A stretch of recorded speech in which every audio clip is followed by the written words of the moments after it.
Lin Dan had bound herself to an auxiliary system, undertaking the task of maintaining narratives across countless small worlds. To put it plainly, she played the roles of supporting characters or expendables, sacrificing her insignificance to elevate the greatness of others. Amidst confusion, obsession, madness, unrequited love, and unattainable desires, Lin Dan endured an abundance of failures and suffering. Although she had lost her memories, Lin Dan no longer wandered aimlessly. She resolved to carve her own path, and ultimately realized that only by genuinely loving oneself could one receive the affection of others to be why living authentically. No matter how trivial one may seem, there would come a day when one could become the protagonist if one flourishes. Butterflies will naturally come. Prologue. Within a maelstrom of roaring, darting violet lightning, a long-haired female cultivator plunged a sharp sword into the abdomen of a male cultivator. Blood pooled in the male cultivator's mouth, his eyes wide with disbelief, while the female cultivator merely cast her gaze downwards, her expression indifferent as she slowly whiffed. Rue the blade. The tempest of thunder illuminated the night as if it were day, casting the male cultivator's face in a ghostly pallor amidst the flickering lightning.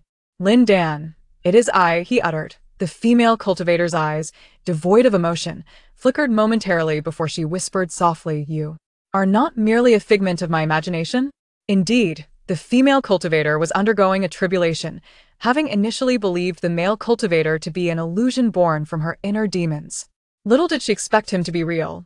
Lin Dan finally lifted her gaze towards the storm-laden sky, and then to the nearby cultivators, some floating, others riding swords, before she recalled that today marked her wedding ceremony, and the male cultivator before her was her companion, whom she had pursued and cherished for thousands of years. As Lin Dan observed her destined partner hesitating to pierce his fingertip and vow allegiance, she felt a profound realization dawn upon her. Gazing deeply into the eyes of her partner, filled with turmoil and regret, she suddenly understood everything. With resolute determination, she tore away the crimson veil that draped over her form and removed the ornate yet burdensome headpiece, unhesitatingly turning to depart.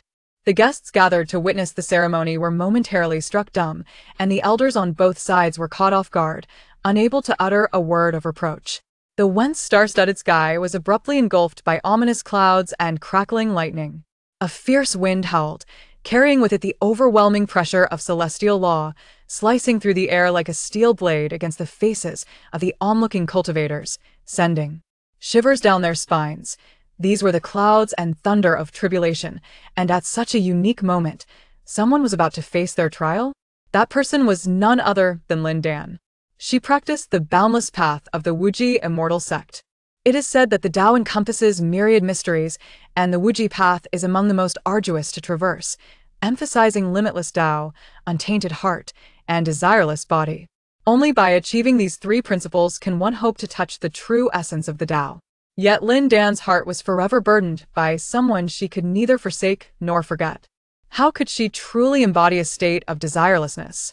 Consequently, even with her rare 9-yin physique and singular celestial root, heralded as an unparalleled talent in the realm of cultivation, she had been stalled at the threshold of tribulation for a daunting 6 centuries. However, she felt no urgency. The celestial ladder to ascension had inexplicably been destroyed. Even if she were to successfully navigate her tribulation, she would ultimately dissolve into the cosmos, where ascension and demise were nearly synonymous. Her lack of haste was not born of a fear of death, but rather a deep-seated concern that she might no longer be able to accompany that person. She was acutely aware that he harbored deep affections for another, yet it mattered little during his times of tribulation. She remained steadfast. Why by his side, and in his moments of despair, she was his unwavering companion. If his heart was akin to a millennium-old frozen ice, then she was the blazing sun, resolutely determined to melt away his defenses. She firmly believed that, in time, she would earn his gaze and affection, until this very moment. Everything changed, and all feelings faded. What was tightly grasped in her hands slipped away, and the loss was merely of obsession and inner demons, while the gain was the boundless expanse of the sky. Lin Dan returned her companion to the hurriedly arriving enchantress and stepped out of the grand hall, walking beneath the ominous storm clouds. The emotional barriers that had thwarted her for centuries were suddenly shattered. She was ready to ascend Though her inner demons still wrestled, conjuring numerous sweet yet toxic illusions to hinder her progress, she severed each one with her sword. The heavenly ascent was destroyed whether she failed or succeeded in her tribulation. Death awaited her in either outcome, and there was no escaping this singular fate. But what of it? She no longer wished to be entangled with these individuals. The mortal realm was too murky, the heavenly path too vast.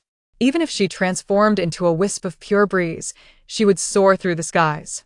Yet, she could not fathom why her companion would so recklessly charge into the thunderous tribulation, entering the illusion and presenting himself to her sword's tip. It was crucial to understand that he, too, was a formidable being in the tribulation phase, and the foremost sword cultivator of the southern Hua continent. It was illogical for him to evade her strike. Lin Dan, the male cultivator, disregarding the blood streaming from his abdomen, grasped the tip of her sword tightly and implored, "Do not leave." Not leaving, Lin Dan slowly withdrew the sword from his palm, her tone drifting. "Where else could I go? Indeed, where else could I venture? To relentlessly pursue your footsteps and your silhouette as I once did. I have staggered alongside you for thousands of years, only to realize now that one must forge their own path." With this thought, Lin Dan cast aside the sword she held, tossing it carelessly aside as she made her way towards the shattered ascension ladder. The male cultivator hurried after her, but his injuries hindered his speed, and he could only watch as the sky tore open, swallowing Lin Dan and the Calamity Thunder whole. By the time he reached the horizon, everything had vanished. Calamity clouds, thunder, flashes of lightning, and the enchanting figure all dissipated like mere bubbles. "Exchange, then activate personal space," Lin Dan uttered slowly. In the blink of an eye, she found herself in a pristine white space, surrounded by smooth metallic walls, with a solitary bed positioned at the center. Nothing else adorned the room. After her untimely death, Lin Dan had inexplicably bound herself to this auxiliary system, compelled to traverse countless small worlds to complete tasks. Only by accumulating a certain amount of points could she sever the binding and freely choose her destination. Lin Dan had previously devised a plan, yet hesitated at this moment.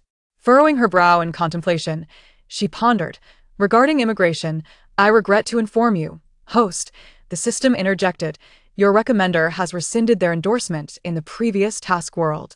If you wish to immigrate, please select another recommender promptly." "Indeed, it has been revoked." Lin Dan shook her head, a smile tinged with self-mockery gracing her lips. To emigrate to a higher plane, mere approval from the system is insufficient. One must also seek a recommender from that elevated realm. Lin Dan's recommender is none other than the male cultivator whom she had fatally wounded.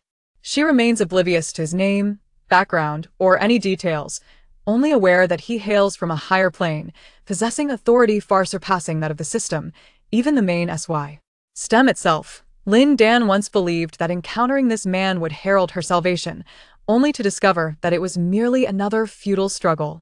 Fortunately, the lessons imparted by him were not entirely in vain. She learned to be resilient, to cherish her self-worth, and to adopt a perspective that embraces detachment. It is often said that falling in love with an exceptional individual, even if one cannot possess them, ultimately leads to the emergence of a better self.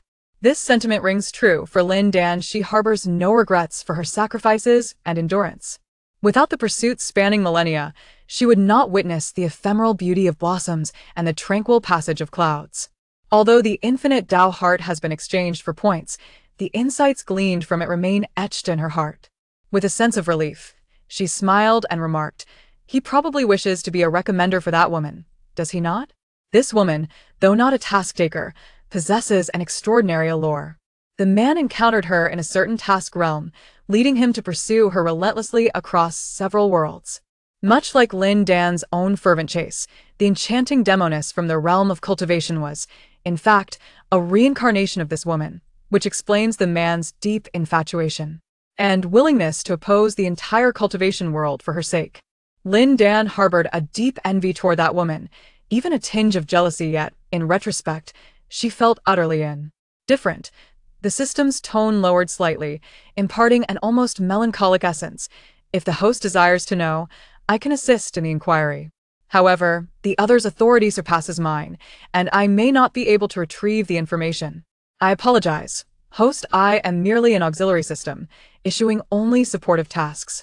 I regret the suffering you have endured over the years. The auxiliary system was solely responsible for propelling the development of the minor world and rectifying its flaws thus. The hosts they selected were merely instruments, expend. Able in critical moments to employ an unflattering analogy. If a pot has a gaping hole that necessitates a patch of scrap metal, then Lin Dan is that very scrap her only utility be. Ing to sacrifice herself in the flames, with no other purpose to serve. The tasks she received were often self-sacrificing, benefiting others to her detriment, sometimes bordering on the absurd. But what of it? Should she fail a task, the system would obliterate her existence. Consequently, the vast majority of those bound to the auxiliary system did not endure to the end. They either succumbed to despair or descended into madness. Few, like Lin Dan, managed to complete each task successfully while amassing substantial points. Such instances were rare. This was partly due to the assistance of a man, but equally attributed to Lin Dan's resilient and steadfast spirit. Good host, there is another piece of good news to convey. As you are the first auxiliary tasker to attain the highest score, the main system has resolved to reward you with 100 million points. This sum can be exchanged at a 1-to-1 ratio for currency from your original world. Would the host like to proceed with the exchange? Exchange. Lin Dan nodded without hesitation, followed by a self-deprecating smile. What was this assistant tasker? Ultimately, it was merely a superfluous supporting character. However, that would no longer be the case. She would embrace her true self and live a remarkable life. Very well, host, the system shall proceed with your exchange. Please hold for a moment. Now Lin Dan found herself in a state of bewilderment. Instinctively, she called out to the system in her mind, only to be struck by the realization. What exactly was this system? She held a ladle in her hand, from which a delicate milky broth seeped, exuding an enticing aroma. The lingering taste on her palate suggested she had just taken a sip. Yet, the pressing issue was that Lin Dan could not comprehend who she was, what she was doing, or why she inexplicably found herself in this place. She gazed at her slender, calloused hands, feeling that they belonged to her, yet simultaneously sensing a disconnection. Standing there, she felt distinctly out of place, akin to an unforeseen visitor from another realm, starkly at odds with her surroundings. She was utterly at a loss regarding her current situation. Nevertheless, those around her remained oblivious to the fact that Lin Dan was no longer the Lin Dan they once knew. One individual pointed to a dish placed before her and remarked, "It still lacks a certain flavor." However, he could not articulate what that flavor was, for he was not a professional chef. He merely possessed a heightened sense of taste compared to the average person. Lin Dan was startled awake by this remark and looked up to discover that the speaker was a young man adorned in resplendent garments. He possessed a slender physique, fair complexion, and striking features, resembling a young maiden if he were to remain silent. Like Lin Dan, he held a ladle in hand, sampling the dish with a furrowed brow and an expression of solemnity. Indeed, it lacks a bit of finesse, another voice remarked slowly. Lin Dan turned to see that the speaker was an elderly man with graying whiskers who was presently savoring the remnants of the broth, seemingly discerning its lingering flavors. Quickly averting her gaze to survey her surroundings, Lin Dan concealed her confusion with an air of composure, as if she were accustomed to navigating such unexpected circumstances. What do you mean by lacking finesse?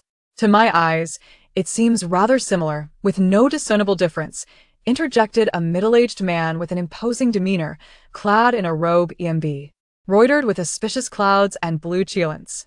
His stature appeared considerable, for as soon as he spoke, those gathered around began to nod in agreement, their smiles tinged with obsequiousness. However, Lin Dan chose to disregard him, turning her attention to the side.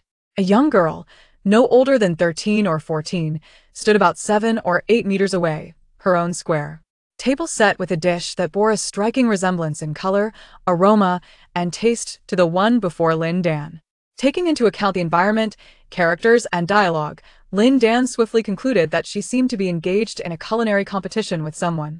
Upon hearing the words of the young man and the venerable old man with a white beard, the young girl displayed a faint smile. However, upon noticing that the middle-aged gentleman did not support her, her brows furrowed, revealing a touch of stubbornness. "I kindly ask you, my lord, to taste it once more." My lord, Lin Dan, who was diligently gathering information, cast a swift glance at the middle-aged man. Just as the middle-aged gentleman was about to speak, the handsome youth, exhibiting impatience, remarked, Are you unable to discern whether the dish is good or bad? If so, what purpose does your role as a chef serve? This statement was evidently directed at Lin Dan, for his keen, contrasting eyes were fixed upon her. The young girl, upon hearing this, felt a surge of joy, lowered her head, pursed her lips, and shyly smiled. Earlier, Lin Dan had already tasted her own dish, but did not concede defeat. It would be inaccurate to say she was unwilling to accept failure. Rather, she simply could not identify the shortcomings in her culinary creation, unable to discern what flavors were lacking. The young man, who believed she had already lost, was visibly displeased. Having grasped the situation, Lin Dan understood that she need not remain static in the face of change. She resolved to play her part as any ordinary person would. Thus, she took a sip of the broth from her spoon, savoring it quietly, before moving to the side of the indignant young IRL to ladle some of the broth from her plate. Both dishes featured crab roe and chicken puree atop vegetable hearts, appearing merely as a few leaves of cooked cabbage. Yet, achieving perfection in such a dish demanded considerable skill. Indeed, the art of cooking is such that the simpler the dish, the more challenging it becomes to execute. Lin Dan originally intended to merely take a few bites and then concede, hoping to extricate herself swiftly from the situation and find a quiet place to digest the sudden turn-off. Thence, however, upon truly savoring the two dishes presented before her, her palate and mind instinctively rendered a judgment. To her astonishment, she discovered that her sense of taste was remarkably more acute than that of an ordinary person. Even the slightest nuance could be magnified manifold by hurt. Ennui, a quality that had previously eluded her. I concede, she stated earnestly after setting down her soup spoon, the vegetable hearts possess a slight bitterness. Such bitterness is imperceptible to the average diner, discernible only by those with an exceptionally refined palate. The elder with the white beard regarded her intently and remarked, precisely. You failed to allow the vegetable hearts to cook thoroughly before thickening, resulting in an excessive prolongation of the starch's heating time, which can lead to a charred and bitter flavor, rendering the texture less than smooth. The essence of the crab yolk and chicken puree vegetable hearts lies in two words: freshness and smoothness. Your dish appears decent but ultimately falls short in flavor. Lin Dan nodded and reiterated, I concede. Noticing her calm demeanor and lack of resentment despite her defeat, the elder offered a slight nod of acknowledgement. A middle-aged man sighed heavily, displaying a look of sympathy, while a woman hidden in the background suddenly collapsed, startling those around her. Alas, Chi's mother has fainted. Lin Dan, come quickly to check on your mother. Immediately, two women rushed to support the fallen woman, beckoning Lin Dan with urgency. After a flurry of activity, the doctor finally arrived and, upon examination, declared that the woman was not seriously ill. Rather, her fainting spell was a result of excessive war. A soothing herbal concoction would suffice for her recovery. Lin Dan took the prescription and removed a silver hairpin from her head as payment for the consultation. She was unsure where the woman kept her money. Even if she had known, the money box was surely locked. Given that the woman was currently incapacitated, she had no means to ask for the key and had to resort to this method. The doctor cast a sympathetic glance her way and gently said, the fee has already been covered by the Marquis. Keep the hairpin for yourself. Hand me the prescription, and I shall have a servant from the Marquis's residence prepare the medicine for you. Your mother is in no condition to be left alone. Alas, watching the doctor shake his head in resignation as he slowly walked away, Lin Dan realized that the earlier culinary competition seemed to carry significant weight for her otheru. I see. The sympathy directed towards her would not be so profound, and her mother would not have fainted after her concession. However, a defeat is a defeat, an undeniable truth, and thus Lin Dan felt no remorse for her actions. Noticing the woman drenched in cold sweat, she lifted a copper basin to fetch water, only to encounter a boy of about 16 or 17 who entered and whispered, Lin Dan, I have retrieved the medicine for you. 1 packet of herbs and 3 bowls of water. Bring to a vigorous boil, and then simmer until reduced to 1 bowl. Do not discard the remaining dregs, they can yield 2 more doses. Consume 3 doses a day for 7 days, and that should suffice. Lin Dan expressed her gratitude hurriedly and, after seeing her guest off, proceeded to the kitchen to brew medicine. Regardless of whether it involved chopping wood or fetching water, her body instinctively performed these tasks. The medicinal concoction had reached a vigorous boil, bubbling energetically. Lin Dan removed some dry twigs, shifting to a gentler flame to allow it to simmer, then brought over a small stool to sit beside the stove and organize her thoughts. She seemed to have grown accustomed to this routine, quickly grasping her circumstances. Her father, Lin Dan, was the esteemed chef of the Yongding Duke's household. The Duke, known for his Epicurean tendencies, held a particular reverence for culinary excellence. Hitch made Lin Dan a valued asset. He was even summoned during military campaigns, underscoring his significance. Consequently, Lin Dan and her mother, Mrs. Chi, enjoyed a life of considerable comfort in the Duke's residence, with a private courtyard and servants attending to their needs. However, 2 months prior, Lin Dan succumbed to a sudden illness, and in his final moments, he bequeathed his culinary wisdom and knife to his only daughter, Lin Dan. From a young age, she had harbored feelings for the young Duke, who shared his grandfather's passion for gourmet food. Thus, she devoted herself to mastering the art of cooking, hoping to capture the young Duke's attention. After her father's death, she took up the mantle as the chief cook in the Duke's household. Although merely 12 or 13 years old, her skills were already remarkably refined. One day, she prepared a signature dish, braised sea cucumber with scallions, only to hear the young Duke remark that it paled in comparison to the version made by a maid in his corps. Lin Dan has always been proud and conceited, and she immediately sought to challenge the young maidservant. To her astonishment, the maid revealed a shocking secret. It turned out that Lin Dan's culinary skills and knife were stolen from her grandfather. He was not a legitimate hero, the renowned imperial chef, but rather a traitor who betrayed his own lineage. Yan Longqing's father harbored deep resentment over this matter. He traveled with his wife and children in search of Lin Dan, ultimately locating him at the residence of the Duke of Yongding, only to find that he had already passed away. Consequently, he instructed his daughter to infiltrate the Duke's household to gather information about the descendants of the enemy and to seek an opportunity to challenge Lin Dan, wagering the imperial golden knife and the Yen family recipe. Lin Dan, fiercely competitive and unwilling to lose face before the young Duke, readily accepted the challenge to uphold her father's honor. However, she ultimately lost, transforming into the person she is now, the current Lin Dan. The dashing youth who previously served as a judge in the competition was the young Duke and the middle-aged man, fully aware that Lin Dan could not compete with Yan Longqing yet. Till spoke in her defense was the old Duke. Despite sharing the same name, Lin Dan could distinctly sense that her former self and her present self were not the same individual. The previous Lin Dan was entirely captivated by the young Duke, ecstatic over his slightest smile and utterly lost at his frown. In contrast, the current Lin Dan felt no such emotions. Reminiscing about him felt akin to recalling a stranger.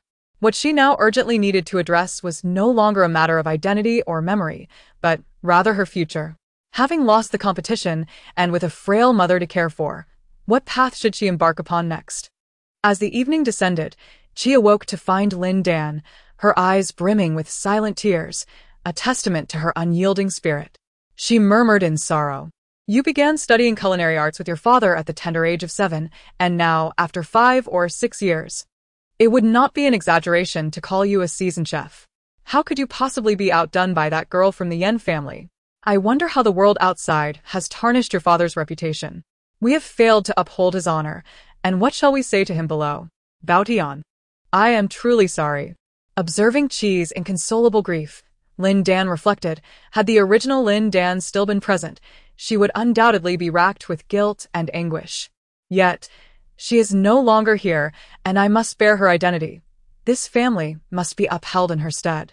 The former Lin Dan was merely a girl of 12 or 13, slight in stature, with a youthful visage that belied her age by 2 or 3 years. It is indeed a heavy burden for one so young to shoulder such immense responsibility. Were it not for my sudden assumption of her role, I cannot fathom where she would find herself now. Chi seemed to share concerns about their uncertain future, her sobs gradually subsiding but replaced by a steady stream of sighs. At that moment, 2 maidservants entered, bearing a message from the Marquis, assuring Chi and Lin Dan that they were welcome to continue residing in the Marquis' estate, as it could easily accommodate 2 more mouths to feed. Lin Dan had served the Marquis loyally for over a decade, accompanying him even into battle. Their bond was profound and irreplaceable. In his passing, the Marquis would not forsake his descendants. The Marquis of Yongding was a true Epicurean. Possessing a palate more refined than most chefs, he would certainly discern the quality of a dish featuring chicken puree and vegetable hearts. However, he insisted that the two dishes were nearly identical, seemingly favoring Lin Dan while also seeking to preserve Lin Baotian's reputation. Yet his son, a discerning gourmand with an even sharper palate and a forthright disposition, compelled Lin Dan to concede defeat. On the day of the contest, a significant number of esteemed gourmands from the capital were present, along with a considerable audience. Lin Baotian's hard-won renown seemed irrevocably tarnished. Rumors had already begun to circulate, branding him as an ungrateful and treacherous scoundrel. If the Qi family and Lin Dan were to leave the Marquis' residence, they would undoubtedly face grave hardships. Fearing the whispers of scandal, Qi felt a sense of relief upon hearing they could continue residing in the Marquis' household. Lin Dan, a person of composure and wisdom, was adept at gauging circumstances. She understood that remaining in the Marquis' residence was the most prudent course of action. Both she and the former Lin Dan were unfamiliar with the outside world, and venturing out recklessly could jeopardize their survival, let alone that of the frail Qi. Yet, a more potent intuition urged her to consider that staying in the Marquis' residence could lead to dire consequences. Although she could not recall her true identity or past experiences, she resolutely chose to trust her instincts. Once the servants departed, she declared with conviction, "Mother, we should leave, while you fear the gossip outside. Little do you know that the rumors within the Marquis' residence are far more perilous. After all, our family has long been the subject of envy. And now that we have fallen from grace, we are bound to face exclusion and oppression. In the past, my father enjoyed the Marquis' favor, granting us a semblance of dignity within the household, but henceforth we shall be as lowly as mud, trodden upon by all. I have been defeated by Yan Langqing and can no longer serve as the esteemed chef of the Marquis' residence.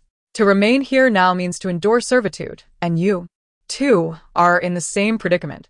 Even if the Marquis chooses not to mention this matter, do you truly have the audacity to linger here under the guise of a guest? The position of the head chef is distinct from that of other servants. It is governed by a labor contract rather than a bond of servitude, elevating one's status above that of the Marquis' chief steward.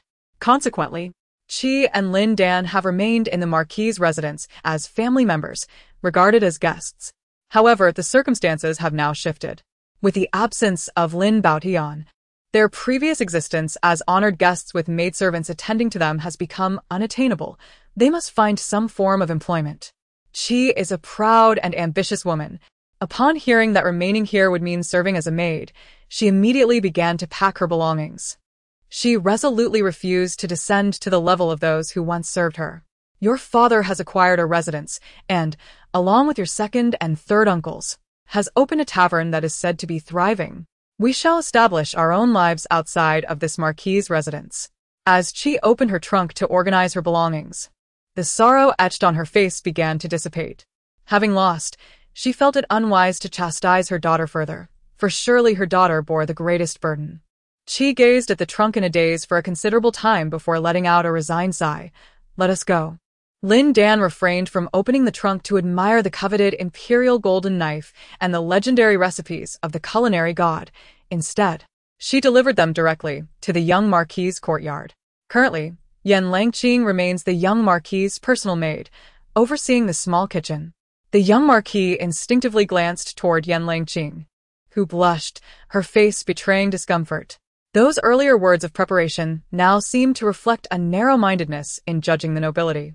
As the two individuals stepped outside, they beheld a slender figure gradually receding into the distance, moving with an unhurried grace.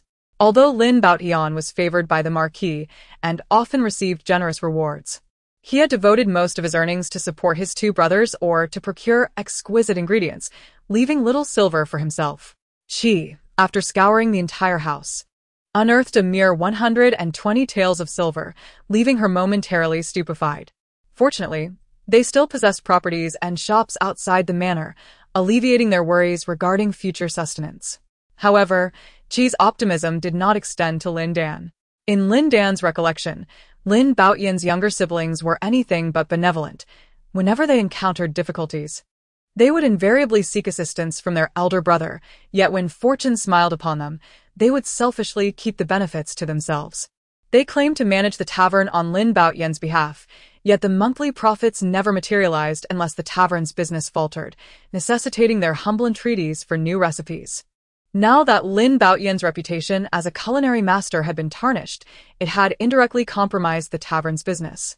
And it was absurd to think they would be pleased with that outcome. Sure enough, when she sought to settle into the residence purchased by her husband, she discovered that it had already been claimed by the second and third households, who adamantly refused to allow her entry. Brandishing a deed inscribed solely with the names of the second and third sons, demanding that she vacate immediately. She, wishing to engage in a discussion, was met with a sisters-in-law's taunts, who encouraged her to create a scene, as it would serve to further tarnish the already tarnished reputation of their elder uncle. Reluctantly, she, embarrassed, wiped her tears and made her way towards the tavern. She was acutely aware that the tavern was most likely under the control of her two younger uncles. But until she witnessed it with her own eyes, she could not relinquish hope. Lin Dan walked along, enduring the pointed fingers and whispers of the crowd, mentally preparing for the worst. Upon arriving at the tavern, she was indeed blocked at the entrance by the proprietor, who demanded that they present the land deeds or share certificates. Otherwise, he would report them to the authorities. Chi's eyes turned red with fury, yet she found herself at a loss for words to counter his claims.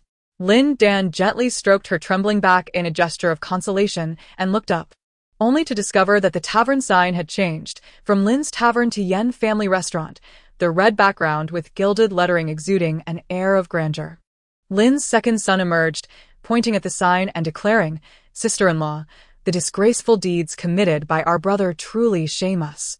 Now, my third brother and I had decided to relinquish 50% of our elder brother's shares to the Yen family as a form of atonement.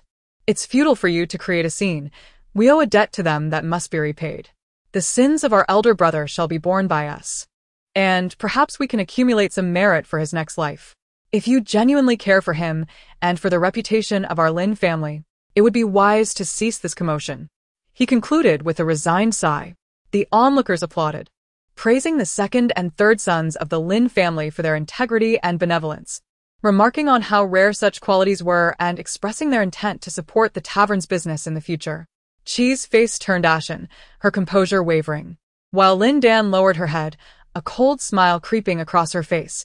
The two branches of the Lin family are truly calculating, using the widow and orphan of our elder brother as a means to extricate themselves from this scandalous disaster, all while preserving the tavern's livelihood. If Lin Baotian had possessed even a fraction of their cunning, his wife and children would not have fallen to such a fate. Yet the individual has passed away. Words now bear no significance. The priority lies in finding a way to survive. Lin Dan's thoughts stirred as she contemplated leading Chi away, only to observe Yen Langqing arriving in a carriage alongside her father, with the young Marquis riding beside them, creating quite a spectacle. Lin Er and Lin San hurriedly approached, bowing and showing an exaggerated display of deference. The young Marquis dismounted with a stoic expression, casually lifting the carriage curtain for Yen Langqing. With a slight blush adorning her cheeks and a shy smile, she caught sight of Lin Dan standing nearby, momentarily taken aback. Lin Dan, ignoring the two, assisted her mother in departing. Perhaps it was her dismissive demeanor that provoked Yen Langqing.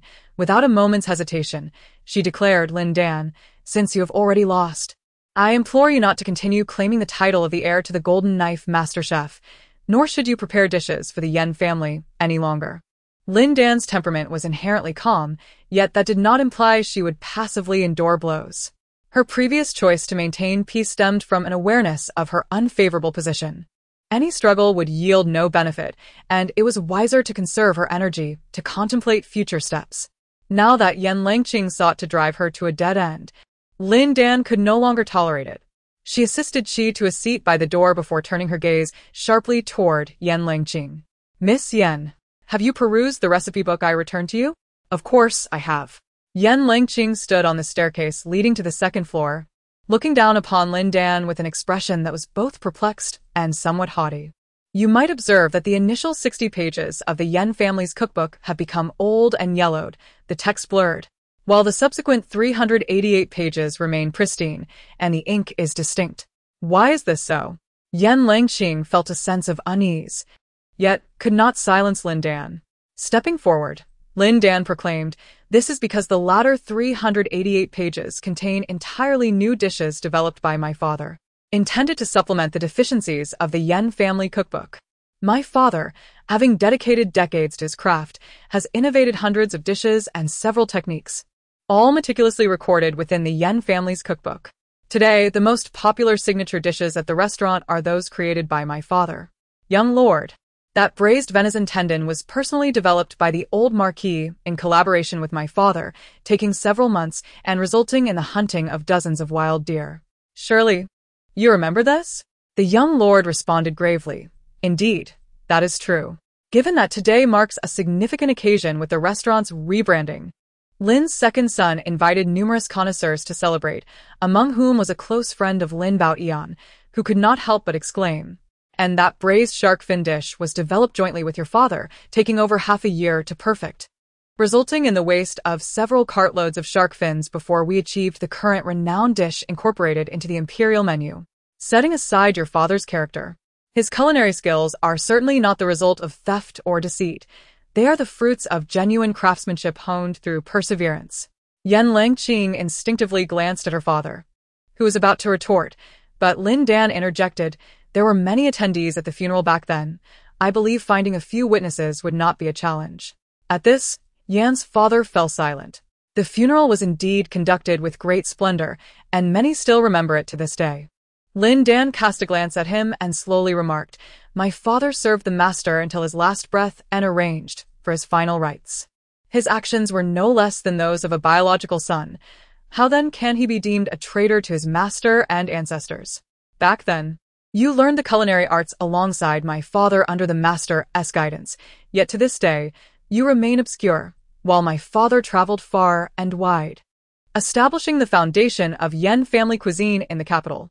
Who truly knows whether my father pilfered your family's golden knife and recipe, committing acts of betrayal, or if the master deemed you unworthy and withheld the ultimate skills?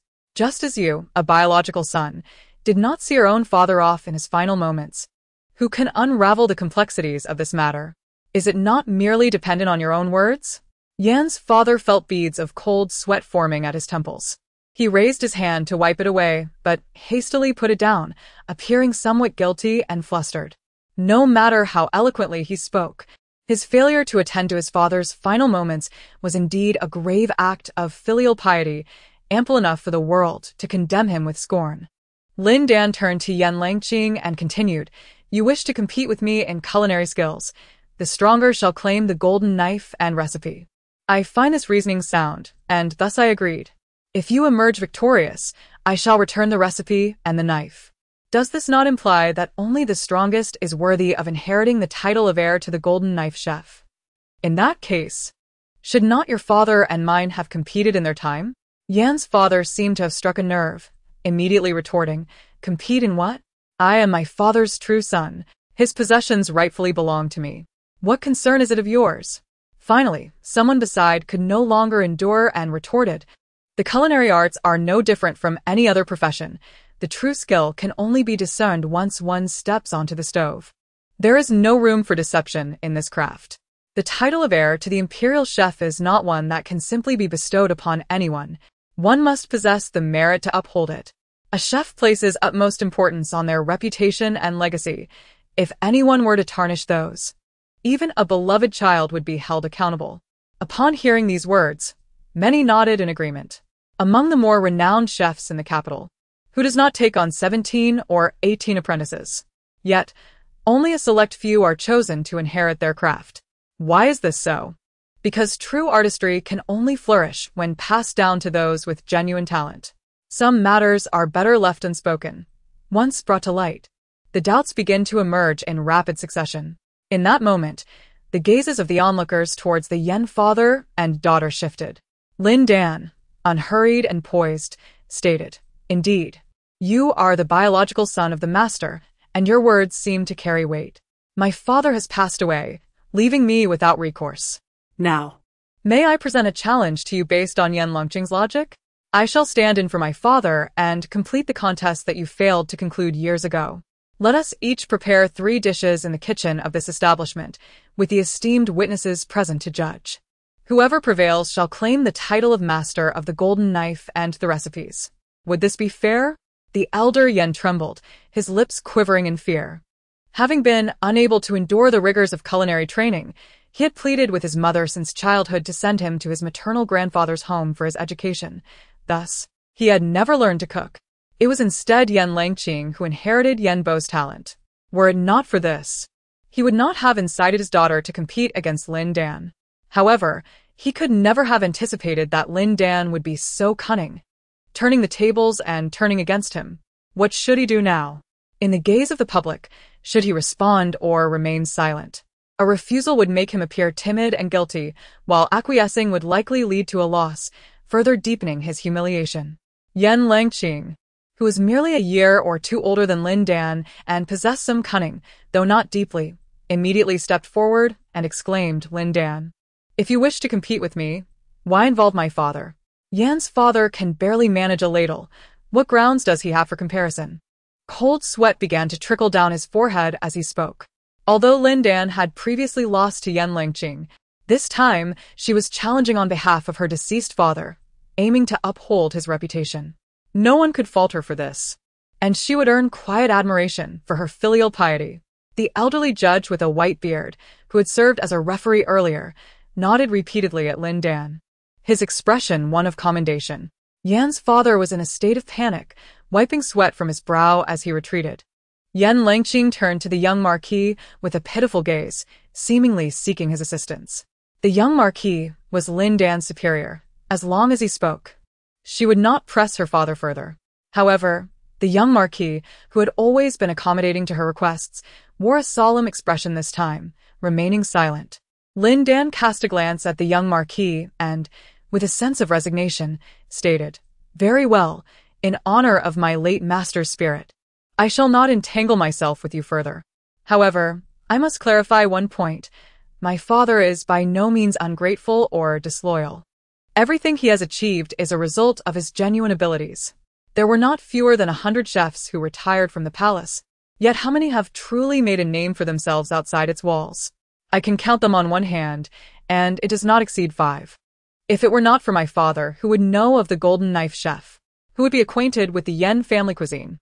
The original Yen family cookbook contained merely 60 pages, yet my father expanded it to over 400, a testament to the dedication and labor he invested. Lin Dan gazed intently at Yen Langqing. I have returned the golden knife to you, and I have also returned the newly penned cookbook. As a gesture of gratitude for the years of mentorship my father received from the master, I implore you to refrain from further hostility. While I may choose not to prepare the dishes in the cookbook, I ask that you do not diminish my father's culinary skills or character, nor deny his contributions to the Yen family cuisine. Without him, the esteemed Yen family cuisine that is celebrated today would not exist. He has honored the master and the Yen family, and he fears not even the afterlife. With that, she helped the tearful Qi woman and gradually walked away. As their figures faded, the establishment erupted in discussion. Some remarked that the renown of Yen family cuisine today was indeed the result of Lin Baotian's efforts. He always regarded himself as the inheritor of Yen family cuisine, which exemplified gratitude rather than ingratitude. Others commented on the unethical behavior of Yen Langqing and her father, questioning how the Yen family cuisine could have reached its current stature without Lin Baotian. His rewriting of the Yen family cookbook was an immense treasure. Yet they claimed it all for themselves, forbidding even the chef's own daughter from preparing the dishes therein. Truly a heartless act that drove someone to desperation.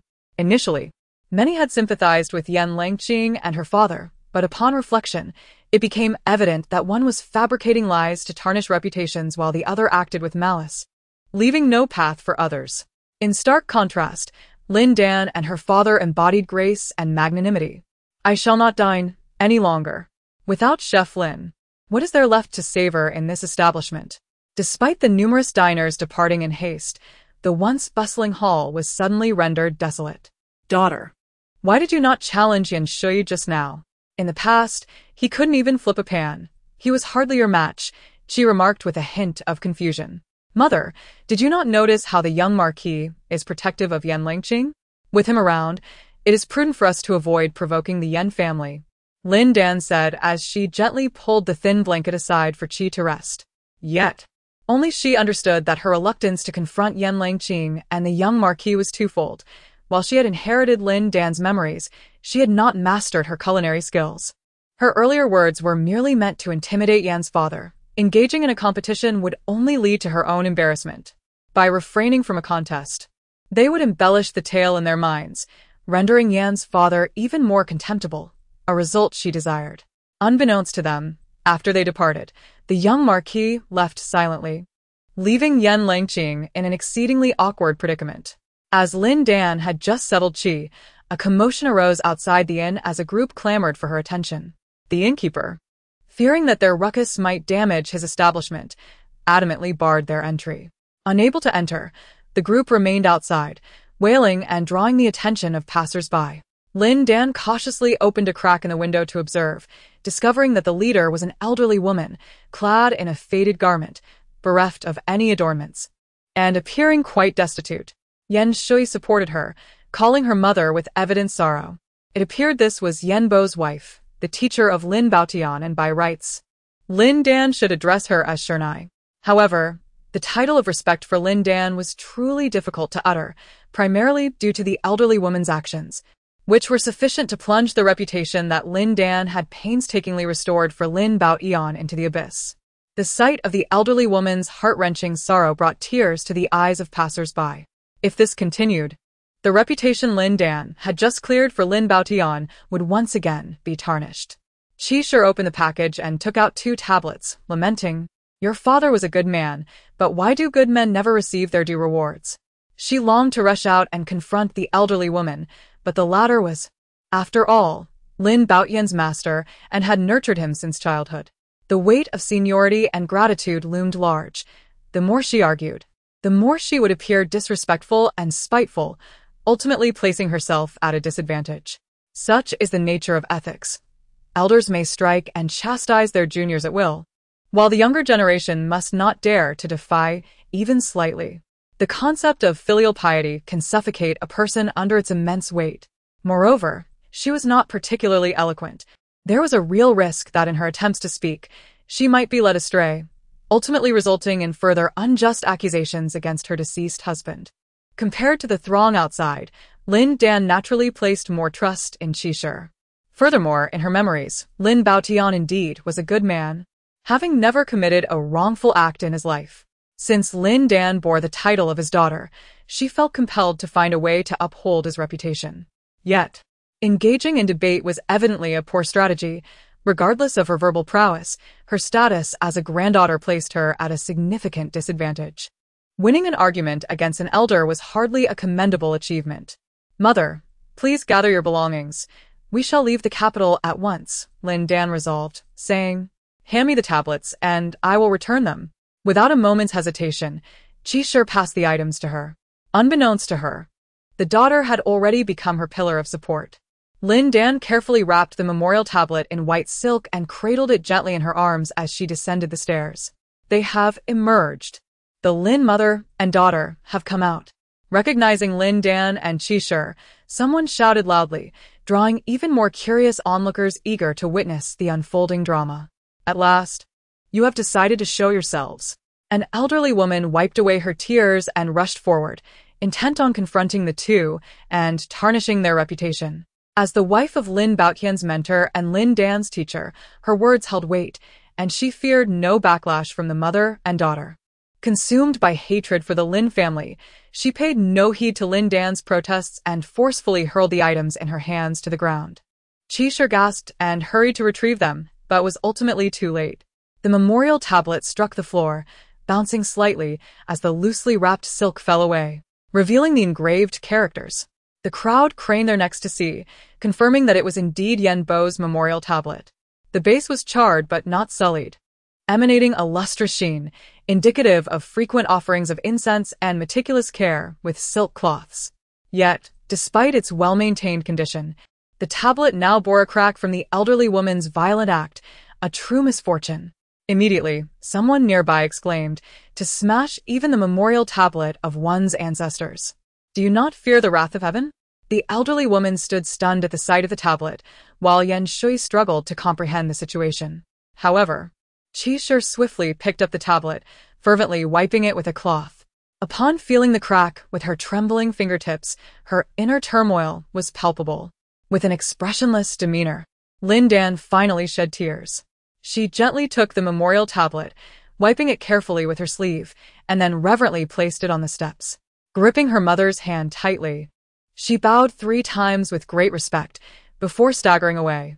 Both of their foreheads bled, leaving 2 stark crimson marks on the steps that were chilling to behold.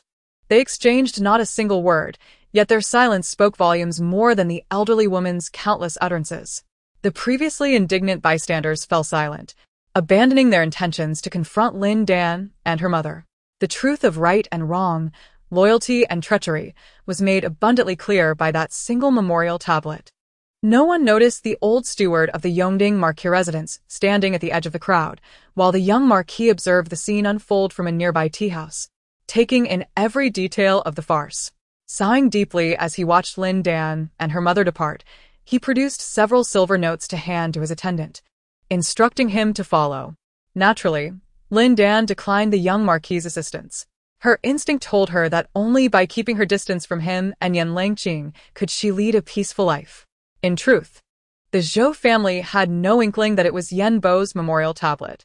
In her fury, Zhou was speaking vehemently, and coupled with Lin Dan's deliberate slow speech and lowered voice, it was unlikely she could discern the truth. Regrettably, others were particularly attentive to Lin Dan's words.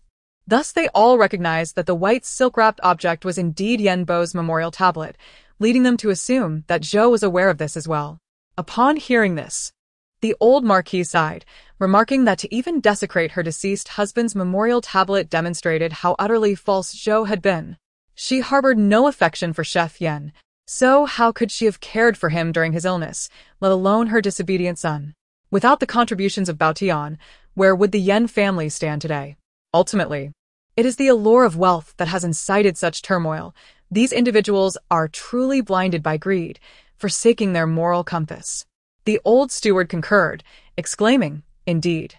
If they did not besmirch Chef Lin's reputation, how could they justify their audacious theft of the golden knife, the recipes, and the restaurant? Chef Lin has labored tirelessly to establish the prestigious reputation of Yan family cuisine, yet they seek to reap the benefits, without effort, presuming others to be fools incapable of seeing through their schemes. Regardless of their slanderous claims that Chef Lin is ungrateful, disloyal, and unfilial, the very presence of the ancestral tablet they have long venerated renders them speechless. Would Chef Lin dare to enshrine his master's tablet in his home if he had truly committed the heinous act of betraying his teacher and ancestors? Conversely, the Zhou family and Yan Shui, upon seeing the tablet, were so terrified their legs trembled, revealing their own guilty consciences. I am most familiar with the character of Bao Tian. He would never stoop to such vile deeds. Inheriting a legacy is not akin to inheriting wealth. What is given to you is not yours to squander unless you possess the requisite skills. Becoming a royal chef's successor is no trivial matter. One's true abilities are evident the moment they step onto the stove. Unless the elder chef had lost his senses, he would never bequeath his legacy to the inept Yan Shui, as that would tarnish his own reputation. The old Marquis grew increasingly incensed. Indeed, the Yan family has seized upon the fact that Chef Lin has passed, unable to stand against them in confrontation. Poor Lin Dan and the Qi family are left without recourse, forced to depart in silence. The old steward shook his head repeatedly, sighing. He hastily departed, and it was then that the old Marquis noticed his son standing at the door. Furrowing his brow, he commanded, "Send Yan Langqing away. We shall not harbor individuals of such moral decay within our household. A skilled chef can always find as many patrons as desired. She is not indispensable." The young lord nodded, clasped his hands politely, and departed without uttering a word. After leaving the capital, Lin Dan and the Qi family temporarily settled in a nearby small town. During this period, the old lord persistently sent several groups of people to seek them out, all of whom were graciously declined by her. Chi's dissatisfaction gradually dissipated under her daughter's persuasion, and she could only nod with tears in her eyes. Lin Dan rented a modest courtyard for temporary residents, taking leisure strolls whenever she could, her youthful visage often reflecting a grave expression. One day, she wandered further than usual and unknowingly found herself on the official road, arriving at a relay station. The station buzzed with lively voices and the whinnies of horses, creating a vibrant atmosphere. Outside, a grass shed was bustling with an elderly woman serving dishes. The delightful aroma wafted through the air, enticing Lin Dan from afar. Drawn by the fragrance, she hurried over, and the merchants inside the station rushed out to investigate as well. "Madam, your tofu balls smell divine. How much for a bowl?" inquired a traveling merchant loudly. "2 copper coins a bowl," the elderly woman replied with a warm smile. "All right, I'll have a bowl, please." The merchant promptly took a seat in the grass shed, his eyes fixated on the frying pan. By the time Lin Dan approached, the tofu balls were already fried to perfection, being lifted by the old woman and set aside to drain excess oil before being placed into another pot. She then ladled a scoop of rich bone broth, continuing to simmer it. The sweetness of the broth combined with the fragrant crispness of the fried tofu. And after reaching a boil, a sprinkle of chopped green onions completed the dish. The golden, crispy tofu balls rolled in a creamy, rich broth, occasionally adorned with vibrant green scallions, presented a most delightful sight. The harmonious blend of the fragrance of soy, the essence of bones, the aroma of scallions, and a hint of pepper created an extraordinarily exquisite flavor. Lin Dan swiftly stepped into the thatched hut, where the itinerant merchant could no longer contain his anticipation. He seized a steaming tofu ball and popped it into his mouth, exhaling in delight as he chewed. Finally, he gave a thumbs up and exclaimed, "Madam, your culinary skills are simply unparalleled. I have traversed far and wide, yet I have never encountered tofu balls as delectable as these." Lin Dan promptly ordered a bowl, and after allowing it to cool slightly, took a tentative bite, her face immediately lighting up with astonishment. As she broke through the crisp, golden crust, the interior revealed incredibly tender tofu, mingled with minced meat and yam paste, utterly melting in the mouth and exuding unparalleled deliciousness. Even more astonishing was the discovery of a hollow center within the ball, filled with a rich, viscous broth. It seemed as though the bone broth had seeped through the crevices, or perhaps the heat had caused the meat and yam to exude their essence. Only upon savoring it delicately upon her tongue did she realize that the broth contained the freshness of marrow, the saltiness of minced meat, and the sweetness of yam paste, all perfectly harmonizing into an irresistible symphony of flavors. Lin Dan savored each bite with great care, ultimately drinking every last drop of the broth, letting out a contented sigh. The itinerant merchant had devoured 3 large bowls and was now calling for a 4th, while his companions, lured by the enticing aroma, filled the humble hut to capacity. Having finished her tofu balls, Lin Dan chose to linger, and as the number of patrons grew, she voluntarily assisted the elderly woman by gathering firewood, fetching water, and washing bowls. The elderly woman, unable to refuse, acquiesced to the young girl. When evening arrived and work concluded, she retrieved 20 copper coins, intending to offer them as payment. "Do you wish to learn the art of cooking from me? What could be wrong with that?" The old woman's words were interrupted as a young woman entered the thatched hut, her tone sharp and disdainful. "Who is this country bumpkin attempting to take advantage of my family?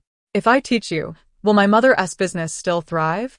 Begone at once, or I shall strike you with a broom." As she spoke, she opened the cupboard and stuffed the coins, earned through the old woman's toil, into her own purse, her eyes gleaming with avarice. "You too came to learn cooking, did you not?" "I never said I would not teach," the old woman replied, her brow furrowed. "I am your daughter-in-law, a member of the family. She is nothing." The young woman pointed angrily at Lin Dan. Lin Dan quickly interjected, "Aunt, please do not be upset. I come here daily to work for your family, without compensation. Once I master this dish, I shall leave without establishing a shop here. My household consists only of my mother and me. We are weak and vulnerable. Should you see me opening a shop nearby one day, you may do as you wish." The young woman, having detected Lin Dan's regional accent, realized that her willingness to work for free was akin to a fortunate windfall. She thought of her own family as vast numbers and deep roots, confident that they would not be deceived by a mere outsider. Thus, she reluctantly agreed, though her expression remained sour, as if granting a favor. It was then that the old woman took Lin Dan aside, ushered her out of the hut, and discreetly slipped her a pouch, whispering, "Good child, this is your payment for today. Keep it secret." Lin Dan shook her head, feeling a pang of discomfort in her heart. On this night, Lin Dan concealed herself in the backyard, honing her knife skills. Her fingertips, marred with scars, would inevitably sting upon contact with the ingredients or the blade, causing her to frown repeatedly. After slicing a cucumber, she gazed at the unevenly cut strands, varying in thickness and width, and let out a resigned sigh. Dan, having observed from a corner for quite some time, slowly emerged, her voice gentle. "Cooking is meant to be a joyous endeavor. Do not burden yourself with unnecessary weight. Let us refrain from further chopping for now, shall we? It is no shame to lose to Yan Langqing. We all have our off days." All right, I'm glad you understand. Stop cutting vegetables and go to bed," she said, affectionately ruffling her daughter's hair, her expression one of contentment. Recently, her daughter had become increasingly taciturn, yet remarkably strong and resolute, as if impervious to the tempests of life. The past had left behind an indelible sense of regret and unfulfilled longing, yet it also harbored a profound emotion nestled deep within her heart. Once a lively and playful girl, she had shunned the kitchen, resisting her father Lin Baotian's attempts to teach her culinary skills, often in tears. However, one day, after inadvertently offending the young lady of the Ho residence and nearly facing punishment, she was rescued by the young lord who happened to pass by. The gentle smile of the young lord became her obsession from that moment on. When she inquired about his preferences, he jested, "I love to eat." Thus, the following day, she cast aside her beautiful garments, donned a drab apron, and stepped into the kitchen, dedicating herself to the craft for 7 years. She had never harbored a love for cooking. Her sole motivation was to capture the young lord's gaze just once more. Lin Dan could not reconcile with her actions. Entrusting her life to another, this was indeed the saddest of fates. Should that individual depart or grow weary, all that remains is an abyss beneath one's feet. What Lin Dan must do now is carve her own path, whether she stumbles or suffers injuries, even if she must crawl. There will come a day when she reaches her destination. The original owner was a cook, and thus she would continue in that vocation. The world is replete with exquisite flavors, and she need not worry about a lack of places to learn or mentors to guide her. From that day forth, Lin Dan apprenticed under the elderly woman to learn the art of crafting tofu balls. The old woman had 3 sons. The eldest was a Endwell. The second had tragically passed away in childhood, and the youngest, born in her later years, was but 7, still in need of nurturing. To support her 2 sons, the elderly woman rose early and toiled late selling tofu balls, leading a truly arduous life. Fortunately, her culinary skills were exceptional, alleviating her worries about making ends meet. Lin Dan was a quiet individual, yet she approached her tasks with utmost seriousness. Regardless of how dirty or laborious the chores assigned by the old woman's daughter-in-law, she completed them silently and without the slightest hint of cutting corners. Over time, the daughter-in-law grew reassured, no longer keeping a constant watch over her. In the intervals when the daughter-in-law sought leisure, the old woman seized the opportunity to teach Lin Dan how to select the most tender and succulent tofu and how to prepare the most fragrant and delicious tofu balls. After 3 months, Lin Dan mastered this dish and, with a heavy heart, bid farewell to the old woman, departing the small town with her belongings. From then on, she traveled to various places, seeking mentors to refine her craft. If others were reluctant to teach her, she would labor in their establishments or homes, winning them over with her sincerity. Should they still refuse, she would simply depart without complaint. She has savored the culinary delights of the Great Chu Kingdom, encountered a myriad of individuals, and experienced a tapestry of diverse life journeys. This sojourn has spanned a decade. A raspy voice emanated from the carriage. "I feel much better now, thanks to your attentiveness, Boss Shin. I hope we shall meet again in the future. If you are well, then all is well," replied Boss Shin, hastily instructing a young servant to present the meticulously prepared gift box. With a sheepish grin, he added, "Indeed, we shall meet again. If you were to open a shop in the capital, I would traverse countless miles to pay a visit. Your illness has rendered my meals tasteless. Judging by the voice, it was evident that the manager, Lin, was a woman, and Boss Shin's final remark bore an undertone of flirtation. Yet surprisingly, neither the occupants of the carriage nor those outside perceived any impropriety, and they all erupted in laughter. Witnessing this scene, a burly man stationed beside the caravan wore a mocking expression and nudged his companion with his elbow, silently mouthing, "Look, even a chance encounter on the road can lead to flirtation. Women ought not to expose themselves in public."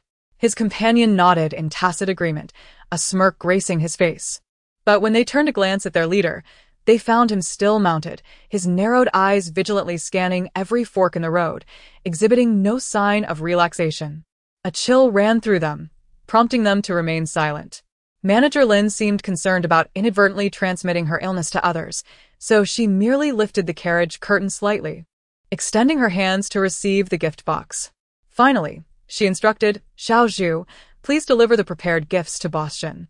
We owe him our gratitude for his care during these days, or else we would not have reached the capital." A youth of about 15 or 16 promptly leapt from a nearby wagon, cradling a jar of wine in his arms. Upon sighting the jar, Mr. Shin's already ruddy face seemed to radiate with joy. Despite his continuous expressions of modesty, his hands eagerly reached out, and his narrow eyes nearly disappeared in laughter. "Ah, Master Lin, you are truly too courteous.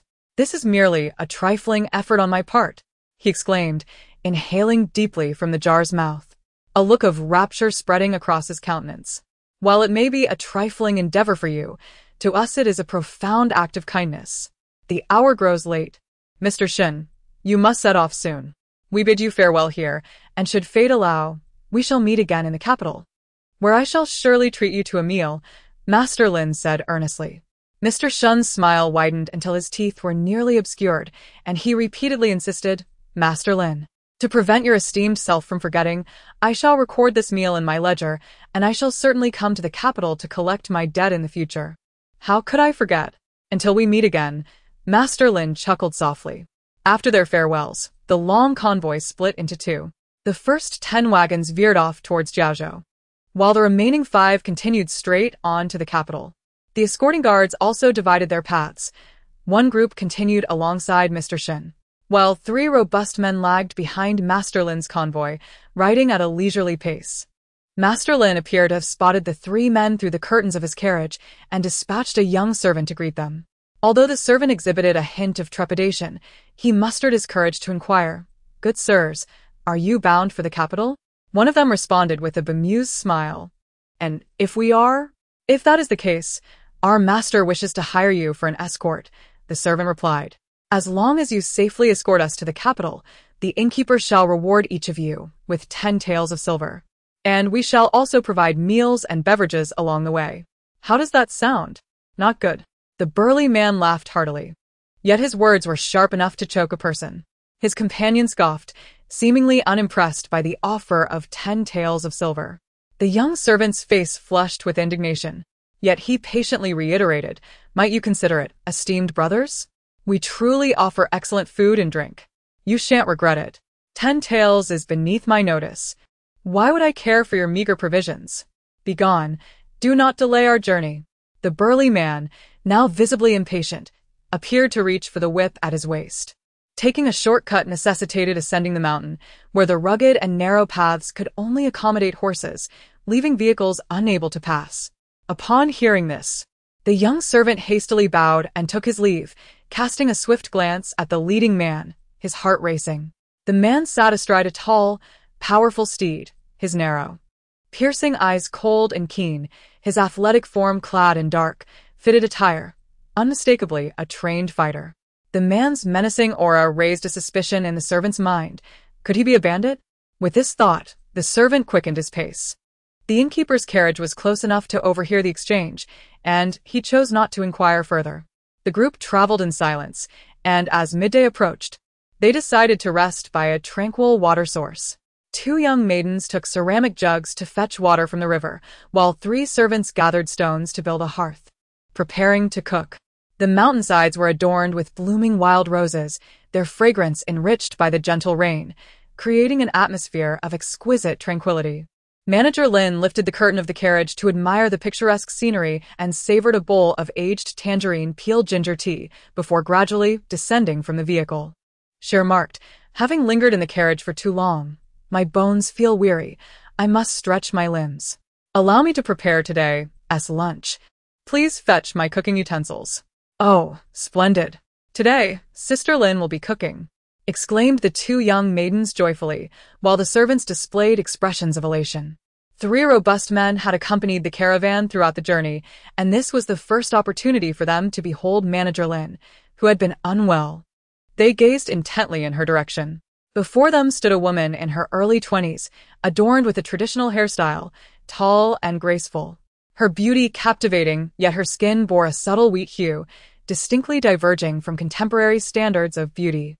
Nonetheless, there was a spirited aura about her features that was quite pleasing to behold.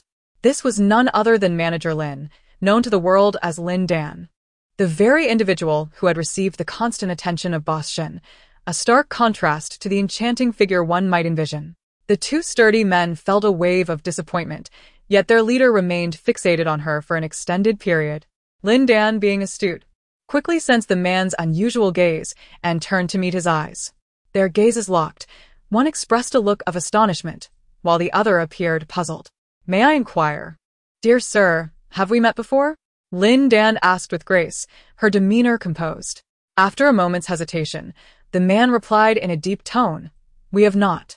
Lin Dan scrutinized him closely, confirming that she had indeed never encountered him, and thus turned her focus elsewhere. Should his strikingly handsome visage and formidable presence have crossed her path, she would have certainly remembered.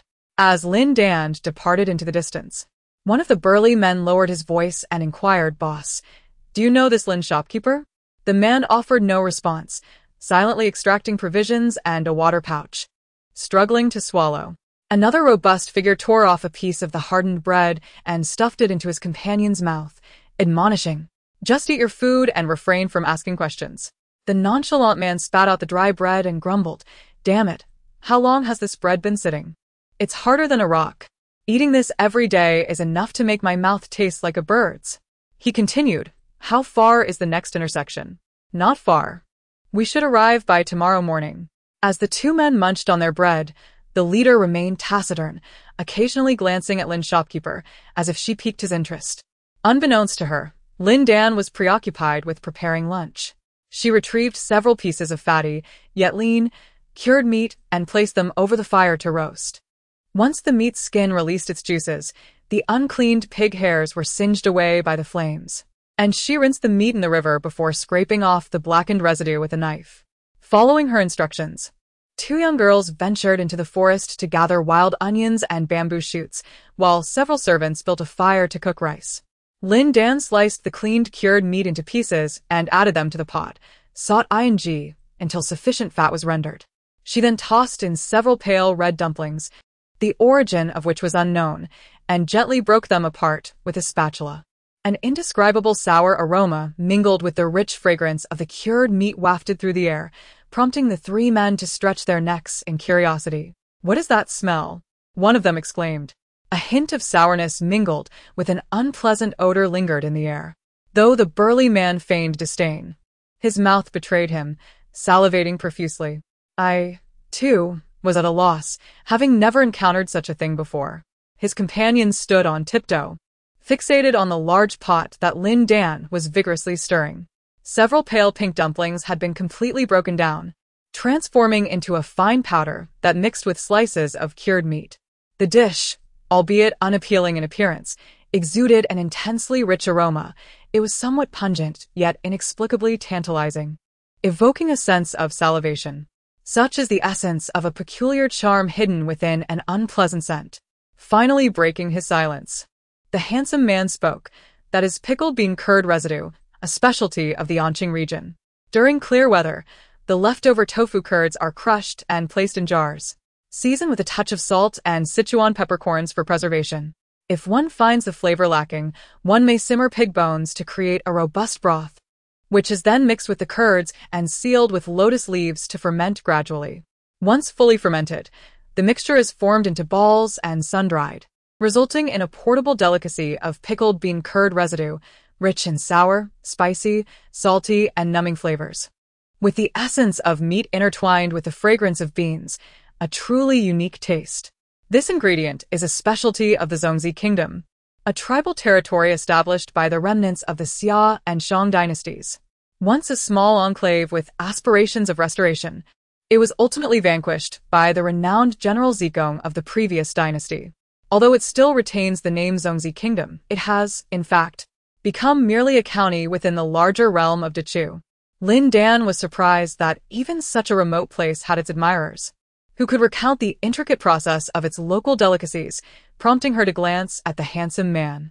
Their eyes met for a fleeting moment before he resumed munching on his provisions. The young girl hastily poured the water from the earthen pot into the cauldron. As the liquid cascaded in, the already unappetizing dish appeared even murkier.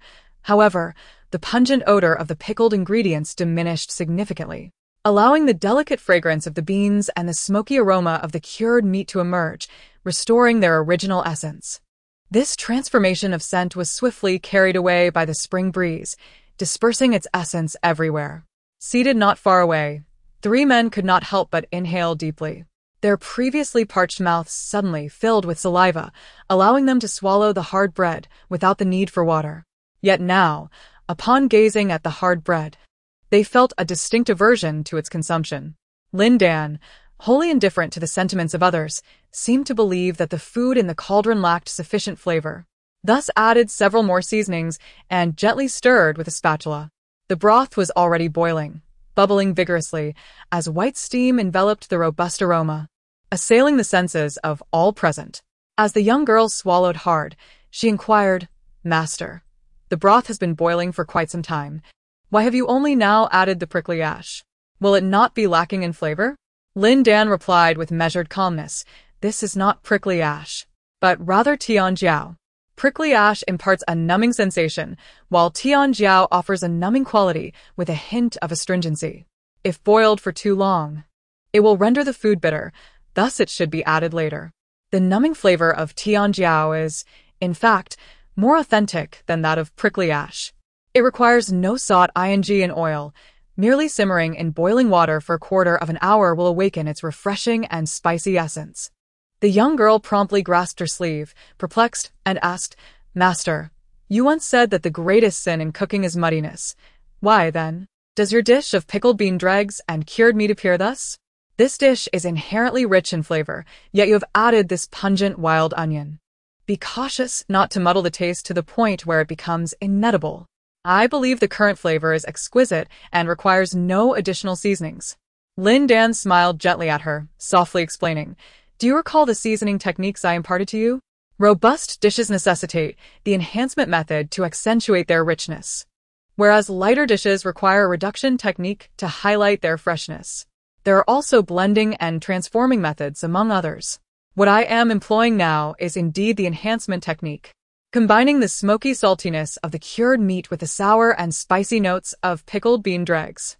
When these two are melded together with a numbing sensation of prickly ash, the resulting blend of sour, spicy, and numbing flavors becomes somewhat opaque. At this juncture, the addition of wild onion introduces subtle sweetness, slight bitterness, and a unique aroma that intertwines with the pickled bean dregs' distinct scent, creating a multi-layered enhancement, thus resulting in a splendid dish. The notion of avoiding muddiness does not imply that fewer seasonings are preferable. Rather, it emphasizes the clarity of flavors, prioritizing layers over mere presentation. Moreover, flavors interact in a remarkable way. Sourness can mitigate saltiness, while saltiness can elevate sweetness.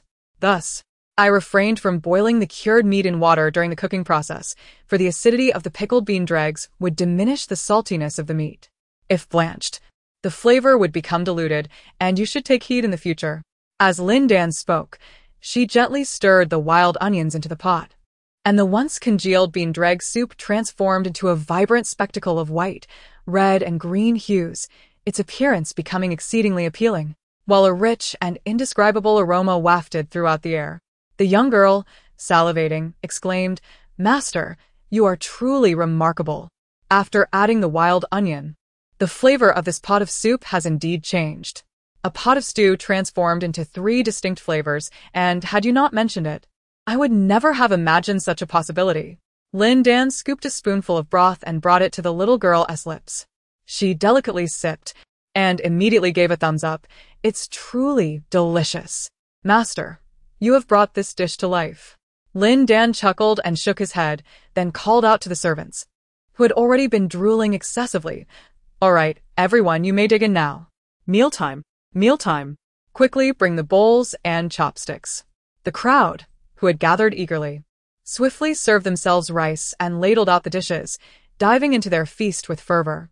The clatter of chopsticks against bowls resonated like a symphony, accompanied by the sounds of food being rolled on tongues and the audible gulps of swallowing. The eager diners devoured their meals as if they had not eaten in days. The little girl, perspiring and her cheeks flushed, could not help but exclaim, Master, since your illness, we have gone so long without a satisfying meal. Having grown accustomed to your cooking, other food truly lacks flavor. Lin Dan affectionately ruffled her hair, his eyes filled with tenderness, and after a few casual bites, he retreated to a carriage to rest. Her illness lingered still, and after the smoky cooking, her throat began to ache once more. Meanwhile, 2 burly men, who had been unable to swallow their bread while Lin Dan prepared the dish, craned their necks to peer into the large pot. Even the typically aloof leader could not suppress his curiosity, glancing several times, his pace of swallowing bread progressively slowing. As Lin Dan began to describe the seasoning techniques for the dish, he found himself utterly unable to eat any more bread, abandoning his water pouch to listen intently. Lin Dan's voice flowed slowly and gently, her choice of words both vivid and evocative. Even without a clear view of the food simmering in the pot, merely listening to her narration and inhaling the aroma allowed one to vividly imagine the exquisite flavor of the stewed pickled bean curd residue with cured meat. As the servants began to scramble for the food, this imagination transformed into a palpable reality, igniting a chorus of growling stomachs and an overwhelming salivation among the 3 men, the sensation of hunger crashing over them in waves. Damn it, I can hardly bear it, exclaimed the carefree giant, vigorously wiping his glistening lips with his sleeve. Do you think they can finish such a large pot of food? Inquired another robust man, his eyes gleaming with hope. The handsome man offered no answer. Yet his phoenix-like eyes were uncontrollably fixed upon the large pot, his throat subtly twitching as if swallowing saliva. Zhao Lu, go ask them if there are any leftovers. We can buy them with money. The carefree giant nudged his companion with his elbow. Zhao Lu muttered under his breath, Why don't you go yourself? Didn't I just curse that little rascal? I have my pride too. Luo Taitu, if you value your pride so much, does that mean I should forfeit mine? No sooner had the words left his mouth than a gust of wind carried the rich aroma of the dish towards them, the mingling flavors of spiciness, sourness, and the smoky saltiness of the cured meat creating an almost intoxicating allure even before it touched their lips. To hell with pride. I'll forgo my dignity and ask right now, Zhao Lu declared as he cast aside his reservations and, clutching 2 taels of silver, dashed towards the source of the scent. The young servant, previously scorned and mocked by the 2 men, struggled to lift his face from the bowl, rolling his eyes as he remarked, With so little food, how could we possibly not finish it among the 6 of us? Is it not permissible for us to spend our money? Zhao Lu produced 2 taels of silver, his smile exuding an obsequious charm. The fire continued to crackle, causing the broth to simmer incessantly, its aroma intoxicatingly overwhelming. As he approached the large pot, his steps faltered, and saliva pooled in his mouth. Zhao Lu gazed longingly at the glistening lips of the servant, his expression tinged with a touch of desperation. The young attendant, feeling the weight of several piercing stares, felt a tremor of anxiety within. He pondered, tomorrow they would part ways, and perhaps there would still be use for these 3 gentlemen in the afternoon and evening. Thus, he resolved to bestow a small charity upon them. He scooped out the last remnants of meat and broth with a ladle, presenting it in a large bowl, and called out, There remains a little stew. Would you care for some? Yes, yes, yes. Thank you, kind sir. The restless Zhao Lu dashed forth with remarkable speed, while the other 2, though attempting to conceal their eagerness, could not suppress the involuntary bobbing of their throats. The broth, having simmered to perfection, held the essence of the dish, The cured meat was tender, and the soy residue had nearly dissolved. Though its appearance was unremarkable, its flavor was unparalleled. They tore a piece of bread, allowing it to soak up the rich juices, and with a hearty bite, the dry texture was instantly supplanted by a delightful blend of soft, tangy, salty, and spicy flavors, prompting a desire to devour one's own tongue. The three burly men huddled together, each clutching a piece of bread to dip into the broth, eagerly sandwiching the cured meat between the slices and consuming it voraciously. As the last remnants of the broth dwindled, the strikingly handsome leader shot a fierce glance, and the other two dared not move, watching with tearful eyes as he tore the bread into pieces and tossed them into the bowl, slurping up every last morsel. As the cook, Miss Lin, seemed to still be unwell, occasionally coughing, the handsome man frequently cast glances towards the carriage, yet due to a bamboo curtain separating them, he could discern nothing. After roughly an hour had elapsed, a subordinate named Luo Taitu, while suppressing a burp, leaned towards a man and whispered, "Chief, when shall we halt and set up camp? I am famished." The man merely shot him a fleeting glance, remaining silent. Another subordinate, Zhao Lu, then teased, "It has scarcely been long since our midday meal. How can you be hungry again?" The burp I produced was so fragrant that it rekindled my appetite, and I yearned for more, Luo Taitu replied, just as he let out another burp, the taste of cured meat flooding his mouth. It is often said that food consumed will begin to spoil within a mere quarter of an hour, hence the burps carry an unpleasant odor. However, the dish prepared by Miss Lin was entirely different. Even after 2 hours, the rich aroma lingered in their mouths and stomachs, permeating their hair and clothing. An olfactory delight that was almost unbearable. In truth, Zhao Lu felt hunger gnawing at him as well, and he glanced towards the handsome man. "Let us continue our journey. Do not waste words," the man stated impassively. They exchanged a knowing look, both sighing in unison. After another hour had passed, as the sun began its descent, they hurried to the front of the caravan and proposed loudly, "There lies an open valley suitable for our encampment. Shall we not settle there? Beyond this point, the dense forest awaits, teeming with wild beasts and fraught with danger." "Then let us rest here for the night," replied a young servant named Xiao Zhu, who was not one to disregard the obvious, promptly instructing the driver to halt the carriage. "What shall we feast upon this evening?" Before the carriage came to a complete halt, Luo Taitu urgently inquired about their meal. "What we eat is none of your concern," Xiao Zhu retorted, puffing out his cheeks. "Nay," Zhao Lu interjected, emerging from behind with a playful grin. "We could have galloped away, but instead, we have escorted you throughout the journey. Is it too much to ask to share a dinner with you? Then I must thank you, Manager Lin," came the reply, prompting a hearty laughter from both Xiao Lu and Luo Taitu. Manager Lin was exceedingly courteous, making those around him feel at ease. The handsome gentleman also cupped his hands and earnestly expressed his gratitude. "Thank you, Manager Lin." "Do not mention it," Lin replied with a gentle smile.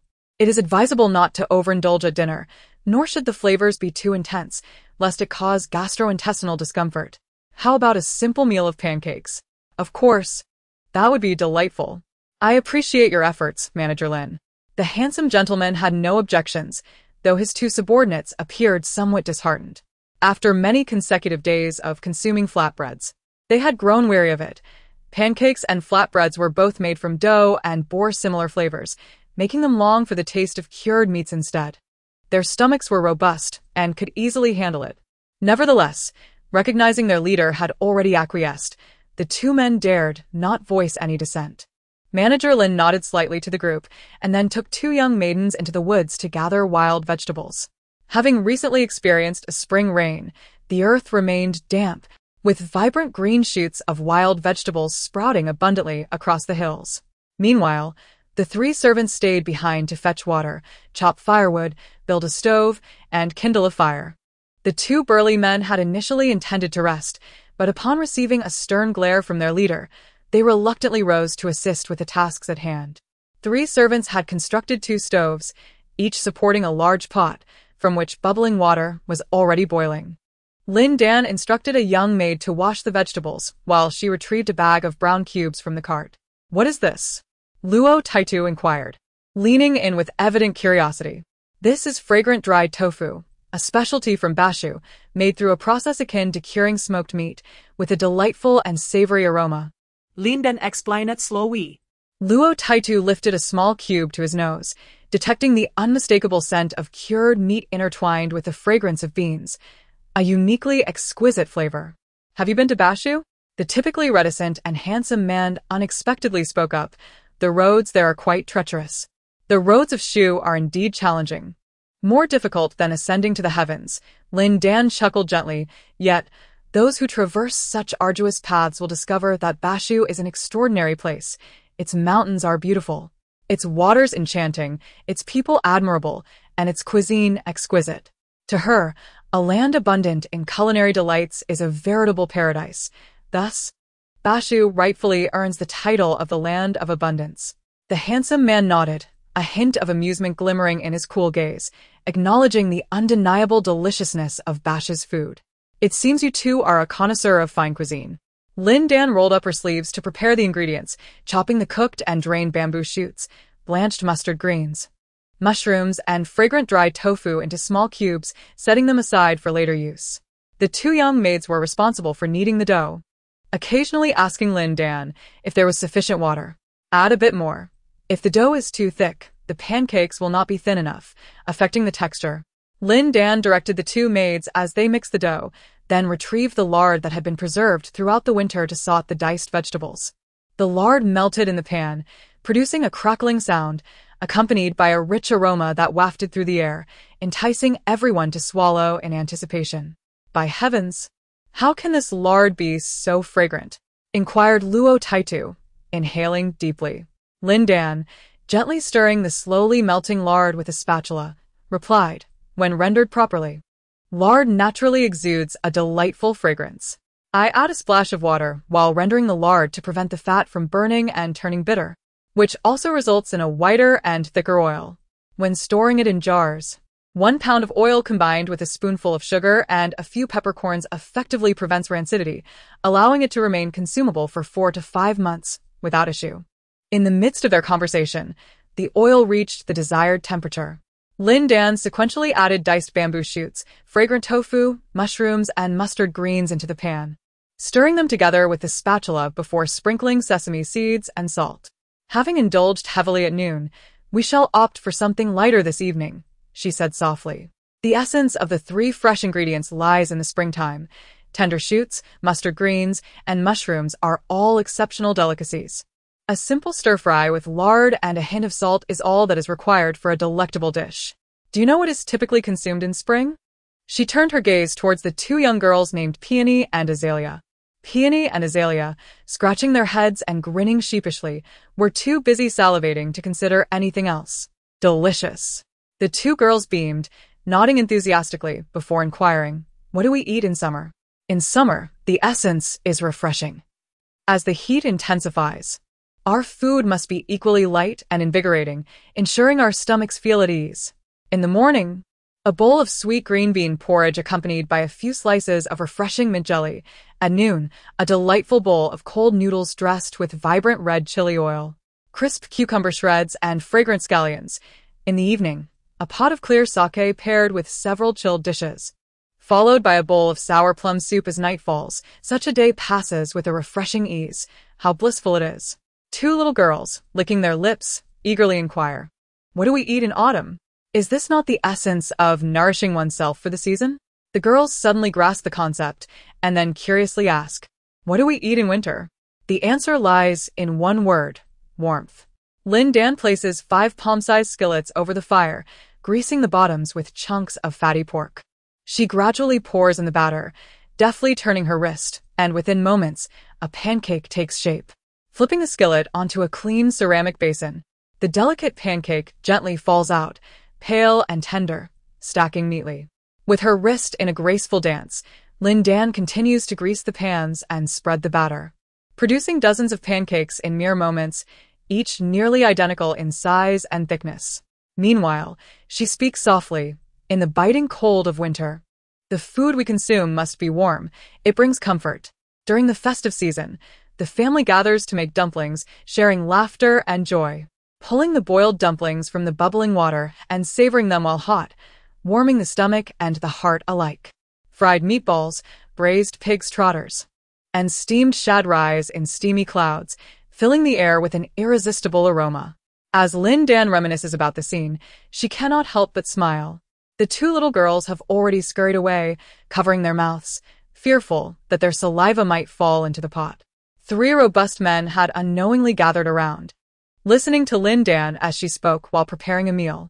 Not only was the esteemed shopkeeper skilled in the culinary arts, but her words flowed melodiously, each sentence a delightful ode to gastronomy, leaving the listeners feeling as though they had feasted at a grand banquet, their hearts brimming with satisfaction and their stomachs yearning for more.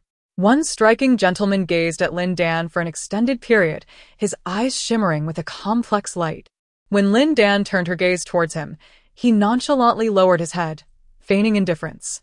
The trio of sturdy men took but a single bite before pausing, then swiftly stuffed the remaining wraps into their mouths, rapidly rolling another and yet another. The spoon scooping the diced vegetables moved incessantly, akin to a tempestuous whirlwind. Although Lin Dan had deliberately prepared an ample dinner, the others still found themselves unsated, primarily due to the enormous appetites of the three men, who consumed their wraps at an astonishing pace. By the time one finished, they had already devoured three, a sight that was indeed exasperating. Lin Dan, on the other hand, partook of only a modest portion. As night fell, her cough intensified, and after taking her medicine, she retreated into the carriage to rest. The others instinctively quieted their movements, mindful not to disturb her. The three robust men settled in a spot with a broad view, taking it upon themselves to keep watch over the caravan. They seemed remarkably accustomed to this lifestyle of dining al fresco and sleeping under the stars, while the rest of the caravan succumbed to slumber. They remained alert. It was no wonder that old Shen had been so reluctant to part with the shopkeeper, lamenting her illness, expressing that food held no flavor for him. It was indeed for this reason. Luo Taitu lay flat on the ground, rhythmically patting his belly, reminiscing about the delectable spring vegetable wraps, exclaiming how utterly delicious they had been, though regretting their scarcity, leaving him unsatisfied.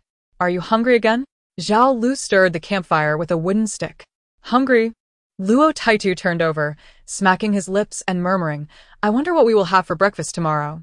I long for pancakes." The thought of those delectable pancakes made Zhao Lu swallow hard. He too yearned for pancakes, so fresh and savory that one could indulge in them for 3 consecutive months without growing weary. "Enough talk, you all should rest. I will keep watch," declared the handsome man in a deep voice. The leader, known for his decisiveness, left no room for dissent, and thus Zhao Lu and Luo Taitu acquiesced, quickly drifting into slumber. Before long, a rumbling sound echoed through the dark night. Fortunately, everyone was deep in sleep, oblivious to it. The next day, Lin Dan's illness had significantly improved compared to the previous day. Before dawn, she rose to prepare breakfast for everyone. The innkeeper was also up, and naturally, the staff could not afford to be idle, gradually waking to fetch water and kindle the fire. "You kept watch all night?" Lin Dan remarked with slight surprise upon seeing the handsome man seated by the fire. He nodded, opened his mouth to speak, but remained silent. Noticing his hesitance, Lin Dan inquired, "Is there something on your mind?" "Nothing." He hesitated for a moment before succumbing to curiosity. "What are we having for breakfast today?" Lin Dan smiled gently. "This morning, I will simmer a pot of white rice porridge, boil some noodles, and prepare a few side dishes.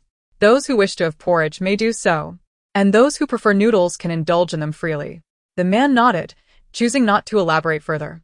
However, the two burly men lying beside him awoke and grumbled, "Lin, why aren't we having pancakes? White porridge and noodles can't compare to the delight of pancakes." Lin Dan smiled gently and shook her head, remarking that no matter how delectable a dish may be, one cannot indulge in it every day. Variety is essential for each meal. Xiaorao approached with a cheerful demeanor, announcing, "Master, the dough is ready and the porridge is simmering. You may begin cooking the vegetables." She then glanced at Zhao Lu and Luo Taitu, her tone laced with playful sarcasm. "You two gentlemen are truly oblivious to your fortune.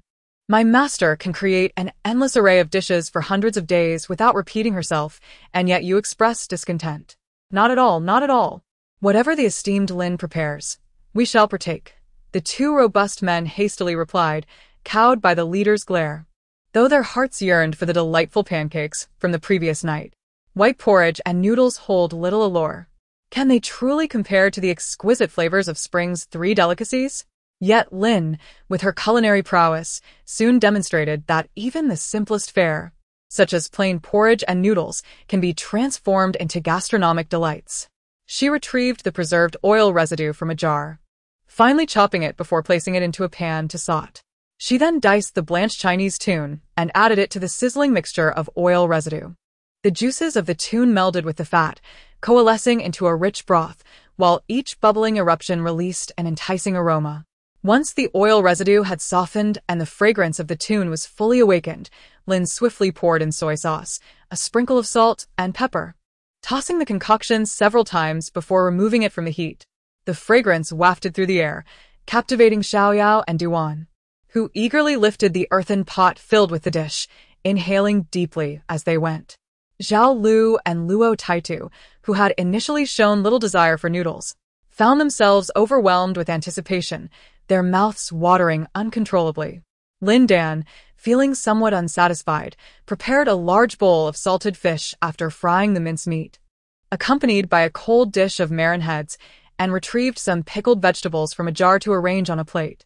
Only then did she begin to make hand-pulled noodles. As the noodles boiled to perfection, the congee was nearly ready, prompting everyone to swiftly take out their bowls and chopsticks, eagerly awaiting the meal. "All right, let's eat quickly so we can continue our journey," Lin Dan said, washing her hands thoroughly and leisurely rolling down her sleeves. The three robust men, true to their training, swiftly ladled out 3 steaming bowls of noodles, mixing them with the minced meat and devouring them with gusto. The fragrant ingredients of the Chinese tune and crispy pork fat melded beautifully, creating an astonishingly rich flavor, while the tender tune complemented the crispy richness of the pork, resulting in a culinary delight. The noodles were exceptionally resilient, each strand saturated with the savory juices of the minced meat, and with each mouthful, the delightful combination of softness, elasticity, and umami flavors captivated the trio's palates. "Delicious! Absolutely exquisite!" they exclaimed, their eyes lighting up as they quickened their pace.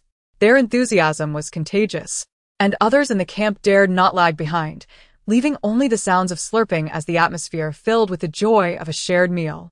Lin Dan, Still recovering from her illness and lacking an appetite, contented herself with a bowl of congee.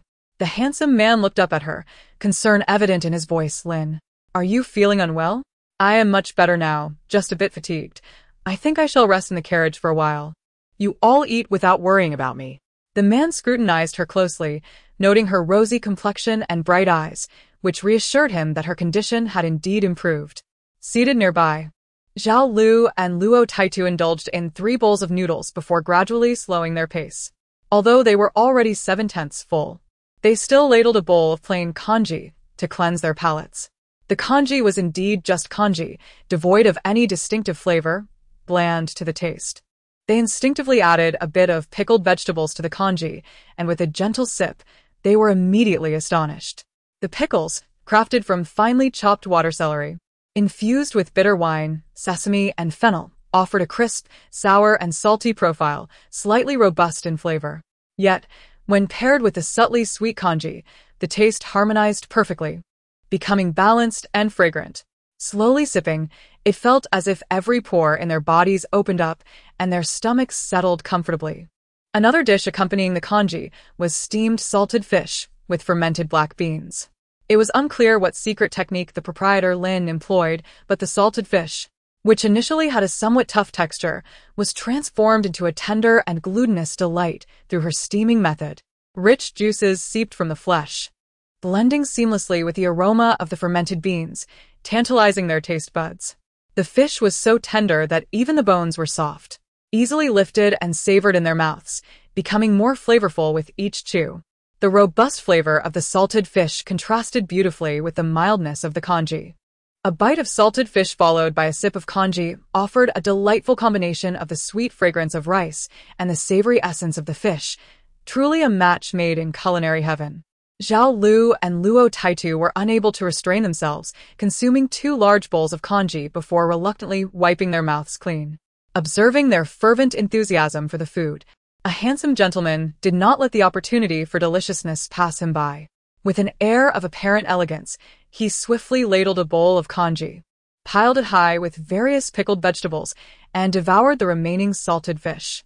Still feeling unsatisfied, he poured the fish's savory juices along with the fermented beans into a bowl of noodles and slurped it all down with gusto.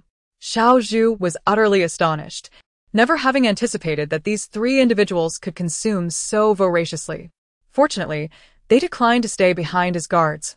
Otherwise, their caravan would surely be impoverished by such gluttony. Goodness. Life had become exceedingly indulgent. After finishing breakfast, Zhao Lu and Luo Tai-tu reclined upon a large stone, rubbing their bellies with expressions of sheer contentment. After a brief respite, we shall set forth, aiming to reach the capital by the day after tomorrow. The handsome man remained standing tall, his lean waist and abdomen appearing as though he had not partaken in any meal at all. Excellent. The two burly men responded in unison just as a servant of Manager Lin emerged from the woods, carrying 2 wild rabbits and a hazel hen. He exclaimed with exuberance, "Manager, the traps and nets we set last night have yielded some game. We have provisions for lunch. What did we catch?" Lin Dan lifted the curtain to take a look and immediately chuckled. "Splendid. For lunch, we shall have braised rabbit and stir-fried hazel hen. The meat of the hazel hen is renowned for its delicate texture, often referred to as the dragon meat of the heavens. It is exquisite regardless of the cooking method employed. To prepare the dish, finely chop the hazel hen meat, young ginger, pickled chili, and sauerkraut, adding them sequentially to the pan for a stir-fry, followed by half a bowl of clear water for a brief simmer. The resulting hazel hen is tender, with the chopped bones releasing rich, viscous marrow that melds seamlessly with the tangy broth, requiring no thickening to achieve profound flavor. Paired with white rice, the dish is an unparalleled delight. As Lin Dan recounted the recipe, the group, having only recently satiated their hunger, began to swallow repeatedly, eagerly wishing for time to hasten. Yearning for the moment, it would be noon. Let us secure the rabbits and hazel hen. It is time for us to embark. Lin Dan gazed at the 3 burly men and spoke gently, "Gentlemen, we part ways here. I am grateful for your care along the journey. You are too kind." "Master Lin," Zhao Lu replied hurriedly, swallowing the saliva that had pooled in his mouth, a sheepish smile on his face as he bid farewell. The handsome man mounted his steed, offering a slight gesture of respect. Luo Tai-tu removed his boots to inspect them, seemingly having collected small pebbles within, while his peripheral vision stealthily fixated on the wild hare and hazel hen, perhaps concocting some scheme. Lin Dan knelt in farewell before slowly departing. Luo Tai-tu took his time putting on his boots before mounting his noble steed, appearing somewhat anxious as he remarked, "Boss, should we not escort Master Lin a bit further? The dense forest ahead is fraught with perilous terrain. There may be bandits lurking." Her servants are all southerners, diminutive and frail, ill-equipped to safeguard 5 carts of goods.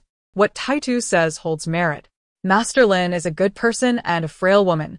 We have completed our task, so it would not hurt to accompany her a little longer, Zhao Lu quickly concurred. The handsome man turned his horse to survey the convoy and, after a moment's contemplation, decisively stated, "Then let us follow." The 3 men cracked their whips and hastened to catch up, explaining their intentions through the carriage curtain. Master Lin was immensely grateful, yet Xiao Zhu's eyes widened in disbelief. Did these 3 gluttons truly think they could mooch off them after spotting the wild hare and hazel hen they had captured? At noon, the group indeed feasted on stir-fried hazel hen and braised rabbit meat. With a total of 9 individuals, there was initially insufficient food. However, Master Lin's culinary skills were beyond compare. The 2 dishes were exquisitely flavored, and a single spoonful of dish paired with a bowl of rice was more than adequate. After the meal, a vibrant layer of red broth floated atop the earthenware pot. Luo Tai-tu and Zhao Lu promptly retrieved their flatbreads, savoring each morsel as they dipped it into the remaining soup. What a comfort, truly a comfort.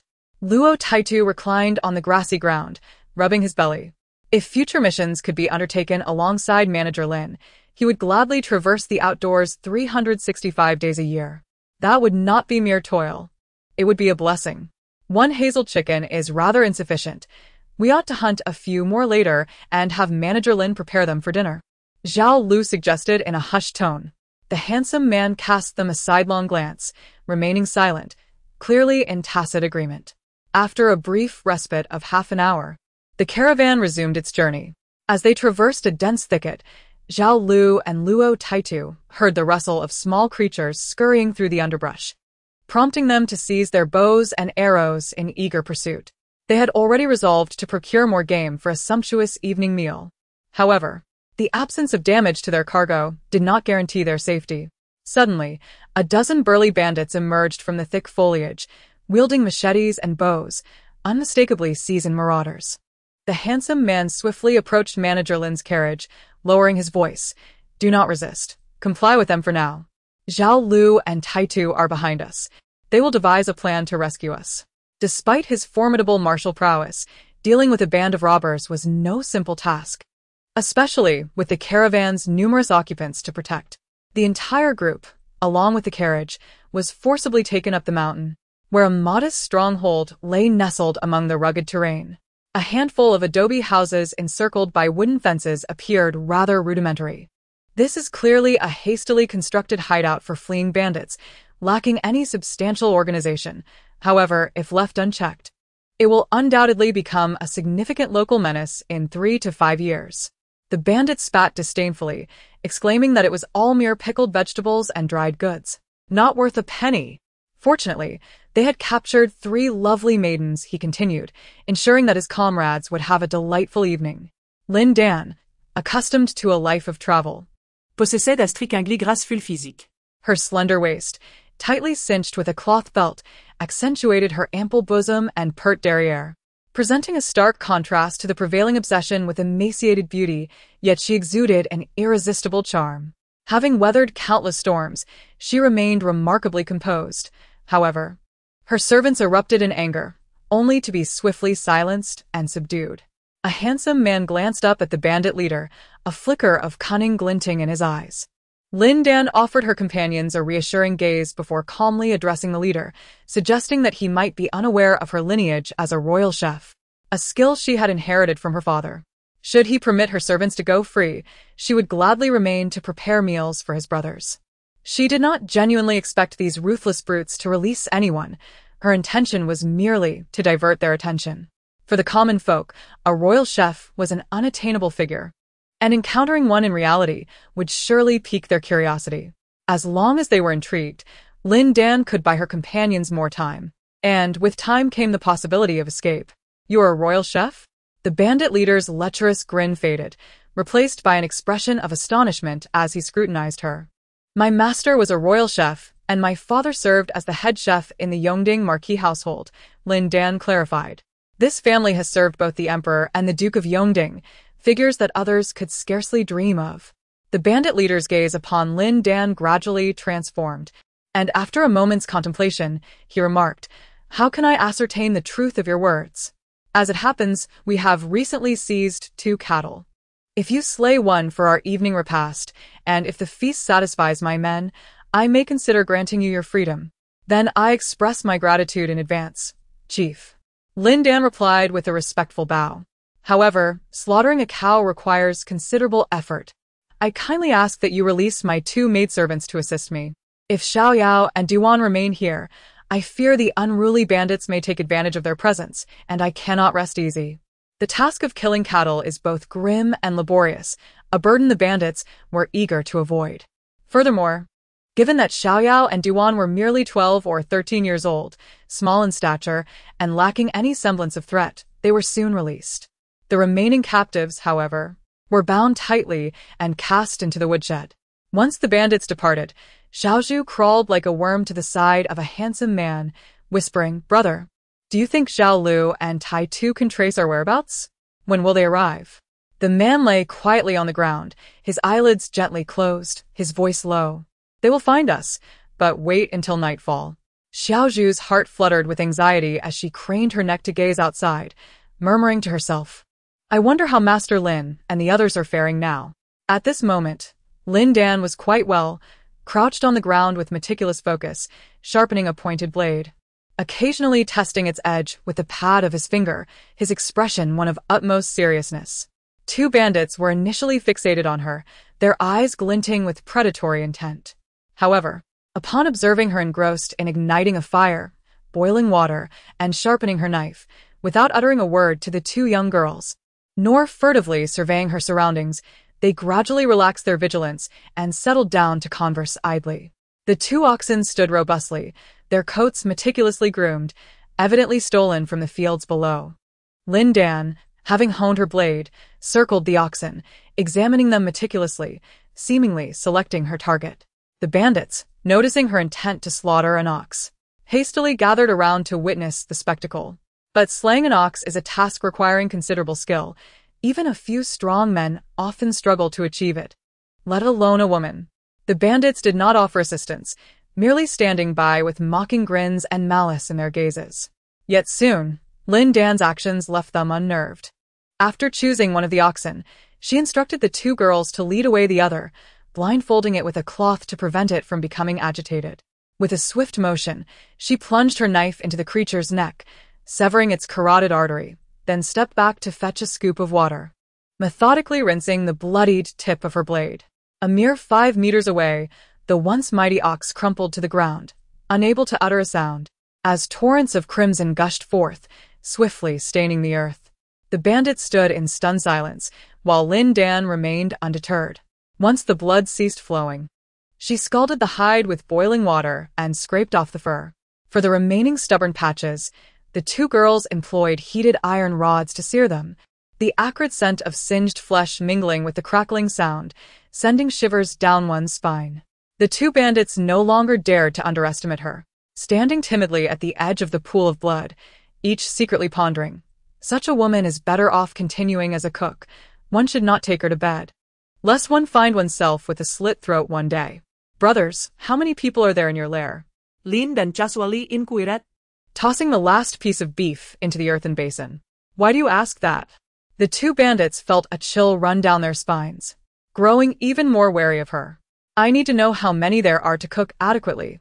Otherwise, if I underprepare, everyone will go hungry. Lin Dan calmly wiped the bloodstains from her face. This reasoning was quite sound, and the two bandits counted mentally before replying. There are about 20 or 30 mouths. So, do cook a bit more. Lin Dan nodded, no longer probing further. She, along with the two young girls, carried the beef into the kitchen, cutting it into 2-inch cubes, marinating it with soy sauce, cooking wine and flying salt, while also preparing the beef hooves, tendons, ribs, and bones for later use. Master, how are we going to escape? The two young girls could no longer contain their anxiety and whispered into her ear. First, let us finish this meal. Lin Dan peeled garlic with a serious demeanor, her expression steadfast. No amount of their panic would change the situation, and they resigned themselves to washing the ingredients. An hour later, the beef had marinated to perfection. Lin Dan poured half a jar of vegetable oil into a large pot, heating it until it reached a temperature of 8 parts hot before gradually adding the beef, stirring it with a spatula. Once the meat was partially cooked, she removed it and set it aside. Discarding the remaining oil, she washed the pot, added fresh oil, and introduced slices of ginger and strands of scallion to release their fragrance. She then returned the partially cooked beef to the pot, adding soy sauce, star anise, and other seasonings, continuing to stir for a quarter of an hour before adding water to simmer. When the broth began to boil, she withdrew the excess firewood from the hearth and let it simmer gently. As the beef stew neared completion, she cleaned the beef tendons, slicing them into strips to fry, intending to prepare a second dish of braised beef tendons. The two young girls were utterly amazed, never expecting their master to cook even in the midst of a bandit lair. It left them pondering her thoughts. Was her life more precious than her culinary endeavors? At the halfway point of the beef stew, a rich aroma wafted from the pot, tantalizing the two bandits who could no longer contain their desire. They lingered by the stove, occasionally drooling, eagerly inquiring, "It has been simmering for a quarter of an hour. It must be ready to eat, right?" "Not quite," Lin Dan replied. "It requires at least another half hour for the meat to become tender." Wiping her hands with a cloth, she asked the two bandits, "Could you kindly escort me to my cart? I wish to retrieve some seasonings." The two bandits immediately became alert, pointing at the various jars and bottles on the stove, admonishing, "Don't be so troublesome. We have all the seasonings you could possibly need right here. taking the initiative. Lin Dan produced a length of rope and wrapped it around her wrist. Reluctantly, the two bandits nodded in agreement, locking the kitchen door behind them to prevent Xiaoyao and Duwan from escaping. The trio ventured deep into the heart of the mountain stronghold, meandering until they discovered a cavern, shrouded in an abundance of vines, easily overlooked without proper guidance. The two bandits, parting the tendrils, barked sharply, "You go in and find it yourself." And be quick about it. Lin Dan, guided by their torches, peered inside and beheld her 5 carts stationed within the cave, accompanied by dozens of locked chests, all filled with stolen goods. She cast a hasty glance before entering, climbing atop one of the carts. With a swift motion, she broke the clay seal of a large urn, scooped several spoonfuls of liquor into an empty small jar, and promptly covered the urn's opening with cowhide paper, securing it tightly with a rope. Despite her rapid actions, having sealed the urn in mere moments, the two bandits still caught a whiff of an indescribable fragrance emanating from the liquor, causing them to feel somewhat intoxicated. "What sort of liquor is this, that it smells so exquisite?" they inquired, their voices tinged with longing. "It is merely a common brew, something I concocted for my own amusement, of little worth," Lin Dan replied, her expression momentarily faltering, her gaze evasive. "Hurry, fetch us some beef," commanded the bandit overseeing her, rapping on an empty bowl to urge her on. "Brothers, the meat has yet to stew properly. It requires a little more time," Lin Dan kindly explained. "We don't care if it's tender or not, as long as it's cooked. Get us what we demand, and stop with the excuses." The two bandits, their eyes aflame with impatience, were so enticed by the aroma that they nearly plunged headfirst into the pot to indulge. The other bandits, drawn by the scent, rushed over, insisting on tasting the meat from the pot. Fortunately, the bandit leader maintained control. Otherwise, the kitchen would have been stripped bare. What had that woman added to the pot to invoke such a tantalizing fragrance? After the bandit leader left the kitchen, he immediately seized one of his subordinates for questioning, occasionally twitching his nose to catch the lingering scents in the air. "Boss, allow me to show you," two bandits eagerly offered. "It will be a while before the dishes are served. How about we brothers indulge in some drinks first?" "Very well, bring out the wine." The group hoisted the large jar into the main hall, peeling back the leather paper to peer inside, instantly rendered momentarily dazed. The intoxicating aroma was overwhelming. If left exposed, it was even more potent than typical strong liquor and more refined than aged grain spirits. Even before tasting, their mouths watered profusely. "Quickly fill my bowl," the bandit leader exclaimed urgently. After gulping it down in a few hearty swigs, he paused briefly before bursting into hearty laughter, praising the exquisite wine. The others could no longer restrain themselves, each ladling a bowl for themselves, the rich fragrance of the liquor wafting through the air, enticing even more onlookers. Meanwhile, Xiao Zhu and his companions had initially huddled together, contemplating their escape and how to rescue the shopkeeper, when suddenly, an indescribably rich aroma of meat wafted through the air. Silencing them, they quickly concluded, "The shopkeeper is making rice wine stewed beef." "I'm so hungry," one servant murmured as he licked his lips. The others exchanged glances, their stomachs collectively groaning in protest. Whenever the shopkeeper began cooking, even those not hungry felt an immediate pang of hunger. Even the man meditating with closed eyes opened them, glancing towards the kitchen, his throat involuntarily convulsing. After a brief silence, the group resumed their discussion, only to be overwhelmed by an assertive wave of wine aroma that surged from all directions, igniting a fervor within them. Captured, beaten, and imprisoned, Xiao Zhu, despite his dire circumstances, spat vehemently and cursed, "Damn it, these wretched beasts dare to steal our wine." The previously silent, handsome man suddenly inquired, "What kind of wine is this?" Gritting his teeth, Xiao Zhu replied, "There is a legend in Zhongshan County that you may have heard of. Once Lu Xianshi sold wine at the Zhongshan Tavern." The erudite man immediately interjected, "Xuanshi's drunkenness. The 1,000-day wine?" Xiao Zhu, taken aback, nodded in affirmation. "Indeed, this is the legendary 1,000-day wine. Manager Lin has traveled through Zhongshan County for 3 years, and after much effort, he has finally restored the recipe for this wine. After brewing, it was buried underground for 7 years and has only recently been unearthed. ready to be sold in the capital for a handsome price. Upon opening the wine vat, they discovered a wine worm had flourished within, the liquid rich and thick. While it may not induce a stupor for 1,000 days, it could certainly intoxicate one for 3 full days and nights. Passed down through the ages, this exquisite drink became known as the 1,000-day wine, revered as a celestial nectar among wines. With the fragrant aroma enveloping his senses and the raucous sounds of mountain bandits engaging in their drinking games ringing in his ears, the handsome man licked his parched lips and gritted his teeth, exclaiming, "Truly, a pack of beasts." No sooner had he spoken than he snapped the ropes binding him, rising with a countenance as dark as ink.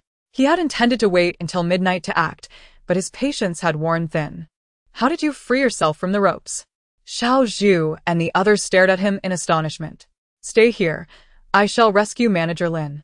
When you hear the signal, come out and rendezvous with me." Fearing that a few individuals might inadvertently alarm the bandits, the handsome man carefully untied them and offered a few admonitions. Subsequently, he effortlessly snapped the iron chain on the door latch and restored it to its original position, stealthily proceeding in the direction of the strongest scent of meat. Lin Dan was busy stir-frying beef tendons, while Xiaoyao and Duan molded the pounded beef into meatballs, which they placed into the creamy broth made from beef bones. Upon seeing the man enter, all three were momentarily taken aback, though Lin Dan quickly regained her composure, pulling him inside and discreetly shutting the door behind them. "What brings you here? Where are Xiao Zhu and the others?" she inquired in a hushed tone. "I've come to rescue you," the man replied, his weapon having been confiscated by the bandits. Now he was selecting kitchen knives in the kitchen, his demeanor remarkably composed. "I will first escort you away from the stronghold. Once we are in the mountains, do not stray. Follow the stream downwards and wait in the open area at the foot of the mountain. I will join you shortly with Xiao Zhu and the others. The ensuing scene may be somewhat gruesome, unsuitable for women to witness. It is permissible for Xiao Zhu and the others to remain until the end. They can assist in clearing the bodies." With that thought, the man reached for Lin Dan's wrist, only to be gently rebuffed. "There are over 30 fierce bandits in this stronghold, and you are alone. How do you intend to manage?" She urged him to sit and eat something, assuring him that they would descend the mountain soon. As she spoke, she brought forth a plate of scallion beef and pressed a bowl and chopsticks into his hands. Instinctively, he accepted the bowl and chopsticks, devouring a few mouthfuls with an expression of satisfaction and delight. Yet, he abruptly stiffened, his tone becoming somewhat awkward. "Now is not the time for eating. You must come with me." "Go where?" "Sit and eat." Lin Dan gently swatted away his outstretched hand, her voice laced with a light-hearted chuckle. The man glanced at the itchy back of his hand and then at Lin Dan's radiant face, gradually falling into a contemplative silence, with his eyelids lowered. Xiaoyao and Duan observed the pot, which was now largely emptied of the stewed beef, and lamented. "I told them the meat wasn't tender yet and needed to simmer a bit longer, yet they insisted on serving it now. Such a waste." It was fortunate that they squandered only the food and not the people. Lin Dan, eavesdropping, felt a growing amusement in her eyes. "The noise has ceased. Let us go take a look." The man, touching his shoulder with a peculiar expression, promptly followed closely behind. The group arrived smoothly in the hall, where they found the floor strewn with bandits, some sprawled over tables, snoring thunderously. The air was thick with an irresistible scent of wine, which enveloped them as soon as the door was pushed open, making it difficult to advance. Several other buildings echoed with snores, revealing that these bandits could not withstand the allure of the potent drink and had succumbed to intoxication. Xiaoyao and Duan tiptoed to observe the large wine jar positioned in the center of the hall, gritting their teeth in dismay. They ruined an entire jar of wine. Lin Dan gently patted the heads of the two young girls, reiterating, "As long as they haven't harmed anyone, let us gather our belongings and leave." The man surveyed the room of inebriated individuals with astonishment, utterly unprepared for the fact that Lin, the innkeeper, had resolved the matter without a single confrontation, requiring no assistance from others. Lin Dan, sidestepping the man, remarked softly, "In my presence, there is no issue that cannot be resolved with a meal." No sooner had she spoken than the sound of hoofbeats echoed from outside the stronghold, accompanied by the distant flickering of torches approaching, indicating that some unforeseen event was unfolding. In the dim light of the night, Lin Dan nodded slightly, watching him leave. To guard against unforeseen circumstances, she and the two young maidens sought refuge in a concealed spot. Moments later, the gates of the mountain's stronghold creaked open, and a man entered alongside a tall, bearded commander, followed closely by Zhao Lu and Luo Taitu. "Damn it! You dragged us out to this desolate mountain in the dead of night to rescue someone, only to have it all be for naught. Every one of these men I brought with me are my trusted soldiers. Losing even one is like a knife twisting in my heart. Though there may be no fighting today, we are prepared for a fierce battle. And you must remember this favor." The bearded commander grumbled with irritation. "General, these few were rescued from the woodshed and are uninjured," a line of soldiers reported, with the grateful Xiao Zhu and others trailing behind them. "What of the shopkeeper? Did you not say that we must rescue Lin regardless of the circumstances?"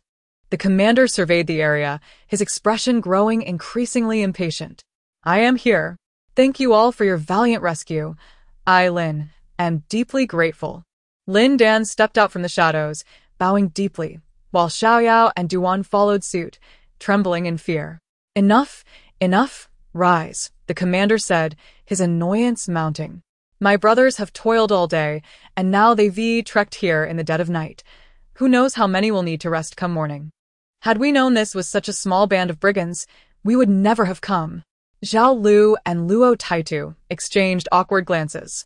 Had they known this band of outlaws was still in its infancy, they would not have rushed down the mountain to fetch reinforcements. Their leader was indeed skilled enough to protect himself, but Lin and the two young maidens were in peril. The bandits have always been devoid of humanity. When they seize a woman, they defile her, and when they capture a man, they cut out his tongue and sell him to the coal mines of the West Mountain. They dare not squander time and immediately gather their forces to launch an assault. "Have all the bandits been dealt with?" the burly man inquired, casting a glance at the handsome figure before him, harboring no doubts regarding his capabilities. "All have been resolved by Manager Lin." The man gestured toward the main hall. The group hurried inside to investigate, only to be astonished. Proudly, Xiao Zhu announced, "This is Qianri wine, brewed by our manager himself." "Qianri wine? The kind consumed by Lu Xianshi?" The burly man's voice escalated, his expression one of shock. Without caring for the disarray, he seized a wine cup previously used by the bandits and poured the remnants of the liquid into his mouth, savoring it with exaggerated smacking sounds. Most of the soldiers he brought along shared his insatiable thirst for alcohol, eagerly inspecting the wine jars in hopes of discovering any remaining spirits.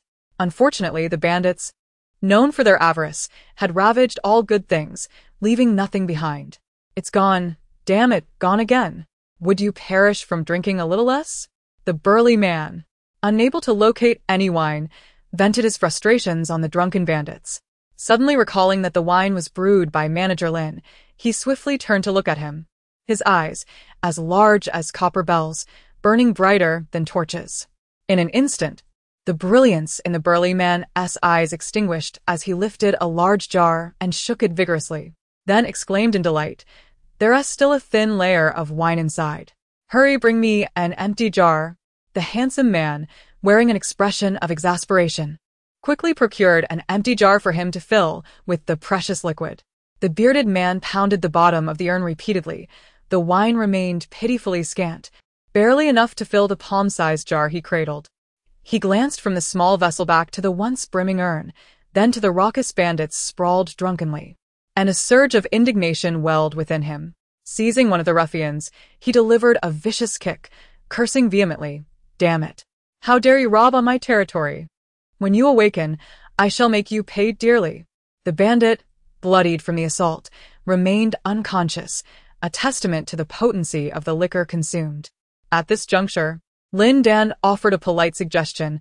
"I express my gratitude to you, esteemed warriors, for your late-night assistance. There are still some provisions in the kitchen. Allow me to bring them forth to satiate your hunger. After such a strenuous journey, you must be fatigued and in need of nourishment." Zhao Lu and Luo Taitu, eyeing the remnants of the feast laid before them, were instantly invigorated, and even the handsome stranger discreetly swallowed in anticipation.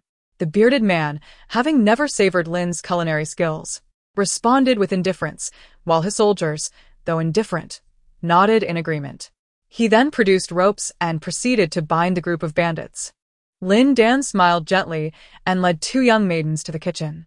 The bandits, engrossed in their drinking, had scarcely touched the food, which was still warming on the stove. Moments later, the dishes were presented. A large basin of beef stew simmered in rice wine, a generous bowl of bone broth with beef meatballs, a plate of braised beef tendons, a dish of stir-fried beef with scallions, and a bucket of white rice, ample enough to satisfy the appetites of 20 to 30 individuals. The dishes were steaming hot, releasing an indescribably rich aroma of meat mingled with the deep fragrance of wine, slowly permeating the hall. Gulping, the burly man swallowed hard. Gulp, Gulp. his accompanying soldiers rose one after another, covering their bellies as they struggled to contain their hunger, feeling an insatiable craving stirring within them. I am deeply grateful for your presence, esteemed warriors. Lacking in resources, I can only offer this modest meal as a token of my appreciation. I hope you will not find it lacking. Lin expressed her heartfelt thanks once again.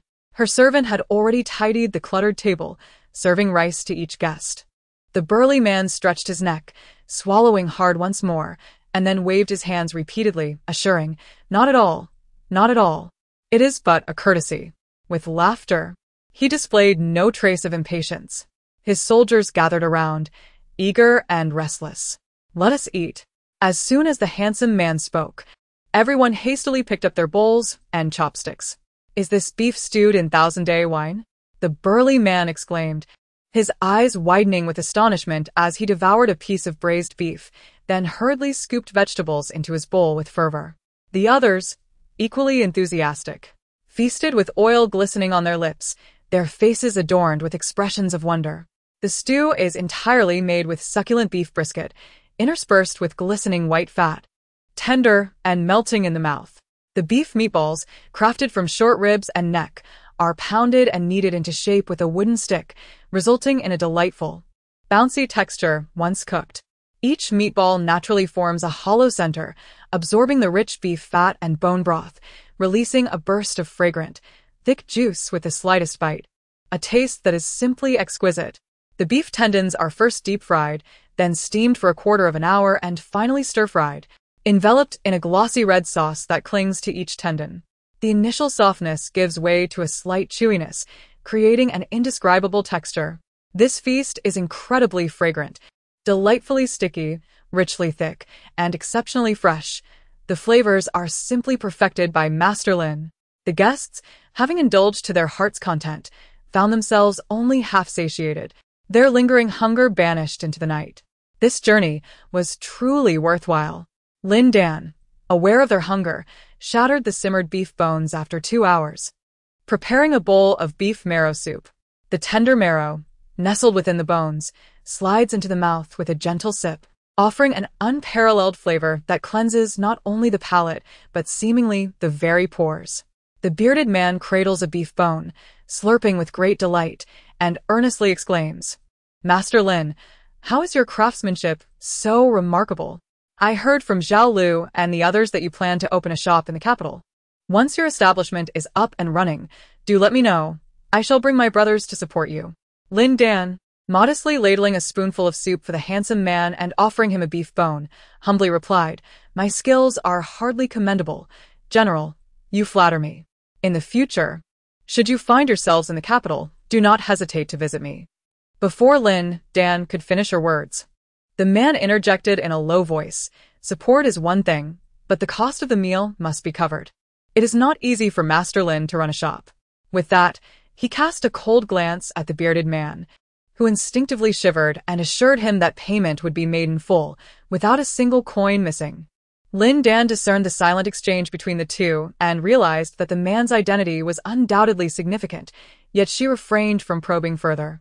When traversing the outside world, it is best to speak, observe, and act sparingly, for excessive engagement may invite trouble. After all, once they entered the capital, their paths would diverge, making further inquiry unnecessary. After the meal, Lin Dan led them to retrieve her carriage, simultaneously claiming the spoils of the bandits. The handsome man remained unaware of the methods she employed to discover the location of the hidden loot, yet he found himself increasingly impressed by her cleverness. To curry favor, Every visitor would bring him a jar of fine wine. When the drink flowed freely, so too did his words, but should the wine prove inferior, he would unceremoniously eject the guest. While the approach to ingratiate oneself with the Marquis of Wei Yuan seemed straightforward, it was anything but simple.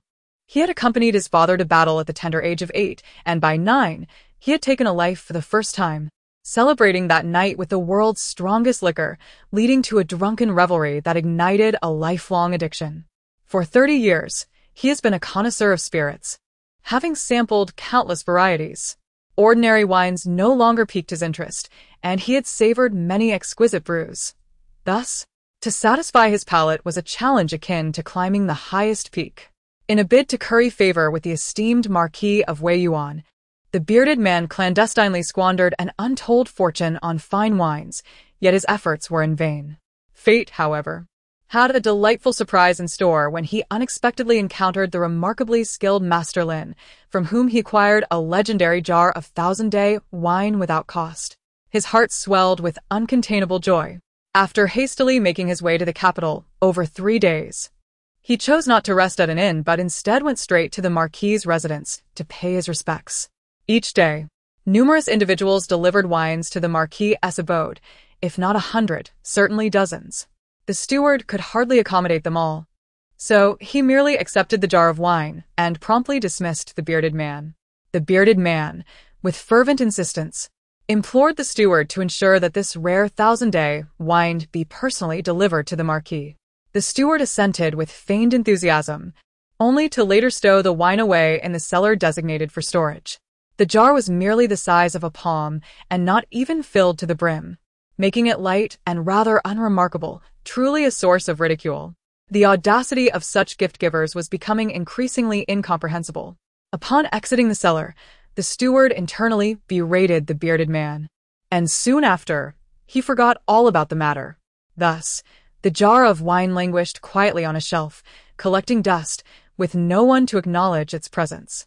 Lin Dan found herself both amused and exasperated, and despite her reluctance, she had no choice but to allow them to remain. She could not fathom why. Having already seized her husband's possessions, they were intent on driving her and her daughter to despair. Yet, human malice is inscrutable.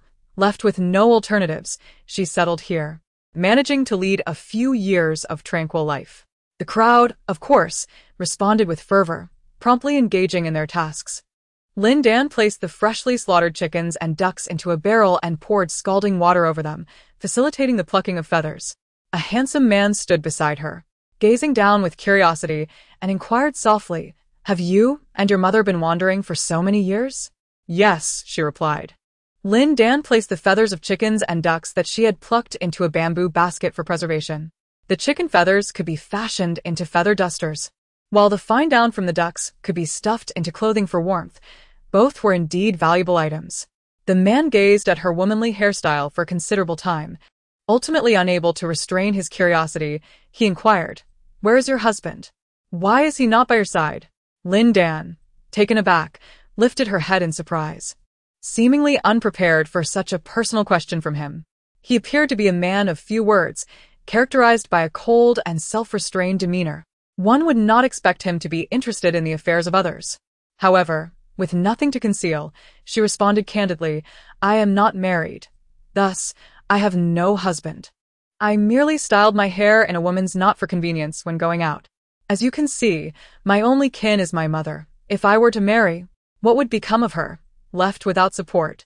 Moreover, I have spent years wandering to learn my craft, living a transient life, and there is no place to settle down even if I were to consider marrying." Upon finishing her words, she smiled gently, her demeanor open and untroubled. "Things are quite satisfactory as they are. I have endured the most challenging days, and what is there to fear in the future? As long as I can teach a few capable disciples, I need not worry about being without care in my later years." At this point, she seemed to recall something disheartening, and the light in her eyes gradually dimmed, culminating in a wistful sigh. Lin Dan glanced into the room and noticed she looking at her with earnest eyes, prompting her to smile in acknowledgement.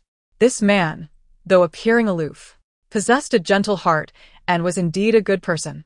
The man continued to observe her radiant smile, his gaze wavering. The two shared a quiet journey, Yet it felt neither heavy nor awkward. Rather, it was filled with a sense of ease and comfort. After navigating several winding paths, Lin Dan turned onto a main road and soon spotted a post station by the roadside. Outside the station, a thatched shed was bustling with activity. Where a middle-aged woman was busily attending to various tasks, her coarse shouts audible from a distance. As Lin Dan approached, she clasped her hands in greeting and inquired, "Sister Wang, it has been a while since we last met. How have you been? Why is Aunt Wang not in the shop?" Who are you? The middle-aged woman seemed taken aback for a moment before responding, I remember now. You are that little girl who used to work for my family. It's been 10 years, and you've grown so much." In the past, Lin Dan had been short and petite, yet she possessed remarkable resilience, capable of shouldering over 100 pounds of beans, leaving a lasting impression on the woman. Lin Dan affirmed her identity and patiently inquired about the elder's well-being. The woman rolled her eyes, seemingly dismissive of her mother-in-law, and refused to answer any of Lin Dan's questions.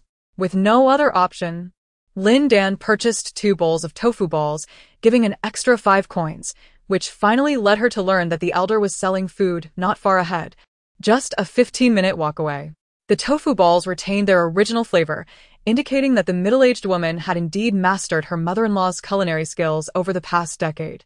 However, it remained a mystery why they had chosen to run separate establishments. As Lin Dan walked, she inquired about the situation from passing pedestrians, feeling an indescribable heaviness in her heart. Aunt Wang had treated her son and daughter-in-law with genuine kindness, yet they had turned their backs on her.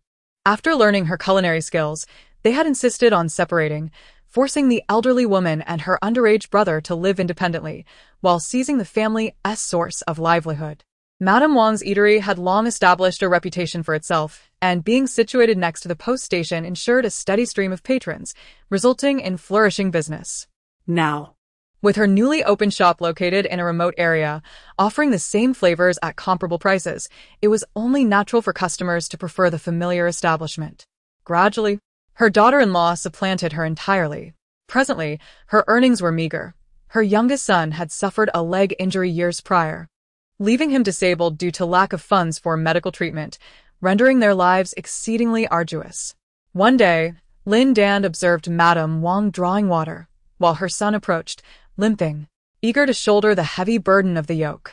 However, she swiftly prevented him from doing so. The two engaged in a gentle tussle, their eyes slightly reddened, yet filled with mutual affection and concern. Witnessing this poignant scene, Lin Dan felt a pang of emotion and without hesitation walked over, seized the yoke, hoisted the water buckets, and strode into the shop. The handsome young man stood momentarily dumbfounded before hastily stepping forward to lift the heavy bucket, pouring its contents into the water vat. He then took the yoke from her, murmuring, "Where's the water source? Allow me to fetch it while you take a rest." Madame Wang quickly waved her hands, exclaiming, please do not say that. "I have only taught you for 3 months, and you still assist me daily with so much work. In truth, I am the one benefiting from your help. How could I allow you to bear the burden of my livelihood? My youngest son, and I can manage. I would not want to become a burden to you." As she spoke, her eyes grew moist. It pained her to think that her own son disregarded her, while a young girl who had learned merely one dish treated her with the warmth of family. The young girl entered with red-rimmed eyes and spoke in a hushed tone. "Sister Lin, I appreciate your kindness, but I have recently found a long-term job at Master Zhou's place, tending to livestock daily. It sustains my mother and is not too arduous, so you need not worry." The handsome young man remained silent, yet he had already taken up the task of grinding soybeans for soy milk, his gaze unwaveringly fixed on Lin Dan, who was eloquently conversing. Lin Dan chopped cilantro, scallions, and pickled vegetables into small pieces, then sauteed sesame and peanuts in oil until fragrant, mashing them in a mortar and setting them aside for later use. She gradually continued, "If you only sell one dish throughout the year, your customers will eventually tire of it, and business will naturally dwindle. Your skill in preparing tofu is exceptional. Why not create a few more tofu dishes? The recipe I am teaching you now is one I learned in Fushin County, known as tofu pudding or dohua. This half-finished product of tofu possesses a flavor that rivals that of fully prepared tofu, available in both savory and sweet variants. Your establishment is strategically located along the main road, attracting customers from all corners. When northern patrons arrive, you may offer them the savory version, while the southern guests might prefer the sweet. In spring, autumn, and winter, serve it hot. During summer, chill it in well water for a refreshing cold dish. Tofu pudding itself is bland, relying entirely on the sauce for flavor, which can vary widely. The savory sauces can be spicy, aromatic, or tangy, while the sweet options might include flavors of cane sugar, brown sugar, or maltose. A bowl of tofu pudding accompanied by 2 spoonfuls of sauce can yield countless flavor combinations, effortlessly satisfying any patron's palate. Isn't this far superior to merely selling tofu balls? Moreover, the preparation of tofu pudding is remarkably simple. Once sold out, a large pot can be brewed anew in less than a quarter of an hour. Freshly made and served, customers can relish the freshest ingredients at any time. Who could resist such a delight? When it comes to cooking, Lin Dan speaks with unbridled enthusiasm. Before long, she has crafted 2 bowls of tofu pudding, one featuring a spicy flavor and the other infused with goji berries and brown sugar. Both are vibrant in color, exuding an inviting allure. The handsome man silently takes a spoonful of the savory tofu pudding, and the exquisitely tender texture instantly captivates his palate.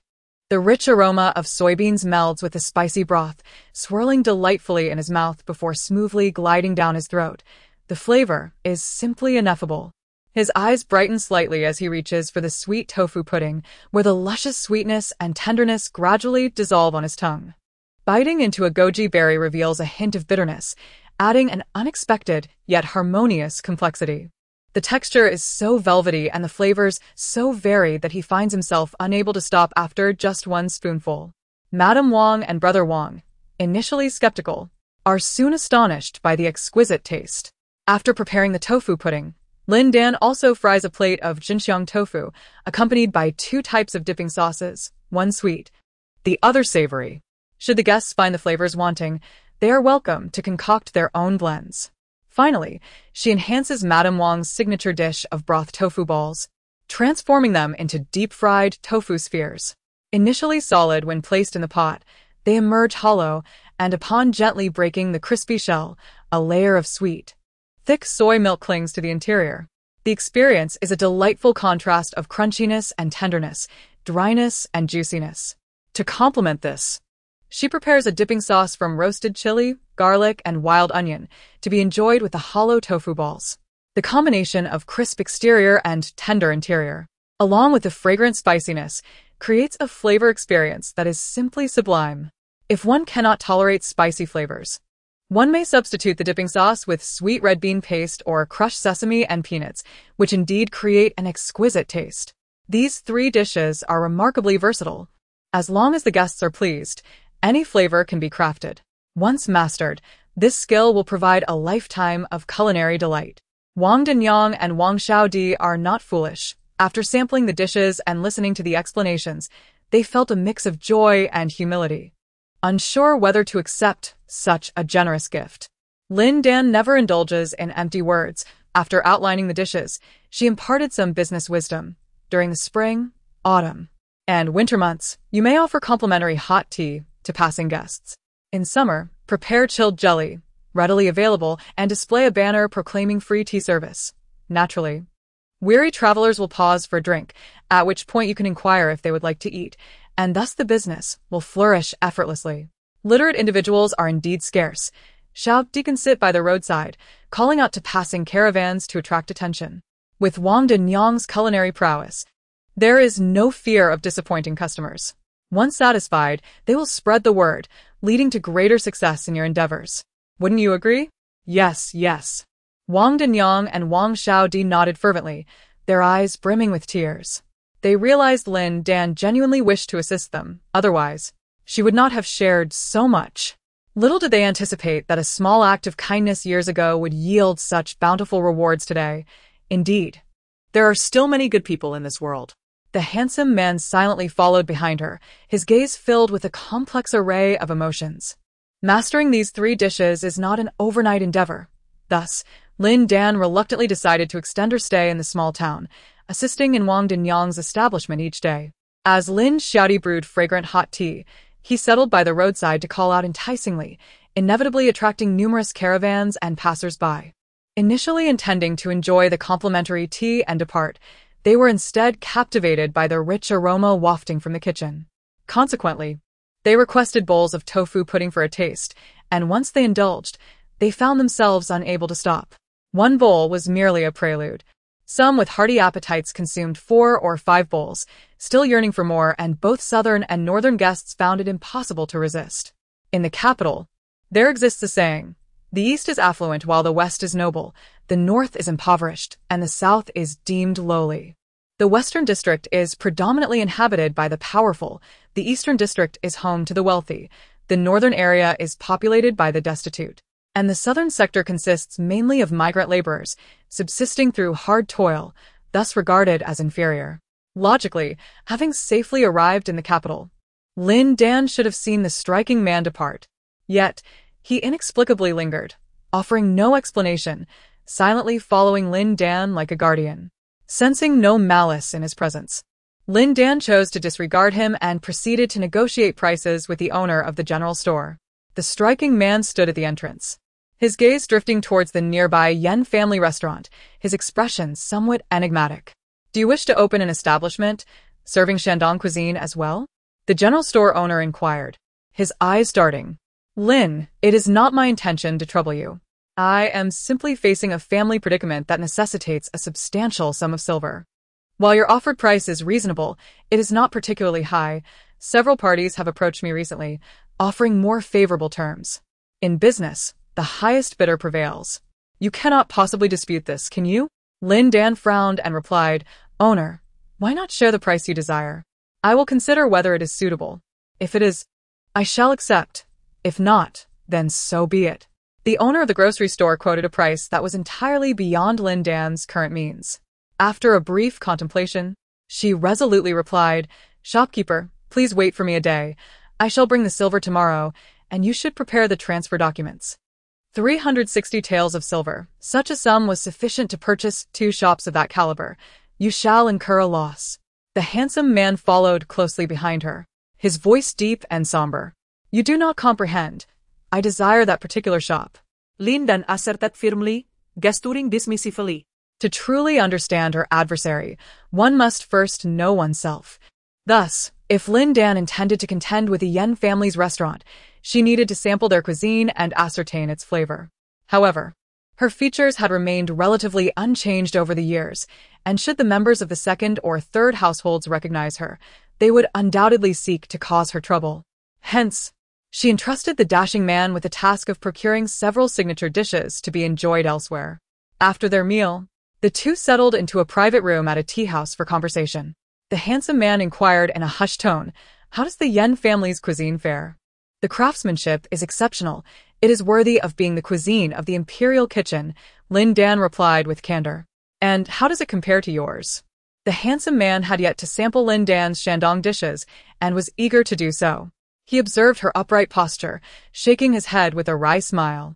They continued to meander through Qingyun Alley, and upon reaching a corner, they spotted another Shandong restaurant. Lin Dan waved, saying, "Let us step inside and give it a try." If she were to open her own establishment, she must thoroughly investigate the local eateries, not merely to compete, but to capitalize on her strengths while avoiding weaknesses. The establishment is named Qiao Yuan Restaurant, adorned with the grand sign of Yen Jiao Restaurant. Its opulent decor features pavilions, towers, and flowing streams, creating an extraordinarily refined atmosphere.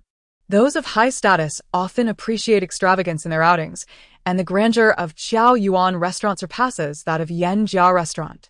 Logically, one would expect a flourishing business. However, Lin Dan and the gentleman had been seated in the hall for quite some time, yet only 5 or 6 tables were occupied. A stark contrast to the bustling crowds at Yen Jiao Restaurant. Once the dishes arrived, Lin Dan discerned the reason. The culinary skills of the chef were lacking, and the Shandong cuisine was far from authentic. The handsome gentleman remained silent, merely gesturing for the waiter to come over to settle the bill. As Lin Dan reached for her purse, he restrained her hand, deftly flipping his wrist to drop a small silver ingot into the waiter's palm, completing the payment with remarkable swiftness. The waiter, bewildered by the sudden appearance of the silver, scratched his head in confusion. Amused, Lin Dan smiled faintly and engaged the waiter in conversation. Does your restaurant require dry goods? I have brought exquisite products from the South Seas, including abalone, bird's nest, sea cucumber, and dried scallops. I also possess a variety of mountain delicacies, with a reliable supply available for the long term.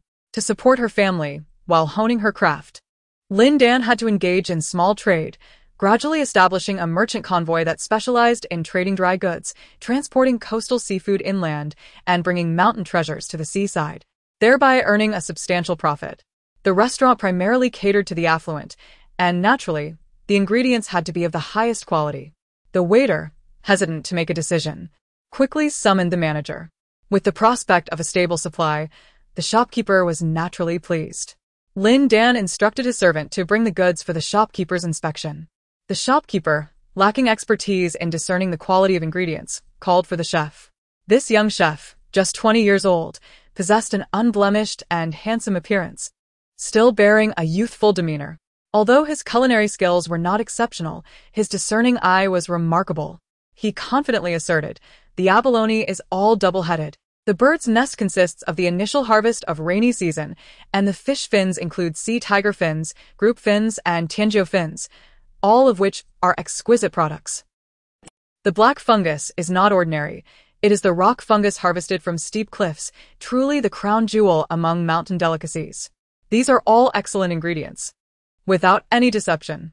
With these words, he exhaled deeply, as if a great weight had been lifted from his heart. With this batch of premium dried goods, he was unafraid of crafting exceptional Shandong cuisine. Although he had originally intended to apprentice for another 2 years, his father had passed away unexpectedly. And this restaurant was his father's legacy, demanding diligent management. Yet, his culinary skills still lacked refinement, and since taking over the kitchen, the restaurant's business had steadily declined, showing signs of struggle. Were it not for the fact that he was both the chef and the owner, the shopkeeper would have already dismissed him. "We will take this entire shipment. Shopkeeper Lin, please name your price," the chef decisively declared. Lin Dan proposed a price that was neither exorbitant nor too cheap. Noticing the other party readily producing silver notes, his demeanor lightened. "Are there any other restaurants nearby? Please point them out to me to save me the trouble of unnecessary journeys. Rest assured, I have no superior goods left, only inferior products that would not affect you if sold to others." By liquidating all her inventory, she would be able to bridge her financial gap. The handsome chef shook his head, his tone somewhat ungracious. "There are no other establishments nearby. The only options on these streets are Chaoyuan Restaurant and Yen Family Cuisine. You must be unfamiliar, being outsiders. The proprietor of Yen Family Cuisine is a royal chef with considerable influence, and he forbids any nearby establishment from opening a Shandong restaurant to compete with his business. But your restaurant appears to be thriving," Lin Dan remarked, her brow slightly furrowed, while the imposing man displayed a hint of displeasure. "My family is not without its own history. My grandfather served the late emperor, and my father served the Empress Dowager, both esteemed royal chefs. A painting hanging in my hall is an authentic work of the late emperor, no matter how arrogant the Yen family may be. They dare not impose upon me."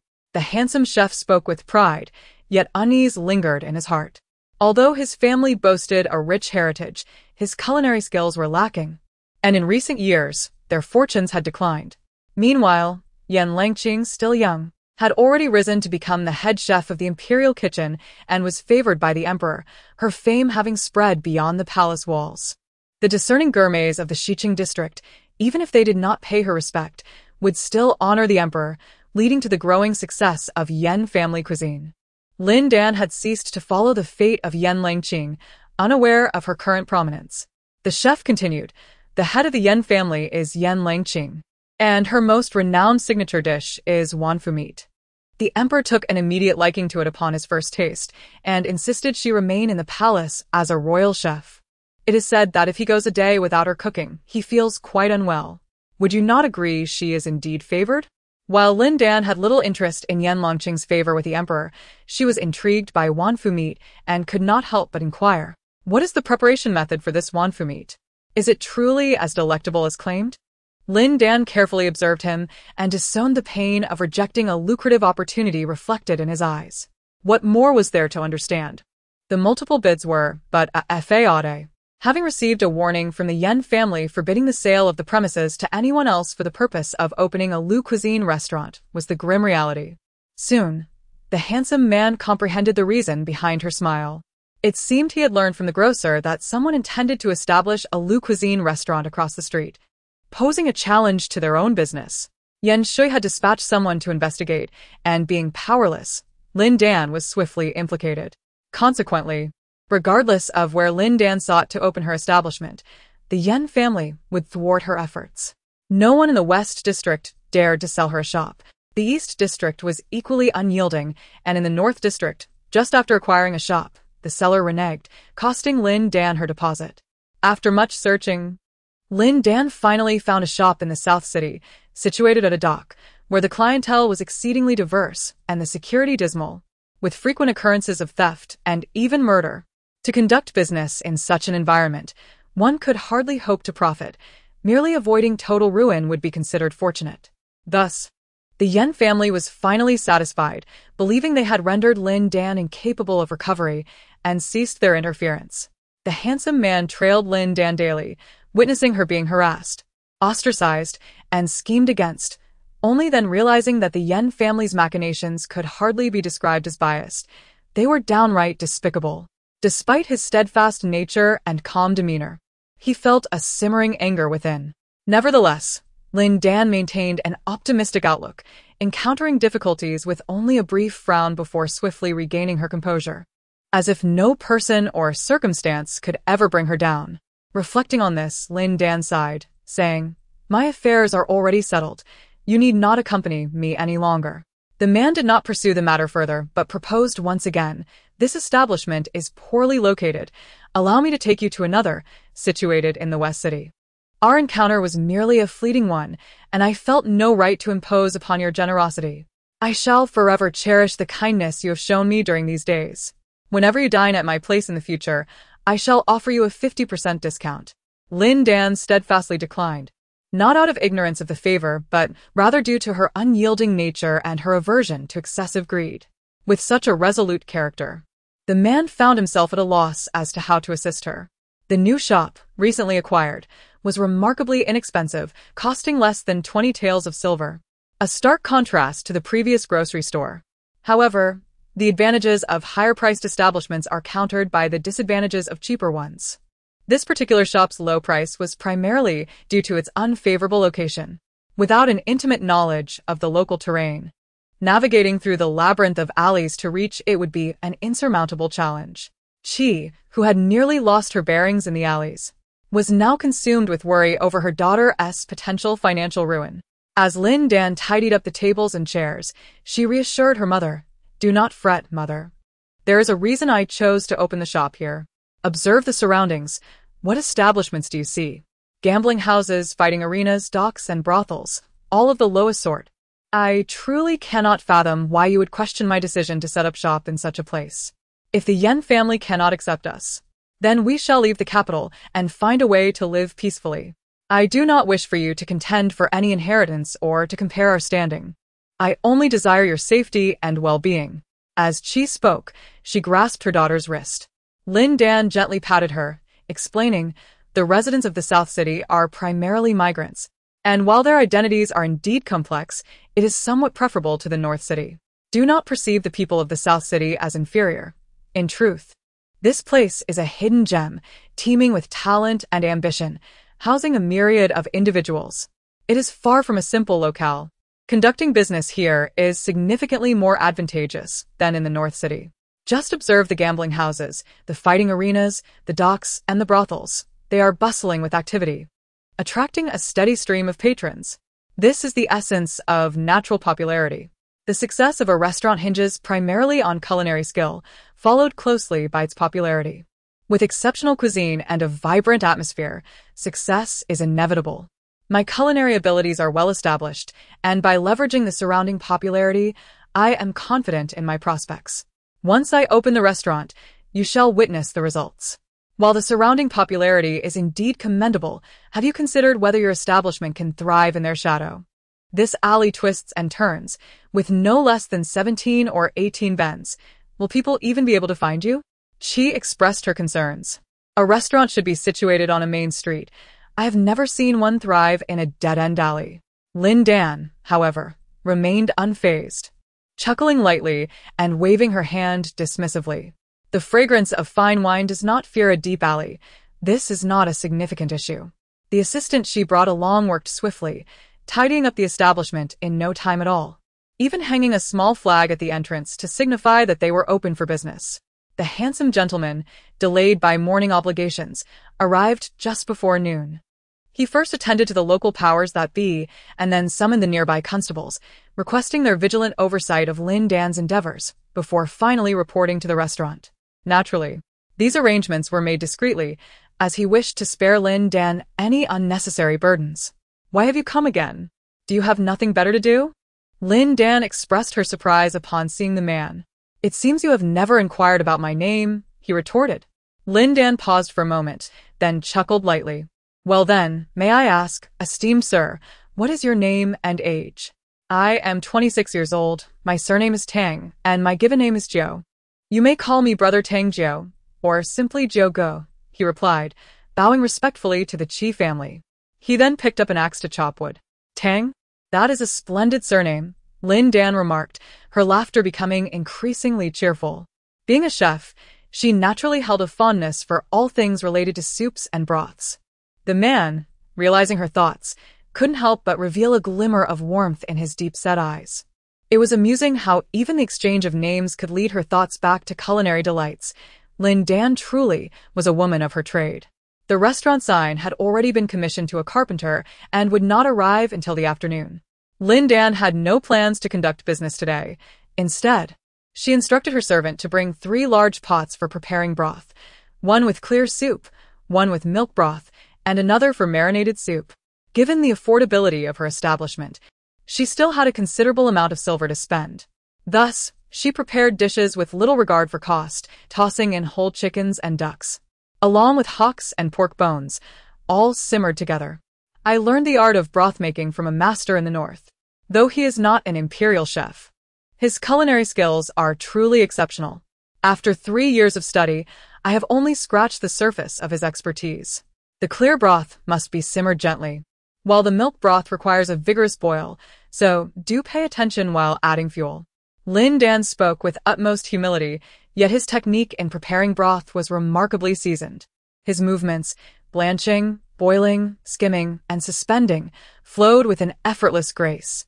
With a gentle smile, Lin Dan remarked, "Do not be deceived by the abundance of ingredients in these pots, which may seem extravagant, yet you must understand, this broth is sufficient to create hundreds of dishes and bowls of noodles, leaving no waste whatsoever. My establishment is cleverly concealed. I must simmer some aged broth to entice my patrons. As the saying goes, the fragrance of wine need not fear the depth of the alley. In my case, it translates to rich broth need not fear the depth of the alley. Once the broth is perfected, it will inevitably draw those who are drawn by its aroma." With both clear broth and milk broth simmering, Lin Dan added the spice pouch into the braising pot, bringing it to a vigorous boil. After 15 minutes, he introduced hocks, pig bones, pork belly, and pigskin, covering the pot once it reached a rolling boil, sealing it with damp cloths to prevent steam from escaping. This braising liquid would simmer gently until the following morning, ready for use. Everyone can take a rest now. Just one person needs to tend the fire. With all preparations complete, Lin Dan clapped his hands to disperse the group. The caravan had other business to attend to, and several attendants tidied their belongings before departing the capital. Just as Lin Dan was about to prepare lunch for his mother and Tang Jiu, a figure burst through the door. The waiter from Chaoyuan restaurant, visibly agitated. "At last, I have found you, you fraud! What manner of goods have you sold to our restaurant, passing off inferior products as quality?" Lin Dan tasted the dishes from both tables and couldn't help but chuckle. Just as she was pondering how to counter the Yen family, this young chef had presented her with a weapon. Very well, she would not engage in direct competition with the Yen family, for there were always others willing to fight on her behalf. With this thought, she gestured to the kitchen. "Let me see how you prepare your dishes. The valuable insights I possess have been meticulously curated from a multitude of products, each one exemplary and devoid of flaws. If the ingredients are impeccable, then the issue must lie within your culinary techniques. Let us trace the origins of the problem. Without a moment's hesitation, the young chef nodded in agreement and gracefully made his way to the kitchen, his every movement remarkably obedient. The old proprietor cast a stern glance at Lin Dan, seemingly on the verge of chastising her for her lack of decorum, yet was deterred by the volatile presence of Tang Jiu. Upon arriving in the kitchen, the group commenced their culinary endeavors. Lin Dan observed the young chef intently for a while before shaking her head and remarking, "Your foundational skills are solid, but you lack experience. When cooking with dried ingredients, 70% of the effort lies in rehydrating them, while 30% is in seasoning. Your rehydration technique is not yet perfected, which naturally hinders your ability to create exquisite dishes." As she spoke, she deftly handled the sea cucumber, her nimble hands captivating the onlookers. Only then did the young chef belatedly realize that Lin, not merely a purveyor of dried goods, was indeed a highly experienced chef. Her exceptional skill in rehydrating the sea cucumber was not something one could master without 3 to 5 years of dedicated study. Yet she not only recognized the nuances, but generously imparted her knowledge to others, showcasing her admirable character and virtue. Eager to learn, the young chef hastily took on the task of rehydrating the sea cucumber. Lin Dan wiped her hands with a cloth and continued to prepare the fish maw, explaining as she heated the oil, "You have not rehydrated the fish maw correctly. It must be done in oil to achieve a tender and smooth texture. First, immerse the fish maw in oil heated to a moderate temperature twice. After allowing it to cool, place it on the stove over a gentle flame to fry. Then retrieve it and submerge it in clean water to thoroughly absorb moisture. Next, introduce it to alkaline water, continually patting it with your hands to remove excess oil. Finally, rinse away the bitterness of the alkaline water with fresh water, and it is ready to be incorporated into dishes." The fried fish maw boasts an exceptionally tender, smooth texture, remaining delicious regardless of the cooking method. Even the finest grade of fish maw, or the most inferior quality, can be transformed into a delicacy. When it comes to cooking, Lin Dan speaks eloquently while deftly attending to her tasks, quickly preparing a pot of oil into which she adds the fish maw. The true skill of a chef becomes evident once they step onto the stove. The young chef watches Lin Dan with increasingly bright eyes, as if he has stumbled upon a treasure. During the brief wait for the oil to cool, Lin Dan comments, "Observe. This bowl of rock mushrooms has not been prepared correctly. Simply blanching in boiling water is insufficient. A touch of coarse salt must be added to soften them and remove the fine hairs on the back." Yes, you are entirely correct. The proprietor Lin, admit my error. Please have mercy on me this once. My culinary skills are lacking, and I earnestly request you to teach me. The young chef clasps his hands together in reverence, bowing repeatedly to Lin Dan. To speak candidly, judging by her soaking technique, Lin Dan is no less skilled than her father or grandfather. She would be more than capable of serving as their mentor. In the kitchen, Lin Dan meticulously prepared a basin of rock fungus, soaking it in coarse salt, and instructed her assistant to continue rehydrating the remaining dried ingredients according to her methods. She then turned to the young chef and spoke gently, "In light of your sincere apology, I shall teach you a signature dish." "What did you say?" The young chef gazed at Lin Dan with a perplexed expression, doubting his own hearing. It was already extraordinary that the esteemed chef was willing to impart her culinary secrets for handling ingredients, but to teach him a signature dish? Surely, such recipes were the trump cards of every chef, rarely revealed to others. "You heard correctly. I will teach you a signature dish, so pay close attention," Lin Dan said, as she deftly retrieved a lively carp from the bucket and placed it upon the cutting board, stunning it with a swift motion. Tang Jiu cast a glance at her, then at the bewildered young chef, a spark of intrigue flickering in his eyes. "Wait a moment, I'll fetch paper and a brush."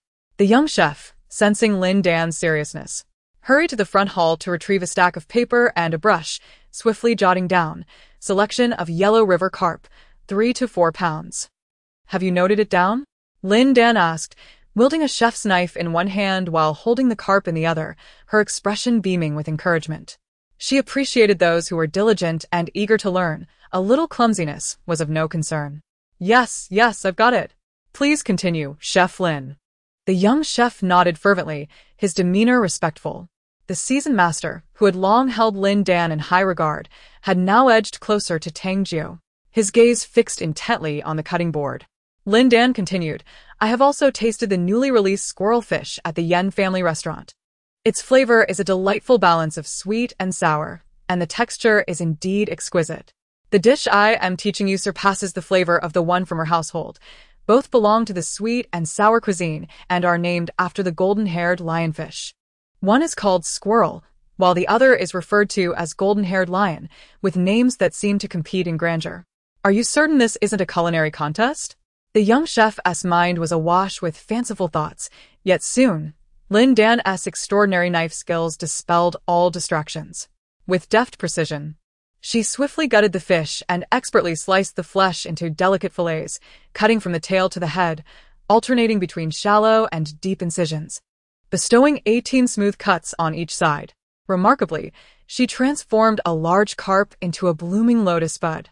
Lifting the fish's tail and giving it a gentle shake, the pale pink petals unfurled in layers, a sight to behold. Initially, the young chef believed this knife technique to be impressive, only to be astonished as Lin Dan produced scissors, snipping the petal-like fish slices into fine strips, each piece yielding 6 to 7 slender strands, artfully stacked together. A single fish bone was adorned with an abundance of these delicate, ribbon-like filaments, creating a presentation that was distinctly unique. Given the fish was sliced so finely, how would it hold up during cooking? Would it not disintegrate into a mushy state at the slightest touch of a spoon? The young chef recorded notes while harboring concerns. Yet, he observed Lin Dan commencing the preparation of a batter. She combined 6 eggs with half a pound of water starch and 4 ounces of flour, gradually adding water to create a thick, golden mixture which could be grasped in hand and pulled into strands. In preparing the batter, only the egg yolks were utilized, omitting the whites for a more visually appealing hue. Water starch was preferred over dry starch to prevent the fish from developing an unsightly texture, ensuring a delicate and velvety mouthfeel. With a deft hand, Lin Dan grasped the fish head in one hand and the tail in the other, gently placing the intricately sliced fish meat, resembling a chrysanthemum, into the egg batter for thorough soaking. As he lifted it, the strands of fish clung together, dripping with the egg mixture. Although its appearance was not particularly appealing, once immersed in hot oil, the strands separated and stood upright, resembling a golden retriever. Amidst the astonishment of the young chef and the seasoned proprietor, Lin Dan calmly explained, when the fish strands are fully submerged in oil, one must shake them vigorously to ensure they separate, and after shaking, lower the fish head while slightly lifting the tail, allowing the strands to gather towards the head, forming the critical shape of the golden retriever. As the fish enters the pot, the oil temperature will drop. When it reaches about 60% heat, one must increase the flame to ensure the fish sets properly. At this point, one can release the hold and fry the head and tail as well, turning them with a slotted spoon and continuing to fry until they are ready to be lifted and sauced. Despite Lin Dan's seemingly effortless instructions, the execution is indeed quite challenging. The mere act of slicing the fish into thin strands tests one's knife skills, not to mention the subsequent battering and frying, with seasoning becoming the simplest of tasks. During frying, the chef's hands must firmly grip the fish head and tail, keeping them close to the bubbling oil, ensuring the filaments of fish are thoroughly immersed in the hot oil to achieve the desired texture. Such high temperatures could easily scorch one's skin. If the fish strands are not fully cooked before being tossed into the pot, the dish would be irrevocably ruined. The young chef observed Lin Dan's hands closely and discovered thick calluses at her fingertips, a testament to the countless instances of enduring high-temperature frying that honed her true skill. She gently shook the strands of fish, her face devoid of any signs of distress, instead radiating patience and focus. After casting the entire fish into the pot, she instructed the young chef while retrieving a clean pan, pouring in a modest amount of vegetable oil. Once the fish turns a golden hue, lift it out and place it belly down on the plate. I shall prepare the sauce. As she spoke, the oil in the pan reached the desired heat. She deftly crushed a lime and a tomato, mashing them into a pulp with a large spoon, then added sugar, white vinegar, and water, simmering it into a rich sweet and sour sauce. After thickening it, she evenly drizzled it over the fluffy, crispy fish strands, completing the dish of golden lionfish. The tangy, sweet aroma instantly filled the air, provoking an involuntary salivation. This dish not only boasted a commanding fragrance, but also an impressive presentation, resembling a lion with its mane in disarray, exuding an air of fierce vitality. Ah, how delightful it smells! The young chef swallowed hard, his throat working. May I have a taste? Tang Jia's gaze was fixed intently on Lin Dan. He, typically reserved, revealed a hint of dominance and greed only when confronted with culinary delights. Do try it, Lin Dan said, wiping her brow with a towel. The young chef and Tang Jiao promptly grasped their chopsticks, poised to indulge in the golden lionfish, when suddenly, the old steward, who had dashed out earlier, rushed back in, exclaiming, "You must not eat it. His Royal Highness has arrived and specifically requested this dish you just prepared. Quickly, little Dizzy, serve this dish at once. Do not keep the prince waiting." The shop assistant squeezed past Tang Jiao, snatching up a plate and fleeing. Lost in her culinary creation, Lin Dan remained blissfully unaware that the aroma of her sauce had wafted out through the window and onto the bustling street. Prince Chung, much like Duke Yongding, was renowned in the capital as a connoisseur of fine cuisine, with a particular penchant for indulging in delectable dishes. He was once a regular patron of Qiaoyuan restaurant, but after the demise of the little chef's father, his visits became infrequent. On this particular day, he intended to dine at Yan's restaurant for lunch. However, as he passed by Qiaoyuan, his attendant, having received a favor from the old proprietor, casually remarked that the establishment had recently acquired a selection of exquisite seafood worth sampling. Given his amicable relationship with the little chef's father, Prince Chung thought it courteous to accept the invitation and indulge in a meal there. Unexpectedly, a carriage approached, and Duke Gong's head poked out from the window, playfully exclaiming, "Dear brother, do not be deceived. I was similarly lured in yesterday, only to find that Chio's culinary skills were woefully inadequate, failing to deliver the flavor of top-tier seafood, which pales in comparison to Yan's restaurant." Prince Chung shot a glare at his attendant, intending to depart, when suddenly, an indescribable aroma wafted through the air, sweet yet tangy, gradually blending with the freshness of the fish and the richness of the oil, creating an utterly intoxicating scent. What is that delightful fragrance? Can you smell it? Do take a whiff, Prince Chung exclaimed, springing up and leaning out of the carriage window, sniffing like an eager pup. Duke Gong, momentarily at a loss for words, quickly closed his mouth, swallowing the saliva that flowed like a stream. The attendant, realizing his thoughts had been inadvertently revealed, nervously interjected, "Your Highness, the enticing aroma is emanating from Qiaoyuan restaurant.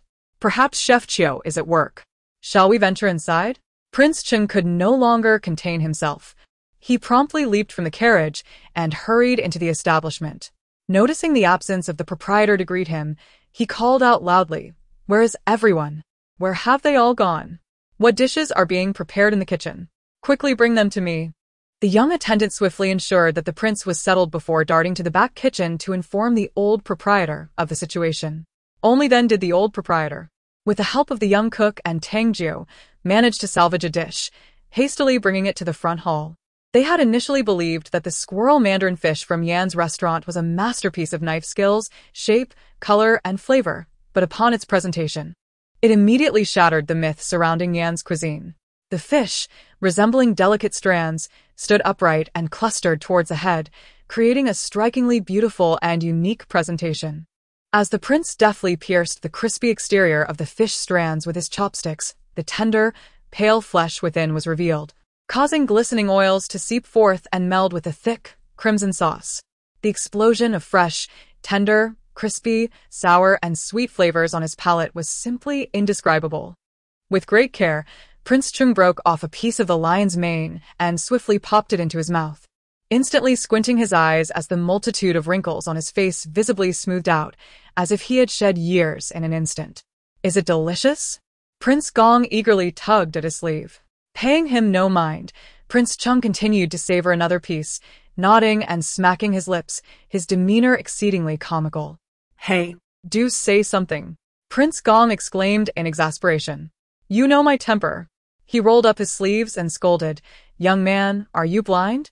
Can't you see that I am here as well? Why haven't you brought more bowls and chopsticks? Hurry up with those. If he does not take it soon, He will disregard any semblance of royal composure and will seize it himself. The young waiter hastily brought forth a pair of chopsticks, only to witness the two illustrious princes nearly coming to blows over the table, each pair of chopsticks vying for dominance, neither willing to yield. They vociferously exclaimed, "You, old sixth, go to hell. This dish was ordered by me, and it is not for you. Brother, you are being unjust. We are all brothers. What harm is there in sharing a dish? If you desire it, why not order it yourself? If I were to request another, would you not keep me waiting for an eternity? The aroma is simply unbearable." Lin Dan, unfazed and unperturbed, calmly rolled up her sleeves and said, "In that case, I shall assist you thoroughly today and showcase my skills." The two princes were relishing the golden-haired lionfish, and preparing an identical dish seemed rather superfluous. Lin Dan paid no heed to the incessant urging of the waiter. Instead, she selected a few pieces of fresh kidney, skillfully crafted them with intricate cuts resembling wheat ears, and swiftly sautéed them in the pan. She then concocted a rich sesame sauce by blending sesame paste, peanut butter, chili oil, fragrant vinegar, and white sugar. Drizzling it over the kidney while explaining, when preparing the sauce, the water, oil, sesame paste, and peanut butter must be vigorously whipped. Only then will the sauce cling to the kidney without dripping. Observe. She lifted a piece of kidney, urging the onlookers to closely inspect it. The kidney was enveloped in an exceptionally thick and luscious sauce. Without even tasting it, one could envision its delectable flavor simply by its appearance. However, the sauce clung thickly to the surface of the kidney flour, not a single drop having fallen away, which magnificently preserved the texture and flavor of the dish. Chef Chio studied it intently for a moment before swiftly jotting down the secret to this culinary delight. "Let us serve it," Lin Dan remarked, as she meticulously cleaned the pot, preparing to craft the next dish. Given the esteemed status of the two princes who had already begun their meal, it was evidently impractical to have them wait for each dish to be completed. Thus, she needed to select a few simple, swiftly prepared dishes to assemble a splendid banquet, ensuring that her guests could dine comfortably and leisurely. Many of the dried ingredients had yet to be rehydrated and were unusable, prompting Lin Dan to inspect the water tank, where she discovered several live sea cucumbers and a few abalones. Without delay, she retrieved them for cleaning. "I require a dish of cold mixed sea cucumber. Do you have any ice?" she inquired. "If so, please send over a few pieces." As she spoke, she deftly handled the sea cucumbers. "Yes, yes, yes. Zufu. Hurry to the cellar and fetch some ice." Chef Chio instructed one of the kitchen helpers. All the assistants had paused their tasks since Lin Dan began rehydrating the sea cucumbers, their eyes gleaming with eagerness. Learning secret techniques from a top-tier chef was an extraordinary opportunity. Zhou Fu dashed towards the cellar, anxious not to miss any valuable instruction from Lin, the head chef. Meanwhile, Chef Chio quickly picked up chopsticks to sample a portion, and Tang Jiao, under the watchful gaze of the old master, dared to taste a bit as well. His narrow phoenix eyes suddenly alight with brilliance. There is nothing more to say. The flavor of this cold dish of live sea cucumber is simply exquisite. The inherent fishy and astringent tastes of the sea cucumber are entirely absent, replaced instead by an abundant umami. Its crisp and chewy texture is complemented by a hint of tenderness, while the tender outer layer is infused with a tangy and spicy dressing, creating a flavor that is truly beyond description. Chef Chio feels a pang of regret, lamenting that he should not have taken that first bite. Had he refrained, he would remain oblivious to the dish's delightful taste, and when the waiter whisked it away, his heart would not ache so painfully. Tang Jiao's piercing gaze fixates on the waiter, sending shivers down the latter's spine, making him wish to scurry along the wall. Lin Dan retrieves the abalone and continues her explanation. The texture of live abalone cannot compare to that of dried abalone. It lacks the desired firmness. Yet, I possess a method to achieve the flavor of dried abalone using live abalone, which involves a sugar-water treatment. First, the live abalone is placed on ice to freeze and set, then soaked in sugar water. After soaking, the outer black membrane can be easily brushed away. Holding the sugar water-soaked abalone, she gently brushes it, and indeed, the stubborn black membrane, which had previously resisted all efforts, peels away entirely, revealing the tender white abalone flesh. Astonishingly appealing in appearance, The cleaned live abalone is then cooked with its shell, before being shelled to extract the meat, awaiting incorporation into a dish. The abalone prepared in this manner boasts a soft, tender, and springy texture, almost rivaling that of dried abalone. The dish I am currently preparing is braised live abalone. Season with a suitable amount of fine salt, sugar, cooking wine, and broth, simmered gently for a while, and finally enhanced with dark soy sauce to achieve a brilliant red color, finishing with a vigorous boil to thicken the sauce. Now, Allow me to serve one for you to taste. Lin Dan delicately extracted an abalone, placing it alone on a small dish, while the remaining delicacies were whisked away by the waiter. A throng of eager diners surged forward to savor the dish, only to be thwarted by Tang Jiu, who, confident in his martial prowess, nearly monopolized the majority of the abalone, a look of sheer satisfaction adorning his face. When the waiter returned to serve more dishes, he appeared utterly befuddled, questioning, "It has been ages since we last had monkey brain. Where did this dish of braised monkey brain originate?" The dish, named red braised monkey head, was crafted from lion's mane mushrooms. The preparation involved first infusing the ingredients with soy milk to eliminate any fishy odor, then enriching the flavor with bone broth, and finally enhancing the essence with a rich red soup. Each of the three broths passed through the dish, preserving the mushroom's freshness while augmenting the unique umami and meaty flavors, creating an almost indistinguishable imitation. Despite witnessing Lin Dan's meticulous preparation firsthand, none of the onlookers could grasp the technique. Such is the artistry of a master chef. Unless she divulged her secrets, one could watch 100 times without gleaning a single insight. This is the essence of culinary mastery, where skill transforms raw ingredients into gold. Tang Jiu, as was his habit, reached for his chopsticks, intending to extract a piece of lion's mane mushroom, but was thwarted by Lin Dan's extended spoon. With a hint of frustration, he remarked, "Brother, do take care. I have painstakingly shaped the monkey brain, and if you jab into it, how can the guests enjoy it with a gaping hole?" Reluctantly, Tang Jiu set down his chopsticks, his expression one of disappointment, yet the tantalizing aroma of the red braised monkey had lingered enticingly in the air, proving too alluring to resist. Stealthily, he slipped into the front hall, reasoning that if he could not partake, watching others enjoy the feast might suffice. However, he soon realized that witnessing others indulge was a torment far more cruel than being unable to partake himself. The once desolate front hall was now filled with diners, all lured by the exquisite delicacies gracing the table of the two princes. The waiter inquired about their orders, to which they pointed eagerly to the dishes at the table of Prince Chung, urging, "Bring us exactly what they have, and do so swiftly." The air was thick with a medley of tantalizing aromas that made mouths water. But that was not all. As Prince Chung savored his meal, he passionately critiqued each dish, his voice ringing out with unusual fervor. "Oh my, this cold marinated sea cucumber is incredibly fresh. Its texture is both crisp and smooth, truly exceptional. Achieving such a balance is no simple feat.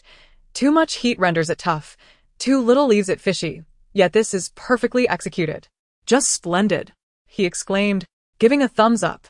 Seizing the moment while Prince Chung was speaking, Prince Gong quickly snatched up food, his mouth glistening with grease. "Is this dried abalone or live abalone? The flavor is so intense, it must be live abalone, yet its texture is so tender and springy. It could just as well be dried abalone.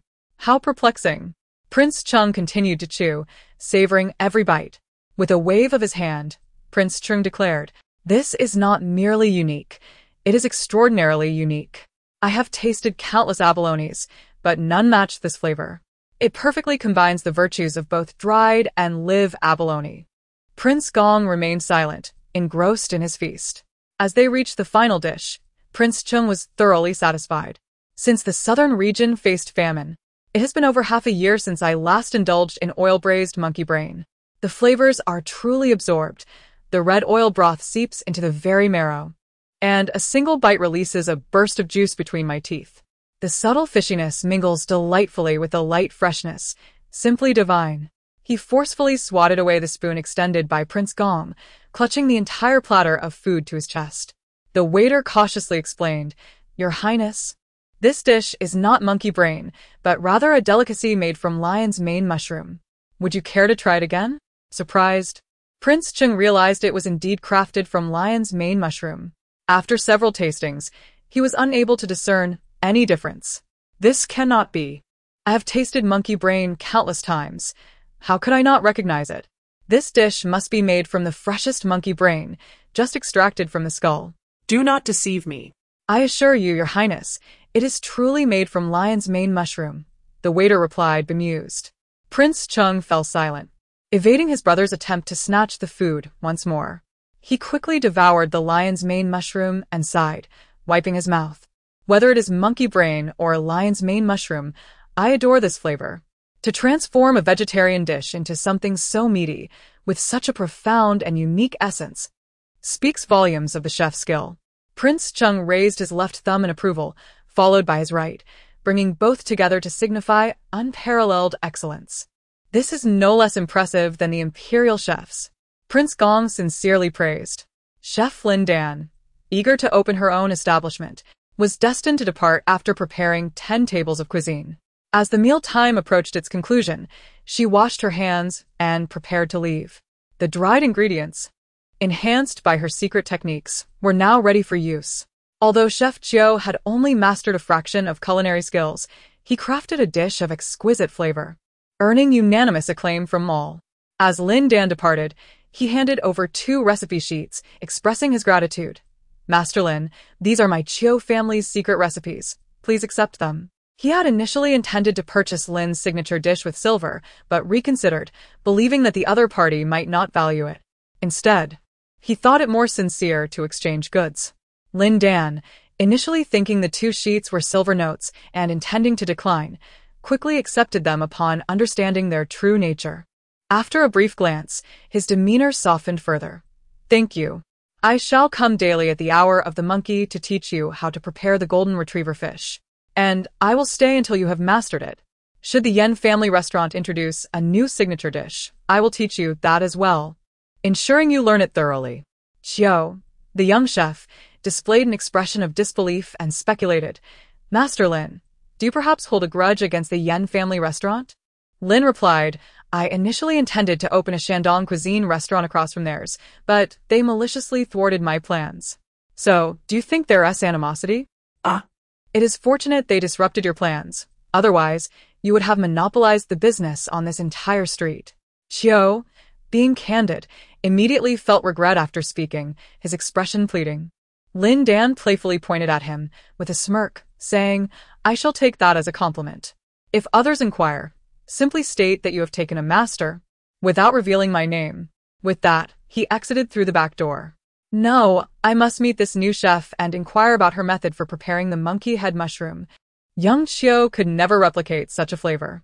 As he reached the entrance, Prince Chung revised his decision, instructing the old master to summon the chef. Chiu, the little chef, found herself in a predicament and had no choice but to venture out and apologize, stating that her master had already departed and would not return until tomorrow afternoon. Furthermore, she would not be consistently found at the Chiao Garden restaurant, as it depended on fate. Then when will she arrive? Inquired Prince Chung with relentless curiosity. She will come at the hour of Wei and depart at the hour of Shen. But the meal period of Wei has already passed. Chiu cautiously replied, She is coming to teach me cooking, yet she does not preside over the kitchen at Chiao Garden. Oh, never mind. It matters not that the mealtime has elapsed. I shall simply postpone my lunch, the prince mused. So it is at the hour of Wei. I shall return tomorrow. With a food container in hand, Prince Chung, his belly protruding, departed, while the other diners eavesdropped on their conversation, calculating the return of the chef at the hour of Wei. Good food is worth the wait. A delay is but a minor inconvenience. Chiu respectfully saw the 2 princes off, and in a fleeting glance, she noticed the proprietor of the Yen family restaurant stealthily hiding around the corner, peering at the state of his own establishment, which stood desolate, devoid of patrons. Chiu haughtily raised her chin and let out a cold snort, feeling a sense of relief after the anxiety that had lingered since her father's passing finally settled. Upon seeing Lin Dan, the little bamboo finally exhaled, exclaiming, Our manager has arrived. You should speak with her. With that, she darted away, as if pursued by a specter. Are you not afraid of incurring losses by selling to me? Lin Dan approached leisurely. I deal in fleshly affairs. Can you compare to me? As long as my ladies spread their legs, my patrons know precisely where to go. Unlike you, with your establishment situated here, will customers even find the door? The middle-aged woman spoke in a rather rude manner, and even Lin Dan, with her gentle temperament, could not help but furrow her brow. Tang Ju stepped forward, intending to expel the woman from the alley, but Lin Dan gently grasped his sleeve. She spoke softly, I apologize, but my establishment does not sell such items. Perhaps you might find what you seek elsewhere. In the realm of commerce, harmony is essential for prosperity, regardless of the other party's poor attitude or harsh words. Lin Dan remained unperturbed. Her emotions rarely wavered due to the actions of certain individuals or situations, as if she were inherently devoid of the common passions that govern most people. If I do not sell, then I do not sell. Operating a restaurant in a secluded alley could hardly lead to financial ruin. With this thought, the middle-aged woman felt a sense of satisfaction, eagerly awaiting Lin Dan to come begging for her patronage. However, Lin Dan chose to disregard her words, merely smiling in response. Tang Jiu, concerned, suggested, perhaps you should consider opening a shop in the West City? I have several properties that I could either sell or rent to you, and the Yen family would certainly not dare to cause any trouble. Thank you for your kind offer, Lin Dan replied, turning to him with a soft voice. Brother Tang Jiu, what do you believe is the most delicious dish in the world? This question left the seasoned gourmand Tang Jiu in a quandary. Having tasted a myriad of cuisines from across the globe, he appreciated every flavor, yet he found it impossible to rank them. Each culinary tradition possesses its own distinct characteristics and merits, with fervent admirers for each. Even imperial delicacies are not universally adored. While some extol their virtues, others express disdain, making it a challenge to satisfy all tastes. Noticing his prolonged silence, Lin Dan pointed to the sign above the door and remarked, if I can create the most exquisite dishes in the world, why should I concern myself with the opinions of others? Lin Dan has spent a decade traversing the vast expanse of the Great Chu Kingdom, mastering the most authentic folk cuisine.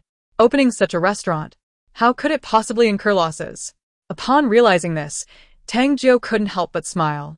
If I were in the West City, I would establish a Shandong cuisine restaurant. In the East City, a Huayong cuisine establishment, and in the North City, a noodle shop. No matter where I set up my business, I shall never lack patrons.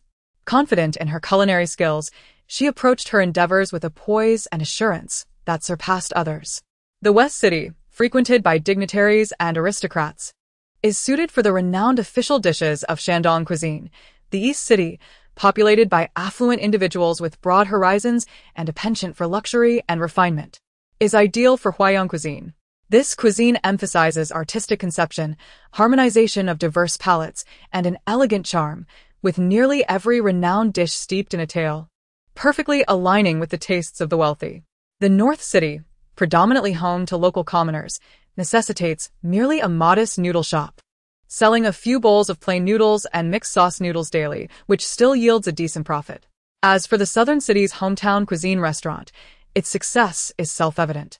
The devious tricks of the Yen family could hardly pose a challenge for Lin Dan.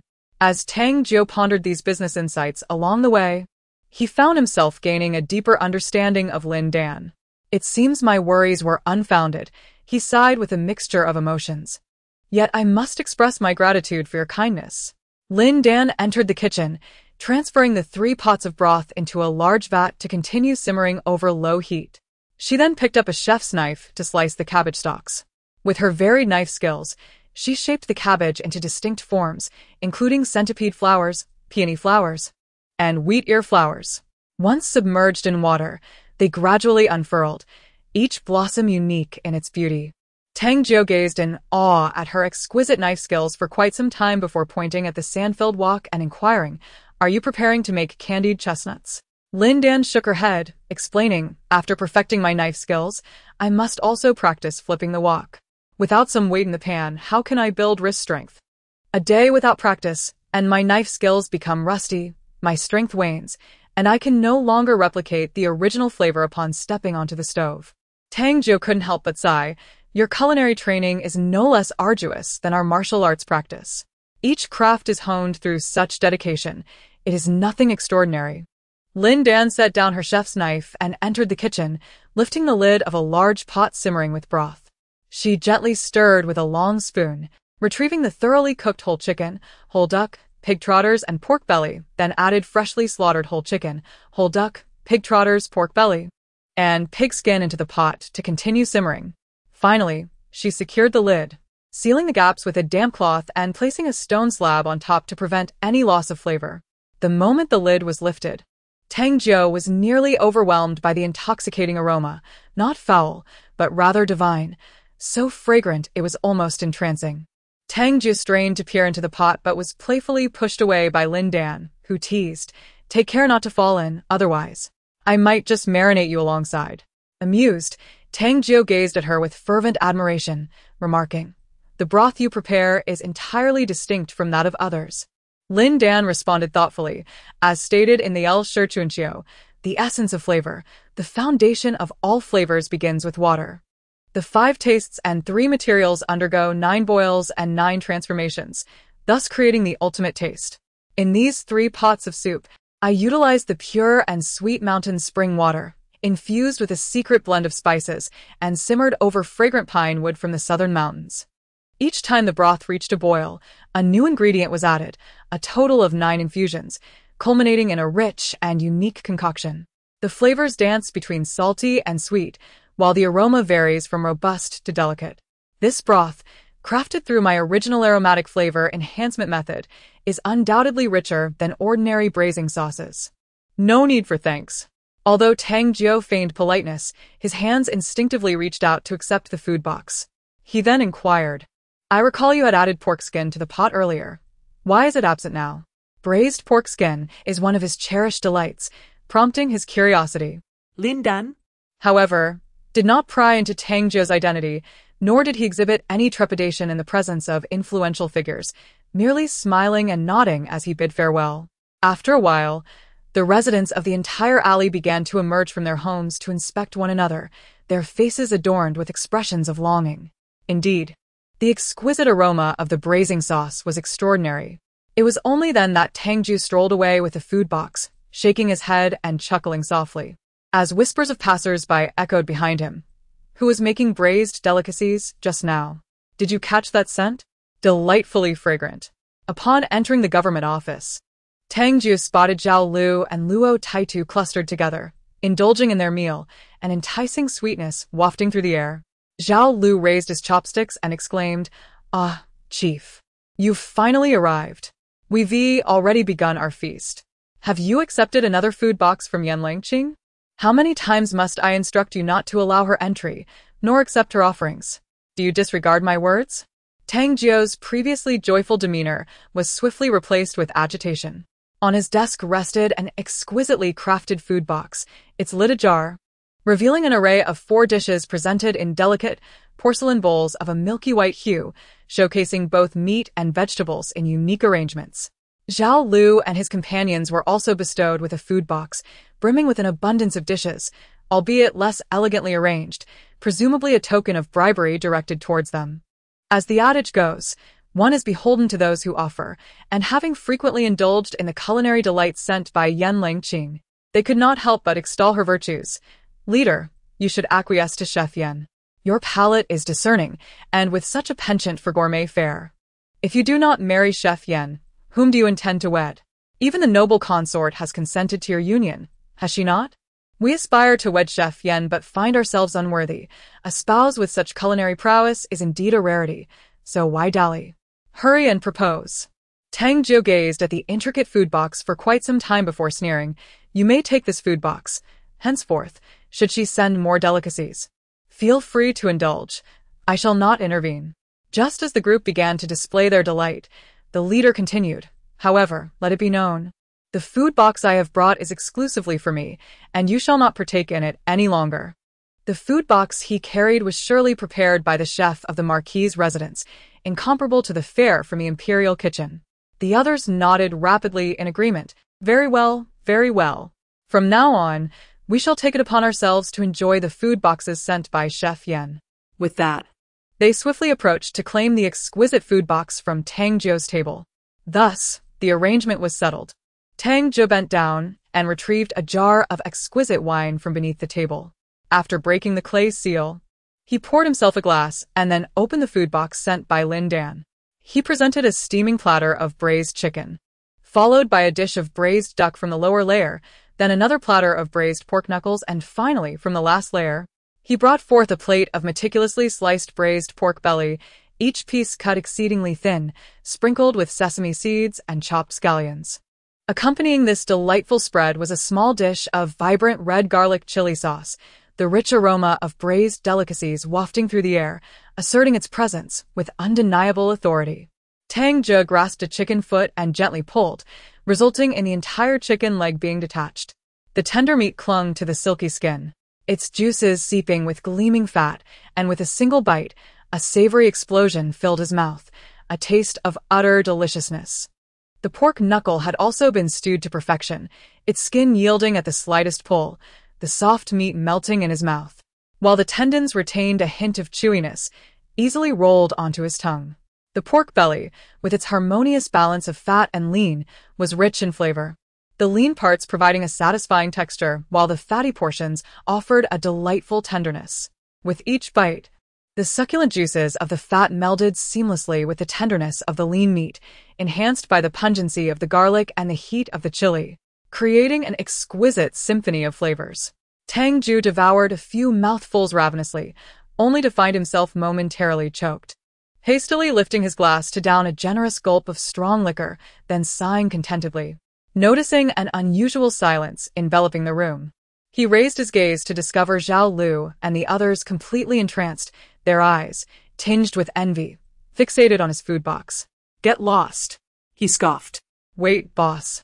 Where did you buy this braised delicacy? It's too fragrant. Zhao Lu implored with a sheepish grin. Let us have a taste. The exquisite dishes brought by Yan Langqing were served in delicate little plates, with flavors leaning towards the sweet and mild. And the portions were scant. Almost a single mouthful could devour an entire plate. While they were undeniably delicious, they left one yearning for more. In stark contrast, the leader's array of marinated delicacies was rich and robust, laden with bold, savory flavors and an abundance of richness, the meatiness almost overwhelming. Grabbing a chicken leg with one hand, he would devour it with gusto, washing it down with a hearty drink that burned delightfully down the throat, a taste so exquisite it could transport one to celestial realms. This was the kind of hearty fare that rugged men relished, satisfying and substantial. Boss, just let us have a taste, just a taste. Zhao Lu and the others clamored, their mouths watering at the sight of the dishes. As they drew closer, the enticing aroma of the marinated meats intensified, nearly causing them to bite their own tongues in anticipation. They pounded their chests and lamented, swearing to the heavens that they would henceforth ignore Yan Yuchu's offerings, no matter how delightful they might be, pleading with their leader for just a morsel of the marinated delicacies.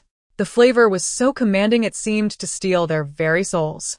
Tang Jiu brushed past them, heading straight for the military camp. Good things ought to be savored alone. Who would be so generous as to share with them? After a night of dreamless slumber, Lin Dan rose early the next day, first to knead the dough, covering it with a damp cloth to let it rest, then preparing porridge and chopping vegetables in anticipation of guests.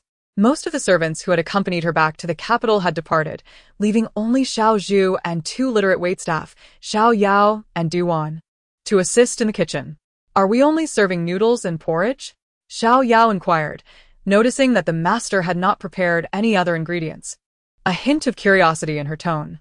Breakfast should be light. A bowl of porridge and a bowl of noodles are quite sufficient.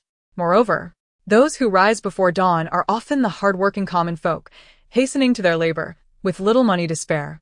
A bowl of the cheapest plain porridge or a simple bowl of noodles suffices. They scarcely have the luxury to order a meal. In the mornings, we serve only noodles and porridge, while at noon, we cater to our patrons' requests, offering rice, noodles, and vegetables. We close early in the afternoon, refraining from business, as several brothels and gambling houses nearby create a chaotic atmosphere in the later hours. Lin Dan patiently elucidated that a dock is situated nearby, frequently bustling with merchant ships, necessitating the establishment of several escort agencies.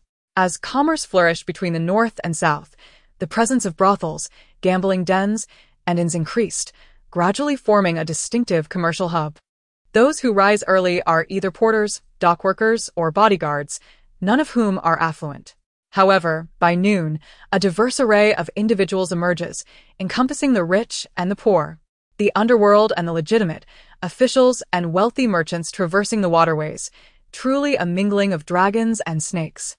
Lin Dan felt quite content to open a restaurant in such a lively locale, oblivious to the concerns of the Yen family, who mistakenly believed she would incur significant losses. With a smile and a shake of her head, she noted the approaching dawn as the sound of shuffling footsteps echoed through the streets.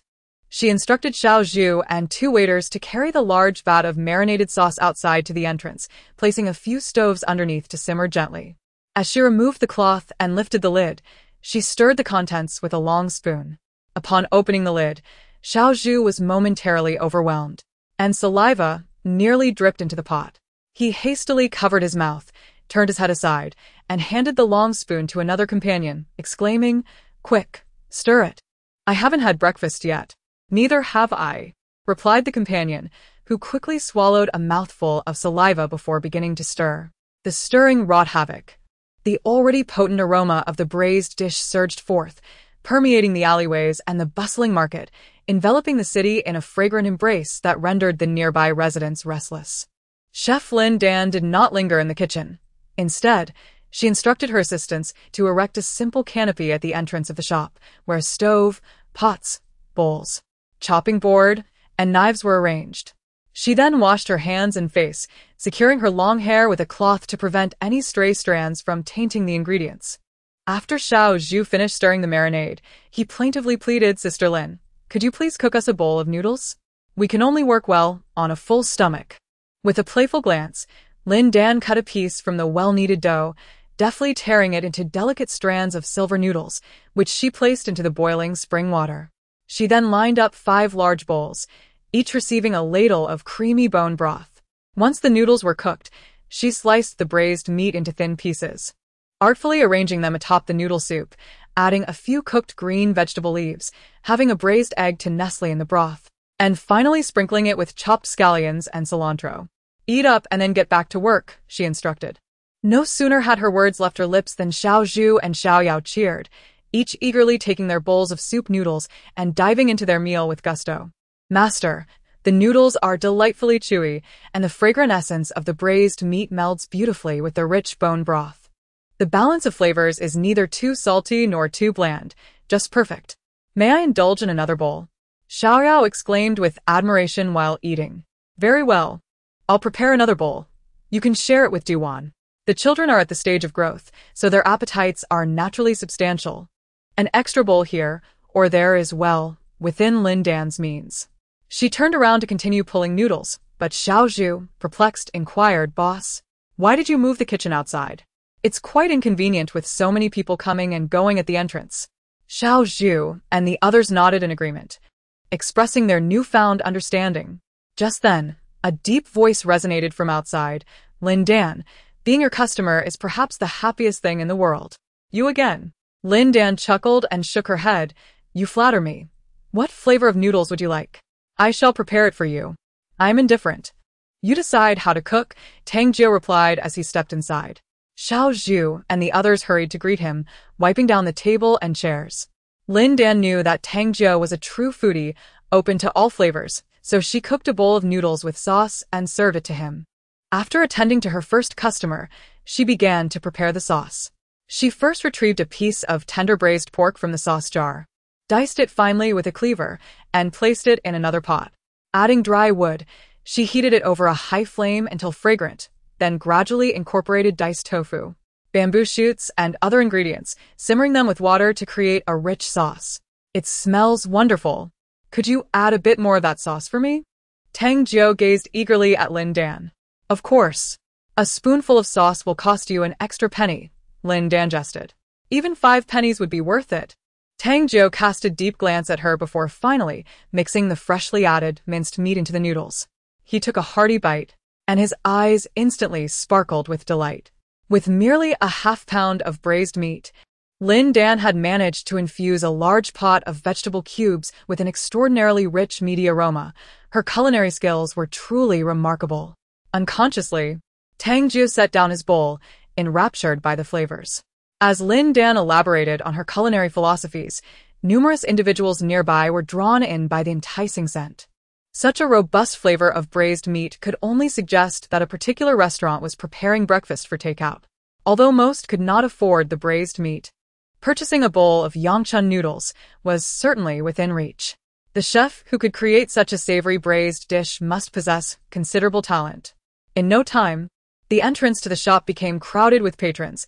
Upon seeing the bubbling pot of steaming braising sauce, they couldn't help but swallow hard, feeling the stirrings of hunger within them. Especially as Tang Jiu enjoyed his meal with unabashed pleasure, the sight of the burly man relishing every bite only intensified their cravings. "Boss, how much for a bowl of noodles?" inquired a robust man, licking his lips. Yangchun noodles cost 1 coin, while mincemeat noodles are 2 coins. For the upgraded mincemeat noodles, it's 3 coins, and braised meat noodles are 4 coins. I also have plain congee available, all priced at 2 coins. Lin Dan replied slowly. Little Zhu and others quickly rushed out to warmly greet the customers. "Esteemed guests, please come in if you wish to dine. Mincemeat noodles for just 2 coins? Is this kind of minced meat?" The robust man pointed at the large pot, his eyes shining brightly. The braised meat in the pot had completely dissolved, while the diced bamboo shoots, tofu, and water bamboo had absorbed the rich color and aroma of the meat, appearing indistinguishable from the braised meat itself. They possessed a sweetness that the meat lacked, yet tasted remarkably similar. The burly man, unaware of the true nature of the dish, assumed that this pot of semi-vegetarian sauce was purely meat-based, and thus wore a look of astonishment. It's worth noting that a dish like this would typically sell for no less than 5 coins on the street. Indeed, it's only 2 coins. "My sauce is made from vegetables, so it's quite economical," Lin Dan patiently explained. "Then give me a bowl." The robust man, no longer hesitating, promptly entered the shop, secretly delighted, thinking, regardless of whether it's vegetarian or not, as long as it carries the flavor of meat, it's good enough. He seemed to be the leader of a group, and as he stepped inside, the others followed suit, each ordering a bowl of sauce noodles, their accents revealing they hailed from the same region.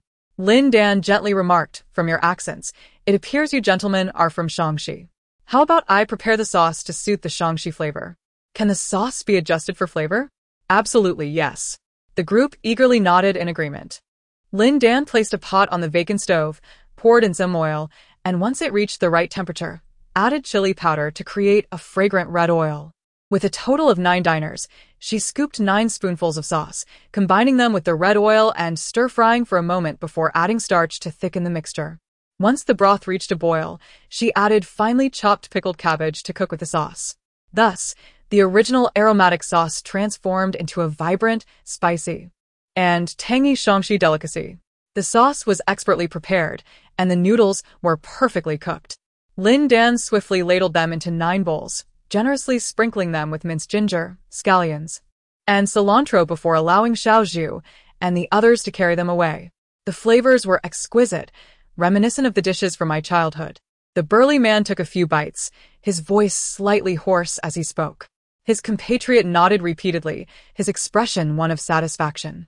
After enjoying a bowl of this hometown noodle dish, he felt invigorated, certain that he would be able to lift more cargo and earn extra money later on. Delicious. I shall return tomorrow. Even before finishing his meal, the burly man began to express his reluctance, as if his once bleak existence now held a glimmer of hope. "I will join as well," came the chorus of agreement from the others. The local cuisine was truly something one could never tire of. Before long, a few more individuals approached the entrance, somewhat diminutive in stature and speaking with a heavy accent that was difficult for the average person to comprehend. However, having traveled extensively, Lin Dan was unfazed and engaged them effortlessly, detailing the prices of the noodles and plain congee. The newcomers gazed at the jar of braised sauce for a moment, ultimately succumbing to temptation and stepping inside. "I believe these gentlemen are from the Baiwei region. What if I adjust the sauce to suit their palate?" Lin Dan inquired politely. The men displayed a mix of skepticism and curiosity, yet nodded slightly in agreement. Lin Dan then ladled several spoonfuls of sauce, diluted it with clear water, and added sugar for flavor. He retrieved a small jar from the stove, scooped out a few spoonfuls of a dark, rich sauce, and poured it into the adjusted mixture. An indescribable, savory aroma filled the air, transforming into an exceptionally fragrant blend with hints of the ocean as it mingled with the braised sauce. The expressions of skepticism on the faces of several men were swiftly replaced by delight as they chattered excitedly, frequently giving thumbs up. Lin Dan nodded and said, "Indeed. This is sand crab sauce, made by me. Gentlemen, do taste and see if it is authentic." The people from Baiwe, particularly those from the West, have a particular fondness for sand crab sauce, using it to season both meat and vegetable dishes. They also enjoy incorporating it into noodle dishes, blending it with sweet bean sauce and chili paste to create a rich, flavorful base. Having spent several months in Sia, Lin Dan perfected the art of making authentic Sia mixed noodles, characterized by a unique flavor that is both savory and fresh.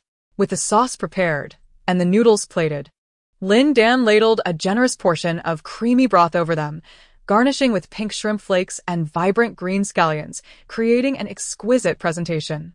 The men, without needing any invitation from the little bamboo, stood at the entrance, captivated by Lin Dan's noodle making, and as soon as the dishes were ready, they swiftly took their servings and began to eat with fervor. No dish could surpass the taste of their hometown. As the enticing aroma wafted through the air, a steady stream of customers arrived, and Lin Dan adeptly adjusted the flavors according to their preferences. The people from Suzhou would add Sichuan pepper and chili paste for a numbing and spicy kick, while those from Hunan preferred a fragrant and spicy taste. Others requested variations such as sour and spicy, or scallion-flavored. For those who were not fond of broth, she would prepare dry mixed noodles or oil-splash noodles, offering an array of flavors to suit every palate. It is often said that pleasing everyone is a daunting task, yet in her hands, it appeared to be a most manageable endeavor. After finishing his noodles, Tang Jiu did not leave, but instead approached Lin Dan with his bowl, whispering, "The people from Nanchang are all from different places, fond of camaraderie. Each region has its own local associations here. The largest associations comprise 6 groups: the Shangshigan Suningsha Association, the Suzhou Association, the Baiwa Association, the Jiangnan Association, the Hubei Hunan Association, and the Yunnan Guizhou Association. In the future, when preparing the stir-fried sauce, one need only bring forth 6 pots and perfect 6 distinct flavors, disregarding any others as they would be too cumbersome. This is indeed a viable approach. Should any guests express a desire for a particular flavor, I shall assist in its preparation." "Thank you, Brother Tang Jiu, for your guidance." Lin Dan expressed her gratitude with a gentle smile. She understood how to simplify the process, yet she was genuinely unaware of the demographic composition of the southern city. "No need for thanks, just bring me another bowl of noodles, the spicy and sour variety." Tang Jiu tapped on his empty bowl. Lin Dan chuckled softly, shaking her head, and deftly prepared a bowl of noodles. Qin Ernyang, in her endeavor to attend to guests, often found herself retiring late and consequently rising late, unable to open her eyes until the sun was well above the horizon. However, today was different. In her half-asleep state, she suddenly caught a whiff of an indescribable aroma. This fragrance was not only intensely alluring but also insistent, provoking a torrent of saliva while rendering her restless and unable to sleep. After much struggle in bed, she finally mustered the resolve to rise, donning her clothes and hastily venturing outside to investigate. How can one sleep with such a tantalizing scent wafting through the air? The young women complained, rubbing their bellies. Qin Ernyang, equally enticed, swiftly followed the scent, navigating through alleys until she unexpectedly arrived at the small eatery from the previous day, which she believed would soon face ruin. Stunned, she initially thought she had gone astray, but upon stretching her neck to peer inside, she spotted several of her regular patrons ravenously devouring bowls of noodles in the dining area, their eagerness unmistakable. At the entrance, a large clay pot was bubbling and exuding steam, releasing an aroma so rich it sent shivers down one's spine. Overwhelmed with inner turmoil, Qin Ernyang ultimately surrendered, half covering her aged face as she discreetly stepped inside. "Dear guest, please come in," greeted Xiao Zhu with a beaming smile, only to be taken aback. "Oh, aren't you the one from yesterday? Enough of this one, that one. Swiftly bring me half a pound of braised meat and a bowl of noodle soup," Qin Ernyang retorted, her wrinkled face flushed with embarrassment. Lin Dan, amidst her bustling activities, lifted her gaze and, recognizing Qin Ernyang, was filled with gentle warmth. Certainly. From your accent, I gather you hail from Tianzhou? How about I prepare your braised dish with roasted chili, with ginger oil and minced garlic? Having traveled extensively, she understood better than anyone the adage that good manners foster prosperity. Initially awkward and apprehensive that Lin Dan might mock her over yesterday's incident, Qin Ernyang's demeanor quickly transformed, her face blooming with a smile akin to a flower. Yes, yes. Please mix it for me. Back home, we prepare braised meat just like that. Otherwise, it lacks flavor. It's been over a decade since I've savored this taste. As she spoke, she dabbed her mouth with a cloth, anxious to prevent any drool from escaping. In your region, not only is braised meat prepared this way, but raw meat, pig liver, pig blood, and chicken blood can also be mixed together. Particularly, raw pork and liver, finely sliced and combined with rice wine, with ginger, roasted chili, minced garlic, and fragrant vinegar, create a delightful dish. Lin Dan casually responded, not anticipating that her words would ignite such enthusiasm in Qin Ernyang. She gazed intently at Lin Dan, her eyes brimming with hope. Yes, yes, yes. That's exactly how we do it. You truly possess an impressive knowledge, young proprietor. Are you able to prepare it? Eating such rich food in the morning is hard on the stomach. Why not come by at noon? I can assist you. I have spent several months in Tianzhou and can whip up some local specialties. Lin Dan nodded in acknowledgement. Qin Ernyang quickly agreed, then added apologetically, young proprietor. I misspoke yesterday. With your culinary skills, you could thrive even in the most obscure corner. Lin Dan smiled gently, her demeanor warm. Upon hearing their conversation, a patron approached and inquired, Boss, do you know how to make rice noodles? People from my hometown typically eat rice noodles in the morning, rarely indulging in wheat noodles. Lin Dan's expression shifted to one of realization, and she promptly rectified. How could I forget? Of course, I can make rice noodles. It simply slipped my mind. If you return tomorrow, you shall have rice noodles. And don't forget the rice tofu, which is particularly delightful when paired with a spicy garlic sauce. The patrons were overjoyed, assuring her they would definitely return the following day. Indeed, they promised to come every day thereafter. They had never encountered a chef whose skills surpassed those of this young proprietor. It seemed there was no cuisine from anywhere that she could not master. Seeing that Qin Ernyang and her companions would have the opportunity to enjoy their hometown dishes, the other patrons could no longer remain seated, rushing over to Lin Dan to place their orders, their eyes alight with anticipation. Fortunately, Lin Dan's extensive knowledge allowed her to prepare the vast majority of dishes, and for those she had yet to try, a detailed description from the patrons would suffice for her to recreate the flavors.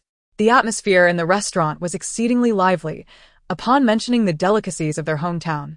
Everyone seemed to unlock a treasure trove of conversation, speaking at length with unrestrained enthusiasm. Lin Dan listened with a gentle smile, her expression serene. Although Tang Jiu had long since satisfied his appetite, he lingered in a seat, reluctant to leave. He cherished the ambience of this eatery, which felt as warm and inviting as home, much like the comfort Lin Dan provided him. At that moment, a group of individuals entered from outside, each bearing an intimidating visage.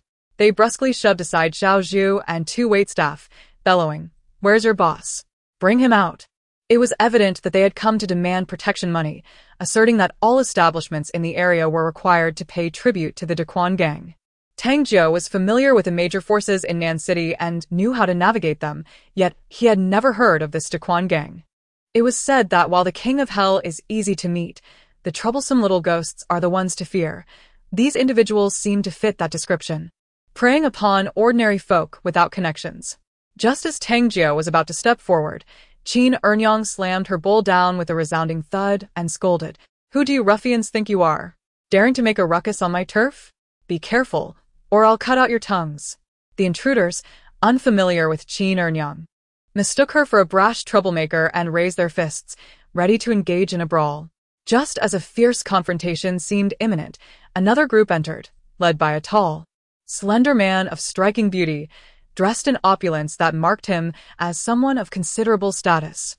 His lips were remarkably pale, yet his cheeks bore two abnormal flushes, while his clear, Luminous eyes seemed to shimmer with a hint of inebriation, epitomizing charm and elegance. What a nuisance, these incessant buzzing flies. Step aside for this lord. With a casual wave of his hand, several sword-bearing attendants emerged from behind him, pushing the unruly ruffians aside. The once noisy hall fell into an immediate hush. As everyone exchanged glances, realizing that this individual was likely an exceedingly noble figure, arriving with attendants, surely a general of some stature. As they resumed their meals, they were advised to disregard this lord. The handsome man, with a humble smile, turned his attention to Lin Dan and inquired hesitantly, "Are you the esteemed Lin manager?" "Indeed. I am Lin," replied Lin Dan, with a respectful bow. "Do you have any 1000-day wine for sale? I wish to purchase several jars." No. Not just a few jars. I will take as many as you have, every last one." As soon as the man spoke, Lin Dan discerned his identity. Referring to himself as this lord, exhibiting signs of intoxication, and venturing out before dawn accompanied by a retinue to procure wine, he could only be the wine aficionado. The Marquis of Wei Yuan. The reason for the Marquis's sudden appearance traced back 2 days prior. On that day, a bearded general had sent a jar of 1000-day wine, which was subsequently neglected by the steward of the Marquis's estate. One day, the Marquis, in high spirits, decided to show his guests his wine cellar and commanded a servant to fetch the finest jar to share with them. However, as the servant descended the ladder, he stumbled, causing the lightest jar of 1000-day wine to tumble and shatter upon hitting the ground. It was merely a jar of nameless wine, devoid of labels and lacking in extravagant packaging. The Marquis of Wei Yuan was initially indifferent, preparing to take his leave, when suddenly an intoxicating aroma of the wine surged forth, enveloping the entire wine cellar. The most novice of guests, unacquainted with the drink, turned crimson before even tasting it, stumbling slightly in disorientation, while the Marquis, renowned for his resilience against inebriation, found himself utterly entranced, lost in ecstasy. What kind of wine is this? He disregarded the dirt on the ground, dipping his finger into the liquid to savor it, and his eyes sparkled with delight. It was, without a doubt, the finest wine he had ever encountered. As the realization of what had just transpired dawned upon him, he hastily attempted to absorb the spill with a cloth. Alas, the wine cellar, designed for insulation, was adorned with wooden flooring rather than marble, causing the precious liquid to seep through the cracks and vanish completely, leaving no trace behind. A divine nectar had been within reach, yet he had failed to recognize it until it was too late, shattered without having tasted even a hint of its sweetness. How could the Marquis of Wei Yuan come to terms with such a harsh reality? In that moment, he lost all interest in entertaining his guests, commanding his clumsy servant to receive 20 lashes and instructing the steward to promptly locate the person who had presented the wine. After 2 days of searching, they finally found Lin Dan, who was unaware of the intricacies involved, yet could clearly see the Marquis's urgency. She scrutinized him carefully and shook her head, stating, "I do not possess the 1000-day wine. Even if I did, I would not sell it to you." The Marquis, nearing 40, appeared to be in his early 30s due to his exceptional martial prowess and meticulous self-care. He possessed a slender physique and an air of refined elegance, radiating the charm of a cultured scholar, devoid of any crudeness typical of a martial general. However, when he raised an eyebrow and his gaze turned icy, an overwhelming aura emanated from him that none dared to defy, sending chills down one's spine. Qin Ernyang trembled in fear and hurriedly tugged at Lin Dan's sleeve, whispering, "Little boss, you must not contest with him. He is the Marquis of Wei Yuan, notorious for his mercilessness." Lin Dan was well aware of the man's identity as the Marquis of Wei Yuan, yet he merely lifted his chin slightly to meet his gaze, a faint smile lingering on his lips. Tang Ju stepped forward, placing himself between them, and respectfully addressed the Marquis.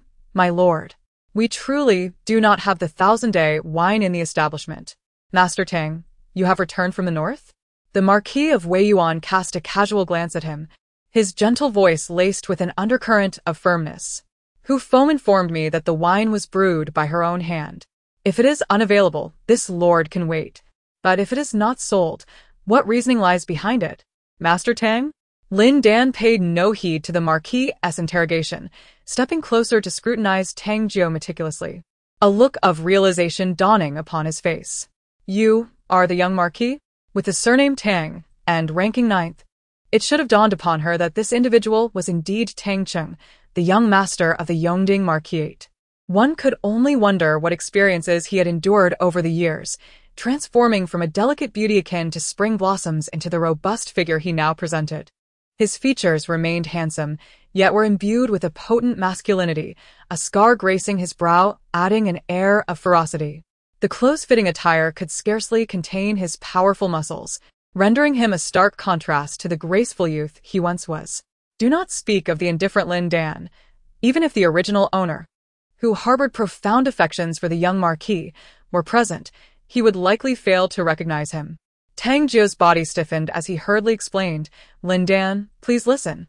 I had intended to tell you long ago."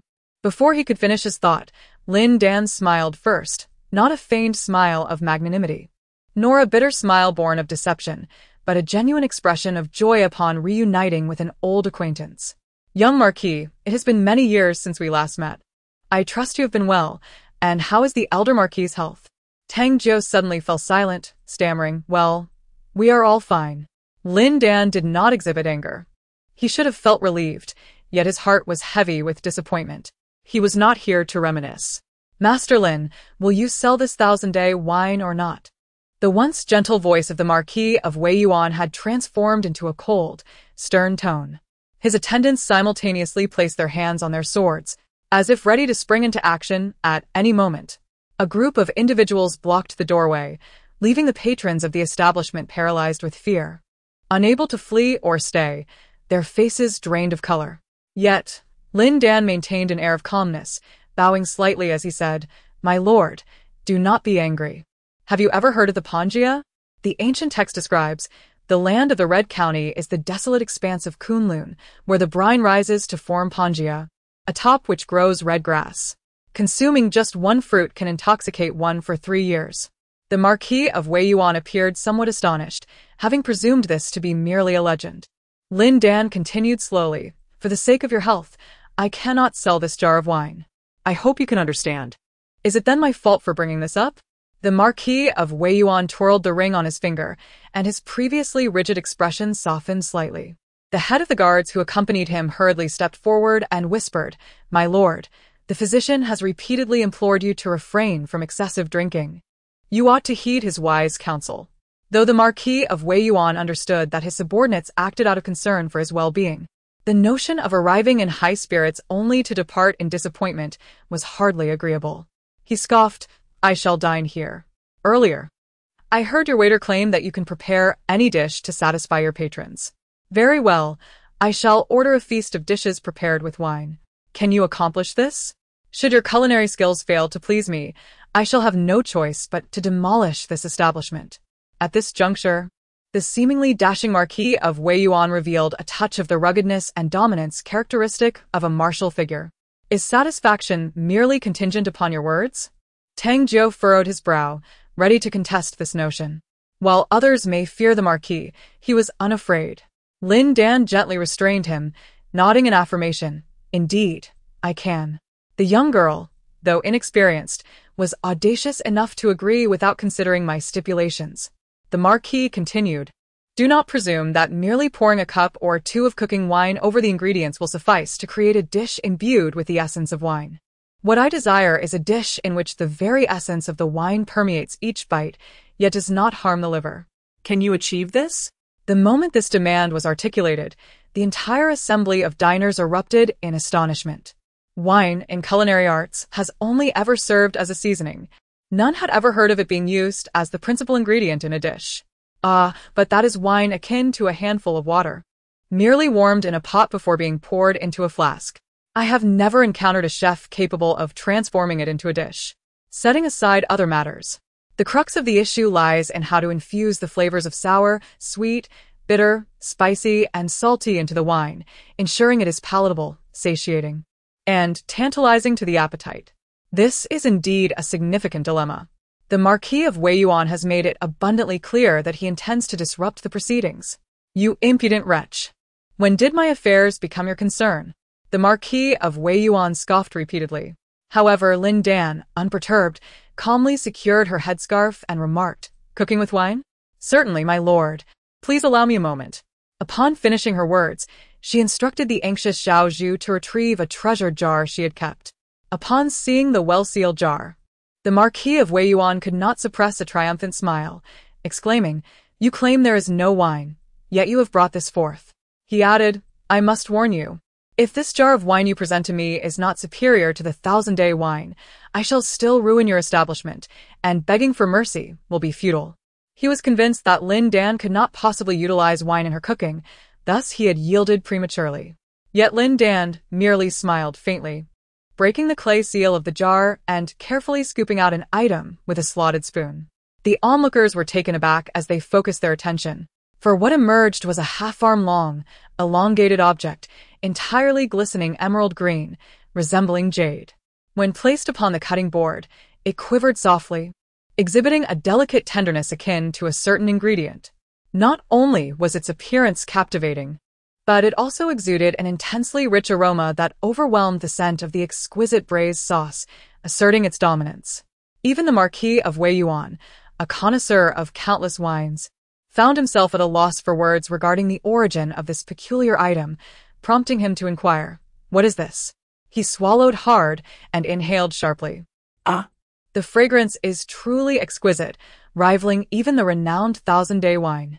The brewing technique of this remarkable liquor was imparted to me during my time in Yanglin County, where it is fermented using a medley of medicinal ingredients such as ginseng, jujube, dried tangerine peel, and cloves, among dozens of others.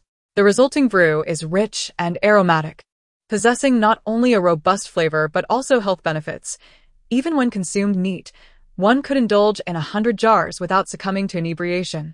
A stark contrast to the nature of that 1,000-day wine. This libation is aptly named Yanglin fat. The addition of fat is due to a unique ingredient, pork fat. The notion of utilizing pork fat in the brewing process is indeed unprecedented. The gathered assembly could not help but express their astonishment. Yet upon observing the verdant morsels laid upon the cutting board, their skepticism waned. The Marquis of Wei Yuan's eyes widened, his initial irritation replaced entirely by curiosity.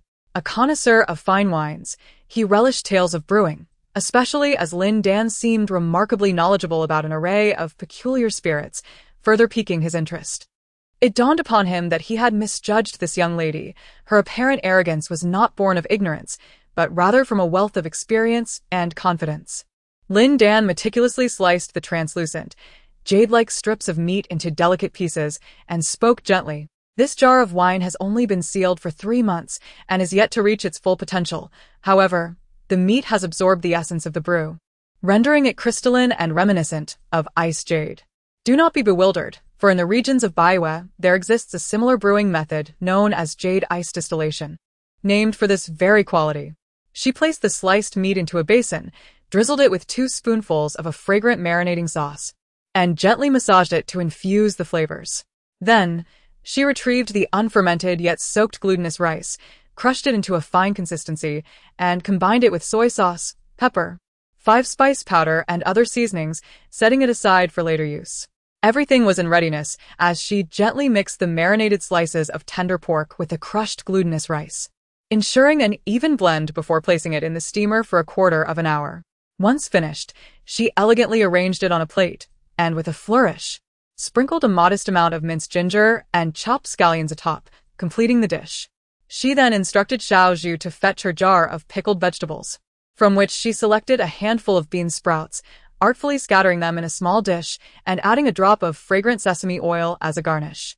Lin Dan softly elucidated that this dish was known as steamed pork with rice wine, which, despite being prepared with alcoholic ingredients, posed no harm to the liver. On the contrary, it was beneficial for the spleen and lungs, bolstering cardiac health and promoting wellness. The dish was named Liao Zhao green bean sprouts, renowned for its ability to nourish the liver, calm the spirit, clear bile, and alleviate the effects of intoxication. Please do have a taste. Should it not meet your expectations, feel free to express your dissatisfaction with this establishment. I will not contest your judgment. The Wei Yuan Marquis, who had long suffered from a lack of appetite due to liver ailments, found himself instinctively reaching for the chopsticks. The dish before the chef was presented in a semicircular form, inverted within a bowl, emanating wisps of steam that carried a subtle fragrance of rice wine, not overpowering, yet enticing. This was due to the outer layer of glutinous rice flour, which had undergone fermentation in the jar, enhancing its stickiness and effectively trapping the inner aromas. As the Marquis deftly peeled back the outer layer of glutinous rice, a unique scent enveloped him, momentarily rendering him speechless, while the onlookers stirred restlessly in anticipation. The fragrance was intoxicating, a harmonious blend of wine, herbs, savory broth, and meat, interspersed with a delicate hint of fermented bean aroma, each note layered upon the other, creating a symphony of scents that heightened the yearning for the dish, exemplifying what true culinary artistry is, a feast for the senses, where color, aroma, and flavor converge in perfect harmony. The dish crafted by Lin Dan may appear unremarkable at first glance and possess a scent that is rather ordinary. However, once the outer layer of glutinous rice is peeled away, revealing the tightly sealed aroma, the dish seems to instantaneously acquire a soul of its own.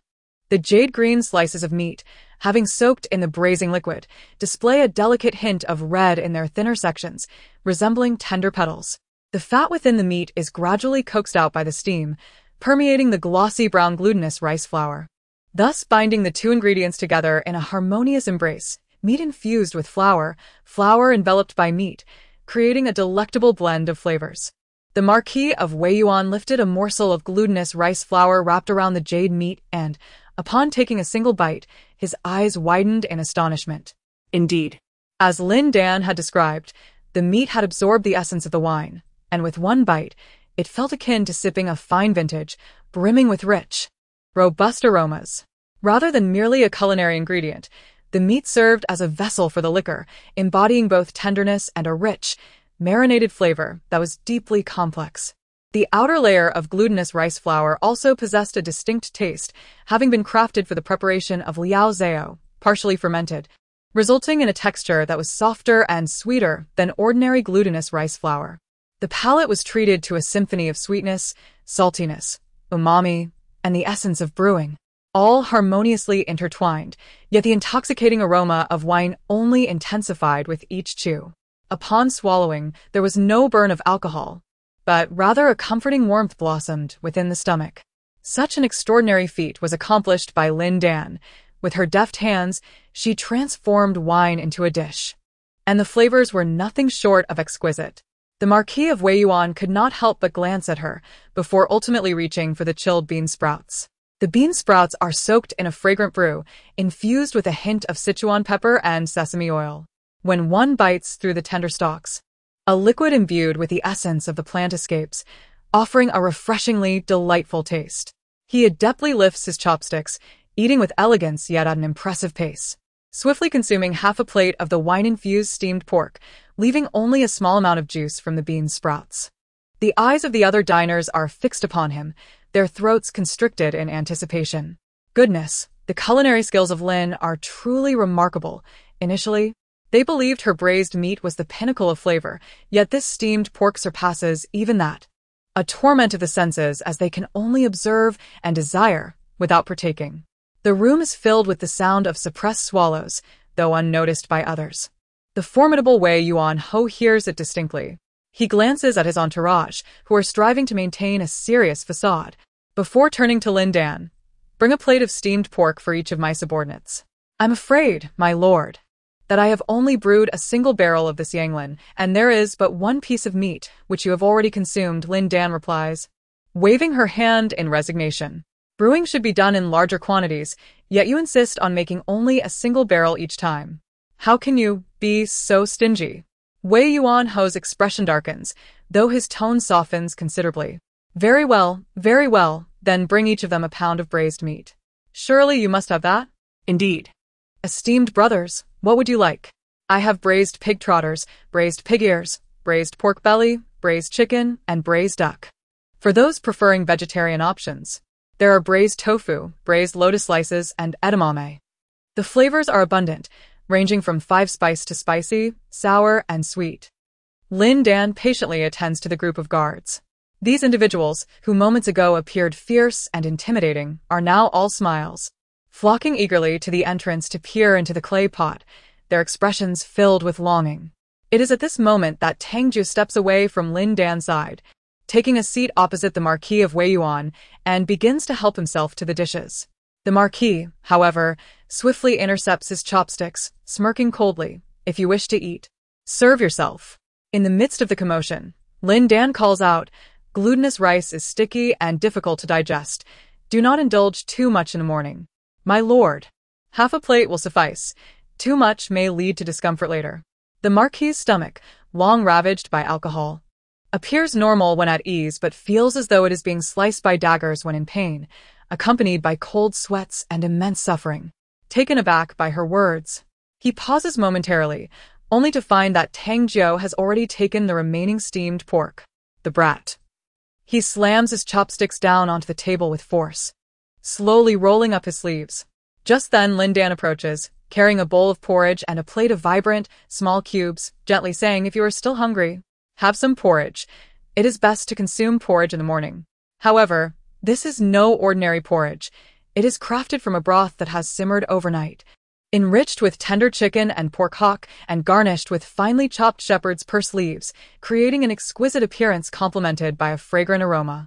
Tang Jiu's moment of pride is swiftly diminished as he solemnly states, "Quickly eat this. It is pheasant soup, said to have been created by Peng Zhu, renowned as the finest soup in the world, highly beneficial for the stomach." The Marquis's previously grim expression softens slightly as he takes a sip of the warm porridge, his eyes instantly brightening with delight. He had to concede that rising in the morning to savor a steaming bowl of rich congee was akin to a baptism for his ailing body. "What is this? The flavor is quite potent," he remarked, gesturing with his chopsticks towards a small dish beside him. The entire family of the everlasting Duke were food enthusiasts. Any unfamiliar delicacy was sure to pique their curiosity. Tang Jiu, indeed, recognized it as fermented tofu, which was also steeped in alcohol. The Weiyuan Duke sampled a small piece and was instantly captivated by this distinctive flavor, paired with the fermented tofu. He devoured a bowl of congee with the speed of a whirlwind, his expression reflecting sheer satisfaction. His attendants, too, indulged heartily, their mouths smeared with grease as they ceaselessly praised the culinary skills of the shopkeeper Lin. "Look here, Master Lin, I have already cleared away these little pests for you. Your jar of Yanglin fat." Before the Weiyuan Duke could finish his statement, Lin Dan regretfully raised her hands. "That jar of wine needs at least another 6 months of brewing before it can be enjoyed. If you take it out now, less than 3 months in, it would indeed be ruined. If the Duke wishes to partake, you must wait another half a year." The gentle and amiable expression of the Weiyuan Duke faltered slightly as he glared at Lin Dan, yet ultimately found himself at a loss against her. He turned to his attendants and commanded, "Let us depart. I shall engage in bandit suppression." Without those raucous brigands wreaking havoc, he would not be cornered by a mere girl. Lin Dan shook her head in bemusement before retreating into the shop to continue preparing noodles, choosing to ignore the sprawled ruffians on the ground. Though she appeared mild-mannered, there seemed to be a lack of emotional attachment. Thus, she held no sympathy for these individuals. Tang Jiu enlisted a few men to carry the ruffians away, lest they impede the shop's business. "Lin Dan, this is your father's legacy." He took out a weathered book from his bosom and explained, "Even if the Marquis of Weiyuan has not exposed the truth, I intend to reveal it to you today. The moment I laid eyes upon you, I recognized you." It was Lin Dan who had taught him that a person's character surpasses mere ability, plunging him into profound remorse and self-reproach. Thus, even after a decade, he had not forgotten this tenacious young girl. He had always wished to know how she fared. Having spurned all assistance, how far could she truly go? The reality proved that Lin Dan could venture far, even further than he had imagined. "Thank you, young master."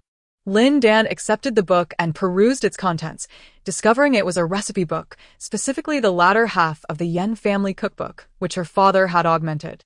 Tang Jiu elucidated, "This is what Yen Langqing asked me to deliver to you." She took away the first 60 pages of the Yen family cookbook, having not prepared any dishes your father had devised over the years. "This is your father's legacy. It rightfully belongs to you." "Not cooked any dishes devised by my father?" Lin Dan echoed, "Her simile turning iyice." Tang Jiu found this smile rather peculiar and was about to inquire further when Qin Ernyang approached, hesitantly speaking, "Manager Lin, You mentioned earlier that you would prepare a portion of Qianzhou-style braised meat for me. Does that still hold true? Everyone else had been frightened away by the Marquis of Wei Yuan, yet she, for the sake of a few morsels, remained steadfast. This restaurant was truly remarkable. Frequented by prominent figures, fortunately, they had not offended manager Lin back then. Just as this thought crossed her mind, a man and a woman entered the doorway. Their features strikingly similar, suggesting they were siblings, followed closely by several servants. It is indeed a coincidence that the man is acquainted with Qin and Yang, causing an involuntary shiver to run through her. This establishment, run by Master Lin, is truly a hidden gem, harboring formidable individuals. Another esteemed guest has arrived. As they entered the shop, a man and a woman were engaged in hushed conversation. The man expressed concern. I initially believed there were no decent restaurants in the southern city, yet it seems I underestimated this place. Turning to his sister, he urged, "You have scarcely eaten for 2 consecutive days. Today, you must have at least a little something." The woman, clutching her chest, reluctantly nodded, "Then I shall eat a little." The man approached closer and, upon observing Lin Dan stirring a basin of marinated meat, his expression brightened with surprise. Ah, "You can prepare the marinated meat from Qianzhou? How fortuitous, for we have just arrived from Qianzhou. Please serve us a portion." Lin Dan shook her head and replied, "I apologize, esteemed guest, but we have sold out of marinated meat. Might I suggest something else? We still have noodles and plain congee available." The man's brows furrowed, displaying evident displeasure. "But I solely desire marinated meat. Nothing else will suffice." "Then I must sincerely apologize," Lin Dan said with a gentle smile. "Should you wish to indulge in it, please do come early tomorrow." Unbeknownst to her, the man's identity remained a mystery, yet Qin and Yang recognized him instantly. She hastily waved her hand, exclaiming, "No worries. No worries. I shall relinquish my portion of meat to him. I shall not partake." As she spoke, she wiped the cold sweat from her brow. Her expression filled with trepidation. If her eyes did not deceive her, these siblings were likely the legitimate children of the king of Dian and Qian. The king of Dianqian is the sole noble of a different surname in the Great Chu Kingdom, stationed for years on the Dianqian Plateau, commanding an army of 800,000, a figure who even the emperor regards with trepidation. To demonstrate his loyalty, the king sent his legitimate son to the capital for education at an early age, where he received treatment not inferior to that of the royal princes. The year before last, he also sent his legitimate daughter, now 15, to the capital, seemingly preparing her for a position within the palace. In any case, these siblings are individuals of high standing, whom one cannot afford to offend in the slightest. The young man's brow unfurrowed, seemingly pleased with Qin Ernyang's perceptiveness. However, Lin Dan interjected, "One must always adhere to the principle of precedence. Ernyang has waited all morning. This plate of braised meat rightfully belongs to her." Before the young man could display any sign of annoyance, Lin Dan lifted her gaze, scrutinizing the pale-faced young lady, and continued, "Moreover, I observe that this young lady has been clutching her chest, appearing somewhat dizzy and nauseated. She likely cannot withstand the motion of the waterway. When one feels queasy, it is inadvisable to consume such greasy fare. May I prepare some refreshing dishes for her instead?" The young woman, already reluctant to eat meat, eagerly nodded at Lin Dan's suggestion. "That would be splendid. I trouble the shopkeeper to prepare some light dishes, as I truly have no appetite for meat at the moment." Upon finishing her words, she shyly cast a glance at her elder brother. The young man, contemplating his sister's future fate, felt a surge of pity and thus refrained from contradicting her. He nodded in agreement and turned to find Tang Jiu present as well. Exclaiming in surprise, "Young Master Tang, you too dine at this establishment? What a delightful coincidence." Tang Jiu inclined his head, stating, "This restaurant is owned by a friend of mine. I appreciate the Duke's kind patronage. The implication is that one may act with impunity anywhere, but it is advisable not to cause a commotion within this establishment." The man had been granted the title of a princely duke by the emperor in his youth, seemingly enjoying a rank superior to that of a marquis, yet in the presence of someone like Tang Jiu, a close minister to the emperor, he too must temper his demeanor. His haughty expression swiftly faded, replaced by a surprisingly affable smile. Observing his newfound humility, Tang Jiu finally handed 10 copper coins to Lin Dan, repeatedly urging her to send a message to him at the Ministry of War should she require assistance. Lin Dan responded affirmatively, yet in truth, she had no intention of troubling Tang Jiu again. They were not of the same world. Why force a connection? She was a cook, and he was a patron. Such was the simplicity of their relationship. After presenting the well-prepared braised meat to the trembling Qin Ernyang, she filled a clay pot with steaming white porridge, placing it upon the stove to heat. Once completed, she tossed a handful of green peppers into the fire. The peppers sizzled and crackled amidst the coals, releasing a pungent, acrid aroma that quickly enveloped the air. The small group was soon caught in fits of sneezing, while the handsome man and the petite woman wore expressions that blended surprise with nostalgia. "Are you roasting hot peppers?" The woman approached the stove, gazing at the green chilies softening in the flames, her eyes glistening with unshed tears. "In my homeland, my mother adored preparing this dish for my brother and me. Perhaps you are unaware, but we once lost our father, and my mother sheltered us in the countryside. With no money, we could not afford sumptuous meals, and the most delightful dish in my memory was the roasted hot peppers, for their robust flavor made them easy to pair with rice, allowing us to fill our bellies." The mask of indifference on the man's face cracked slightly, revealing the hint of moisture gathering in his eyes. Lin Dan looked up and smiled gently at the woman, his eyes filled with reassurance. He then crushed the roasted chili peppers and a few cloves of garlic in a mortar, drizzling them with soy sauce, fragrant vinegar, and with ginger oil among other seasonings. "Give it a taste. Is it reminiscent of the flavors from your hometown?" Once the cold dish was prepared, Lin Dan presented the bowl to the woman. She picked up a bit of the fiery chili and savored it slowly, and as she blinked, tears streamed down her cheeks. "Yes, this is the taste." She quickly wiped away her tears, breaking into a smile. "Brother, you should try some too." The man took a bite of the dish, his voice slightly hoarse. "You must have spent some time in Qianzhou, haven't you? This roasted chili is incredibly authentic." "A few months," Lin Dan replied, placing a clay pot of congee along with a small stove on the table. "The appetizer is somewhat spicy, so it's best to consume it sparingly. I've sliced some fresh meat and pig liver for you, along with leafy greens that can be added directly to the congee. Freshly cooked, it is even more delicious." "Thank you, shopkeeper." After shedding her tears, the woman's mood had remarkably improved. With her chopsticks, she delicately picked at the roasted chili, savoring each bite with great appreciation. She never expected to find such authentic hometown cuisine in this distant capital. The siblings sat across from each other in silence, yet their eyes were both glistening with unshed tears. To alleviate the awkwardness, Lin Dan, along with Xiao Zhu, retreated to the kitchen. Qin Ernyang, not daring to share the same space as the esteemed guest, followed Lin Dan with a plate of braised meat, chattering away about various tidbits from the capital. She had grown particularly fond of the shopkeeper, not only for her culinary skills but also for her kind-hearted nature. In her presence, one can invariably sense her tranquility and tolerance, which is the most comforting aspect of her character. After a brief interlude of 15 minutes, when I emerged once more, the siblings had already departed, leaving behind a glimmering golden leaf upon the table. Qin Ernyang swallowed hard and exclaimed sincerely, "My goodness, your culinary skills are truly exceptional. Manager Lin, your establishment is destined for great success." From that day forth, Tang Jiu, Wei Yuanhou, and the Daliang King of Dian and Qian became ardent patrons of the hometown restaurant. Not only did they indulge themselves, but they frequently took takeout for their friends and family. With such living endorsements, Lin Dan's business flourished increasingly.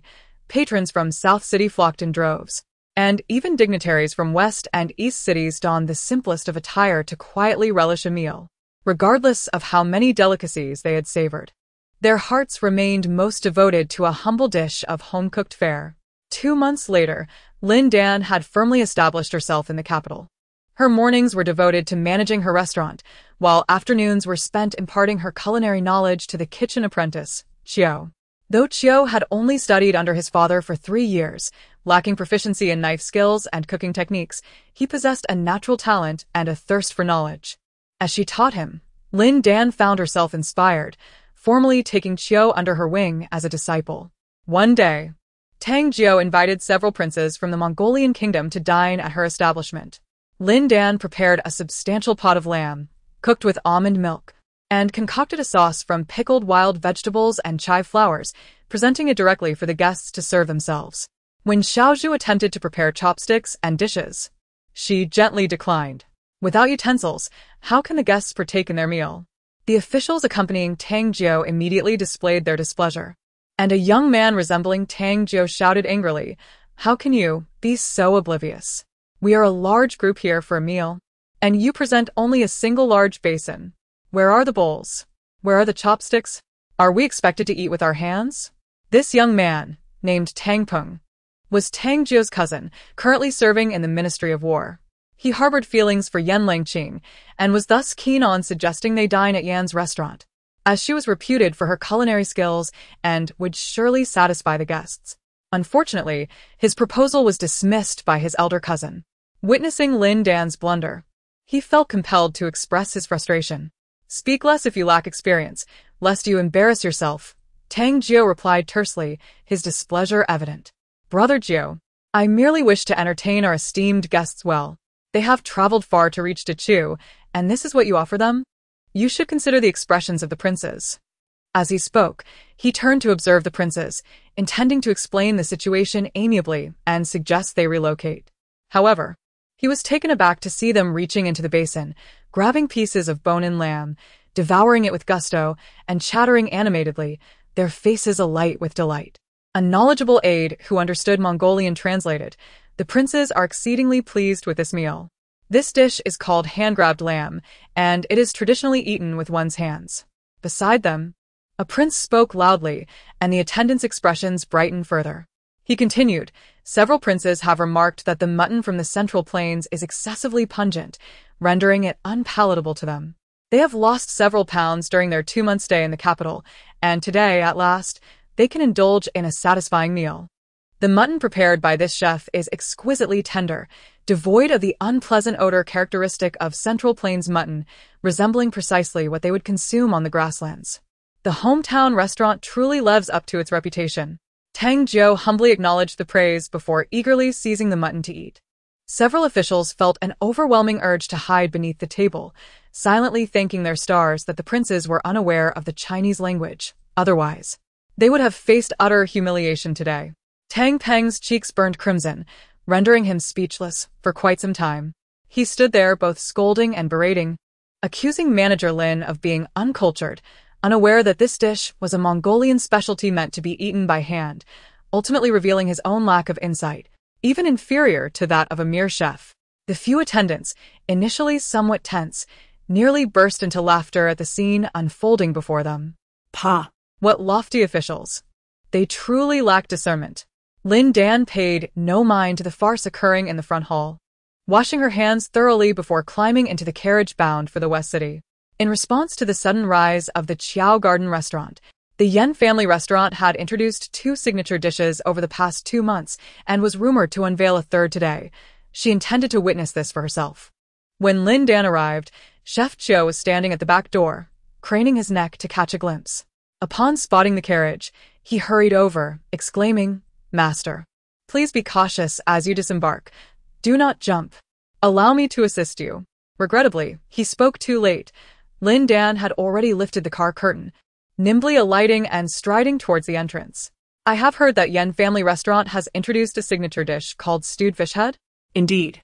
"It is crafted from the boneless head of a silver carp, and upon its debut, it has garnered rave reviews from diners. I initially intended to ask a friend to help package a portion to take away, but the restaurant refused, stating that one must dine in to enjoy it, with no takeaway service offered. This seems to be a precaution against my own Qiao Garden restaurant. Chef, I have heard that the fish head contains no bones at all, and once simmered, it becomes incredibly tender and delightful in flavor. How do you suppose they achieve such a feat? What sort of technique allows them to remove the bones from the fish head?" "It is quite remarkable," exclaimed Chef Chiu. "There is nothing particularly remarkable about it." Lin Dan succinctly replied. "There are 2 methods for disassembling fish bones. One is done while the fish is raw, and the other after it has been cooked. The fish head, seemingly laden with bones and scant in flesh, can indeed be effortlessly separated if boiled in water until the meat and bones part." Upon hearing this, Chef Chiu found clarity for a conundrum that had perplexed him for a day and night. In the realm of culinary arts, he had never encountered anyone as knowledgeable and discerning as Lin Dan. Previously, Yan Family Restaurant had unveiled 3 new dishes, one being squirrel-shaped mandarin fish, another braised large sea cucumber with scallions, and the third, crab meat lion's head. The squirrel mandarin fish once enjoyed tremendous popularity, capturing the hearts of the loyal patrons of Chiao Garden Restaurant and nearly pushing Chef Chiu to the brink of closure. However, ever since Lin Dan introduced the golden retriever fish, the old customers have returned, eagerly awaiting each afternoon for Lin Dan to arrive and impart her culinary skills, hoping to savor her exquisite dishes at a bargain. In a bid to support Chiao Garden Restaurant, Lin Dan prepares 5 tables of dishes each day. And with merely these 5 tables, she has managed to retain the most discerning connoisseurs in the capital. These individuals would rather starve than dine elsewhere, content to linger in the restaurant, biding their time. As the squirrel mandarin fish struggled to withstand the competition from the Yan Family Restaurant, Chef Yan devised a new dish named scallion braised sea cucumber, where the whole sea cucumber is simmered gently in a rich sauce, resulting in a texture that is both tender and slightly chewy, boasting a unique flavor profile. Seemingly determined to match her rival, Lin Dan responded the following day with a dish called sauce-stuffed sea cucumber, whose exquisite craftsmanship and refined seasoning elevate it to a level far beyond that of the scallion braised sea cucumber. Stuffing, a particular culinary technique, involves encasing or filling one ingredient with another, creating a dish known as stuffed. Common examples include stuffed tofu, stuffed eggplant, and stuffed bitter melon. Yet Chef Chiu had never encountered stuffed sea cucumber before.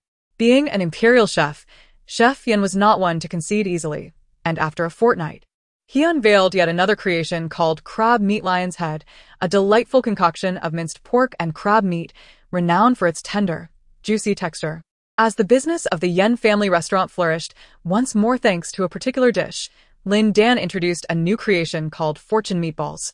The name may sound enigmatic, yet it is, in essence, crafted from finely minced pork, boasting a flavor that surpasses even the renowned crab meat lion's head with its exquisite freshness, tenderness, and succulence. She soaks the minced pork in a concoction of scallion and ginger water, which must be extracted from mature ginger of a vibrant yellow hue and whiskered scallions. Otherwise, the flavor would lack intensity, unable to mask the pungent odor of the pork. To enhance the meatball's tenderness, she incorporates finely chopped fish paste, which also increases the mixture's stickiness, preventing it from losing shape.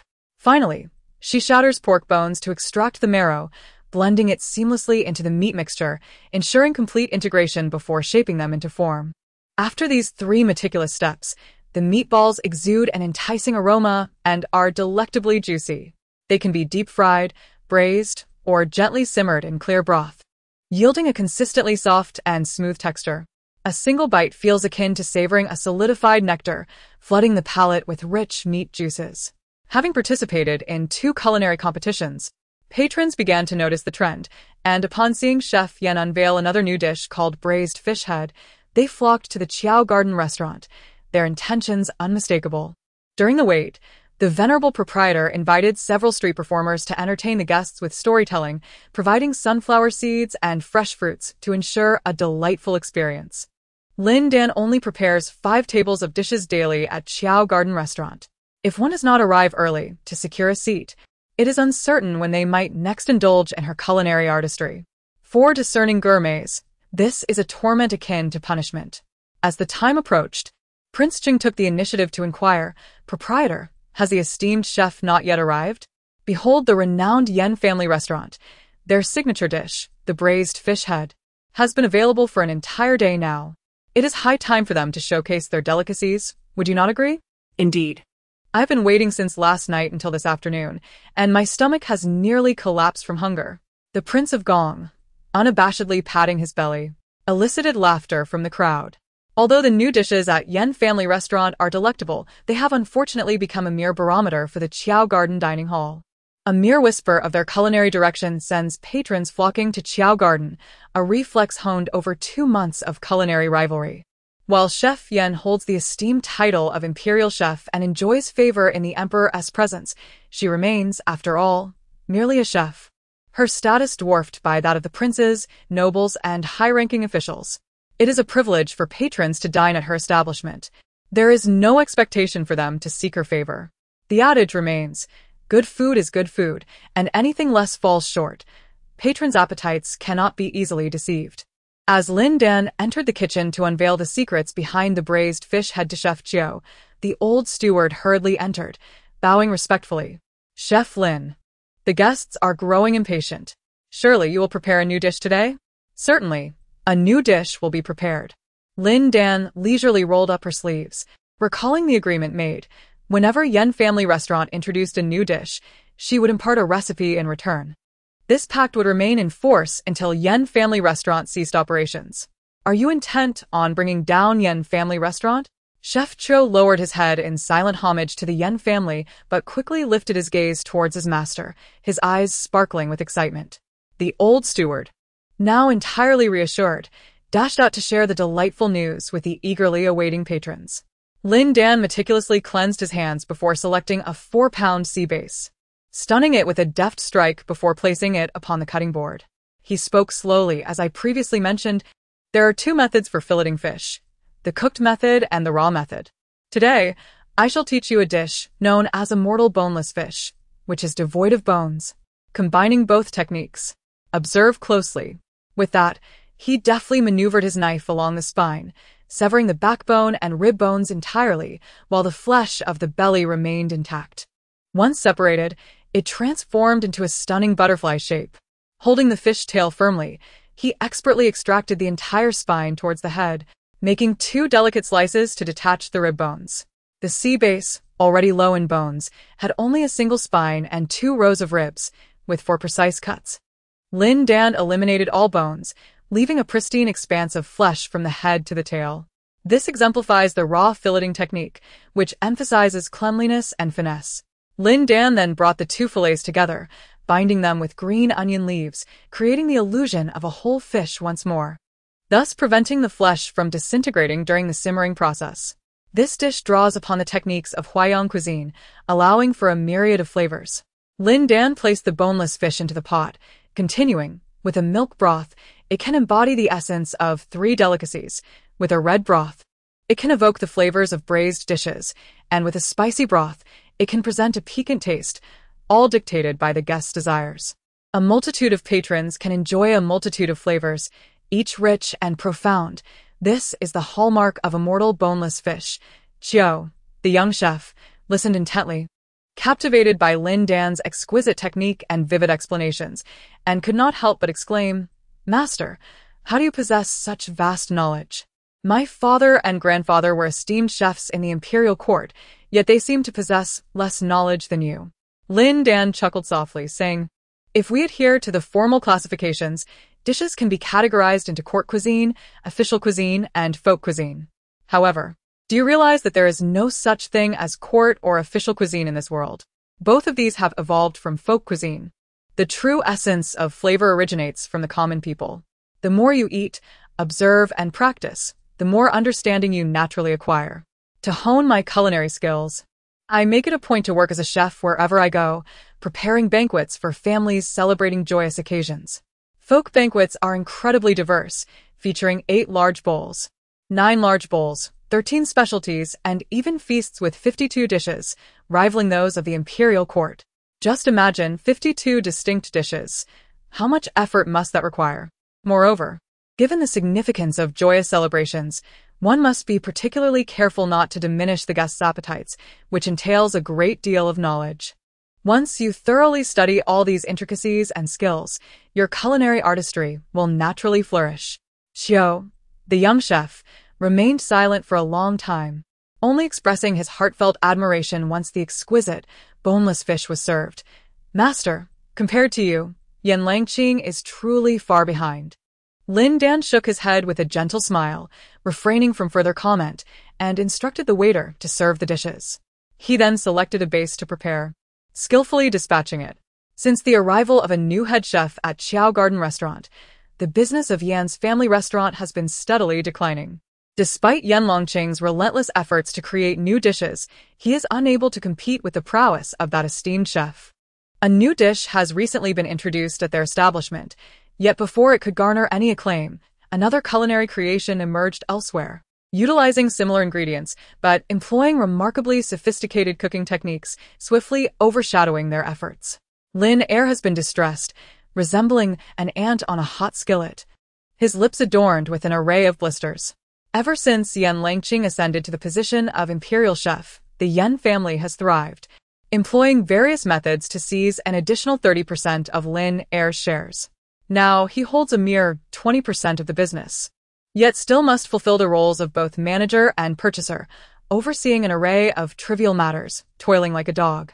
While earning less than a tenth of his previous income, he is burdened with the responsibility of supporting a large family, and due to the indulgence of Lin Baoyan in the past, his household demands only the finest, luxurious residences, gourmet delicacies, and exquisite fabrics. Their monthly expenditures could sustain an ordinary family for an entire year. In those days, he was the proprietor of Yan's restaurant, reaping all the profits for his own use. With Lin Baotian scarcely involved, occasionally extending a helping hand, life was indeed comfortable. But what of now? He receives a meager salary as the manager while sustaining a family living in opulence. How is one to endure such a life? After a decade, his savings have long been depleted, forcing him to rely on pawning his possessions to survive. Should the Yan restaurant prosper, he might find himself financially secure. However, if business falters, he too must endure a grim existence. Thus, with the rise of Qiao Garden Restaurant, his anxiety surpasses that of anyone else. Occasionally reflecting on his past choices, he finds himself filled with regret. Yet what use is regret? The wolves have already entered the fold. How can one hope to drive them away? Witnessing yet another day of desolation, Lin Dan remarked with a sullen expression. Go check at the Qiaoyuan restaurant to see if they have introduced a new dish to compete with us. At this juncture, the waiter lifted his foot. Revealing his bare left foot, hesitatingly inquired, Master, will you compensate me for a new pair of shoes? Compensate? Nonsense, get lost. Lin Dan bellowed, his face flushed with rage, feeling as though his very lungs might explode.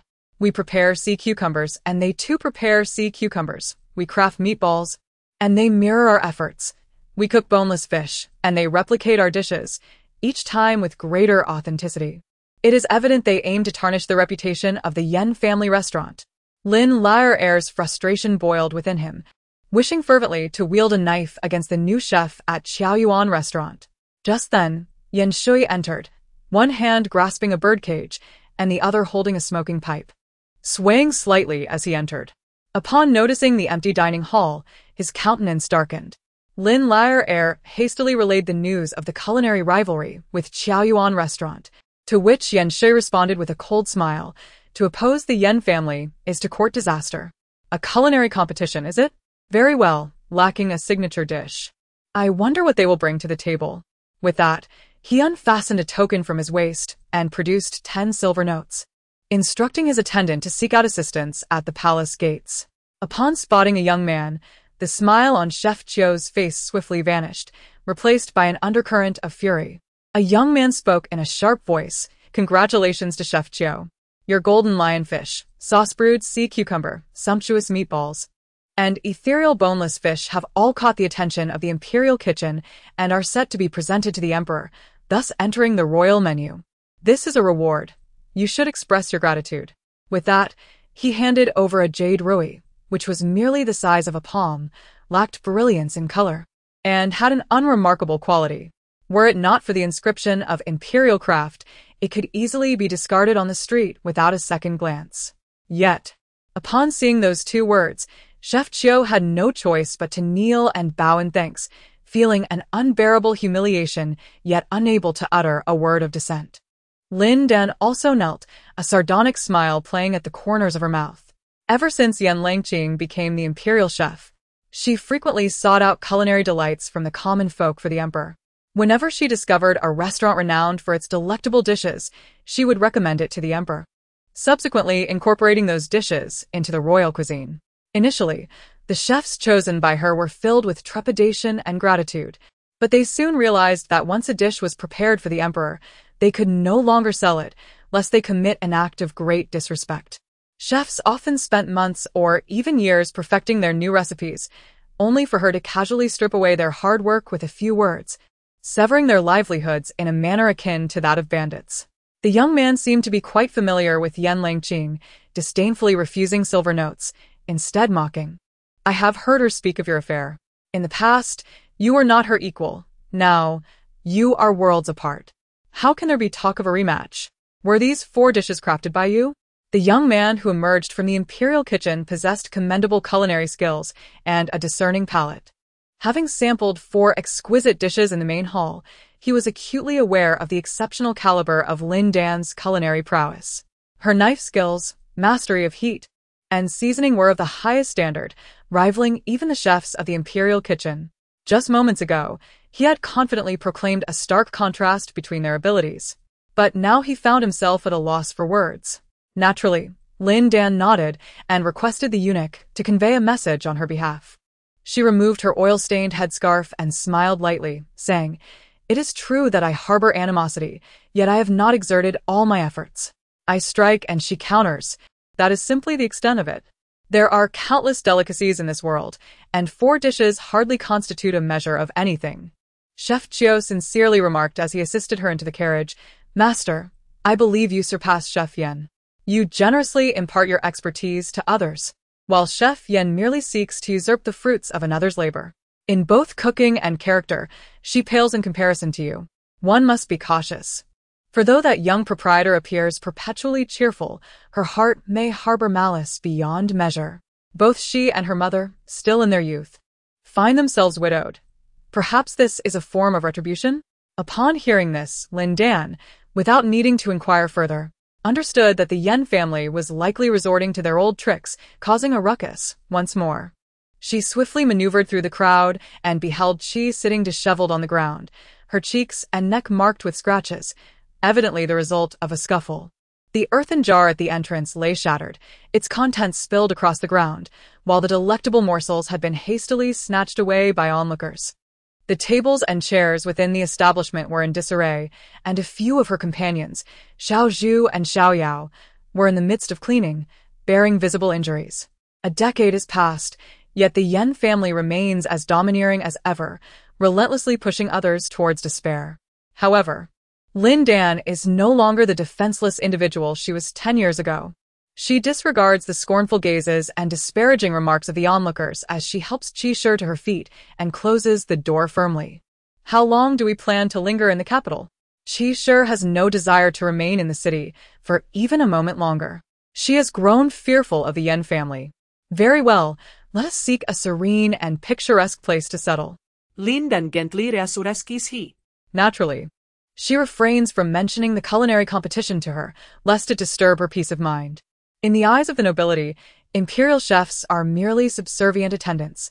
Yet, to ordinary folk, they represent an unapproachable existence. As everyone settled down for the night, after tending to their shop, they were unprepared for the kitchen to catch fire in the dead of night. Had Lin Dan, with her experience from traveling far and wide, not awakened promptly, it could have spelled disaster for all. After extinguishing the flames, Lin Dan discovered a pile of charred firewood and a strong smell of kerosene near the wall. Immediately realizing that this was a deliberate act of arson, with the culprit's identity painfully obvious. The little restaurant's kitchen lay in charred ruins, yet fortunately, no one was harmed, which was indeed a stroke of luck. This incident thoroughly terrified Qi, causing her to succumb to a high fever. While Lin Dan sought a physician for her, she also rushed to the authorities to report the incident, spending nearly the entire night without rest. However, the arsonist had long since fled, and as a powerless commoner, Lin Dan found that the authorities were reluctant to intervene. After a night of turmoil, Lin Dan found herself utterly exhausted. In an effort to placate the Qi family, she dared not remain in the Sancha Ko Hudong any longer. Before dawn, she left the city gates and relocated to a residence in the outskirts. While she felt no trepidation towards the Yen family, she could not disregard the sentiments of her mother and her numerous associates. The following day, the residents of the South City were taken aback to discover that the hometown restaurant had completely shut down. Just yesterday, during the ruckus caused by the Yen family, business in the restaurant had been thriving, but amidst the chaos, Patrons had taken the opportunity to slip away without paying, even absconding with a great deal of food. They spoke freely and maliciously about Lin's personal affairs, speculating on her character with the most venomous of thoughts, unafraid of her wrath. They understood that Lin, as the proprietor, needed to earn a living to support her family, which rendered her reluctant to offend her customers. Yet now, the hometown restaurant had inexplicably closed its doors. Lin, it seemed, had chosen to forsake her profits and depart with an air of nonchalance. What then would these expatriates of the South City eat and drink? Accustomed to the most authentic flavors of their hometown cuisine, who among them would wish to return to the blandness of their former days? As anxiety gripped them, they pounded on the restaurant's door with increasing fervor. Those who had crowded the alley to witness the spectacle and even pilfer food now displayed signs of agitation. From this day forth, they could only savor the taste of their beloved hometown dishes in their dreams, rather than in reality.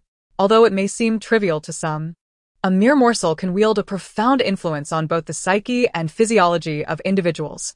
Are there individuals intent on vandalizing the establishment or setting it ablaze? Tang Jiu inquired darkly, his countenance grim. Is Lin Dan injured? Do you know where she is now? I do not know, Qin Ernyang replied, too intimidated to act rashly in front of Tang Jiu, yet her heart remained unsettled. With a disdainful huff, she departed. Those who were swept by her gaze lowered their heads, their faces flushed with embarrassment, and their hearts filled with regret. The culinary skills of the esteemed Lin had long spoiled the appetites of the townsfolk. Now that she had closed her establishment, they would no longer savor the exquisite flavors of their beloved hometown cuisine.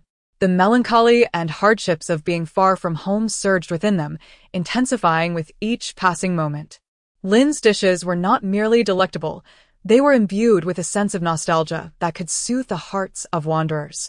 Yet, despite having benefited from her generosity, they had failed to support her in her time of need and had even turned against her, truly a display of ingratitude. Had I known that Lin would be driven to close her shop in frustration, I would have done everything in my power to drive those troublemakers away yesterday. What good is it to speak of this now, when they have already departed? Had I been present in her shop, I would have wielded a stick to chase them out without hesitation. This is no exaggeration. One must consider the hard-working citizens of South City, who among them does not rise early to enjoy a bowl of her noodles before embarking on their daily toil. Her noodles were not only delicious but also affordable, with her vegetable toppings possessing a rich meaty flavor, complemented by a complimentary bowl of creamy bone broth. A hearty and delightful breakfast at her establishment ensured a day brimming with vigor.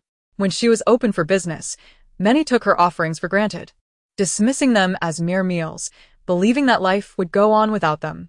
Yet now that she has closed her shop, it feels as though something precious has been lost, leaving an emptiness in their hearts. Time and again, he had assured her that she could seek him out in times of trouble, yet she remained resolute, bearing her burdens alone, just as she had a decade ago, regardless of the injustices she endured. It seemed as though she required no one, living in solitude and defiance amidst the world. Tang Jiu suppressed the hidden pain and pity within his heart, striding purposefully towards the southern city government. If the authorities choose to turn a blind eye, then he shall take matters into his own hands. Whoever is responsible for vandalizing and burning down the shops shall face the consequences. Yen Shui believed that Lin Dan was still the same helpless soul from years past, easily defeated by his hand, which filled him with a sense of pride. What does it matter if you assist the Qiaoyuan restaurant in seizing my business? What does it matter if your culinary skills have improved beyond recognition? I shall claim your signature dish, and then eradicate you entirely, ensuring you descend into the underworld to keep company with Lin Baotian. Although the Great Fire did not claim Lin Dan's life, ruining Yen Shui's good mood for the day, he was nonetheless generous enough to reward the ruffians with a small sum for their efforts upon learning that the mother and daughter had fled the capital in terror overnight. How is business at the restaurant today? He inquired, turning to Lin Lair. The Marquis of Weiyuan has brought dozens of personal guards to the establishment, filling the first floor to capacity. The second floor is nearly as full, with only a few seats remaining, Lin Lair replied with a sense of pride. The Marquis has arrived? Quickly, send our finest wines to him. Yen Shui pondered for a moment before altering his course, stating no. I shall personally attend to our esteemed guest. Bring the wine to me. With that, he lifted a jar of wine, and made his way to the main hall. Approaching the Marquis of Wei Yuan with utmost reverence and trepidation. "My lord, this is a pear blossom wine brewed by my daughter herself. It is most refreshing in the springtime. Would you care to sample it?" He had great confidence in Yan Longqing's craftsmanship and was certain that the Marquis would be pleased. In the past, he had attempted to deliver wines to the Marquis's residence, but had never even gained entry. Now, having finally enticed the Marquis to his establishment, he was determined to curry favor properly. Once they consumed this jar of wine, their restaurant would gain a formidable ally. "Is your daughter Yan Longqing?" inquired the Marquis of Wei Yuan. "Indeed, Yan Longqing is my youngest, currently serving as a royal chef in the palace," replied Yan Shui with unabashed pride. The Marquis pointed to his empty wine cup and, with a wry smile, remarked, "Then let it be filled." "Yes." The eager bodyguards promptly drew their swords, shattering the tables, chairs, doors, windows, and counters on the first floor into splinters. The patrons on the second floor, filled with trepidation yet too fearful to descend, could only peer over the railing in alarm. After approximately half an hour, the once opulent establishment lay in ruins. Yan Shui, bloodied and moaning on the floor, found no one daring to assist him. It was only then that Lin Lauer rushed out to support Yan Shui, and upon witnessing the devastation and contemplating the financial losses incurred, he felt as if his heart were being mercilessly sliced. However, this was not the end of their troubles. Before a physician could arrive to tend to Yan Shui's wounds, the steward of the Duke of Dianqian appeared, cradling a lifeless dog, claiming it had perished after consuming the mushroom soup delivered from the Yan family's restaurant. He insisted on taking them to the authorities. "Consider this," he said. "The mushroom soup was originally intended for their young lady, who, lacking an appetite, had it fed to the dog. Had she consumed it herself, who would be dead now? Their young lady is destined to enter the palace as a consort. Such a grave matter cannot go unreported." The steward, disregarding the devastation of the main hall, ordered several burly servants to carry Yan Shui away and indeed sounded the drum of injustice outside the yamen. This morning's events, involving counterfeit wine and poison soup, had created such a tumult that the reputation of the Yan family's restaurant was irrevocably tarnished. Even if Yan Longqing enjoys the emperor's utmost favor, could he truly admonish Wei Yuanho and the Duke of Dianqian solely for the sake of a humble kitchen maid? Could he clarify rumors to the entire populace of the capital? Such a notion is utterly impossible. Lin Lao sat despondently at the entrance of the establishment, his head cradled in his hands, utterly bereft of tears. Though the chef Lin Dan departed in haste, she managed to resolve all pressing matters, not only transferring the establishment to Qin Ernyang but also ensuring that a message was sent to Qiu Shao Chuzi, elucidating the circumstances. Upon reading the letter, Qiu Shao Chuzi trembled with indignation, utterly astonished by the depths of depravity to which the Yan family had sunk, bullying a hapless widow and her orphan child, even resorting to arson against their establishment. Such lawlessness is simply intolerable. Observing Qiu Shao Chuzi's grim countenance, the old shopkeeper inquired about the source of his distress. He shook his head, reluctant to divulge details, recognizing that this was a private matter for Lin Dan and not one to be broadcasted. Suddenly recalling something, he furrowed his brow and asked, "Are there any guests in the front hall? Please go and check." As a result, a throng of patrons had already gathered.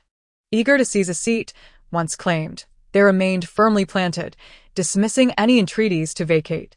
In a hushed tone, Qiu Shao Chuzi queried, "Has His Royal Highness the Prince of Qing arrived?" "Indeed, he has been seated here since early morning. I have engaged a few performers to entertain him," came the reply. In truth, it was a rarity for the Prince of Qing not to appear.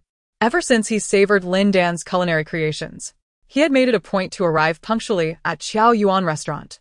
Soon realizing the establishment's burgeoning popularity, he feared that if he did not arrive on time, he might miss out on Lin Dan's exquisite dishes. Thus, he commissioned a servant to stay at the inn across the street from the restaurant. As the door swung open, the attendant rushed in, promptly retrieving the numbered card and firmly securing his position, awaiting the arrival of their esteemed lord for dinner. The Epicureans of the capital are individuals of remarkable character, and winning their favor is no simple task. However, should one's culinary skills succeed in captivating their palates, they shall guard you like a precious treasure. To cite but one example, the Duke of Yongding was once accompanied by a favored chef whom he took everywhere. Following the chef's demise, he lost his appetite for several months, withering away in sorrow, and ultimately departed this melancholic city to engage in battle at the frontier. Young Chef Chiu had previously regarded this tale as somewhat exaggerated, yet upon learning that the chef in question was none other than Lin Dan's father, he suddenly comprehended the Duke's plight. If Lin Dan's culinary prowess is already extraordinary, how sublime must be the skills of her master, Lin Baotian? The old steward was instantly stricken with dread. Without Lin Dan, how could the business of the Qiao Garden restaurant possibly continue? Chef Chiu, in a state of agitation, urged the old steward, sighing go, inform everyone not to wait any longer. The old steward, in a daze, complied, and his words elicited a chorus of grievances from the crowd. The most animated response came from Prince Chung, whose hands trembled, his beard quivering, his aged countenance contorted as though he had consumed poison. Ignoring the protests of the old steward and the young waiter, he strode boldly into the kitchen, an area he would typically never dare to enter, seizing Chef Chiu and demanding, "Is that esteemed chef truly not coming? Where does she reside? Tell me, and I shall personally go to invite her." The Prince of Chung was consumed by regret, relentlessly demanding to uncover the whereabouts of the esteemed chef. It was then that Chiu, the young cook, feigned reluctance and recounted the entire saga involving Lin Dan and the Yen family. Little did they anticipate the prince's eyes widening in disbelief, his mouth agape, his countenance akin to one mourning a great loss. As he stammered with a voice laden with the weight of despair, "Are you saying that the chef working here is none other than Lin, the proprietor of that hometown cuisine restaurant in South City? They are, indeed, the same individual?" Chiu found the prince's reaction somewhat peculiar, yet he nodded in affirmation. Initially, upon hearing that the chef from Qiao Garden restaurant would no longer be coming, he had thought that at least he could still savor the delectable marinated dishes from South City. For Lin's culinary skills were indeed formidable and on par with the departed chef. Yet, the revelation was staggering. They were, astonishingly, one and the same. This meant that the only two chefs capable of satiating the prince's discerning palate had both vanished, leaving him bereft of such culinary delights forever. As a connoisseur who would rather starve than forego exquisite cuisine, the tempest of anguish and turmoil within the prince was unfathomable. Through gritted teeth, he declared, "What audacity from Chef Yen. This is the first I have heard that dishes presented to the emperor are forbidden to others. Am I, then, in constant disrespect, deserving of execution for my alleged transgressions? To obliterate my lineage for such nonsense? Preposterous. I witnessed the entirety of those disputes, and the Yen family has twisted the truth and distorted reality. Not a single one of them is virtuous." With that, he stormed away, brimming with indignation. The immortal, boneless fish, Prince Chung, was not yet tired of his indulgence, eagerly awaiting for the entire morning only to be met with such disheartening news. Naturally, his temper flared. Upon further reflection, the thought of never tasting Master Lin's dishes again made life seem unbearable. Thus, his fury intensified, and he proclaimed loudly, "Come, let us proceed to the Yen family restaurant and see for ourselves." The accompanying guards, initially believing he sought merely a meal at the establishment, were taken aback when he strode purposefully to the entrance, disregarding the figure of old Lin squatting on the steps, and pointed at the plaque overhead, exclaiming, "Smash the sign for me." With the presence of the Marquis of Weiyuan, the Duke of Dianqian, and now the Prince Chung, each title loftier than the last, one could not help but wonder what transgressions the Yen family restaurant had committed to provoke such ire. Old Lin was momentarily perplexed, his anxiety mounting as his heart felt as though it were being fried in hot oil. The citizens of the West City, ever keen on power dynamics, observed the sequence of high-ranking individuals descending upon the restaurant, coupled with a scandal of counterfeit wine and toxic soup, leading them to entirely dismiss the establishment's reputation. They lingered at the roadside, watching the commotion, before gradually dispersing, murmuring amongst themselves, "Who knows what heinous act Yen Shui has committed to incur the wrath of these noblemen? This restaurant is no longer a viable option. To dine here would be to offend these three houses. It simply isn't worth the risk." Meanwhile, Yen Shui found himself being dragged into the magistrate's office by the steward of the Duke of Dianqian to face legal proceedings. although the deceased was merely a dog. It was a creature that perished for the sake of the young princess, who, in a mere 2 months, would ascend to the palace as a consort. With the imperial edict already issued, the authorities naturally dared not be negligent, and the indignant Yan Shui faced a severe beating. Despite Yan Shui's usual imposing demeanor, he was reduced to nothing before the nobles of the Dianqian princely family, wailing for mercy and nearly succumbing to despair. Ultimately, he compensated the prince with a sum of 100,000 taels of silver and was compelled to prostrate himself before the young princess to acknowledge his wrongdoing, thus bringing the matter to a close. The servants, not daring to delay, promptly took the banknotes to the palace gate to deliver the message. Unfortunately, the Yen family still underestimated Lin Dan's connections. Her indifference to worldly affairs did not imply that those who cared for her would refrain from advocating on her behalf. Recently, Yan Langqing had been somewhat unsettled, and the root of her disquiet lay in Lin Dan, a figure she had long forgotten, yet had suddenly resurfaced in her life. Yan Langqing had previously sent for her 4 signature dishes to be delivered to the palace for tasting, and their exquisite flavors were indeed remarkable. She had attempted to replicate these dishes, but discovered that even with the same ingredients and seasonings, she could not achieve the distinct taste that Lin Dan produced. It was evident that Lin Dan possessed a unique technique, one that eluded the understanding of others. Without her direct guidance, even possessing the recipe would be futile. This level of culinary mastery could only be attained by those who had dedicated decades, if not a lifetime, to the craft. Yet, Lin Dan was merely in her early 20s, 2 years younger than Yan Langqing, and had already surpassed others by leaps and bounds. Yan Langqing could not deny the turmoil within her heart. However, as the imperial chef, her pride forbade her from conceding defeat to an ordinary cook. She was resolute in her decision to participate in the competition, though she would have to wait until the palace's rest day. Yet, before that respite could arrive, trouble found her. A group of guards stormed into the imperial kitchen, brandishing their swords with an air of menace, demanding, "Who prepared the 8 delicacies tofu today? Step forward at once." "It was I," Yan Langqing replied calmly, taking a step forward. Under the emperor's unwavering protection, she felt no fear.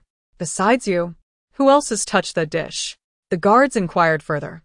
One by one, several palace maids and eunuchs emerged, all loyal confidants of Yan Langqing, including a young man who frequently assisted her in sourcing culinary delights beyond the palace walls. "Bind them and take them to the Ministry of Justice," the guards declared, unceremoniously tying them up and dragging them away for interrogation. Upon hearing that they were to be sent to a dungeon that resembled hell, Yan Langqing finally panicked, struggling and urgently asking, "Esteemed sirs, what crime have we committed? Are you unaware of your own transgression?" The guards retorted, roughly gagging them and hauling them off. The gravity of the situation was significant, as the emperor was hosting several Mongolian princes in the palace, discussing the procurement of war horses. One of the princes had previously alerted the kitchen staff that he was allergic to peanuts and would fall ill if he consumed them. The palace maid consented with a gracious demeanor, yet turned around to present a dish of 8 treasure tofu, infused with peanut sauce. Upon tasting it, the prince was struck by an ailment, his body erupting in a rash, causing him considerable discomfort. Consequently, the banquet was ruined, and the procurement of war horses was postponed, all matters set aside until the prince's recovery. In an effort to provide an explanation to the prince, the emperor ordered the guards to conduct a thorough investigation, which led them directly to Yan Langqing. Unbeknownst to her, Yan Langqing had no awareness of the prince's dietary restrictions, nor had anyone informed her. However, as the head chef who personally prepared the dish, she bore the burden of responsibility. Despite the emperor's reluctance, he had no choice but to detain her for inquiry, lest he risk offending a distinguished guest. Once it was established that there were no foreign spies or sinister plots involved, but merely an unfortunate oversight, the Department of Justice intended to release her. However, the Prince Gong, who oversaw this department, arrived unexpectedly and, without uttering a word, discarded 2 bamboo sticks, administering 50 strokes of the rod to both Yan Langqing and her apprentice, the young eunuch. Though Yan Langqing was favored by the emperor and the executioner was somewhat lenient, her apprentice was not afforded such mercy. By the end of the interrogation, he was left in tatters, bloodied, and as she was interrogated while pressed against the blood-stained floor, She faintly heard Prince Gong say, "My elder brother has instructed to strike hard, for having provoked his precious darling. Alas, it is not merely a concubine, but a chef of exceptional skill." Yen Langqing was no fool. She swiftly grasped that her impending execution was due to her entanglement with an individual she ought not to have crossed. But who could that person be? Her first thought turned to the chefs in the imperial kitchen, for only by dragging her down could the position of head chef be vacated. Today, She had been entirely unaware of the events unfolding, and no one had informed her that the prince was allergic to peanuts. She was a victim of deceit, yet lacked the evidence to defend herself, leading to her being silenced, with not even the time to change out of her bloodied garments before being escorted out of the palace in a carriage. "Didn't you say she was to become a marquise?" Zhou finally felt somewhat reassured. He rambled on with a plethora of words.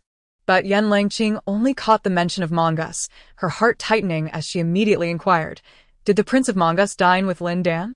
Does she have connections with several princes? How could she possibly have ties with multiple princes?" It was the young Master Tang who brought those individuals along. A few years prior, young Master Tang had allied with Mongus to combat the Xiongnu, and their camaraderie had flourished. Yen sure intended to secure an official position. Hence, he was well versed in matters of the court. Is it the young master? So, it was the young master. Yen Langqing was utterly stunned, tears cascading from her eyes with a mere blink. She had presumed that the individuals from the imperial kitchen had conspired against her, only to discover that young Master Tang was also intricately involved in this treachery. Indeed, aside from the heir, who could summon the Prince of Mongolia? Who could dare to extend their hand into the palace? Furthermore, there are the Prince of Chung and the Prince of Gong, both of whom have come forth to support Lin Dan. She has toiled diligently within the palace, contributing immensely to her family, only to see it all unravel in the blink of an eye. But why is this so? Yen Langqing, overwhelmed with sorrow, exclaimed, "Father, did I not warn you to live a quiet life and avoid trouble? Have my words fallen on deaf ears? When you caused a stir back then, I was expelled from the Marquis' residence, and the heir has held a grudge against me ever since. Now, with your disturbances, once more, I risk being cast out of the palace by the Emperor, losing all dignity. Are you satisfied now? How many more times must you drag me down?"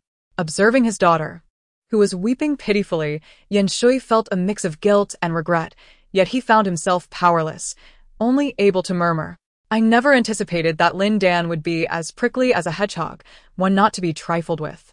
Perhaps you should reach out to Tang Peng. He will surely assist you. As for the head cook, is it possible for you not to sell this establishment? Can you not continue to run the hometown restaurant?" Qin Ernyang believed herself to be the most foolish of fools, having purchased the premises, yet still yearning to return it.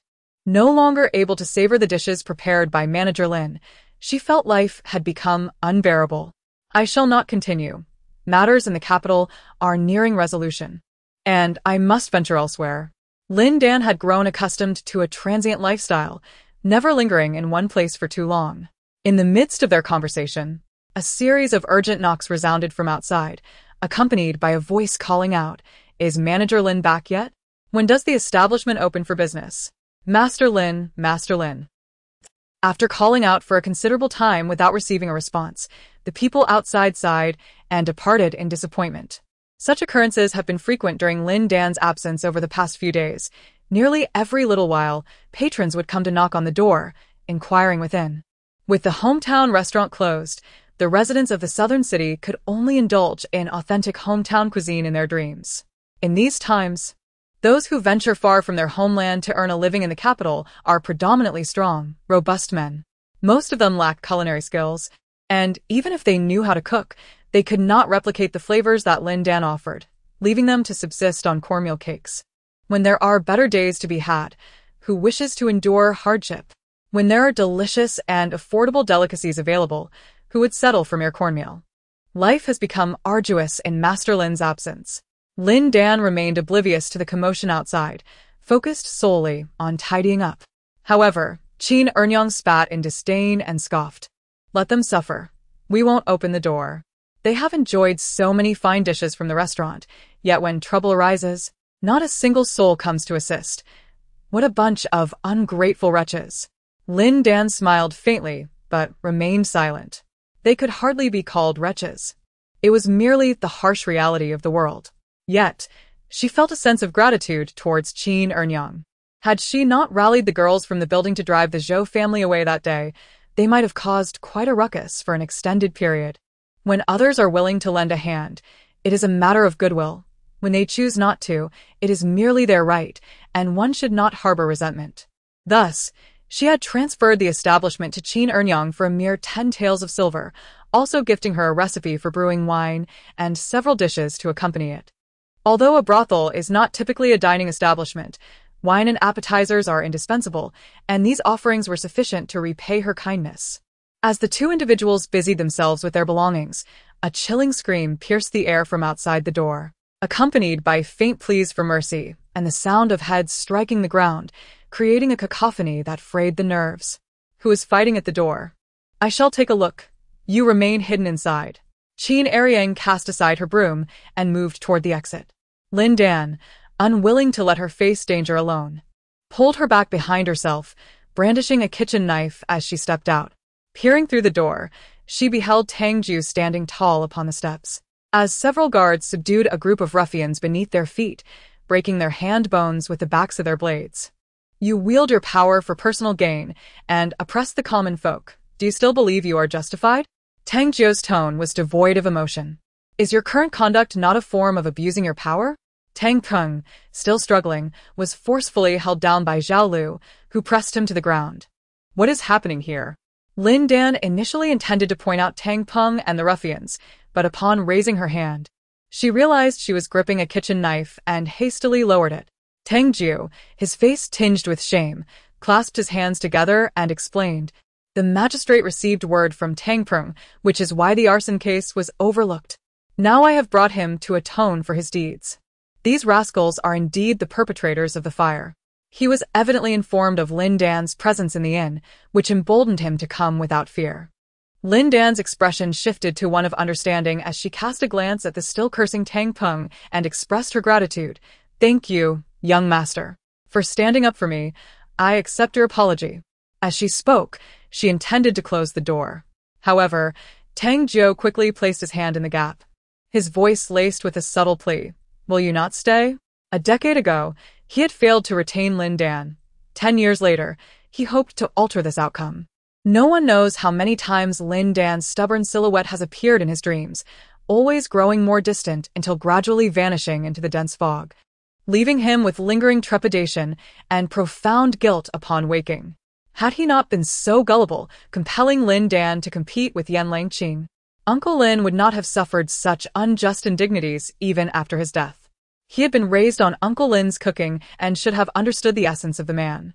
Yet at that time, he seemed as if bewitched, believing every word Yan Langqing uttered, ultimately leading to Uncle Lin's disgrace and forcing Lin Dan and Qi's family to wander far away for years. He emphasized his words, asking once more, "Can you stay this time? I assure you no one will dare to humiliate you again." Lin Dan smiled gently, but steadfastly shook her head. The hope in Tang Jiu's eyes extinguished in an instant, and just as he contemplated saying more, a man squeezed through the crowd. Trembling as he spoke, "I am a servant of the Yan family, here to deliver a message to my young lady." "Give it to me," Lin Dan said, extending her hand to receive the letter, then slowly exhaled a breath of relief. The one she had been waiting for had finally arrived. Tang Jiu stole a glance at the paper, where a line was inscribed in delicate script, June 6th, Shengyuan meeting. Shengyuan was a royal garden, a place where commoners were not permitted even to approach, let alone enter.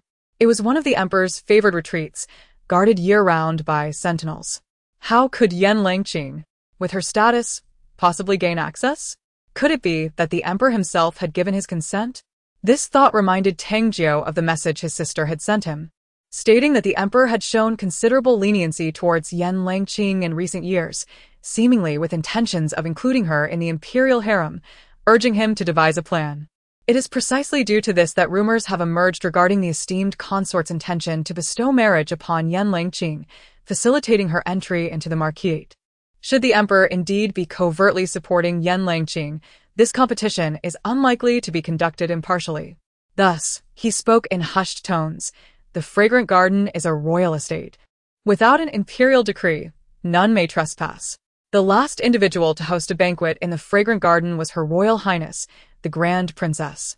Lin Dan's brow furrowed slightly, and after a moment, she nodded in understanding. I comprehend. Thank you for your guidance, young master. Her tone remained measured and unhurried, exuding a sense of ease. Thank you. Unable to discern her thoughts, continued, I can devise a means to annul this contest. Why participate in an unjust competition? Let Yan Langqing first lose the emperor's favor, and we can compete at a later time. Justice is a rarity in this world, yet he yearned to provide Lin Dan with a semblance of fairness. A fairness that had been delayed for a decade. There's no need for that. I possess my own methods to cope, Lin Dan replied with a smile, shaking her head. Having awaited for 10 years, her patience had waned. Ponder it well. With the emperor's protection, the judges summoned by Yan Langqing will assuredly refrain from allowing her defeat. Unable to sway her, Tang Jiu had no choice but to be forthright. Lin Dan waved her hand dismissively, reiterating her stance. I have my own means. You need not worry, young master. Tang Jiu gritted his teeth as he looked at her, feeling both helpless and moved. Lin Dan remained as stubborn as ever.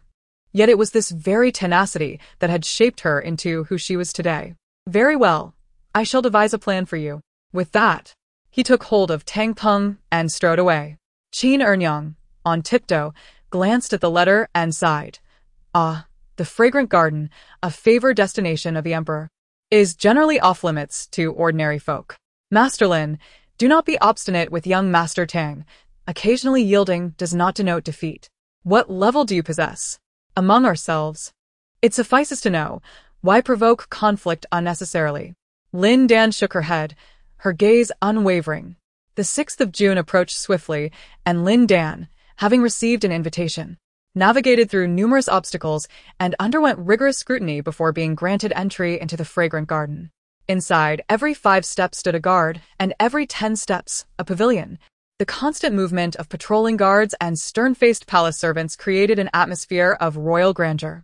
Were an ordinary person to enter this realm, they would surely be petrified, hardly daring to participate in any contest. Undoubtedly, before the two had even met, Yan Langqing had already imposed a formidable presence upon Lin Dan. Lin Dan remained oblivious to her own identity, yet she surmised that her circumstances were undoubtedly extraordinary, even tumultuous.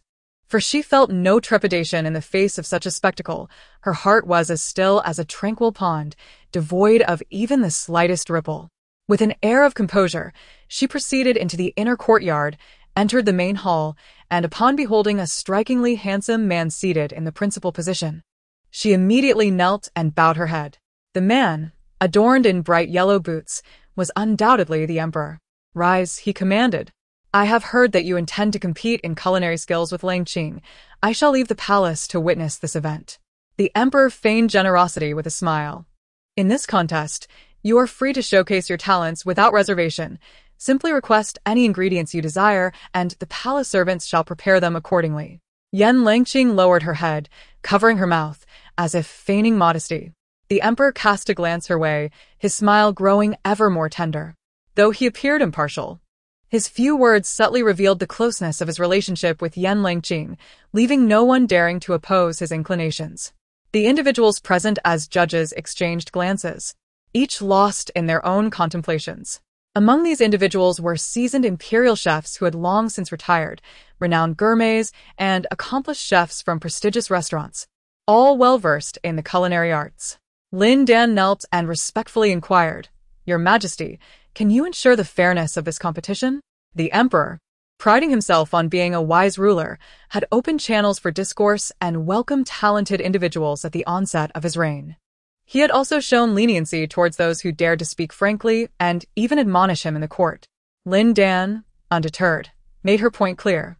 She felt compelled to speak out, regardless of the potential consequences. The emperor was taken aback by Lin Dan's audacious candor.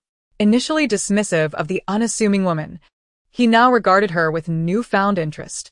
I can indeed guarantee the impartiality of this contest. I shall merely observe without interference. The judgment of culinary superiority rests with these esteemed gourmets and chefs. Turning to the judges, Lin Dan bowed gracefully and added, While your assurances are noted, This competition remains inherently unjust for one such as myself. Chef Yen enjoys your favor, and with you lending her the fragrance garden for this contest. Your presence here clearly indicates your bias in her favor. As the sovereign, who would dare to oppose your wishes? The moment I entered the fragrance garden today, I was, in truth, already defeated. I understand this, and I am certain that your majesty, with your sagacity, comprehends it as well. The audience listened in astonishment, utterly unprepared for Lin Dan's forthrightness. The emperor, however, erupted into hearty laughter, his interest piqued even further. If that is the case, what do you propose? Do you wish to continue with this competition? Yen Langqing displayed a complex expression. If possible, she naturally wished to engage Lin Dan in a fair contest once more. However, given the emperor's unwavering support for her, it would be impolite not to express her gratitude. Yen Shui, on the other hand, believed that there was no need for this competition to continue. Lin Dan was merely seeking humiliation today. Once his daughter became a consort, he would ensure Lin Dan's downfall. Yet, unexpectedly, Lin Dan nodded without hesitation.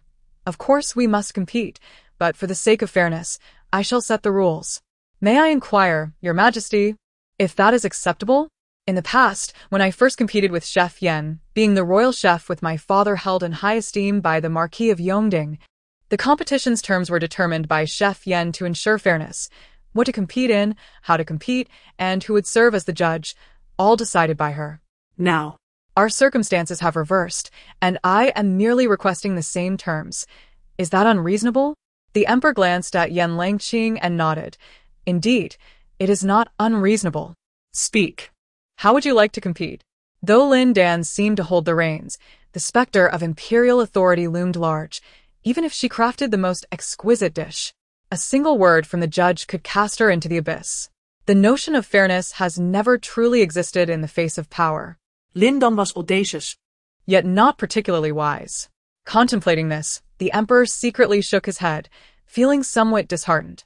With calm deliberation, Lin Dan stated, "For this competition, we shall use the same ingredients to create an identical dish, no more than one dish." Yen Langqing inquired further, "What dish do you wish to prepare?" "As the Dragon Boat Festival approaches, let us make zongzi." Lin Dan tilted her head and smiled slightly. "You and I shall each wrap 50 jin of zongzi, and we shall only make meat-filled ones. Is that agreeable?" Lin Dan continued, 50 pounds each? Yen Langqing finally displayed a look of astonishment. "Is that permissible?" Lin Dan gazed intently at her. "Indeed. Excellent. Then may your majesty provide us with 100 pounds of glutinous rice and 50 pounds of pork belly, without separating them, all contained within a single barrel. We shall enter the kitchen and allocate the portions ourselves. Should we require additional seasonings, we may request them from the palace servants independently, without interference. Is that agreeable?" Lin Dan clasped her hands, her demeanor neither servile nor arrogant. The emperor nodded. "I grant permission. Proceed with the preparations." Each wrapped dumpling weighs 50 pounds. Who is it intended for? Lin Dan's intentions seemed to suggest an excess that might overwhelm the guests. Not only did the emperor find it peculiar, but the other attendees also wore expressions of confusion. However, Lin Dan and Yen Langqing had already made their way to the kitchen, leaving no time for further inquiries.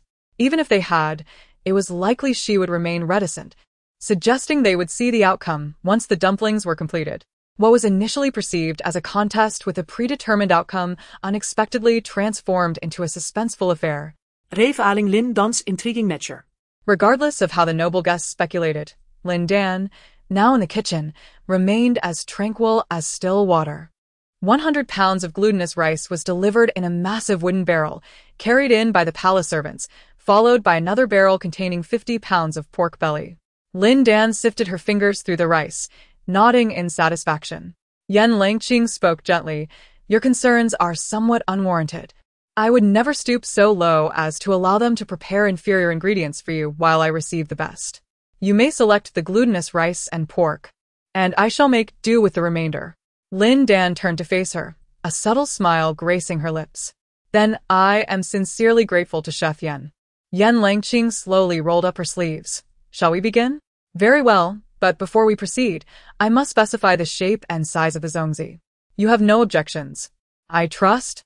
Lin Dan retrieved 3 bamboo leaves, shaping them into a cone, and placed a portion of glutinous rice within, binding it with string. She gestured. The same shape. The same size. Can you replicate this? This request seemed rather peculiar, yet Yan Langqing did not dwell on it for long, nodding in agreement. She promptly crafted an identical triangular zongzi and handed it to Lin Dan for inspection. The two of them busied themselves at their respective stoves. Yan Langqing first soaked the glutinous rice, then sliced the pork belly into thin pieces, marinating it with soy sauce, fine salt, sugar, and peanut oil. However, when she looked up, she noticed that Lin Dan was tending to the fire, having yet to touch the rice or pork. What could she possibly be doing at the stove without preparing the zongzi? Curiosity piqued. She stole a few more glances and soon realized that Lin Dan was not using firewood, but rather sesame stalks procured specifically from the palace attendants. These stalks were laden with ripe sesame seeds, which crackled and popped as the flames kissed them, emitting an extraordinarily rich and unique aroma. Unable to restrain herself, Yan Langqing inhaled deeply, her intrigue intensifying. Meanwhile, Lin Dan paid her no heed, diligently gathering the ashes of the sesame stalks, wrapping them in delicate silk cloth, and immersing them in cool boiled water. She kneaded the mixture until the once clear water turned murky with gray sediment, filtering it several times through the fine cloth to ensure no residue remained, before finally submerging the glutinous rice within. The pristine glutinous rice, once submerged in water, acquired a layer of unsightly hue. A phrase suddenly sprang to Yan Langqing's mind: wasting resources. These zongzi were intended for several judges. Could such negligence not be deemed unclean? She was filled with confusion, yet refrained from inquiring further, not wishing to disturb the process. This competition was of great significance to her reputation, and she certainly would not hinder Lin Dan's reckless actions. Having soaked the glutinous rice, Lin Dan commenced the preparation of the 5-spice pork. The seasonings she chose were quite similar to Yan Langqing's, differing only slightly in quantity. Once all was in readiness, she began to wrap the zongzi. It was evident that her technique was quite adept. With a flick of her wrist, the bamboo leaves were neatly rolled. A layer of glutinous rice was placed at the bottom, followed by a piece of meat, topped with another layer of rice, which she gently pressed down. The leaves were then folded together and secured with twine, finishing with a delicate knot at the end of the string. Yan Langqing also began to wrap her own zongzi, crafting them to be identical in size and shape to Lin Dan's. Each completed zongzi was tossed into a nearby basin, awaiting the boiling process. The two women worked diligently from morning until afternoon, ultimately producing 50 pounds of zongzi each, placed into 2 identical barrels, now bubbling with steam. Before the judges arrived, Lin Dan counted the zongzi and approached Yan Langqing's wooden barrel, saying softly, "Let us switch positions." Although filled with curiosity, Yan Langqing found no reason to object and moved to stand by Lin Dan's barrel. Even after the swap, she recognized her own barrel. Surely, Lin Dan could not lay claim to it? Lin Dan then invited the esteemed guests, clasping his hands in a gesture of respect, and inquired, "Might I request that each of you, accompanied by 2 guards, enter the kitchen and exchange the positions of the 2 barrels placed on either side? You may swap them as many times as you wish, or choose not to exchange them at all. Once one gentleman has completed his exchanges, another may enter to continue the task, and after 5 rounds, it shall suffice." Upon exiting, none are permitted to disclose the number of exchanges made. What exactly are you attempting to achieve? The emperor found Lin Dan's intentions somewhat opaque. Logically, the rice dumplings had been prepared. It was time to unveil a few for the judges to taste, thereby determining the victor. Yet, Lin Dan appeared to be orchestrating a game, seemingly toying with everyone present. Whose audacity had she borrowed? The emperor had previously consented that this contest would be dictated by the common folk. Did that still hold true? Lin Dan replied with a question instead of an answer. The emperor furrowed his brow and gestured. Let 5 individuals emerge and proceed to switch the positions of the 2 barrels. At once, Tang Jiao, the Prince of Dianqian, the Prince of Cheng, the Prince of Gong, and Marquis Wei Yuan stepped forward. Yan Langqing hesitated for a moment, but ultimately raised no objections. Although these individuals were loyal supporters of Lin Dan, they were not judges and held no expertise in evaluating the dumplings, thus presenting no hindrance to the contest. Was Lin Dan intending to obfuscate the 2 barrels of dumplings, rendering it impossible for the judges to discern their origins. This tactic was indeed clever, however. She seemed to have overlooked that many of the seasoned imperial chefs present had originated from the royal kitchen and were well acquainted with Yan Longqing's culinary skills. A few had even been specifically summoned by the emperor to instruct her in the art of cooking, thus making them her semi-mentors. They would not be able to distinguish which type of zongzi was made by whom, especially considering Lin Dan's unsavory methods of handling glutinous rice. It was hard to believe that the zongzi she produced were even edible. Yan Longqing was deeply skeptical and had already convinced herself of her impending victory. Lin Dan was inferior to her a decade ago, and the same would hold true a decade hence. The emperor, sensing Lin Dan's intentions, could not help but shake his head. This Lin manager loved to employ clever tricks, yet she invariably missed the mark. Tang Jiu emerged from the exchange of wooden barrels, his expression somber. To them, Lin Dan's actions appeared to be a desperate struggle. She had lost this contest the moment she received the challenge. Under the weight of power, justice was a mere illusion, a fact she ought to comprehend. Yet Lin Dan wore a remarkably relaxed expression as she clasped her hands together and declared, "The competition has concluded. Now I shall stipulate the rules for the next phase. Each of you harbors a bias, which inevitably compromises fairness, and in my view, none of you is a suitable judge. I propose to take these 2 barrels of zongzi to the city gate, where we will unwrap and chop them into pieces for the citizens to sample. They can then select their preferred zongzi to take away. The one whose zongzi is chosen first by the public will be deemed the winner. Is this not fair? Rest assured. I have marked the zongzi to clearly identify which barrel belongs to whom, and I have pre-counted. Each barrel contains 400 pieces, with any excess set aside to prevent ambiguity in the results." Upon hearing Lin Dan's words, the audience fell into a stunned silence. Even the astute emperor displayed a look of astonishment. According to Lin Dan's proposal, the zongzi would be offered to the public for tasting, allowing them to choose according to their own preferences, ensuring that the selection would reflect their true tastes.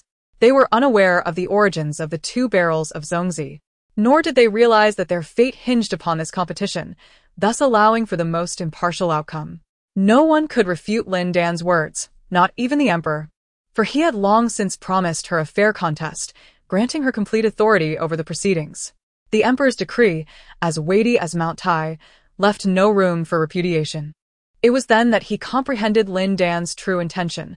The power to decide the contest was no longer in his hands or those of the judges, but rather in the hands of the people. To prevent any interference through imperial power, she had even stipulated that only those entering the city would be eligible, while those departing would not. The emperor could dispatch individuals to retrieve the zongzi, yet he could not dictate who would enter the city. Only the heavens knew who would come to the capital and when. Moreover, the contents of the 2 barrels had been thoroughly mixed, and even if the emperor, with his vast influence, sent a message instructing someone to disguise themselves as a commoner to enter the city, it would be impossible to discern which barrel belonged to Yan Longqing. Ultimately, it would all boil down to personal preference. Furthermore, he could not bring himself to inquire about the ownership of the 2 barrels. Was this not fair? The emperor shook his head, bursting into laughter. How fair it was! Bring the 2 barrels of zongzi to the West City Gate, and let the guards distribute them to those entering the city. Each entrant may only select one after tasting, with no allowance for more. In this manner, they would be compelled to choose their singular favorite. The emperor had originally intended to support Yan Longqing, for she was a woman he held in high regard, who had recently suffered an injustice. Thus, indulging her seemed harmless. However, at this moment, he found Lin Dan to be exceedingly intriguing and the competition equally captivating. Why not adopt a more impartial stance to enhance the amusement? Henceforth, he would refrain from any interference, ensuring that others do not disrupt the established rules, and let the outcome be determined by the populace. Observing the emperor's spirited demeanor, Tang Jiu finally exhaled in relief. Turning his gaze toward the relaxed Lin Dan, his eyes became intensely fervent, accompanied by a subtle smile. Once again, he had unnecessarily worried. Lin Dan always managed to confront any dire predicament with composure, ultimately carving a path to survival through her persistence and intellect. The languid expression of the Marquis of Weiyuan finally faded, as he now turned his head, fixated intently on Lin Dan. The Prince of Chung and the Prince of Gong huddled together, whispering and chuckling, their spirits evidently buoyant. The Duke of Dianqian merely caressed the teacup in his hand, occasionally lifting his gaze to scrutinize Lin Dan with profound intensity. Among them, Yan Langqing bore the most rigid countenance. She could hardly fathom that Lin Dan would propose such a method of judgment, yet upon further contemplation, she could not help but admire Lin Dan's cleverness. The Emperor, who held a preference for quick-witted women and delightful occurrences, undoubtedly found himself appreciating Lin Dan and would no longer show favoritism. Though somewhat apprehensive, Yan Langqing remained composed, confident in her own skills. The group arrived at the West City Gate, selecting a high platform atop the gate to gaze down. 2 barrels of zongzi were arranged side by side by the guards, each unwrapped and broken apart for the entrance to savor. As the Dragon Boat Festival approaches, many affluent individuals distribute rice dumplings to the less fortunate, viewing it as a means of accumulating virtue and performing good deeds. Thus, the onlookers regard this practice as unremarkable. Moreover, due to the presence of guards, no one dares to seize more than what is permitted. Only those allowed entry to the city may partake, and each is restricted to a single dumpling, leaving no one bold enough to request additional portions. Both sides sample the delicacies, and the entrants swiftly select their favored rice dumplings and depart. The Emperor, perched upon a high platform, gazes down with a heart that has transformed from ennui to exhilaration and anticipation. He relishes this unpredictable contest, finding it all the more intriguing for its lack of control. The preparation of glutinous rice and pork belly demands considerable time. By the time the 2 individuals have wrapped the dumplings, afternoon has arrived, and only half an hour remains before the city gates close. Delays along the way prevent the full distribution of both barrels. However, this does not impede the verdict. Whoever has the fewest dumplings left is undoubtedly the victor. The crowd then moves to a nearby tavern, reserving the most luxurious private room. Upon entering, the Emperor eagerly calls out, "Bring forth the dumplings for counting." Instantly, 2 guards step forward to tally the contents of each barrel, recording the results on paper. They summon 2 additional guards to verify the count, repeating the process 3 times, each yielding the same outcome before concluding. 1 guard steps forward, cupping his hands in respect, and announces, "Your Majesty, there remain 288 dumplings in the left barrel and 63 in the right. Thus, the right prevails." The disparity is indeed quite significant. The Emperor turns to Lin Dan, raising an eyebrow, and inquires, "Can you discern which barrel is yours?" Lin Dan strides confidently to the right side and asserts, "Of course, I can." Yan Langqing gazed vacillatingly at the 2 bamboo baskets, her countenance somewhat pale. "How can you ascertain that this basket belongs to you?" The Emperor regarded Lin Dan with a smile in his eyes. "While wrapping the rice dumplings, I tied a knot at the end of each string. If you doubt it, feel free to inspect them yourselves." Lin Dan produced one of the dumplings, showcasing the string to the assembly. Indeed, the end bore a minuscule knot, which would be nearly imperceptible without close examination.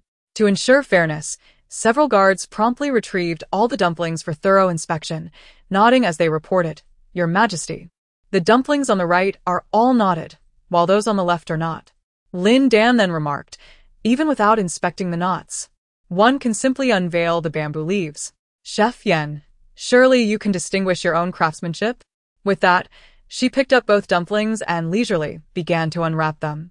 Without peeling back the leaves, the 2 dumplings appeared indistinguishable in size and shape, seemingly crafted by the same hand. However, upon fully revealing the leaves, the disparities became strikingly apparent. Earlier, the crowd had stood atop the platform, gazing from afar at the city gate, unable to discern the precise circumstances. Now, the 2 dumplings lay before them in a pristine white dish, fully visible.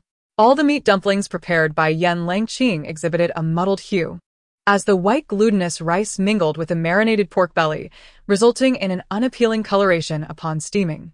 Yet, she was utterly taken aback to find that the glutinous rice soaked in alkaline water by Lin Dan had transformed into a resplendent golden hue, appearing remarkably tender and delightful.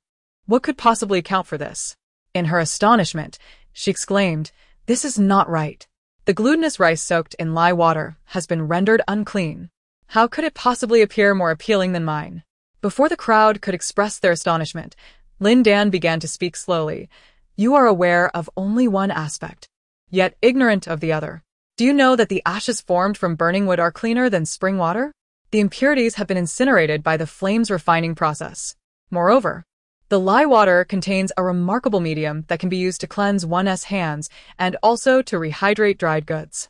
When hard, dehydrated ingredients are immersed in lye water, they soften at a rate several times faster than in plain water. The zongzi I have prepared is soaked in this very lye water, known as lye zongzi, a specialty of the Baiwei region. The glutinous rice, after being soaked in lye water, is not only free of dirt but also takes on a golden hue, exuding a rich and unique fragrance, with a soft and smooth texture that surpasses the ordinary white zongzi in deliciousness. She gestured for everyone to taste and compare, inviting judgment on the aroma and flavor of the two. The emperor lifted the plate, inhaling deeply the scents of both zongzi, his brows lifting in intrigue. He then passed the plate to the elderly imperial chef, who, upon smelling it, brightened and handed it to the next judge. The crowd took turns to smell, ultimately presenting it to Yan Langqing. Initially skeptical, her expression turned ashen after inhaling. Indeed, the lye zongzi possessed a subtle fragrance of herbs and wood, accompanied by a refreshing astringency and a hint of savory sauce, all remarkably distinctive. In contrast, her white zongzi only carried the aromas of rice and meat, which, though pleasant, lacked complexity and paled in comparison to Lin Dan's creation. Let us now savor the flavors. Lin Dan, with an air of composure, picked up the chopsticks and sliced open 2 rice dumplings. After savoring Lin Dan's dumplings, the taste and texture of Yan Longqing's dumplings diminished significantly. The glutinous rice dumpling had cooled down, losing the softness it possessed when freshly made. It was somewhat sticky and difficult to chew, while the filling had hardened, making it challenging to swallow, with the meat filling appearing dry and clumpy. Noticing the slight furrows on the brows of those around, Lin Dan gently remarked, "The gray water dumpling tastes better after it has cooled. It possesses a delightful elasticity amidst its softness, making it incredibly easy to consume. Even without any filling, simply dipping it in sugar yields a delightful flavor."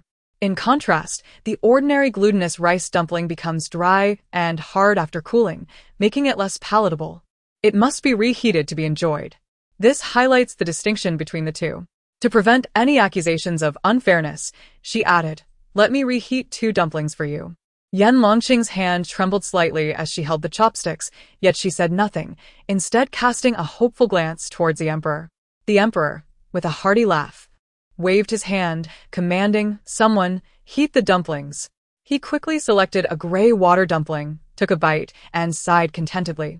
The glutinous rice, having soaked in the gray water, was sweeter, softer, and more velvety, fully infused with the savory juices of the meat filling, each mouthful bursting with rich, delectable flavors, making one almost wish to swallow their tongue.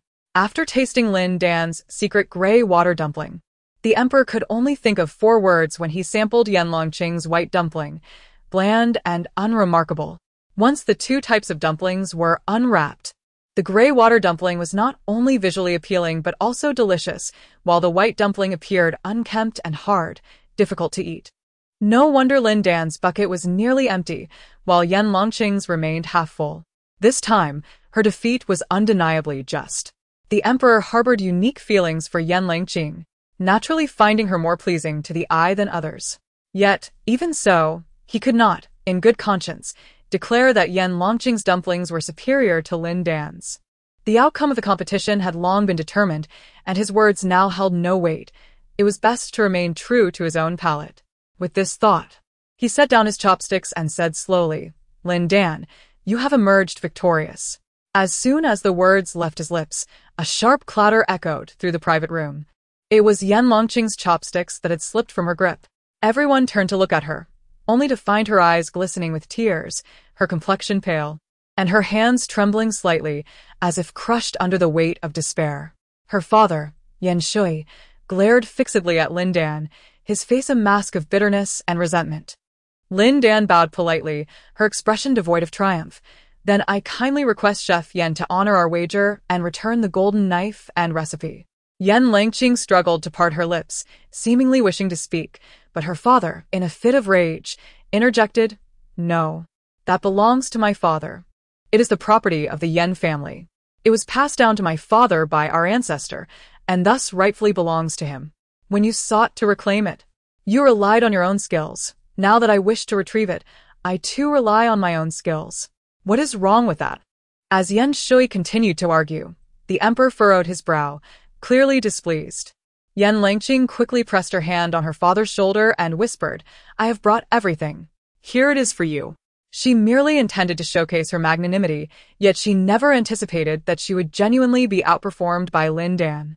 However, the populace had already deemed her defeated, and the emperor himself had acknowledged it. No matter how reluctant she felt, what could she do? Lin Dan set aside the golden knife and perused the Yen family recipe book, her brows instinctively arching. This recipe book had been divided into 2 sections by Yen Langqing. The latter half belonging to Lin Baotian had been returned to Lin Dan, while the former half was supposed to contain only 60 pages. Yet now, this tome appeared thicker than it had been prior to its division, indicating that Yen Langqing had diligently strived over the years to develop numerous new dishes, thereby bestowing fresh brilliance upon the Yen family recipes. Nevertheless, the more Lin Dan read, the more her brow furrowed, ultimately culminating in a cold smirk. She tore out a page and presented it to a chef who had come to observe, stating, This braised deer tendon, I recall, was developed by Master Liu. It should rightfully return to its origin. This clear stewed fish was Chef Feng's creation. Here it is back with you. One by one, she tore out many recipes, returning them to their respective creators. The onlookers glanced at Yen Langqing, then at the emperor, caught in a dilemma of whether to accept or decline. The emperor wore a puzzled expression, uncertain of the commotion Lin Dan was causing. While Prince Cheng chuckled coldly, Your Majesty may be unaware, but this imperial chef is quite tyrannical, unable to create delightful dishes to please you. She resorts to forcibly seizing others' culinary creations from the common folk, forbidding any further sale, claiming it is for your consumption, thus rendering others unable to partake. This is a grave act of disrespect. If that is indeed the case, Your Majesty, please provide a list of permissible dishes, so that we may avoid transgressions, lest we inadvertently commit a grievous error. Prince Gong feigned alarm, raising his hands. If that were true, would we not starve? When the emperor partakes in meat, must we abstain as well? If the emperor drinks water, are we also forbidden from quenching our thirst? The Prince of Cheng hastily reassured her, Do not worry. You shall not starve. You may dine at the Yen family restaurant. The dishes savored by the emperor are prohibited from being sold elsewhere, yet that establishment continues to serve them unabashedly. While others tremble before imperial authority, they remain unafraid, bolstered by the esteemed chef Yen. However, she could no longer concern herself with the opinions of others. Her sole apprehension lay in whether the emperor might harbor discontent toward her. The young Master Tang had grown weary of her a decade prior, and now she found herself having lost the golden knife, the recipes, her reputation, and the hearts of the people. She could not afford to lose the emperor's favor as well. Without him, after today, she, Yen Langqing, would be nothing. Yen Shui, terrified, dared not utter a word, merely bowing in deference behind his daughter. In her earlier displays of might, when she suppressed her rivals, he had never imagined he would find himself in such a predicament. Lin Dan dismantled all the recipes that the Yen family had pilfered, setting them aside to return to their rightful owner. The emperor cast a glance her way, then furrowed his brow and said, Rise. After all, your family's restaurant is shuttered. Let bygones be bygones. These recipes belong to whom they rightfully belong. Take them with you and continue as you see fit. I am the emperor, the sovereign of all. What I can partake in, the people of the realm may enjoy as well. With this light remark, he spared the Yen father and daughter. The princes of Cheng and Gong displayed dissatisfaction but refrained from further comment. As Lin Dan continued to dismantle the recipes, she reached one that finally stirred her calm demeanor. If I recall correctly, this dish, wanfu meat, is the signature creation of Chef Yen, is it not? It was only through this dish that the emperor would recognize your culinary skills and summon you to the palace.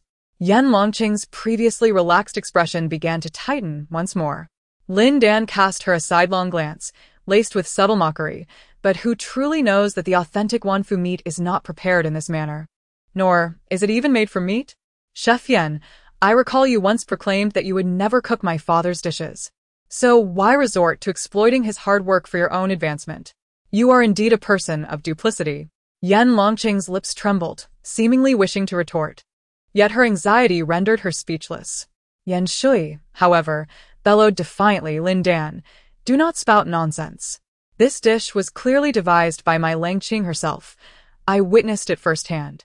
Lin Dan closed the recipe book and replied slowly, is that so? Did you create it yourself? Or did you hear it from my father's disciple? If memory serves, both of my father's disciples are now chefs at the Yan family's restaurant. You have no evidence, and you speak slander. Yan Shui was infuriated, nearly spitting blood, while the concerned Yan Longqing remained pale and silent. Lin Dan opened the door, stating, whether there is merit to your claim shall be determined once I prepare the true wanfu meat. With that, she strode directly to the kitchen. The emperor cast a deep glance at Yan Longqing before leisurely following suit, while the others could hardly remain seated, hastily rushing to join the spectacle. Today's contest was fraught with twists and turns, a veritable roller coaster of excitement. Who could have anticipated that the seemingly doomed Lin would triumph under the weight of imperial authority? Who could have anticipated that the seemingly gentle and kind-hearted Yan Yuqiu harbored such a cunning and calculated nature? Lin Dan, a distinguished guest brought by the emperor, required the use of the kitchen. The establishment dared not defy her request and promptly cleared the most spacious stove, preparing the ingredients for her. She took a piece of tofu, slicing it into 2-inch cubes, and delicately inscribed an intricate swastika pattern on one side. She then immersed it in a rich, fragrant broth, allowing it to simmer for approximately 30 minutes. Afterward, she removed the tofu and placed it in a wok, adding a touch of marinade and continuously enhancing the sauce until it thickened into a light glaze. The tofu cubes were then introduced into the sauce, barely submerged. The esteemed prince interjected, you have insufficient sauce. The tofu cubes are not fully immersed and lack flavor. Lin Dan smiled gently. Your Highness may not be aware, but this is precisely the flavor I desire. After another 30 minutes, she carefully extracted the tofu cubes and arranged them neatly on a plate. The onlookers beheld the transformation. The tofu had taken on a hue of deep sauce and a predominantly creamy white, its shape intriguingly unconventional. Lin Dan then placed the tofu cubes into a heated oil pan, frying the sauce side until it exuded a fragrant crispness, while the other side remained untouched by oil, retaining its tender whiteness. Upon completing this step, Lin Dan returned the tofu to the bone broth for further simmering, then into a red broth for a gentle braise, and finally into a steamer. To finish, she prepared a thick sauce by sought ing minced fish, chicken, and pork, pouring it over the steamed tofu, and garnishing with a sprinkle of ginger and scallions to enhance the flavor. The tofu, having been repeatedly simmered in rich broth and savory sauce, has absorbed the essence of various flavors, rendering it remarkably fragrant. Due to its sauce-stained surface and having been fried once, it resembles pork skin so closely that, were it not for a personal encounter, one might easily mistake it for braised meat rather than tofu. The emperor was the first to take a piece for tasting, and his eyes immediately sparkled with delight.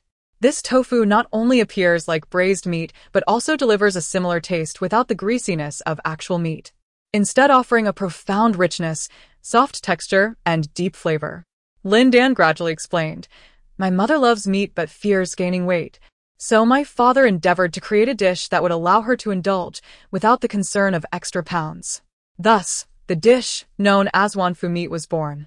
It captures the best attributes of meat while discarding its drawbacks, neither fatty nor greasy. It is tender, fragrant, and melts in the mouth. My father has spoken of this dish to me and his 2 apprentices, yet it was never recorded in the Yan family cookbook, and at that time, it was not called wanfu meat, but rather wanzi meat, as the intricate cuts of the wanzi knife were essential for imparting flavor to the tofu. Chef Yan, You must have acquired the recipe from my father's 2 apprentices, yet you have never managed to infuse the tofu with the essence of meat, leading you to resort to using pork for your dish. This seemingly ordinary vegetarian dish, transformed into something fit for the emperor's birthday celebration, has become the wanfu meat in your hands. Chef Yan, your understanding of royal preferences is indeed remarkable. If only you could apply such ingenuity to your culinary skills, you would not find yourself bested by me today. Without sufficient experience and diligent research, Even with a recipe in hand, an ordinary person would find it exceedingly challenging to recreate a dish. This is due to a lack of understanding regarding ingredient preparation, mastery over cooking temperatures, and the precise balancing of seasoning. If the ingredients are improperly handled, the cooking is slightly off, or the seasonings are insufficient, the dish can lose its essence entirely. Indeed, Yan Langqing, as Lin Dan aptly observed, would be unable to imbue tofu with the flavor of meat merely by following a recipe. Thus, she resorts to using meat directly. It is not that she lacks the desire to develop her own culinary creations, but when she was cast out by the Marquis years ago, she found herself in a state of profound uncertainty. Her fervent desire to carve out a niche for herself in the capital and to prove her worth inadvertently led her astray. Upon encountering the emperor's scrutinizing and doubtful gaze, her once straight posture gradually succumbed. In this instance, she faced utter defeat, resulting in a complete loss of reputation and honor. Yan Longqing's emergence at the Wan Shou banquet, attributed to her creation of the dish Wan Fu Rou, led to her summons to the palace as a royal chef. However, this so-called signature dish was, in reality, a theft of another's hard work. Although Lin Dan possessed no concrete evidence, her ability to replicate the color, aroma, and taste of Wan Fu Rou using mere tofu, surpassing even Yan Langqing's efforts, sufficed to affirm the veracity of her claims. Moreover, both of her father's disciples worked as head chefs at the Yan family restaurant, earning substantial monthly wages. It would not be difficult to summon them for questioning to unveil the truth. Nevertheless, the emperor remained indifferent to such matters. He is the sovereign of the realm. Whoever he wishes to protect becomes untouchable by others. Thus, without inquiring into Yan Longqing's treasonous offense against the emperor, he took the person away, hastily concluding this contest. Fortunately, Lin Dan was not perturbed by these events. She wrapped the golden knife and the recipe in red silk and leisurely exited the fragrant garden. Tang Jiu followed closely behind, whispering, "No wonder you told me not to interfere. Did you already devise a strategy?" Lin Dan stared at him in astonishment, unable to articulate a response for quite some time. Tang Jiu furrowed his brow intensely and admonished, "My lord, do not jest so recklessly. Be mindful of tarnishing Manager Lin's reputation." "When have I ever jested? I speak earnestly. If I could wed a woman as astute, virtuous, and graceful as Manager Lin, I would not know how many lifetimes of fortune I have accrued." "Young Master Tang, your eagerness suggests you may harbor improper thoughts towards Manager Lin? What nonsense are you spouting?" Tang Jiu quickly turned to glance at Lin Dan, only to find her already engaged in conversation with Prince Zheng and Prince Gong before departing in a carriage without a backward glance. For ordinary individuals, marrying into an esteemed family seems an unattainable stroke of luck. For her, however, it appeared to be more of a burden. Apart from her passion for culinary arts, she seemed to have little interest in worldly matters. This paradoxical demeanor of being unambitious, yet outwardly earnest profoundly captivated those around her. Tang Jiu gazed intently at the receding carriage, his expression one of deep frustration. Wei Yuan Ho twirled the ring on his finger, his eyes radiating an unyielding determination. Meanwhile, Yan Langqing knelt beside the emperor, her heart racing with trepidation as he leisurely unwrapped a gray rice dumpling, savoring each bite with evident delight. In that moment, her face turned ashen. As the carriage passed through Qingyan Alley, the emperor commanded, "Stop the carriage and send a few men to seal the Yan family restaurant." Yan Langqing abruptly looked up, her eyes wide with horror. The emperor then cast her a casual glance, a nonchalant smile gracing his lips. "What? You thought that I would allow you to act under false pretenses and bully the market without repercussions?" As he spoke, shouts of indignation erupted from the carriage behind, where Yan Shui protested vehemently, questioning the guards on what basis they dared to seal his establishment. The guards merely pointed to the front carriage, stating it was the emperor's command, leaving Yan Shui momentarily speechless. The emperor let out a cold snort, causing Yan Langqing to tremble with fear. She had believed she had completely lost his favor, yet to her astonishment, the emperor took her hand, softening his tone as he said, "You have spent 7 or 8 years in the palace, indulging in the finest delicacies, with renowned chefs at your beck and call. Whatever culinary skill you wish to learn, I would have them impart their knowledge to you. Logically, your expertise should not be inferior to that of Lin Dan, who hails from humble origins. Yet, Look at you now. You have still succumbed to her. Even your signature dishes are but pilfered or imitated from others, lacking any semblance of your own uniqueness. This clearly indicates that you are ultimately deficient in natural talent when it comes to the culinary arts. Yan Langqing found herself unable to lift her gaze, her face gradually flushing from pale to crimson, overwhelmed by a profound sense of embarrassment and shame. The emperor shifted his tone and said, "Since you lack the talent for cooking, you shall enter the palace and become my woman. I shall not treat you poorly." Yan Langqing abruptly raised her head, gazing at the emperor in utter astonishment, and after a moment of struggle, she ultimately nodded. With nothing left to her name and having made enemies within the culinary world, her establishment seized by the royal decree, she found herself with no prospects outside the palace. However, becoming a consort would change everything. She would no longer serve others but would be served in return. What was there to lament? The emperor gently caressed her delicate face, his actions appearing tender. Yet his words were laced with a chilling undertone. "Now that you have entered the palace, ensure that your family behaves. Should they cause me trouble, I shall show no mercy." Yan Langqing trembled at his words, nodding with a sense of trepidation. In her days, she failed to notice that the emperor, who once catered to her every whim and treated her with utmost care, had completely altered his demeanor.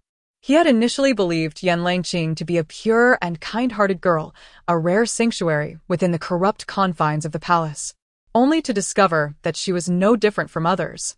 She too was capable of scheming, plundering, and bullying the weak, while her family was coarse, ignorant, and brutish. Further fueling his disdain, the emperor regarded her intently, and after a lengthy pause, he nodded nonchalantly. "I shall no longer run the establishment. I will soon depart from the capital," Lin Dan stated, dismissively waving his hand. Several men displayed expressions of profound sorrow, eager to persuade him otherwise, when a eunuch appeared, leading a troop of guards, and called out, "Are you Chef Lin Dan? You have won the competition today, and the emperor has bestowed upon you a plaque. Please accept it." Lin Dan finally realized that behind him stood two guards bearing a square plaque wrapped in silk. Upon unveiling the silk, 6 ornate golden characters were inscribed: "Heir of the Golden Knife, Imperial Chef," accompanied by the emperor's private seal. Regrettably, Lin Dan had long ceased to find any value in these words. Nevertheless, she accepted the plaque, discreetly rewarding the eunuch and guards with a red envelope before closing the shop door and quietly tidying up. The men outside stood in stunned silence, eventually exclaiming, "Goodness!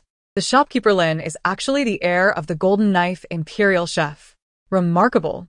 We've been enjoying Imperial cuisine every day. But wait, didn't you hear? Shopkeeper Lin isn't planning to remain here. As an heir of the Golden Knife Imperial Chef, she will surely open a shop in the West City. Who would bother cooking for us a mere bowl of noodles for a couple of coins?" The other men were filled with regret. Had they known earlier that the shopkeeper was the heir of the Imperial Chef, they would have cherished her culinary skills far more. Reflecting now, they recognized that her talent and character were exceptional. Her presence in South City was indeed a blessing for its people. Alas, they had failed to appreciate their fortune. "What is this?" she asked in disbelief. "You won? You truly won?" Chi kept caressing the golden knife and the recipe, gradually breaking into a joyful smile, only to burst into tears moments later. Over the years, her daughter had traveled far and wide, enduring countless hardships and suffering immeasurable trials, and her heart ached for her. Lin Dan embraced Chi, gently patting her back, her voice calm and soothing. "Mother, this matter is settled. Let us explore other places. The world outside is vast, and many delicious foods await us." Chi wept softly, her eyes shimmering with joy. In these times, venturing out was no small feat. It required meticulous preparation of supplies, careful planning of routes, and the procurement of travel permits. One could not simply depart on a whim. Lin Dan had resided in the outskirts of the capital for over a month, and just as everything seemed ready for departure, news of a calamity struck. The Yongding Marquise had been confiscated due to collusion with foreign traders, and Consort Tang was cast into the cold palace, facing a fate of ruin for her family. With the situation rapidly deteriorating, Lin Dan realized that remaining could lead to dire consequences, so she chose to stay behind, sending Chi off at a distance and dispatching a servant to the city to gather intelligence. The developments unfolded with alarming speed. Within 3 days, the charges were confirmed, and the female members of the Yongding Marquisate were exiled 3,000 miles away, while the men were sentenced to death by beheading. A few days later, even worse news arrived. 68 women from the Yongding household, unable to bear the humiliation, had hanged themselves, including consort Tang in the cold palace. The emperor was infuriated by these events. He demanded the execution of consort Tang and others before autumn, displaying an urgency that was palpable. On the day of the executions, Lin Dan rushed to the execution grounds with a large food box to bid farewell to consort Tang. After enduring days of interrogation and torment, Tang had grown emaciated, her once bright eyes now clouded and her neck and hands shackled, rendering her immobile. She remained silent, while Tang Peng, kneeling behind her, shouted hoarsely, "We are innocent. All the blame lies solely with me. If you must execute someone, let it be me. Spare my family. Brother Jiu, I was wrong. You advised me against associating with Yan Langqing, but I disregarded your counsel, and I alone am responsible for this predicament. That token was borrowed by Yan Langqing, and it was she who released the Xiongnu king. I never anticipated that her intention in borrowing the token was for this purpose. I truly did not foresee it." Upon hearing his frantic references to the palace's ladies, the executioner hastily instructed the guards to silence him. Lin Dan stood amidst the crowd, listening for a moment, and seemed to grasp the unfolding events. It is no wonder that there were multiple lockdowns in the capital last month. They were in pursuit of the Xiongnu king, who had escaped the city using the token from the Yongding Marquis estate. What relevance does this have to Yan Langqing? The emperor seeks not the truth, but an excuse to suppress the Yongding Marquis residents.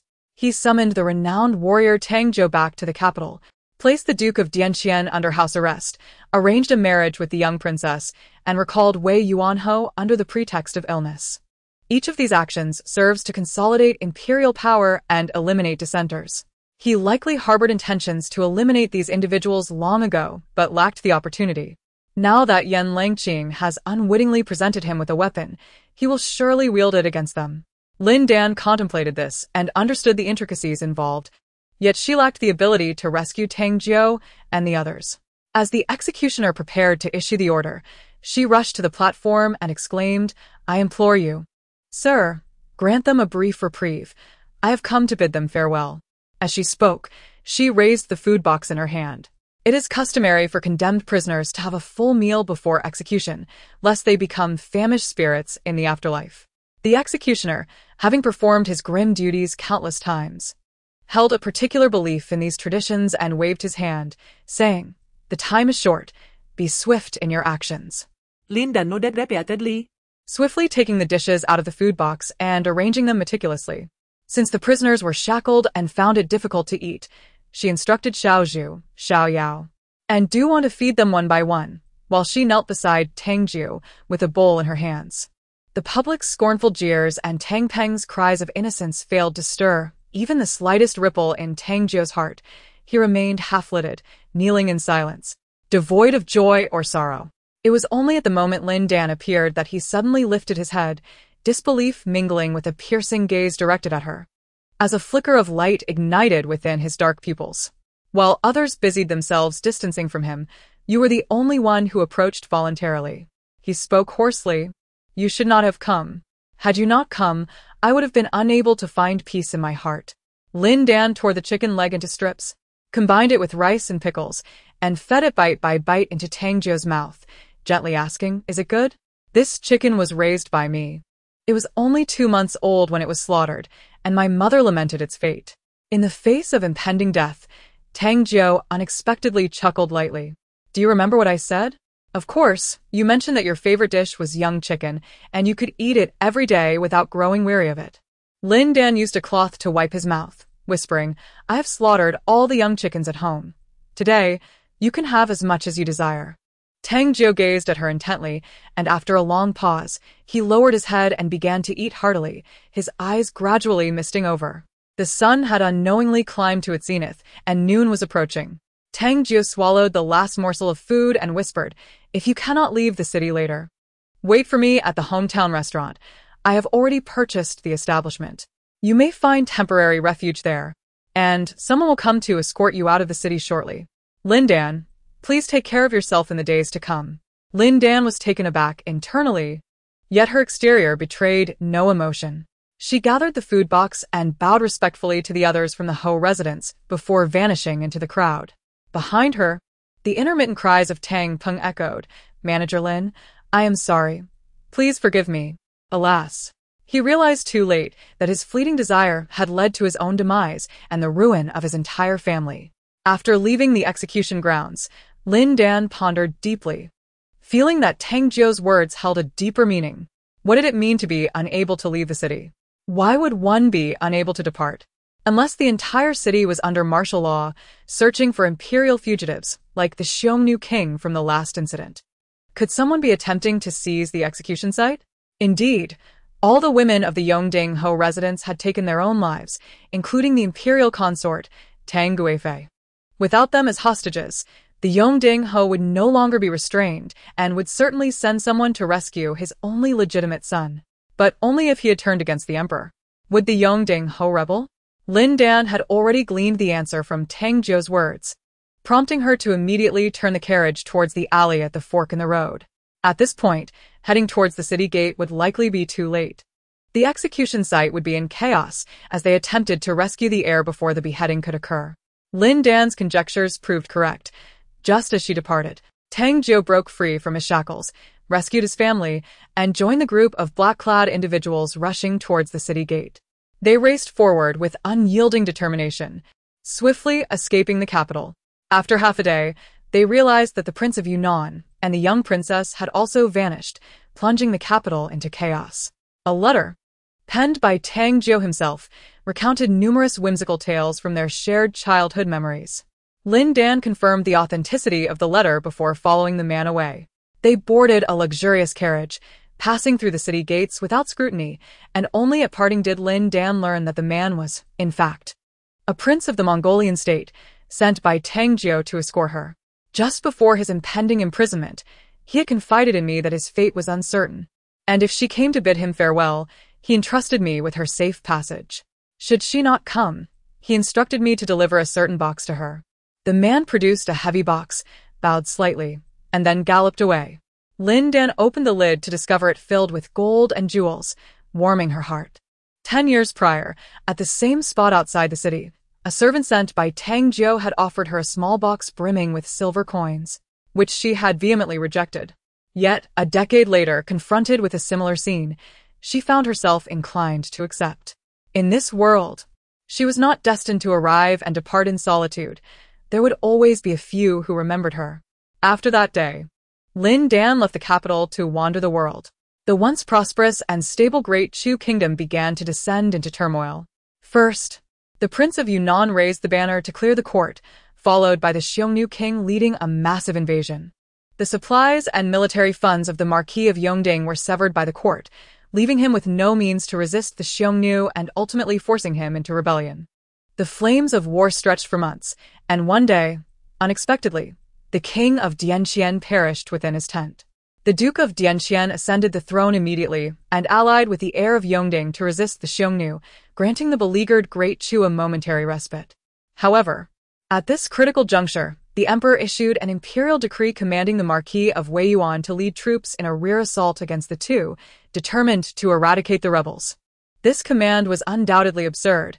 Should the two armies falter, the forces led by the Xiongnu king would surge forward, threatening the heartland of the Central Plains. With the Great Chu having already suffered the loss of its armies in the northwest and southwest, the remaining forces could scarcely withstand the cavalry of the Xiongnu. If the situation spiraled out of control, the Great Chu would cease to exist. Yet, the emperor appeared resolute, issuing 3 decrees compelling the Marquis of Weiyuan to deploy troops, and war loomed imminent, with consequences beyond imagination. At this moment, Lin Dan, who had been hiding in the deep mountains, experienced a dream. In her dream, the young Lin Dan lost a competition, feeling both ashamed and enraged, tossing her golden dagger, recipe, and even the tablet of her master into the flames. The hurried arrival of Tang Jiu and Yan Langqing coincidentally caught sight of the scene, which filled them with disdain for her. Although the old marquis vouched for her and allowed her to stay, they treated her as if she were invisible, choosing to avoid her presence.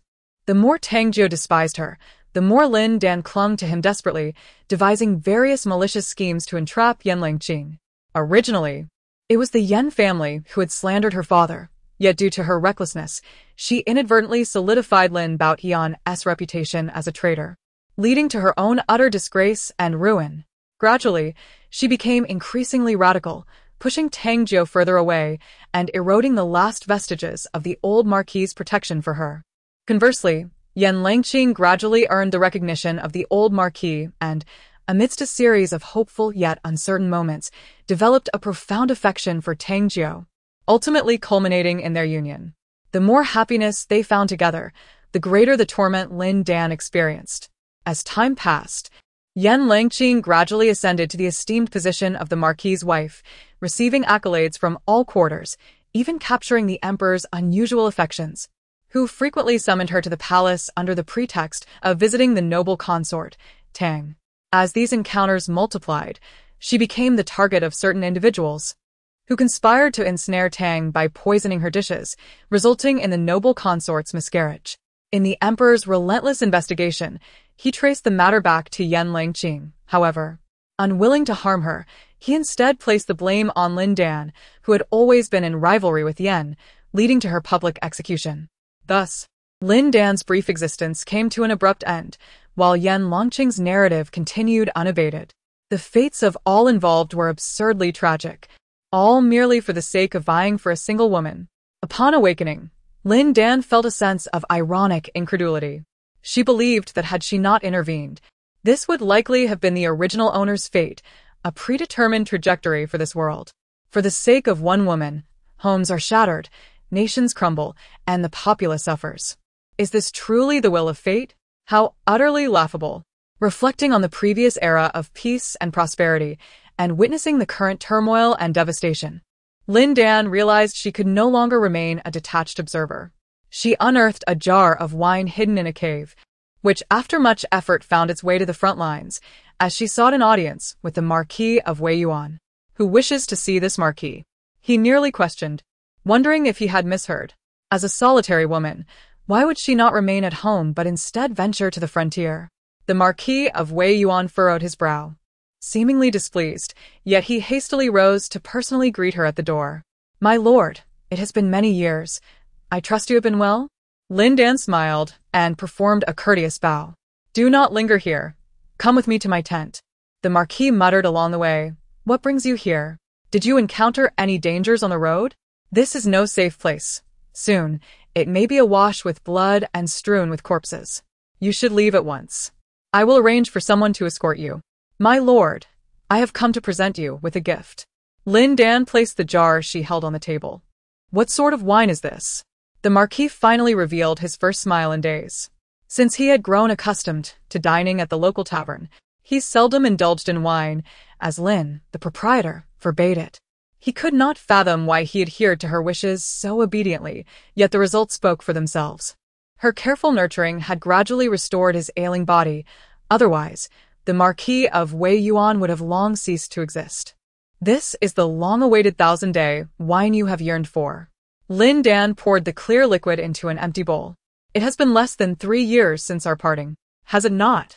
"Oh, you Lin Dan. You once claimed that brewing 1,000-day wine requires at least 3 years. Then where did this jar of wine come from? Are you intentionally deceiving me?" The Marquis glared at her in annoyance. "This wine has been stored elsewhere for 5 years, Lin Dan replied with a gentle smile.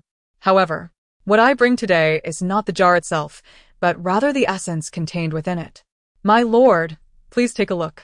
As the Marquis of Wei Yuan fixed his gaze, he beheld a slender, pinkish fleshworm writhing in the crystalline liquor.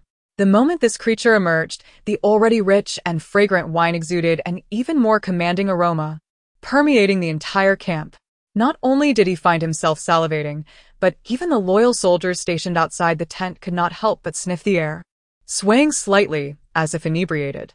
Was this a wine worm? The Marquis could scarcely believe his eyes. Indeed, only the finest liquor could nurture such a creature. Placed in clear water, this very essence could transform into a bowl of exquisite wine. Lin Dan carefully extracted the worm and placed it in a bowl filled with water. Moments later, a robust fragrance wafted from the bowl. The Marquis inhaled deeply and burst into laughter, exclaiming, "Lin Dan, I adore your gift." However, Lin Dan's expression became solemn as she replied, "But, my lord, do you understand? The wineworm thrives in fine wine as well as in clear water. Yet, if placed in murky liquid, it will perish instantly." As she spoke, she transferred the worm into an empty bowl and poured in some brown tea. The worm began to thrash violently, soon stiffening and gradually dissolving into a pool of crimson liquid. The Marquis's elation plummeted into despair, his piercing gaze fixated on Lin Dan, radiating fury yet unable to utter a single word of reproach.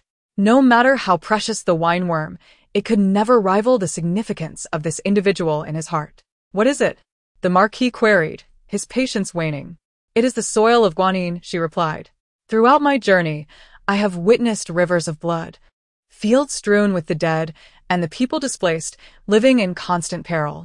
In their desperation, they consume anything they can find, even grasping handfuls of the earth to shove into their mouths, only to burst their bellies and perish. Have you ever tasted the essence of this earth?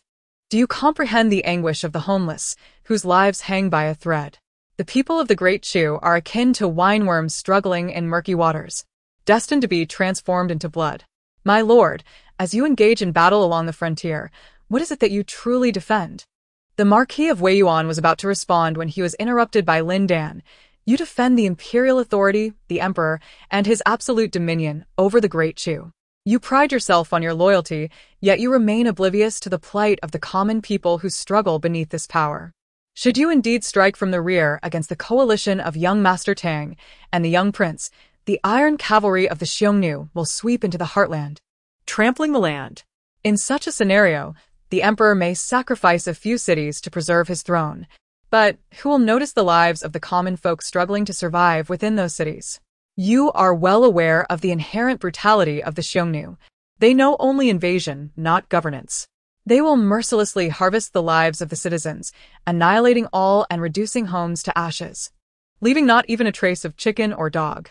By seizing these cities, they will only grow stronger, while the fragmented Great Chu will weaken further. Within 5 years, another great conflict will erupt between our nations. In that event, who will save the common people? Who will rescue the realm? You?" Lin Dan stared intently at the Marquis of Wei Yuan, pressing him with a question. "Is your current endeavor truly to safeguard the Great Chu and rescue its people? Or are you merely complicit in tyranny, plunging the common folk into turmoil? This battle may grant the Great Chu a few years of tranquility, but what then?" She poured out the murky water from her bowl, her voice once again becoming serene. "In times of chaos, people are like ants, unable to escape the fate of being trampled. In prosperous times, there is an abundance of fine wine and exquisite food. Should one wine bug perish, countless others can be nurtured anew. Your esteemed status, my lord, allows you to procure grain and brew fine wine even amidst national decline and widespread suffering. But do you comprehend that while you indulge in delicacies, the populace is left to consume dust, or even worse? My lord, please withdraw your troops and restore peace to the realm. Without this wine bug, I can still cultivate many more for you in the future. Don't you agree?" The Marquis of Wei Yuan, once filled with frustration, was now replaced by deep contemplation. After a long silence, one that nearly led Lin Dan to despair, he slowly turned the ring on his finger and replied, "Lin Dan, let us come to an understanding. You must not renege on this. From now on, should I desire to drink, you shall not hinder me." Lin Dan smiled and nodded, affirming their agreement without hesitation. That night, Tang Jiao and the Prince of Dianqian, now to be referred to as the King of Dianqian, sat by the campfire, sharing drinks. Tomorrow, the King of the Xiongnu would launch a full-scale assault against them, and the Marquis of Wei Yuan would likely seize the opportunity to intervene. With the two sides besieged, the likelihood of their defeat was nearly certain. Yet retreat was not an option. One step back would invite the Xiongnu to advance, leading to catastrophic consequences for the people of the Great Chu. If only we could persuade that old man, the Marquis of Wei Yuan, the King of Dianqian said in a deep voice. "It is futile. He refuses to see anyone before the war, Tang Jiu replied, shaking his head. The king of Dianqian scoffed, gritting his teeth. Then we shall fight to the death. At that moment, Zhao Lu hurriedly approached, presenting a letter and lowering his voice. General, this is from the Marquis of Wei Yuan. Please take a look. Tang Jiu opened the envelope and swiftly read through it, his tense countenance revealing a flicker of astonishment. The king of Dianqian leaned in for a glance, equally astonished. In the letter, the Marquis not only agreed to withdraw his troops but also expressed a willingness to collaborate with them to stage a ruse to lure and eliminate the Xiongnu king. Could it be a trap? Without a moment's hesitation, the king of Dianqian remarked, "Investigate whom the Marquis has met recently. His sudden change in attitude cannot be without reason. Regardless of whether it is a deception, this presents a glimmer of hope," Tang Jiu calmly analyzed. The scouts soon uncovered information indicating that a graceful and beautiful woman had visited the Marquis with a jar of wine. The aroma of the extraordinary wine permeated the entire camp as soon as the jar was opened. After a brief confidential discussion in the tent, the Marquis altered his decision upon her departure. "It must be Manager Lin," the king of Dianqian chuckled. "Only Manager Lin could brew such exquisite wine. The old man is most obedient to Manager Lin's words. If she advises him against drinking, he would not dare touch a cup. If she insists he eat breakfast, he would arrive at the hometown restaurant before dawn to wait." Unexpectedly, Manager Lin displayed such profound wisdom, bravely venturing to the border to persuade the old general to withdraw his troops during a time of peril. "We owe her our lives." However, after that fateful night, Lin Dan vanished, and the war concluded with a resounding defeat for the Xiongnu, their king losing an arm in the fray. He narrowly escaped, thereafter fearing the people of the Central Plains as one would a ferocious tiger. The emperor's treasonous correspondence, colluding with the Xiongnu to betray the city, was discovered by Tang Jiu, which he used to coerce the emperor into abdicating. General Tang Peng was the first to breach the capital, pursuing relentlessly to the inner palace, where he brutally strangled the long-disfavored Yan Langqing. Her lifeless body hung from the rafters of the cold palace, left to decay until reduced to mere bones before the palace maids were permitted to lower her. That was also the place where consort Tang met her end.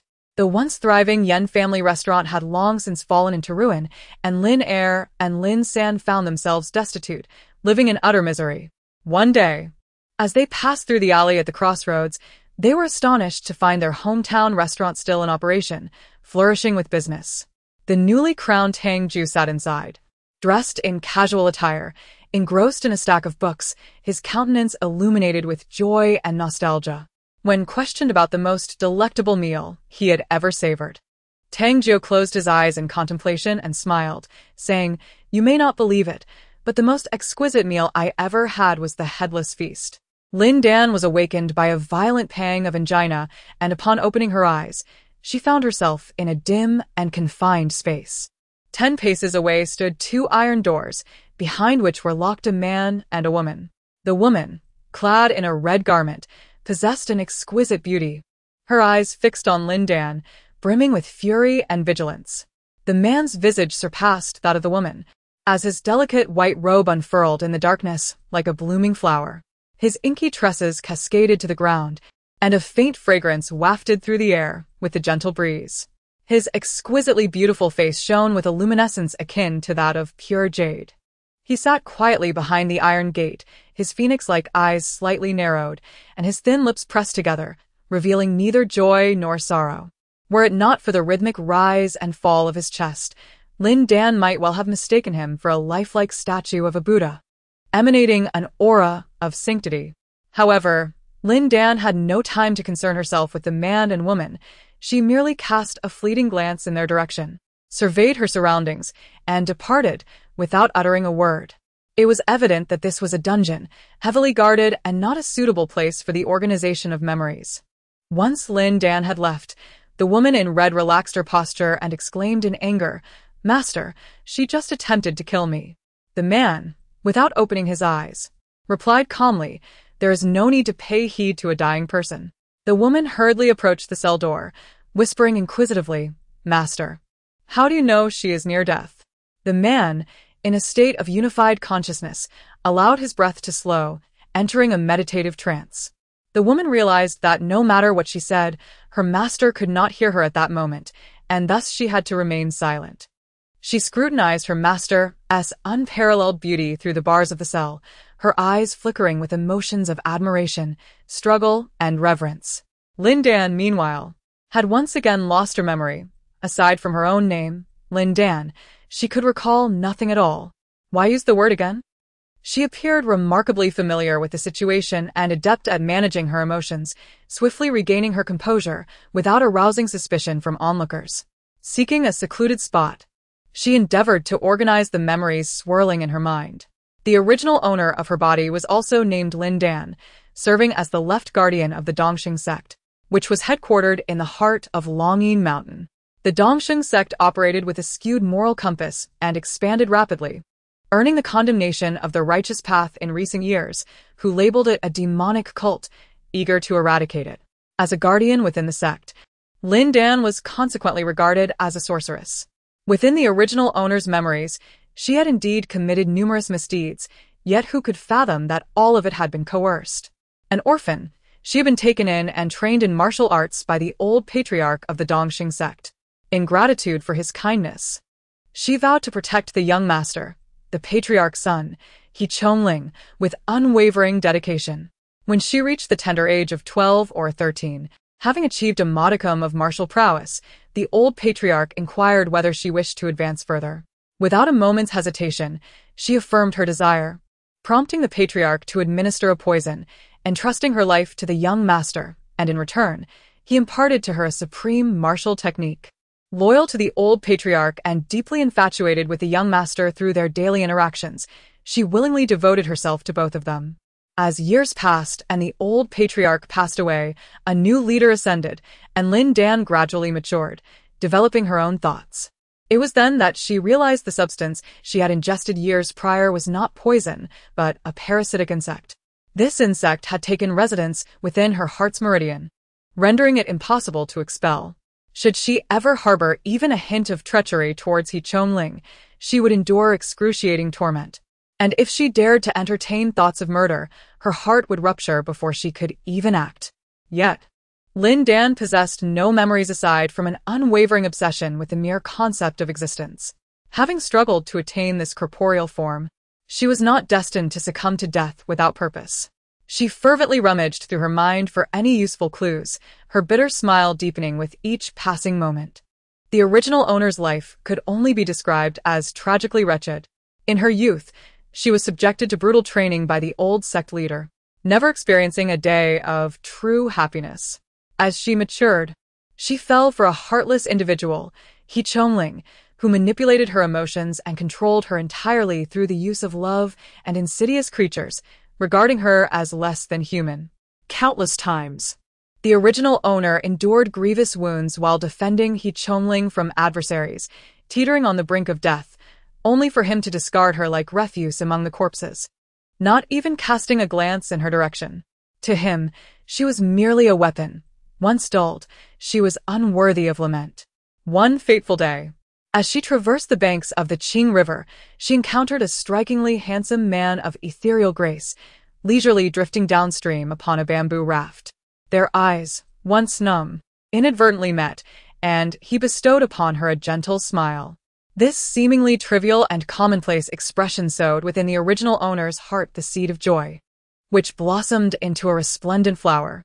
Unable to restrain the unspoken desires that stirred within her, she followed him southward, safeguarding his journey. Silently, she observed him as he played the lute, savored wine, and admired the blossoms. If he smiled, her heart would mirror his joy. If he furrowed his brow, she would feel an ache deep within her soul. It was only then that she realized her affection for He Chongling was not true love, but rather obedience and reverence. Had the man not appeared, she would have remained ensnared in the quagmire of He Chongling's presence for a lifetime, ultimately drowning in it. The two most significant individuals in her life had been taken from her in succession by a maidservant, and the original soul could no longer contain her fury. She rushed to the dungeon with the intent to kill.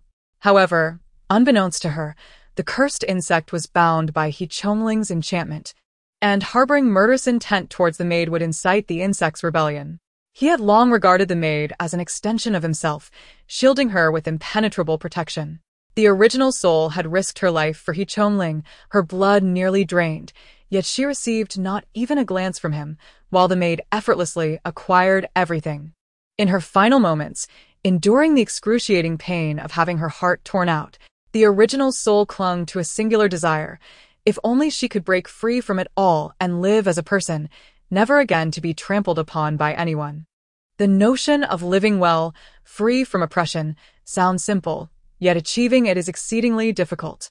Lin Dan shook her head with a bitter smile, pondering how one could aspire to live when their very life was at stake. Yet, in a flash of insight, she grasped a faint clue that had long been obscured in her mind.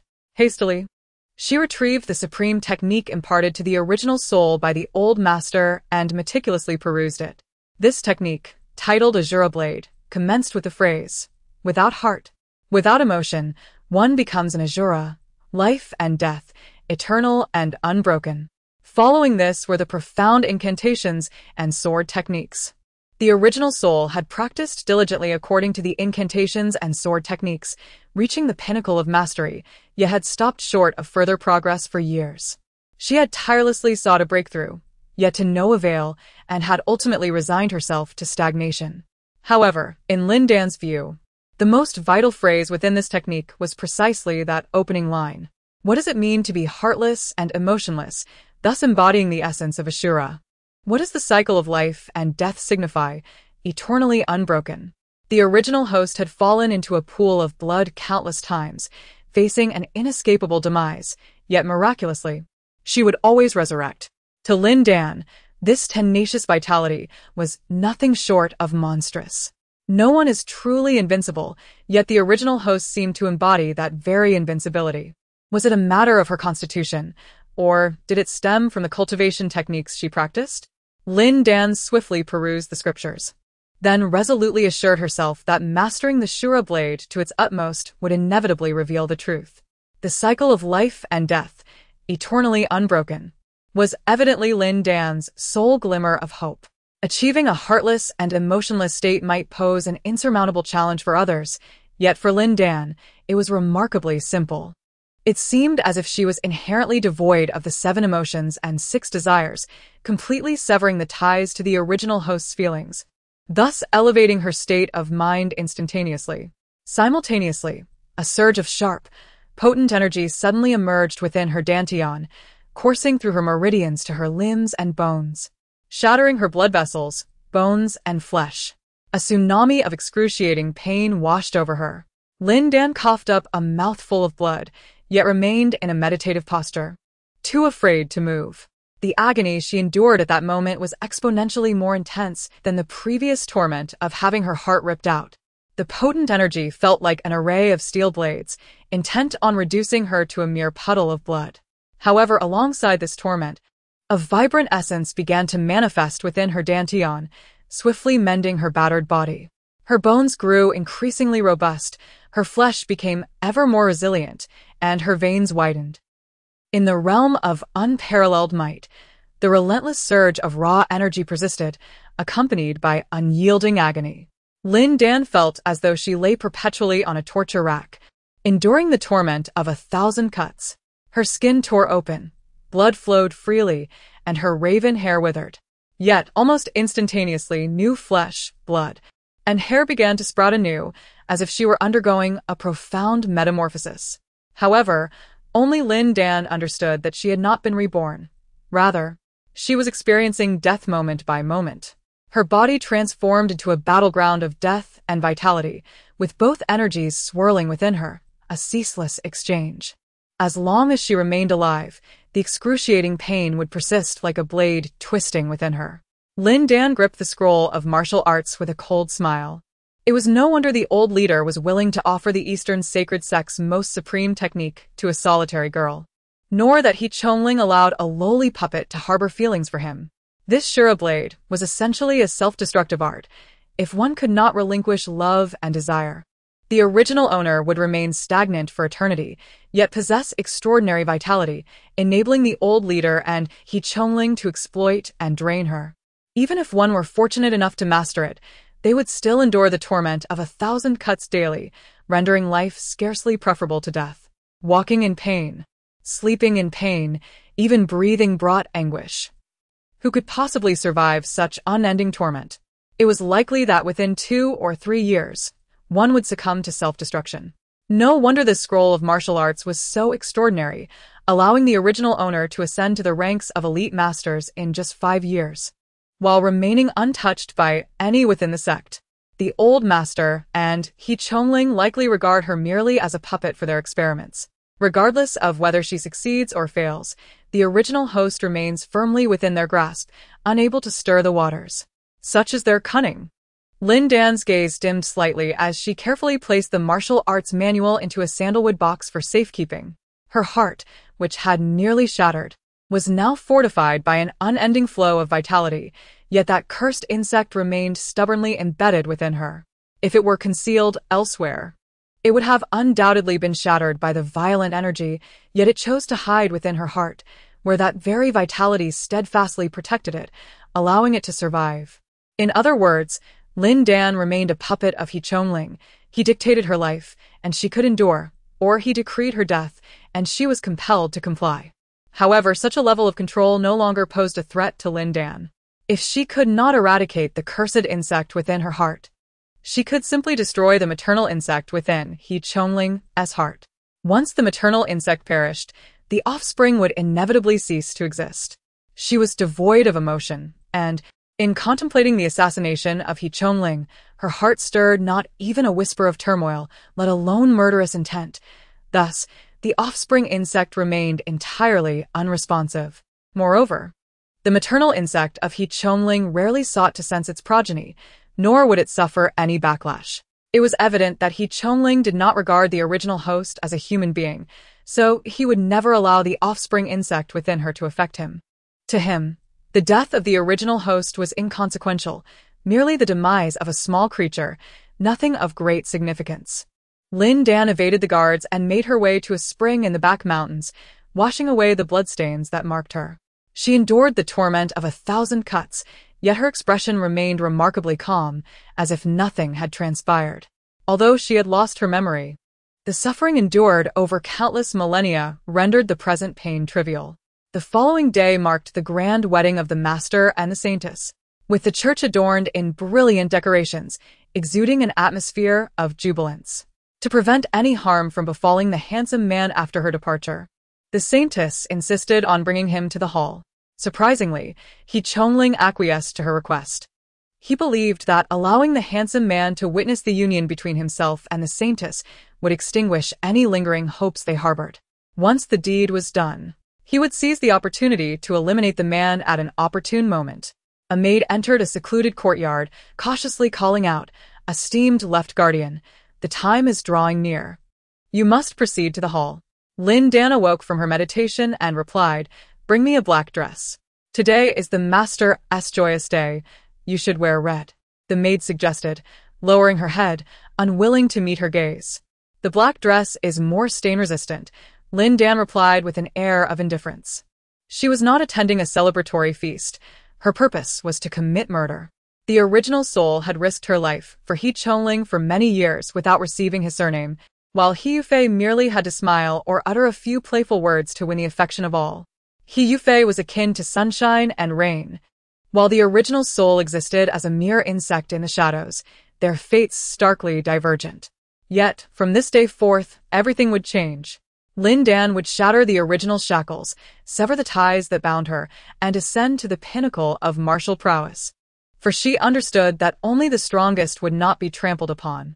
As Lin Dan arrived, the congregation had gathered, their eyes scrutinizing her in a black robe, revealing expressions of disdain, understanding, or pity. It is well known among nearly all that the left guardian harbors deep affections for the sect master. Even when she later sought solace in the companionship of Bai Yan, it was merely misconstrued as an act intended to provoke the sect master. Many viewed Lin Dan as foolish, lacking in sophistication, and noted her cold demeanor and reticence, which naturally led to the sect master's disdain. Even her favored companion was whisked away by a maidservant. Lin Dan merely cast a fleeting glance at him before taking her seat and sipping some strong liquor. Her complexion appeared strikingly pale, yet her lips were as crimson as blood, and her dark eyes glimmered with frost, creating an unsettling aura. The Right Guardian met her gaze briefly and, for reasons unknown, felt an inexplicable shiver run down his spine, rendering him momentarily speechless. Lin Dan set down her cup, lowering her eyes in anticipation. Bai Yen sat directly opposite her. Had it been any other day, she would have gazed at him intently, yet today, she offered him not even a sidelong glance, treating him as a stranger. Bai Yen, in turn, cast her a cursory glance before shifting his focus to the entrance. His expression calm and serene. Since being abducted to the Eastern Holy Sect, he continued to indulge in music, admire flowers, and wield his brush with ease, displaying no signs of distress. For him, the abduction seemed merely an alteration of residence, devoid of significance. He held a small cup of wine in his hand, not consuming it but idly rotating his wrist, his slender fingers lightly tapping against the cup's rim, exuding an air of nonchalance. His perpetual composure and unhurried demeanor rendered him increasingly enigmatic and alluring. In the hall, numerous gazes were drawn to him, regardless of gender. It seemed that all he needed was to reveal a gentle, understated smile, and countless souls would willingly traverse fire and water for his sake. Some individuals, unable to contain their curiosity, approached him with the intention of offering a drink. However, a mere glance from him sent them retreating, momentarily hesitant to be impudent. Even without martial prowess and possessing a fragile physique, the innate nobility that enveloped him was beyond the reach of ordinary mortals. He Chongling, fixated his gaze upon Lin Dan, his eyes dark and menacing. The hall was adorned with festive decorations, vibrant with red and green, as everyone donned their most celebratory attire. Yet, Lin Dan stood out in a flowing black robe, her expression icy. What could this signify? Did she intend to disrupt the wedding? He Yufei also caught sight of Lin Dan, a fleeting glimmer of delight crossing her features. Once Lin Dan created chaos, she could seize the opportunity to rescue her master amidst the turmoil. As the jubilant atmosphere stilled in response to Lin Dan's presence, a disciple hurriedly burst into the hall, exclaiming loudly, "Master, trouble is at hand. The Qingqing sect, Tianjin sect, Jiucheng Mountain, and Yinyang Pavilion have all gathered their forces and are advancing upon the mountain, claiming they intend to eradicate our holy sect." Just days ago, these sects had shown no signs of movement. Why, then, had they suddenly launched an assault today? He Chongling maintained a steady tone, his demeanor unruffled, as though he regarded these sects with utter disdain. So they come, let them come. What have I to fear? He tore off his ceremonial robe and strode purposefully towards the mountain gate. At that moment, another disciple rushed in, panic etched across his face. "Master, it's dire. The forces besieging us number in the thousands, with a half-step grandmaster from Lianyun City leading them, alongside over 100 first-rate experts. We may not be able to withstand the onslaught." Upon hearing these words, the previously indignant disciples froze, a wave of trepidation washing over them from the depths of their hearts. The so-called prestigious sects frequently come to provoke at the mountain gate, unafraid as they may be. However, the colossal display witnessed today is unprecedented. The martial arts realm is divided into 5 tiers: third-rate, first-rate, super first-rate, half-step master, and grandmaster. With each ascension, one's combat prowess multiplies exponentially. A first-rate master can indiscriminately slay tens of thousands of third-rate warriors, while a half-step master can withstand the onslaught of hundreds of super first-rate experts. As for the grandmaster, that is a legendary realm capable of causing mountains to crumble and seas to surge, truly a weapon of destruction on Earth.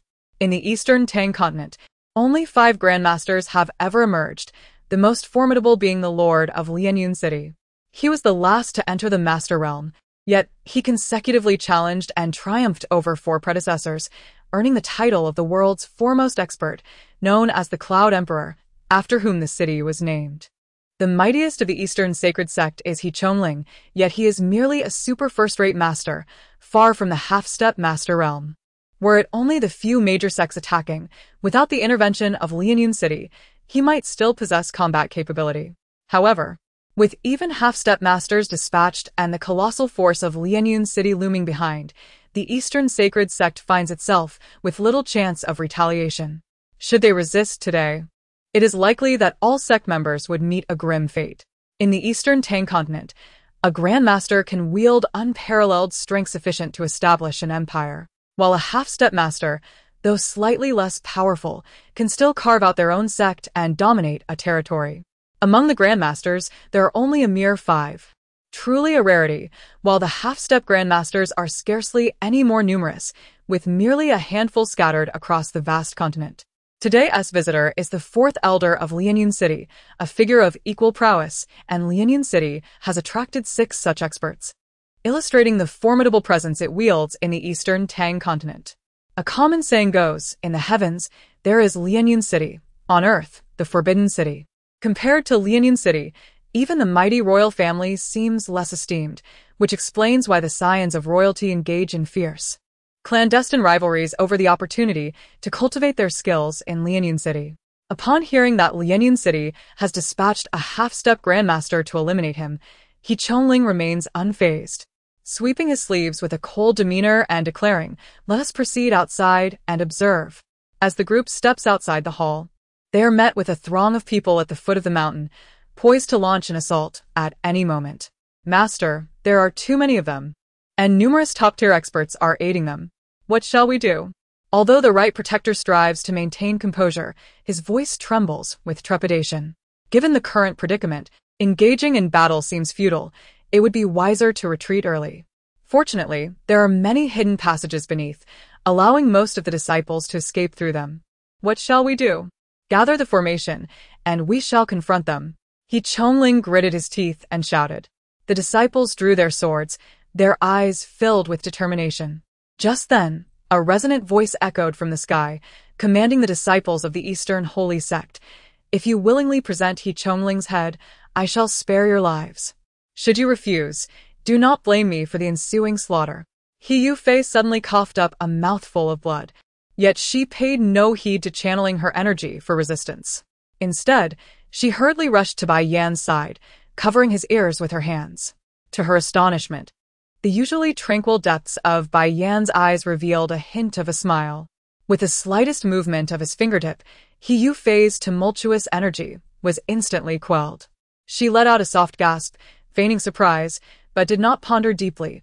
She merely assumed that the half-step master had withdrawn his internal power, alleviating her discomfort. Amidst the chaos, everyone was too preoccupied to notice that only Lin Dan stood in a corner, wielding a large blade and observing coldly, her expression devoid of any sign of pain. The oppressive might of the half-step master was lethal to others, yet to her, it was merely an ordinary sound. Something to be acknowledged, but not feared. She constantly battled against the energy within her, enduring unimaginable agony, rendering the external pressure insignificant. The true terror of a half-step master was previously unfathomable to the disciples of the Eastern Holy Sect, but today they finally bore witness. Without even raising a finger, merely uttering a casual remark, he could instantaneously extinguish so many martial artists. What devastation would ensue once he truly engaged? It is no exaggeration to say that he alone could obliterate the Eastern Holy Sect. Fear gripped the disciples. Their courage faltered as they turned to gaze at He Chongling, some with shifty eyes, already entertaining nefarious thoughts. It was then that someone shouted for everyone to flee, causing the meticulously arranged formation to disband, leading to a chaotic flight as the disciples scattered in disarray. The half-step master leaped to the pinnacle of the mountain gate, and from a considerable distance, unleashed a palm strike. A resounding crash echoed, as fleeing disciples were instantaneously transformed into a mist of crimson, while a palm imprint, spanning dozens of yards, marred the ground, shattering even the most formidable granite and embedding it deeply into the earth. With a single phrase, he annihilated hundreds. With one strike, he claimed dozens of lives and devastated a significant portion of the temple. The sheer might of this half-step master instilled profound dread in all present. The congregation, initially poised to scatter in frantic flight, found themselves frozen in place, cold sweat gradually saturating their garments. "If we kill the leader, we shall be spared," cried He Yufei, her voice piercing through the turmoil, igniting a fervent desire for survival among the gathered. All eyes turned towards He Chongling, their gaze aflame with murderous intent. Indeed. If we slay the leader and sever his head, our Eastern holy sect shall be preserved. Discontent with He Chongling's authoritarian rule, the disciples surged forward, engaging in a fratricidal frenzy without the need for external provocation. He Yufei, clutching Bai Yan, concealed herself behind a pillar, stifling a laugh. Bai Yan gazed at her with gentle eyes. He Chongling, merely an extraordinary adept, found himself besieged by his right protector and others, all of whom were first-rate masters, nearly his equal in prowess. He could still contend against 5, but as more foes approached, his resilience waned, and soon his body bore the stains of blood. Yet, devoid of panic, he exhibited a frenzied glint in his eyes. Casting aside his dulled sword, he laughed heartily and declared, "Excellent, excellent. I have nurtured you for long enough. It is time to reap the harvest." With that, he extended his fingers, grasping the air, and astonishingly drew the right protector into his palm, consuming him like a withered husk. As the charred corpse of the right protector fell to the ground, it disintegrated into a pile of dust, vanishing with a mere gust of wind, its demise exceedingly eerie.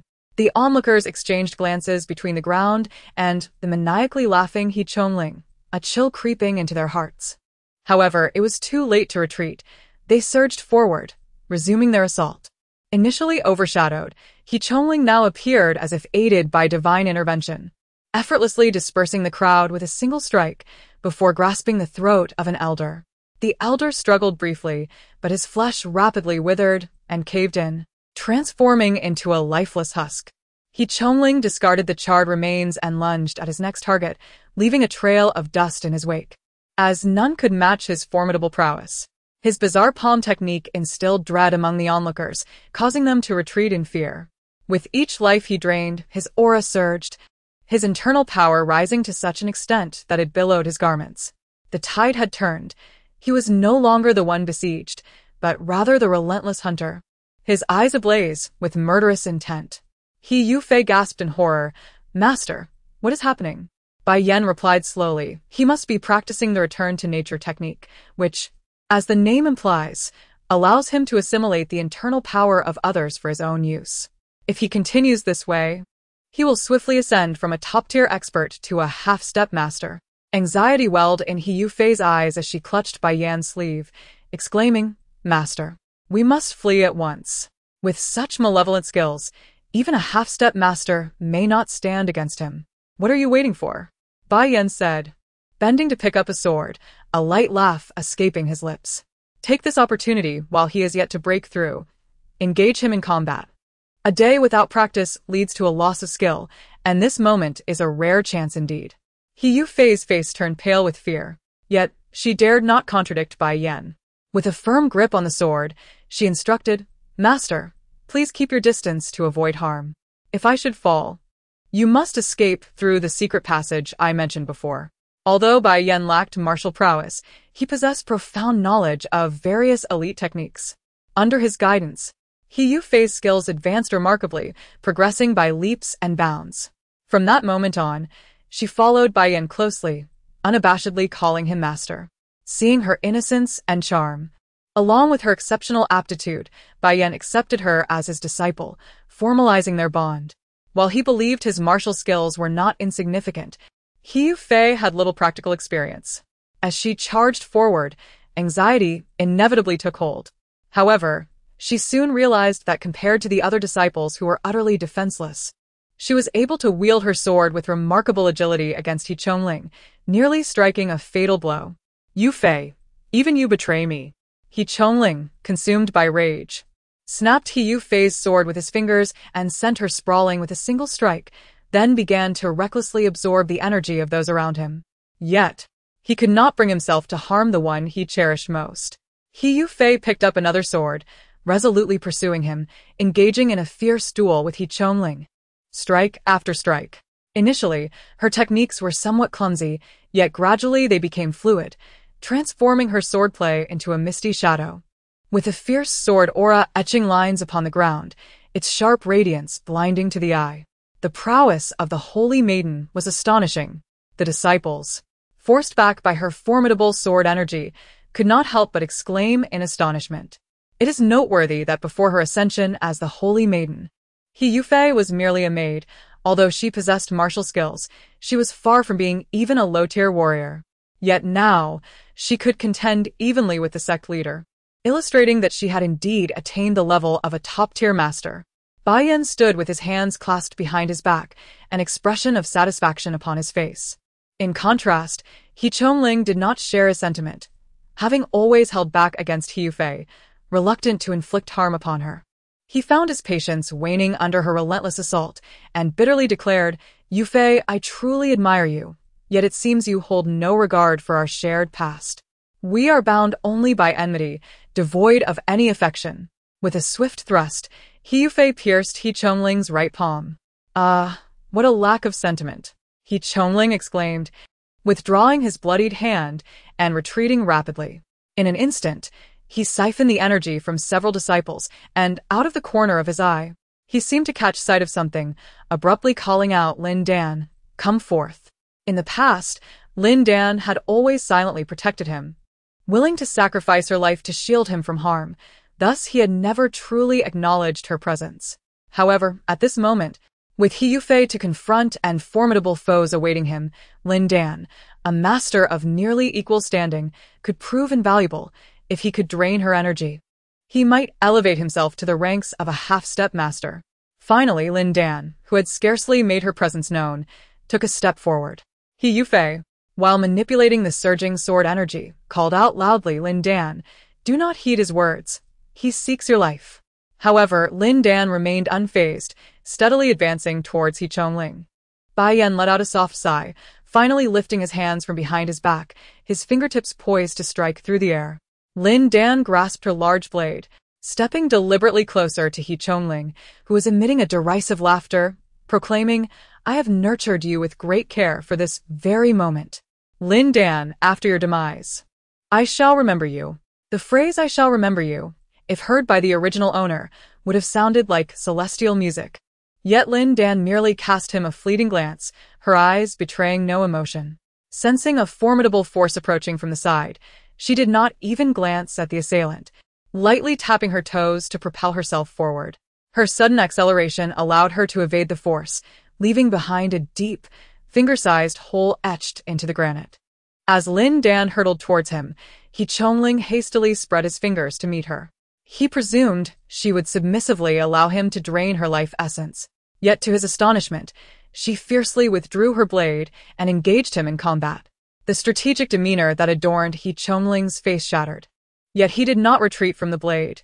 Instead, he converged his fingers to seize the edge, attempting to crush it. In a flash, he had no time to ponder how Lin Dan had evaded the control of the subduing attack. All he desired was to reduce this traitor to a mere pulp. Lin Dan maintained an impassive expression as she gazed at He Chongling.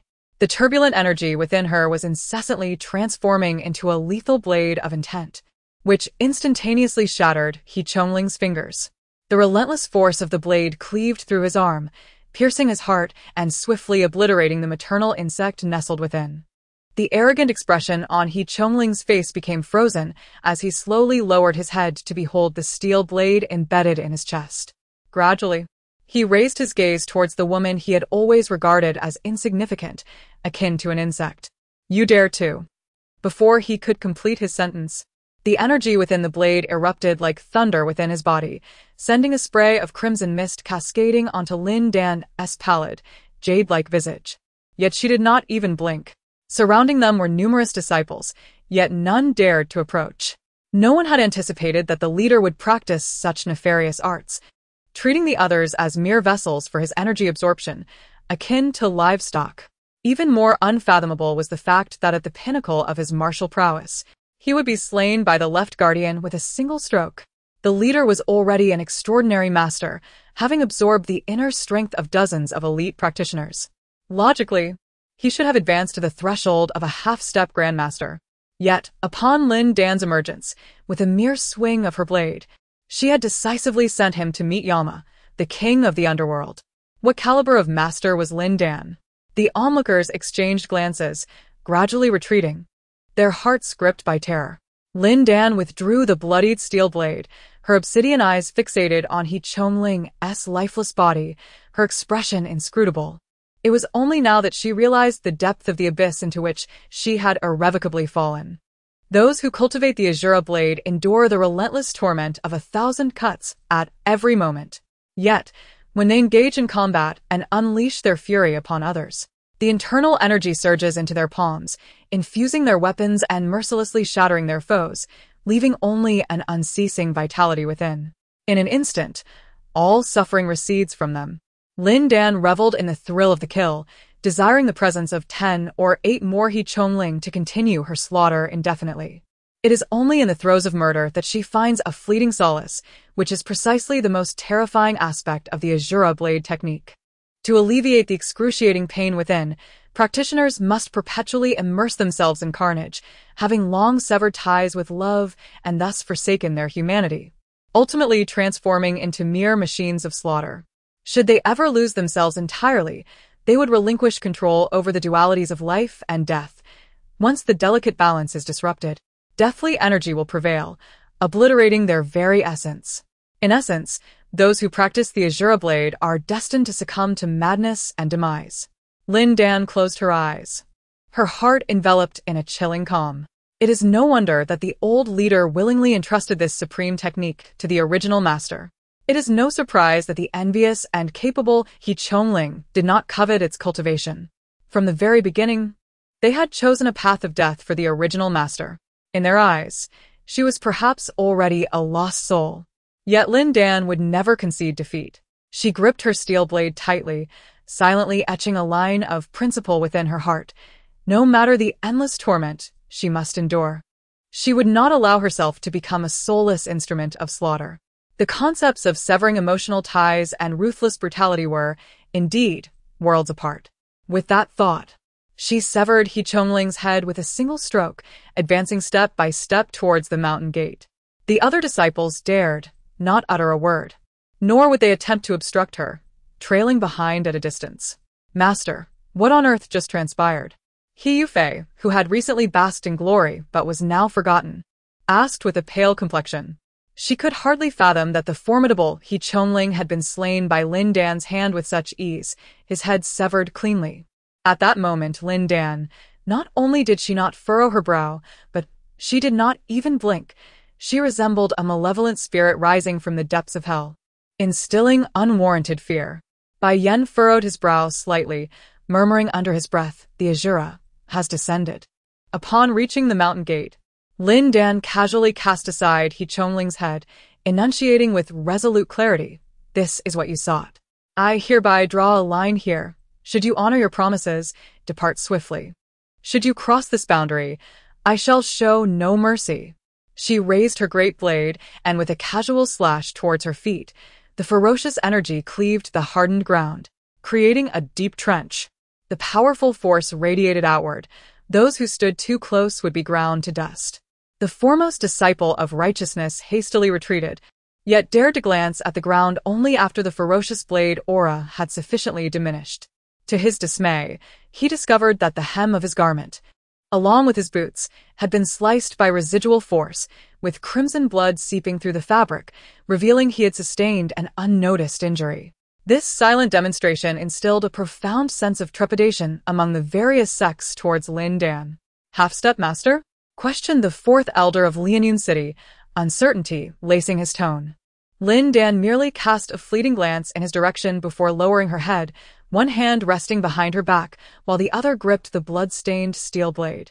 "Slowly," she declared, "you ought to leave." Her feet had never crossed the line she had drawn, for it symbolized her own moral boundaries. Should these individuals honor their word and withdraw immediately, she would refrain from striking. However, if they insisted on assaulting the mountain, a massacre would be unavoidable. Though the former leader and He Chongling had treated the original owner like a mere beast, the venerable matriarch of the sect had raised her, and several maidservants had loyally attended to her since childhood. Moreover, numerous orphan children were being trained in the secluded hills behind the mountain.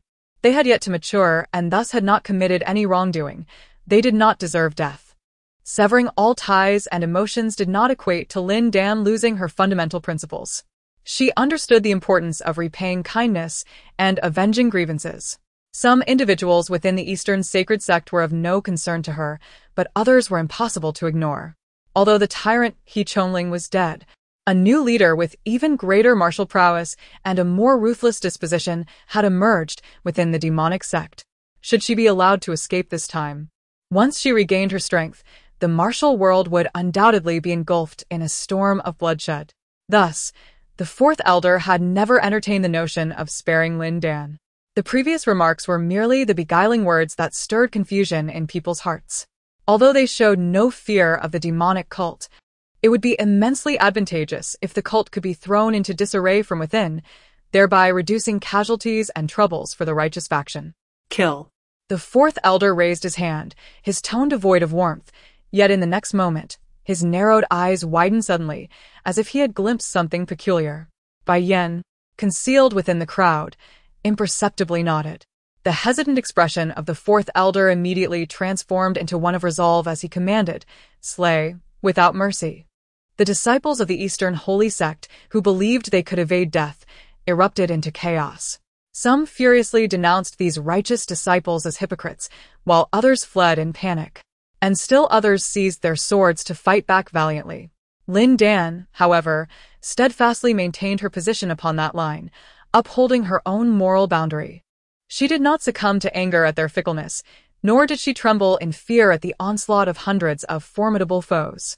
While she yearned for bloodshed, she also restrained her desire for violence. She never initiated an attack, yet if anyone dared to cross that line, she would raise her steel blade and cleave them in two. Her techniques were remarkably simple. She either cleaved or slashed, devoid of any ostentation. However, the energy she unleashed was imbued with ruthless power. A mere incision would erupt into a gaping wound. Countless top-tier masters charged at her, only to be rendered into bloody remnants by her formidable aura. Yet, should they choose to retreat and distance themselves from that warning line, she would not pursue them relentlessly. She steadfastly guarded that boundary, never once transgressing it. Gradually, these righteous masters grew fearful and timid, retreating from the line that traversed the mountain gate. No longer daring to cross that threshold, Lin Dan finally shook off the blood from her blade, exhaling a deep, murky breath. Her toes remained firmly planted on that line. Having endured such an intense battle, without budging an inch. What does this signify? It illustrates that she had ample strength left to contend with these top-tier masters, suggesting her prowess might far exceed anyone's imagination. Lin Dan reveled in the exhilaration of the fight. The piercing pain that once gripped her had long since faded, replaced by an unadulterated frenzy and joy that surged through her mind. Yet, her resolve remained unshaken. Those who crossed the line were met with death, while those who retreated were spared. She was acutely aware of her actions. Deep within the abyss, she found herself capable of scaling the heights, striving towards the radiant exit. Amidst the carnage, she uncovered a terrifying secret. The more blood her knife drank, the more her power surged. While others toiled for decades to attain a certain level of mastery, she could ascend effortlessly with just a few more kills. This Shura blade was undoubtedly a supreme technique, yet it bore the dual nature of being both a boon and a curse. However, Lin Dan found herself with no alternative. To abandon it meant death, and to forsake her skills would equally lead to her demise. Thus, she could only forge ahead with unwavering determination. In the realm of unparalleled combatants, there were hundreds who engaged with Lin Dan. Initially, they were cautious of their image, taking turns to engage her in battle.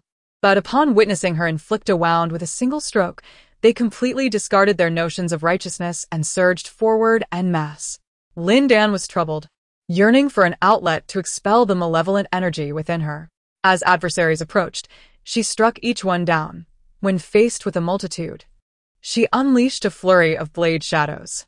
The oppressive energy morphed into lethal blade force, descending upon the crowd like a tempestuous storm, igniting a tempest of anguish within their wounds, leaving them mangled and bloodied, while others might inflict a mere gash deep enough to reveal bone. Her strikes would reduce the less skilled to mere pulp, and even those fortified with formidable inner strength found themselves unable to withstand the onslaught of deathly energy. Upon sheathing her blade, she retreated beyond the perimeter, leaving a cadre of skilled warriors battered and bruised, some unable to maintain their footing, as blood erupted violently from numerous ruptures within them, causing them to collapse in an instant. Unbeknownst to all, Lin Dan's steel blade was gradually absorbing the blood that stained its surface, shifting from a silvery hue to a pale crimson. This blade, bestowed upon her by the former leader, was named the Azura Blade, intrinsically linked to the arcane technique she practiced. The technique was malevolent, and thus the blade too bore the essence of darkness. However, the original wielder had failed to unlock its extraordinary potential. Lin Dan tightened her grip on the hilt, her blood-spattered visage betraying no hint of frenzied madness. She advanced a step, her toes firmly pressing against the boundary line. At that moment, the fourth elder of Lin City descended from above, his voice laden with authority. "Your practice is steeped in brutality. If I were to let you escape today, you would undoubtedly become a scourge upon the martial world in the future. I shall eliminate this malignant tumor in the name of righteousness." Before his words had fully escaped his lips, he unleashed a mighty palm strike. Lin Dan cleaved through the gust of his attack, responding with a calm yet resolute voice. "I have never initiated slaughter against any soul. How could I possibly be a bane? I have long since relinquished my words. Today, if you honor your promises and withdraw voluntarily, we shall coexist in peace. However, should you choose to seek your own demise, do not blame me for my ruthless actions." The fourth elder of Lin City did not engage in idle conversation with her. With a cold grunt, he unleashed a series of palm strikes against her. Having lingered at the threshold of the Master Realm for many years, his aura was steadier than Lin Dan's, and his battle experience far more extensive. He swiftly dismantled Lin Dan's fierce blade energy, delivering palm after palm upon her. Lin Dan was forced to retreat repeatedly, blood spurting from her mouth. Yet her eyes held no trace of fear. Instead, she bellowed, "Come at me," and retaliated with her own strikes, undeterred by the fact that each blow was countered by the fourth elder. The more formidable the enemy, the more fiercely she fought, her desperation fueling an exponential increase in her deadly energy. Simultaneously, the vital energy coursed through her limbs and bones, distancing her from pain and enveloping her in a sense of comfort. The internal injuries sustained from the force of his strikes paled in comparison to the agony of 1,000 cuts. Then, to her astonishment, she discovered that as her deadly energy was devoted to combat, her vital energy brimmed within her, rapidly healing the sword wounds inflicted by those skilled adversaries, leaving no scars behind. Even shattered organs could swiftly mend, and the fiercer the battle grew, the quicker her wounds healed. This revelation implied that if she perfected the Azura Blade, she would transform into an indestructible monster. This astonishing realization did not waver Lin Dan's resolve. It only intensified her courage and fearlessness. She was struck to the ground multiple times by the elder's palm wind, creating a deep pit, and yet she surged forward again to launch her attacks. In a fleeting moment, the ground bore witness to the numerous large craters formed by her beleaguered form. Concurrently, the blade aura she unleashed grew increasingly ferocious and vigorous with each strike. Initially, the elder managed to confront her with ease, but soon he found himself compelled to evade her onslaught. Ultimately, he suffered several cuts, his body stained with blood. Since his ascension to the realm of a half-step master, he had not been injured for a long time, nor had he been cornered into such a desperate situation. It dawned on him that Lin Dan was a berserker-type warrior, whose prowess in battle surpassed her cultivation by countless folds. In essence, he had become her whetstone. Continuing this fight would yield him no advantage, but rather facilitate Lin Dan's breakthrough. Even standing at the pinnacle of the Eastern Tang continent and having encountered various unparalleled masters, the elder still regarded this young sorceress, barely in her 20s and yet to establish a renown, as the most formidable opponent he had ever faced. Signs of defeat subtly crept upon him, his internal energy dwindling, and he feared he could not endure for more than half an hour. Conversely, Lin Dan grew increasingly powerful. Her once pallid complexion now bore a healthy flush, and her dark eyes sparkled with a fierce brilliance, as if she could continue the fight for 3 days and nights without faltering. Clearly, her internal strength eclipsed that of the elder, as if their earlier desperate combat had merely served as a warm-up. Upon their initial encounter, she seemed newly ascended. Her internal aura still unstable, but now she radiated a harmonious essence and executed her techniques with ferocity, forcing even a master of the Elder's caliber to retreat repeatedly. As Lin Dan unleashed a flurry of ferocious blade shadows, intent on annihilating his opponent, the fourth Elder hastily struck out with his palm to mitigate the force of the attack, then swiftly retreated, fortuitously stepping beyond the line of caution. Lin Dan had already executed a lethal strike. Observing the situation, he unleashed an even more formidable blow. The subsequent wave of blade energy, faster than the first, caused the initial trajectory to veer slightly, ultimately crashing into a nearby rock, cleaving a towering cliff in twain and creating a vast cavern. The shards of stone scattered across the expanse posed no threat to a master of his caliber, and those present nimbly evaded the debris. The fourth Elder continued to retreat several paces, his countenance a portrait of confusion and disbelief. He recognized that Lin Dan had the capacity to end his life moments ago. The initial strike had been aimed squarely at his neck, and he had barely managed to maintain his footing, let alone evade. Had Lin Dan not unleashed the subsequent blow, his head would have surely been severed, rendering him lifeless. "Why did you spare me?" he pondered. Defeat was something he could accept. Having ascended to this level of mastery, he should be able to comprehend the inevitability of victory and loss. Yet, he was more curious about Lin Dan's decision to grant him clemency at such a critical juncture. It was well known that he was one of the few half-step grandmasters of the Eastern Tang continent, a figure of considerable repute as the fourth Elder of Lianyun City. Should he be slain today, Lin Dan would undoubtedly rise to prominence, his name resounding across the seas and instilling fear in all corners. Furthermore, the Eastern Sacred Sect had been increasingly audacious in its endeavors, expanding with remarkable rapidity. Was this not precisely what they sought? No sect wished to remain subordinate. No warrior aspired to be anything less than an esteemed figure in the eyes of the world. Lin Dan's thoughts were remarkably straightforward. Her phrase mercilessly kill encompassed not only others but herself as well. Should she ever cross that fundamental line, there would be no need for those self-proclaimed righteous individuals to condemn her. She would willingly sever her own heart and life. She could endure a life worse than death or live in solitude, yet she could not exist in a state of confusion and madness. What is the essence of living if one cannot be true to oneself? The fourth Elder, upon noticing the line she had drawn, finally understood why he had managed to escape disaster. Lin Dan was genuinely a person of her word, as long as one did not overstep. She would not resort to lethal measures, adhering to her promises with greater integrity than many of those esteemed figures. At this realization, the fourth Elder felt a flush of shame and, lifting his gaze, discreetly surveyed the crowd opposite him. Bai Yen, hidden behind, nodded slightly, prompting him to clasp his hands in gratitude, saying, "Thank you, noble warrior, for your leniency. I apologize for the offense today." With a flourish of his wide sleeves, he departed swiftly. Lin Dan's ability to inflict such injury upon the fourth Elder indicated her prowess as a master of the half-step realm. The remaining righteous individuals, even if united, stood no chance against her, and thus they quickly dispersed. The imposing gates of the East Holy Sect, once towering atop the mountains, were now largely destroyed, littered with numerous fragmented corpses, blood pooling in layers, leaving no space to tread. Lin Dan plunged her Shura blade into the sanguine mire, allowing it to absorb the blood, while she settled into a meditative posture to commence her cultivation. The disciples of the East Holy Sect dared not disturb her, silently tidying the disarray around them.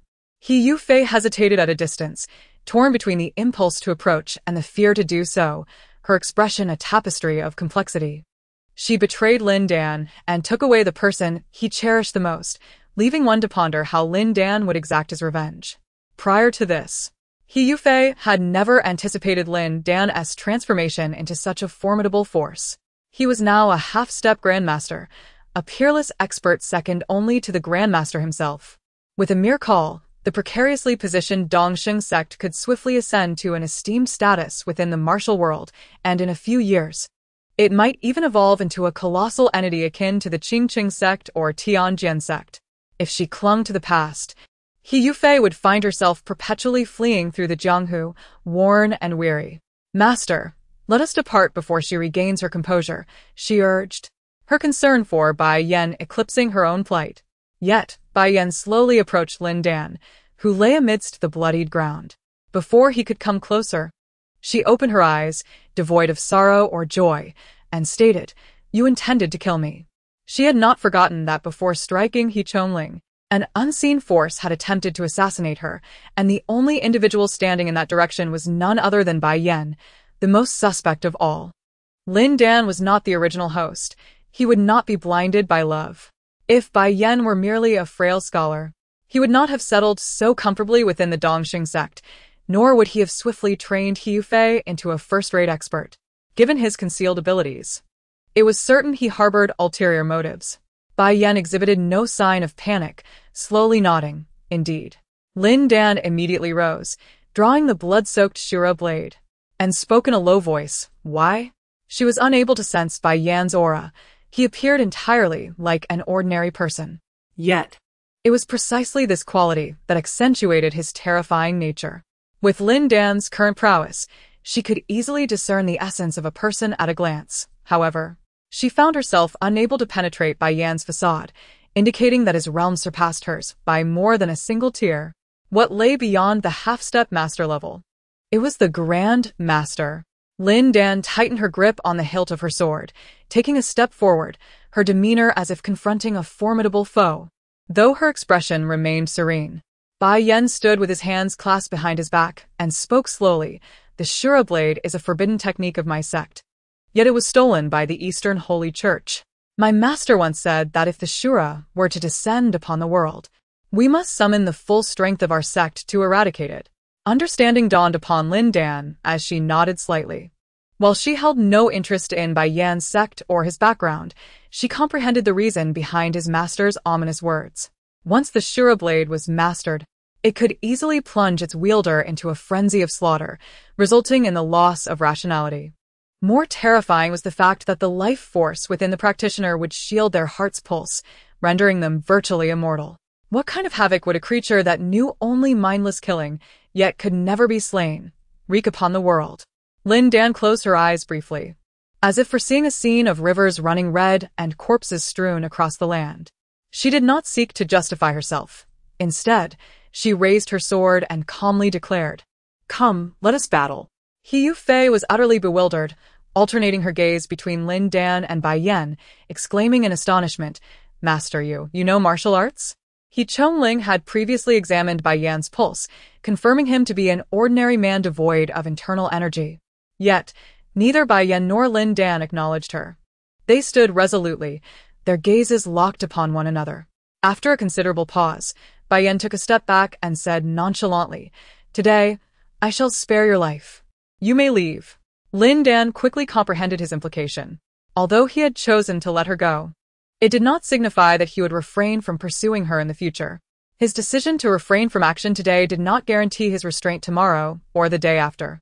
Furthermore, when he mentioned the word kill, his tone was resolute, as if eliminating a half-step master were an effortless task for him.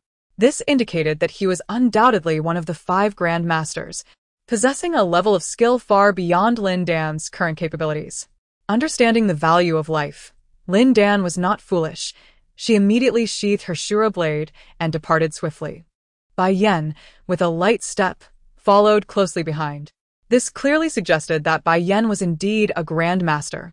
He Yufei, having regained her cognitive faculties, brightened with excitement and hastily pursued, repeatedly calling out, "Master, wait for me." To casually latch onto a master only to discover he was one of the 5 Grand Masters was an extraordinary stroke of fortune for her. In the Eastern Tang continent, martial arts were revered, with numerous sects and powerful factions that overshadowed the imperial court. Many cities were owned by various sects and did not fall under the jurisdiction of the royal family. As Lin Dan arrived at the city gate, she lifted her gaze to the plaque hanging from the beam, which bore the elegantly inscribed characters City of Eternal Youth. The name intrigued her. After scrutinizing it closely, she paid the entrance fee and sought out an inn. "Innkeeper, please bring me several signature dishes and a jug of fine liquor. If there are any superior rooms available, do provide me with one," she instructed, placing a corner of silver on the counter. Certainly, esteemed guest, please take a seat. Our establishment's signature dishes include the clear braised frog and spicy boiled beef. I shall promptly instruct the chef to prepare them for you. Here is the key to your room. Please keep it safe. The first room on the left of the second floor is yours. It is a modest fee of 3 coins. Allow me to weigh them for you. The innkeeper placed the coins on the scale. Lin Dan remarked, there is no need to return any excess coins. I require a tub of hot water for a bath. Her black attire was thoroughly soaked with blood, weighing heavily upon her. It was then that the innkeeper noticed her precious sword, the hem of her clothing dripping with crimson, staining the floor extensively, accompanied by an unmistakable, pungent odor that permeated the inn. Undoubtedly, this individual had been involved in a violent act, and quite a significant one, at that. The other patrons of the establishment chose to ignore Lin Dan as though the blood on the ground and the horrifying trail of footprints had escaped their notice. The peculiar behavior of the crowd piqued Lin Dan's suspicion. She slowly moved to a seat by the window and pondered. The unusual demeanor of these individuals suggested either a familiarity with bloodshed or an abnormal state of mind. However, it was implausible for everyone to be deranged. Thus, the only conclusion was that for these people, murder and bloodshed had become a mundane affair. Yet, this was of no concern to her, and there was no need for further inquiry. With this thought, Lin Dan withdrew a pair of chopsticks from a bamboo tube and rummaged through her pocket for a handkerchief to clean the utensils. To her dismay, the handkerchief was stained with dark red splotches, even dirtier than the chopsticks. She furrowed her brow slightly, lost in contemplation over the chopsticks and the handkerchief. Bai Yan had been standing at the entrance for quite some time. Noticing her dazed state and her disregard for his presence, he decided to approach her slowly. He bent down to gaze at Lin Dan, his expression exceedingly complex, as if he were deciphering a perplexing riddle or observing a fierce beast. "Are you ready to dine?" he inquired softly. For the first time, Bai Yan experienced the sting of disdain. Although Lin Dan uttered not a word, her eyes clearly conveyed the message. Your previous question was utterly superfluous. Little did he anticipate that Lin Dan had traversed thousands of miles to this city, solely for the purpose of enjoying a proper meal. The Shura blade was forbidden by his sect, and thus he understood better than anyone the dire consequences of practicing it. The severance of emotions and love was an arduous endeavor, and the excruciating pain could utterly obliterate even the most resolute of warriors. To alleviate such torment, practitioners often descended into a chasm of slaughter, ultimately succumbing to madness and death, with the rivers of blood chronicled in the sect's canon. Yet at this moment, Lin Dan appeared to have mastered the art completely. Her countenance bore no trace of suffering, and her eyes showed no sign of madness. Aside from her pallor, she exhibited no abnormality whatsoever. She had hurried here, paid the city entrance fee, ordered 2 dishes, booked a room, and even requested a bucket of water. Her every action was entirely normal, resembling that of a weary traveler. Had he not witnessed it with his own eyes, Bai Yan would never have believed she practiced the Shura blade, nor that she endured the agony of 1,000 cuts every moment. What path will you choose from here on? Bai Yan, typically indifferent and capricious, found himself unable to refrain from asking another question. He had initially intended to eliminate Lin Dan, yet seeing her steadfastly adhere to her principles without indulging in wanton slaughter, he hesitated. This was the first time he felt a twinge of compassion for a formidable adversary of the sect. Such sentiments were unforeseen. Bai Yan extended his handkerchief, declaring, "I shall accompany you." Lin Dan accepted the handkerchief, using it to wipe 2 pairs of chopsticks, handing 1 pair to Bai Yan while retaining the other for herself. Then nodded, saying, "Very well." She comprehended the reason behind Bai Yan's unwavering presence. It was to prevent her from committing acts of indiscriminate violence. Should she lose control, he would not hesitate to eliminate her. Having him by her side was akin to bearing a sharp blade suspended above her head, ever poised to bring about her demise. Yet, Lin Dan harbored no fear. In fact, she felt a peculiar sense of reassurance. If she were to truly spiral out of control, unable even to sever her own lifeline, she would desire for a formidable individual to end her existence swiftly. Bai Yan raised an eyebrow slightly, taken aback by her prompt acquiescence, and scrutinized her intently. Lin Dan, however, paid no heed to his gaze and immersed herself in her meal once the dishes were served.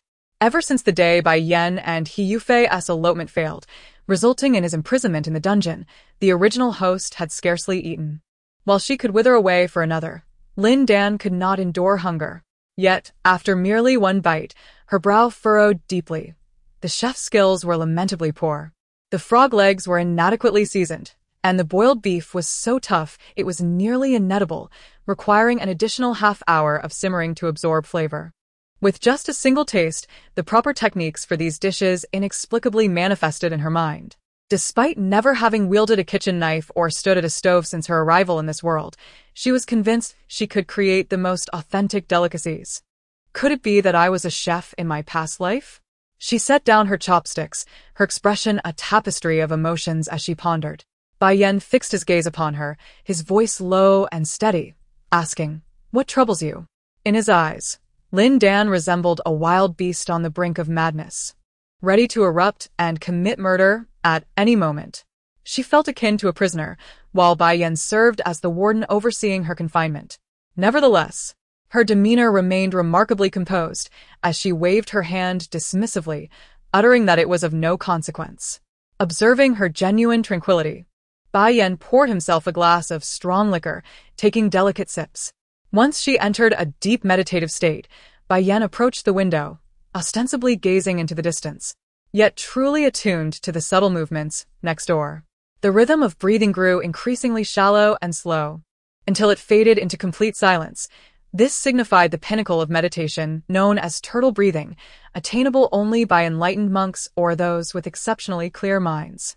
However, Lin Dan was enduring excruciating torment at every moment. How could she possibly forget her pain and transcend into a state of selflessness? Bai Yan furrowed his brow, his expression laced with confusion.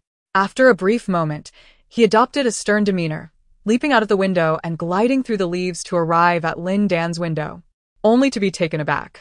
Contrary to his expectations of her feigning meditation before rushing out to kill, she remained seated on her daybed, her hands forming a mystical gesture suspended over her knees, her eyes tightly shut, and her countenance serene, utterly lost in herself. The Shura blade lay across her lap, faintly glimmering with a subtle crimson light. Within the room, there existed only the solitary blade and the solitary person. Nothing else transpired. Bai Yan's stern expression froze momentarily, only to be replaced by a gentle awkwardness. This was the first time he misjudged a matter, and the first time he misinterpreted a person. How truly! He shook his head with a self-deprecating smile, yet he did not depart. Instead, he settled cross-legged upon the trunk of a tree, beginning to meditate at a distance of 3 zhang from Lin Dan. However, his mind was incessantly flooded with images from the day, preventing him from entering a state of zen, as he usually would. Lin Dan had shattered He Chongling's heart with a single strike, vanquished 100 foes with unwavering prowess, and steadfastly adhered to her principles without ever crossing the line. Her resolute and courageous visage, coupled with her determined yet transparent gaze, lingered in Bai Yan's mind, rendering him unable to find peace. He could scarcely believe that she was the fabled heir of the Shura blade. She had not gone mad, nor had she engaged in indiscriminate slaughter. Her every action was akin to that of an ordinary person. Were he in her position, Bai Yan was acutely aware that he would lack the fortitude to achieve Lin Dan's level of composure. The relentless agony of 1,000 cuts was a harrowing thought that sent chills down his spine, were it to provide him even a modicum of relief. He would not only seek vengeance upon his enemies, but would likely eradicate all inhabitants of the eastern Tang continent. Standing atop the highest peaks, his strength formidable, he nevertheless could not guarantee that he could surpass Lin Dan. Her resolve was perhaps even more steadfast than he imagined. It remained uncertain how long she could endure. Contemplating this, Bai Yan opened his eyes and gazed at Lin Dan, observing her serene countenance and unable to suppress a hint of admiration. The following day, Lin Dan casually consumed a meager breakfast before taking up her blade and venturing forth. Now utterly alone and homeless, she wandered aimlessly. The excruciating pain in her body was indeed difficult to bear, and the thrill of killing was undeniably exhilarating. But what of it? She cannot forsake her humanity for the sake of fleeting pleasure. Without her humanity, is she still Lin Dan? Bai Yan, maintaining a distance both near and far, trailed behind her. Observing her leisurely stroll, exploring her surroundings, and picking up intriguing objects to examine, she resembled an innocent young girl, rarely venturing beyond her home and unfamiliar with the ways of the world, a faint smile gracing her lips. It is worth noting that Lin Dan is only 17 this year, a year younger than his apprentice He Yufei, yet she has witnessed the harsh realities of life. Without having experienced profound despair or endured agonizing struggles, who can truly embody indifference? Yet Lin Dan has achieved this. She has forcibly extracted her own heart contemplating this. The smile faded slowly from Bai Yan's eyes, and his long stagnant heart ached slightly. At that moment, a commotion erupted from a nearby apothecary. Moment latte. A young man was hurled out by two burly men, struggling to ascend the steps as he cried out desperately, "Please, just give me one. I cannot find a suitable catalyst. All the nearby households have moved away, and the vicinity of the old city is nothing but desolate mountains and wilderness, devoid of any human presence." Lin Dan set down the fabric tiger in her hand and turned her gaze toward the young man, her expression contemplative. It had not occurred to her until now that the area surrounding the old city was indeed desolate and uninhabited. Throughout her journey, she had not encountered even a small village. Logically, one would expect numerous small towns to be clustered around large cities, as humans are social creatures that prefer to live in proximity to one another.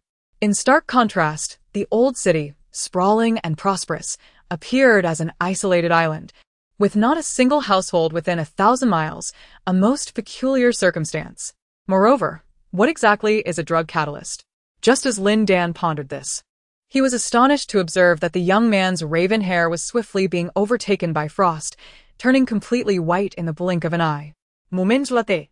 He collapsed to the ground, lifeless.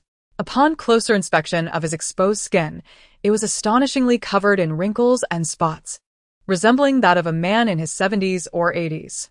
Lin Dan stepped forward, eager to comprehend the situation, only to witness a group of enforcers approach to carry away the man's corpse. The onlookers displayed no signs of shock. Rather, they pointed and murmured with a sense of morbid glee. "Look, that is the fate of one who cannot procure a drug catalyst. Let us strive to seek further afield. If we fail to complete the task assigned by the city lord this year, we shall be deprived of our elixirs." Lin Dan nodded, indifferent, and after finishing his lunch and resting for a moment, he made his way to the East City. Just as he exited the inn, he saw He Yufei rushing towards him, breathless, exclaiming, "Master, I have finally found you." Lin Dan stepped aside to allow her to rush toward Bai Yan. The original owner's most detested and beloved individuals now stood by Lin Dan's side, yet they did not affect him in the slightest. However, as they brushed past one another, he noticed the peculiar glances the surrounding individuals cast upon He Yufei, as if they were greatly tempted by her. Their eyes similarly lingering on him, but quickly retracting, restrained by the steel blade she held. Lin Dan's gaze darkened slightly, yet his expression remained inscrutable as he continued towards the East City. Since their parting that day, He Yufei had exerted all her strength to pursue the two. Yet she was still left far behind. By the time she finally reached the ageless city, she was utterly exhausted, barely able to stand. She clung to Bai Yan, her voice laced with a playful pout. "Master, how could you leave me behind? I'm so heartbroken." As she spoke, she whimsically let out a couple of soft whines. Bai Yan cast a stern glance at her, his voice low and serious. "This place is perilous. You must leave at once." "What danger? Where is the danger?" He Yufei quickly straightened up, her bright eyes gleaming with mischief as she scanned her surroundings. "Oh, forget it. If you want to follow, then come along." Seeing Lin Dan drift further away, Bai Yan had no choice but to allow He Yufei to remain. East City indeed thrived with prosperity, the streets thronged with people. Bustling and jostling, the air filled with calls and songs, blending into a vibrant spectacle. Lin Dan walked amidst this opulence, her gaze cool and her expression indifferent. She observed the people around her, and the scenery, growing increasingly intrigued by the oddity of it all. The streets were devoid of the elderly and children.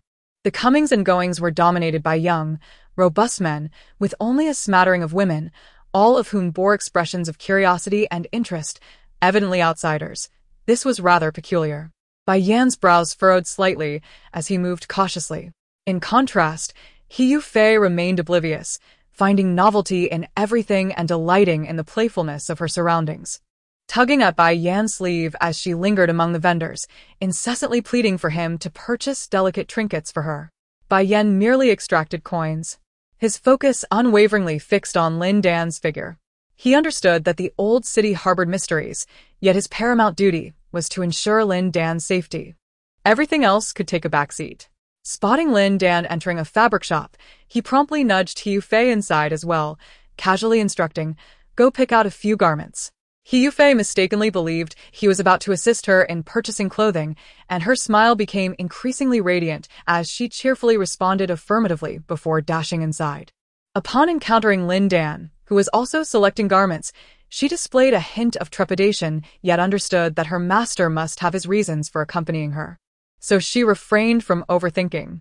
"Lin Dan, do you require my assistance?" she inquired, mustering her courage.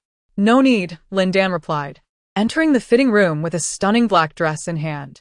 The shopkeeper served Bai Yan a pot of hot tea and selected several exquisite dresses for He Yufei, ushering her into another changing room. This establishment was the largest fabric shop in the East City, specializing solely in women's attire and flamboyant fabrics, entirely eschewing male garments. Lin Dan gazed at the fragrant black dress nestled in her arms, a subtle arch in her brow. Meanwhile, He Yufei joyfully unfurled the dress, preparing to don it, only to faint in the next instant. Upon hearing the dull thud of her collapse, Lin Dan instinctively succumbed to unconsciousness as well. 15 minutes later, as He Yufei regained consciousness, Lin Dan also opened her eyes. The two found themselves imprisoned in a dungeon, surrounded by an overwhelming stench and intermittent sounds of weeping, creating an atmosphere of sheer terror. "Where are we? Where is my master?" He Yufei groaned, rubbing her aching temples, only to exclaim in horror shortly after, My powers are gone. What have you done to me? Enough with the noise. Once you've entered the ageless city, what need have you for your powers? Just obediently bear us some children, haha." Two cloaked warriors brandishing torches approached the prison door. By the flickering light, He Yufei finally discerned the grim reality of the dungeon. Cells like hers were numerous, arranged in rows and columns, each containing 3 to 4 young women. Their gazes were vacant, their limbs weak. Some wept quietly, others moaned in agony, and a few bore large bellies, oblivious to their fate. Lin Dan, possessing the ability to see in the dark without the aid of a torch, had long since grasped the dire situation surrounding her. Rather than a dungeon, it resembled a livestock pen, with the pregnant women treated as mere animals. They had been administered a debilitating drug, leaving them devoid of strength to express their suffering beyond tears or cries, even unable to contemplate death. Evidently, they had endured extensive torment. Their garments were tattered, and, upon a casual count, the pregnant ones comprised a significant majority. A warrior clad in blue patrolled the dungeon, marking the women's bellies with labels indicating the months, treating them as if they were mere commodities. This grim reality stood in stark contrast to the bustling vibrancy outside, akin to a hell on earth. "Who are you? What do you intend to do? Where is my master? What have you done with him?" He Yufei implored, rushing to the cell door. The blue-clad warrior chuckled. "Your master, with his fair complexion and handsome appearance, has been taken by our city lord. He shall enjoy a life of luxury, far more comfortable than ours. You should remain here and bear us children. Here, take this fertility pill, and let us indulge." "What nonsense is this?" He Yufei attempted to reject the pill, but found her limbs growing increasingly feeble, leaving her utterly devoid of strength. It was only then that she realized the candle on the wall was emanating a peculiar fragrance, obscuring the overwhelming scent of blood, likely a form of sedative.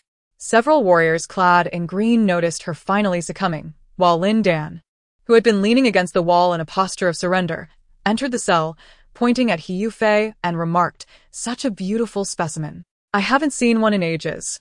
Let us indulge in her first." Another warrior gestured towards Lin Dan, stating, "She isn't too shabby either." Although Lin Dan's beauty paled in comparison to He Yufei's, she was nonetheless striking, her face now ashen, yet her lips of vivid crimson, exuding an eerie allure. Initially concealed in the shadows, dressed in black, she had gone unnoticed. Now, under the bright light, she resembled a firefly in the night, impossible to ignore. The leader of the warriors glanced between her and He Yufei, hesitatingly saying, "I heard from Zhou Air that this one entered the city drenched in blood. Wielding a steel knife, she must be quite formidable." What does it matter how formidable? After consuming our transformative powder and inhaling our softening incense, even a half-step master would succumb. I relish dealing with such fierce characters. It's exhilarating. Very well, let us administer the multi-child pill to her, and we shall take our time. Before the leader could finish, a piercing scream erupted from the nearby cage, followed by a commotion among the women, some crying, others shouting. As if from the depths of hell, someone is about to give birth. Quickly, take her out. The group immediately rushed out of the cage. Forgetting to close the door behind them, He Yufei's eyes widened with realization, yet she found herself unable to even move a finger, let alone escape. She struggled to turn her head, her gaze fixed intently on the ajar prison door, her heart brimming with resentment and fury. However, the gruesome scene before her soon eclipsed her anger, leaving only a profound sense of terror. Before her eyes, a corpulent woman was bound to a torture rack, her abdomen mercilessly battered with rods, blood spurting forth and collected in a basin below.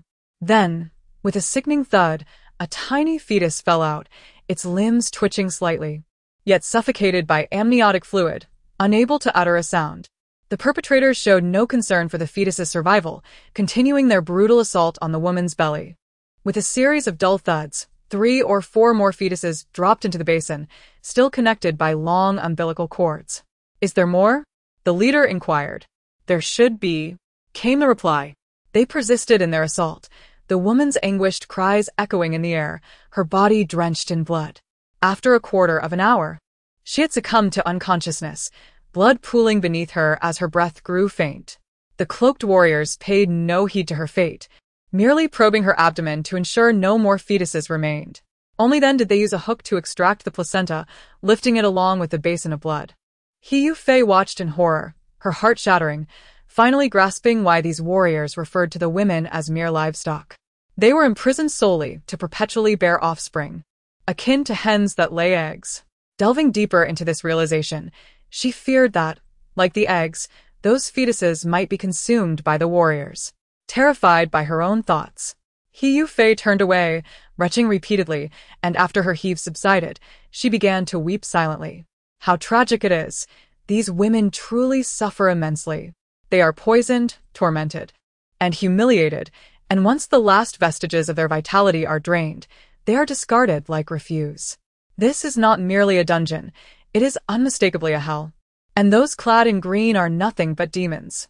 Amidst her tears, the lifeless body of a woman is indeed dragged away, cast aside, and faint whispers of conversation can be heard. How many times has she produced? Twice. Only twice, and she perished, truly unreliable. In the future, we must seek stronger specimens, preferably those who have trained in martial arts. 2 have arrived today. Soon you will go to mate. In 7 months, they shall bear offspring. The murmurs gradually fade, yet the horrifying revelations leave He Yufei utterly terrified. She sobs, breathless and tear-streaked, fully aware that her fate will soon mirror that of these women. However, escape is beyond her reach. She is but a lamb awaiting slaughter. "Master, where are you? Please come and rescue me." In her despair, Bai Yan remains her sole glimmer of hope. Yet he never arrives. After the green-clad warriors dispose of the body, they approach her cell with sinister grins, forcing a pill into He Yufei's mouth before beginning to unfasten their trousers. Meanwhile, 2 other warriors advance toward Lin Dan, preparing to grasp her chin and compel her to consume the elixir, only to feel a sudden, excruciating pain in their hearts. Looking down, they realize a luminous hand has pierced their chests, slowly retracting, leaving behind a pool of blood. "You, how could you?" Before the words could escape, Lin Dan gently pushed aside the gradually stiffening corpses and approached He Yufei, delivering a fatal strike to the man poised to commit murder upon her. The force of her palms surged with a brutal energy, instantly shattering the internal organs of her adversaries. Their demise seemed silent, yet within, their bones and flesh dissolved, gradually caving in like a deflated sack. He Yufei gazed at her in disbelief, stammering, You are not poisoned?" Lin Dan offered no reply and turned to exit. Her body was imbued with the dual energies of life and death, rendering even the most potent poisons ineffective against her. Lin Dan, the Left Guardian, I implore you to save me and my master. He Yufei cried out in desperation. Unfazed, Lin Dan continued onward, delivering precise strikes to extinguish the flickering candles along the walls, shattering the locks on the prison gates. Approaching a ventilation shaft, she summoned her strength and effortlessly created an opening half a zhang wide. Rays of light streamed in, accompanied by fresh air. Yet the cacophony attracted the attention of nearby martial artists. Lin Dan pressed on, undeterred, as He Yufei's cries of despair and fury echoed behind her. Aware of Lin Dan's ruthlessness, she had not anticipated such disregard.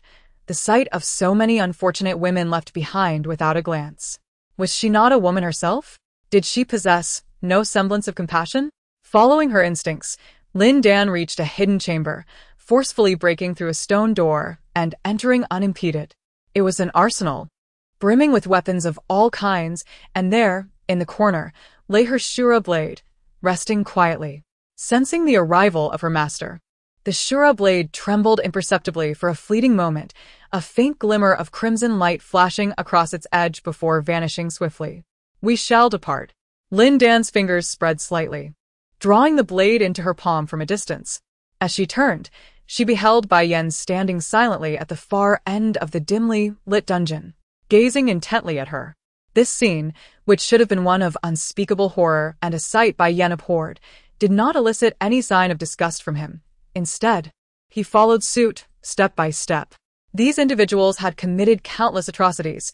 Even if Lin Dan refrained from taking action, he would inevitably rectify the situation. However, he lagged behind by a mere 2 steps. Upon reaching the surface, Bai Yan surveyed the area, finding not a single living soul. The ground was strewn with the corpses of the green-clad warriors, each cleaved in 2 by a single strike. Lin Dan's methods were eternally straightforward. For those who could be dispatched with a single blow, she would never waste her energy on a second.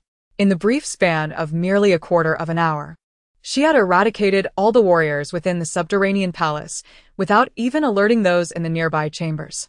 Ethereal in her movements, she glided through shadows and light, stealthily infiltrating the largest of the underground palaces. Following the intense scent of blood, she ventured into a hidden chamber, leaping onto the stone-hewn beams of the roof, where she lay in quiet observation. Bai Yan, possessing martial prowess that surpassed hers, also infiltrated silently, positioning himself on the opposite beam. Lin Dan's gaze was fixated on the commotion below, while Bai Yan's eyes bore a profound depth as they rested upon her. Undoubtedly, the recent massacre had instilled a sense of satisfaction within her, causing her typically pallid countenance to bloom with a pair of rosy hues, and her usually icy gaze to acquire a hint of vibrancy. This unfamiliar aspect of her stirred a sense of unease within Bai Yan. Lin Dan stood on the beam, gazing downward, her brow furrowing deeply. Rather than a secret chamber, it resembled a veritable pool of blood. The vivid red liquid appeared to be heated, bubbling ominously, its overwhelming metallic scent inducing nausea. Beside the blood pool lay a massive stone mill, where several crimson-clad warriors wielded shovels, industriously stirring the trough. Before long, they unearthed numerous bones and strands of hair. Once the trough was cleared, one of the warriors inquired, "Has the medicinal ingredient arrived?" "The city lord can no longer wait. It has arrived, it has arrived. I shall fetch it immediately." 2 warriors hastily exited, returning shortly with a wooden basin. Upon closer inspection, Lin Dan's eyes flashed with a glint of intensity. The basin was filled to the brim with fetuses, huddled together like writhing maggots. The leading warrior approached the basin, frowning as he remarked, "Why are there only so few? Today's supply is insufficient. What shall we do if the city lord takes offense? The Palace of Beasts is nothing but a relic. Their production capabilities have dwindled. They are powerless to change it.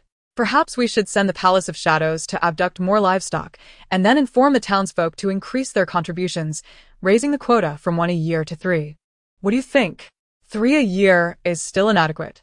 The city lord is on the verge of a breakthrough and requires an ever-increasing supply of ingredients. Remove the deceased ones to prevent contamination of the blood pool.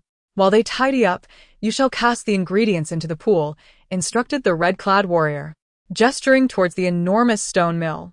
"Very well, you may attend to your affairs. I will keep watch here."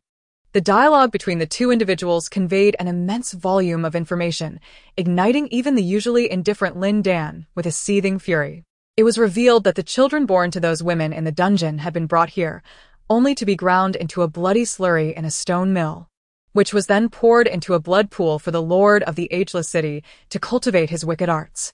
What a grotesque manifestation of madness! Clenching her shura blade tightly, she gradually bent down, resembling a beast poised to pounce on its prey. Opposite her, Bai Yan's brow furrowed, his gaze icy and resolute. Meanwhile, the crimson-clad warriors remained oblivious, carelessly discarding the lifeless infants from a wooden basin. The remaining newborns, scarcely drawn from their mothers' wombs, still breathed, their cyanotic limbs trembling slightly, emitting faint, desperate cries. Lin Dan had lowered her body to the ground, ready to spring forward with a mere flick of her toes and obliterate these fiends. At that moment, however, a stone door at the edge of the blood pool swung open, and two handmaidens parted the curtains to assist a breathtakingly beautiful woman as she entered. The warriors knelt before the lord. Rise. "Is the medicinal catalyst prepared for today?" the woman inquired, stepping into the blood pool after shedding her garments. Reporting to the lord, "We are still short a few items. I shall prepare them immediately." One of the crimson warriors stammered. What hour is it now? "Hurry!" The woman's expression of indulgence was swiftly replaced by a grotesque snarl. With a slight splay of her fingers, she drew one of the infants from the basin into her palm, bringing it to her lips as if to feast upon its flesh and drink its blood. Witnessing this horrific scene, Lin Dan could no longer restrain herself. She propelled herself forward with a powerful kick, the shura blade in her hand gleaming with blinding brilliance. Bai Yan sought to investigate the woman's martial prowess and background.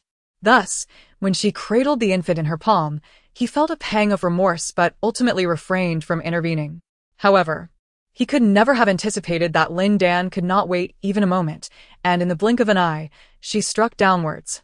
The woman, skilled in martial arts, sensed the disturbance and swiftly leaped from the blood pool. With a single palm strike against the searing blood, she conjured a wave of crimson, attempting to thwart Lin Dan's advance. Lin Dan cleaved through the blood wave and pressed forward, feigning a lethal strike, which compelled the woman to relinquish her hold on the infant. She then leapt gracefully, catching the airborne child in her embrace and tearing down a section of the gauzy curtain to wrap him securely. Who are you? The woman demanded, unleashing a flurry of palm strikes, all of which Lin Dan deftly evaded. Only then did she realize that her opponent was a half-step master, her abilities on par with her own. Hastily, she donned her garments and retrieved a pill from her concealed pouch, swallowing it down. Her already formidable aura surged dramatically, and her palms began to shimmer with a faint, black light. "Beware her poisonous palms," Bai Yan cautioned from his perch above, observing the fierce encounter. It was then that the woman noticed another presence in the hidden chamber, her heart racing with alarm, prompting her to strike with even greater ferocity. She was adept at using poison. Any red-clad warrior caught in her palm winds swiftly transformed into a pool of black blood, their bones disappearing in an instant. Though Lin Dan was unafraid of poison, should she be tainted and lose an arm or a leg, while her vitality could heal wounds and expel toxins, it would not grant her the ability to regenerate lost limbs, especially with a newly born infant, frail and faint in her arms. She found herself unable to wield her sword techniques, forced to dart and leap within the confines of the chamber, evading the onslaught with a most disheveled appearance. Bai Yan remained on the beam, refraining from entering the fray. Lin Dan deftly evaded a gust of wind generated by a palm strike, securing the child in her embrace before delivering a fierce blow towards the ceiling. With a resounding crash, a large hole was cleaved into the granite chamber, allowing a cascade of white light to pour in and disperse the pervasive stench of blood. Having not seen the sun for an extended period, the woman instinctively shielded her eyes with her arm. Seizing the opportunity, Lin Dan leapt to the ground and coldly declared, "Come, let us fight." With gritted teeth, the woman ascended, resuming their fierce battle. One was adept in the art of poison, making close proximity perilous. The other wielded her blade with ferocity, excelling in both ranged and melee combat. The clash between the two was a stalemate, each unwilling to yield. The conflict between these two half-step masters was beyond the realm of ordinary mortals. The crimson-clad warriors who rushed to aid their lord found themselves met with a lethal touch of poison or cleaved in twain by the blade's fierce aura. Ultimately deterred from approaching, Bai Yan ascended to a vantage point, observing the fray. The woman's power surged, while Lin Dan, in her quest to protect the child, began to appear somewhat overshadowed. Fortunately, her unique martial arts rendered her resilient. Even a strike from the poison-laden palm posed little threat, leaving the woman at an impasse for the moment. Unable to vanquish her opponent, the woman consumed a pill, her form flickering before vanishing from sight. Lin Dan's blade struck nothing but air, yet she remained unfazed, swiftly pivoting to block with her sword. The woman reappeared behind her, yet failed to execute a successful ambush. Instead striking the Shura blade with a palm, a cold smile gracing her lips as she vanished once more, leaving her next appearance shrouded in uncertainty. Her already troublesome poison strikes, combined with her ghostly swiftness, rendered her an even more formidable adversary. Lin Dan, having swung her blade multiple times only to strike emptiness, was ambushed several times, spewing forth dark blood, clearly suffering from grave internal injuries. Yet, her countenance bore no trace of panic or fear. She fixated intently on the woman's feet, then calmed her mind to synchronize her movements with hers. As the woman stepped towards the Kuan position, so did Lin Dan. When the woman turned to the Li position, Lin Dan mirrored her. Gradually, an image of the Bagua diagram manifested in her mind, aligning with the woman's steps, enabling her to discern the underlying pattern. The woman's movements were surprisingly simple, merely employing the transformations of the Bagua and the interplay of reality and illusion to obscure her form. Once Lin Dan grasped the rhythm, a single step allowed her to predict where the woman would appear next. After the woman vanished once more, Lin Dan suddenly pivoted and unleashed a ferocious strike into the air. The fierce blade aura sliced through the void, yet it had no target, destined only to collide with the wall. Observing the scene, Bai Yan could not help but raise an eyebrow. However, this decisive strike, which drained Lin Dan of all her strength, did not miss its mark. The woman had inexplicably reappeared before the wall. Upon witnessing the oncoming blade aura, her previously triumphant expression instantly morphed into despair. It was too late to evade. She emitted a brief, sharp scream before her head was severed. Crashing to the ground with a thud, a spurt of blood splattering against the wall behind, slowly giving rise to wisps of white smoke that eroded a large hole. The woman's very blood was tainted with potent poison, revealing her formidable nature as an adversary. Yet, in the face of the impervious Lin Dan, her fate was sealed. Without a glance at the mangled remains of her foe, Lin Dan leaped directly into the underground chamber, followed closely by Bai Yan. Lin Dan descended into the blood pool, finding her footing with unwavering steadiness. Bai Yan raised his broad sleeves and lightly tapped the air, leaping onto the beam as he gazed at the figure submerged in a pool of blood. Lin Dan inserted the Azura blade into the depths of the pool, allowing it to voraciously absorb the crimson essence, while she sat cross-legged amidst the sanguine waters, cultivating her powers. Her eyes were tightly shut, her expression serene, cradling the newborn infant who had only recently entered the world. Before entering her meditative state, she did not forget to infuse a sliver of vitality into the infant's body to prevent its untimely demise. However, as her own vitality diminished slightly, she found herself being mercilessly torn by the encroaching death energy. Bai Yan remained poised on the beam, observing her with his hands clasped behind his back, appearing calm while the brilliance in his eyes flickered with intensity. Lin Dan had taken the lives of countless individuals today. Now, immersed in the thick blood, could she still maintain her previous clarity and restraint? After today, would the world witness the emergence of another Azura? Lost in thought, He Yufei burst in, wielding a bloodied sword. Upon seeing Lin Dan sitting in the blood pool, she was initially taken aback, only to be overtaken by an expression of hatred.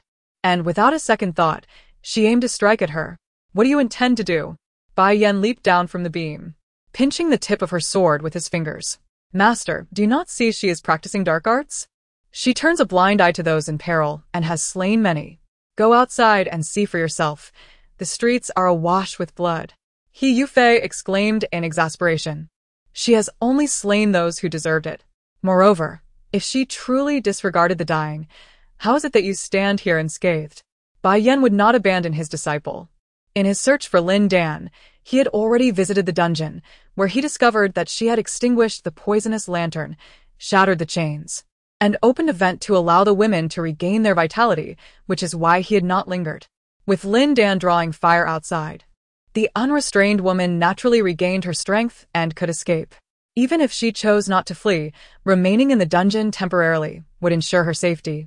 Once the area was cleared by Lin Dan, she could confidently walk out. Hu Fei was indeed saved by Lin Dan, otherwise, she would have already fallen victim to those two brutes, leaving her with no words to counter Bai Yan. For reasons unknown, she harbored an aversion towards Lin Dan, even feeling a profound sense of trepidation toward her. Ultimately, Hu Fei reluctantly released her grip and took a step back, her expression one of deep discontent. However, Bai Yan had no time to concern himself with her.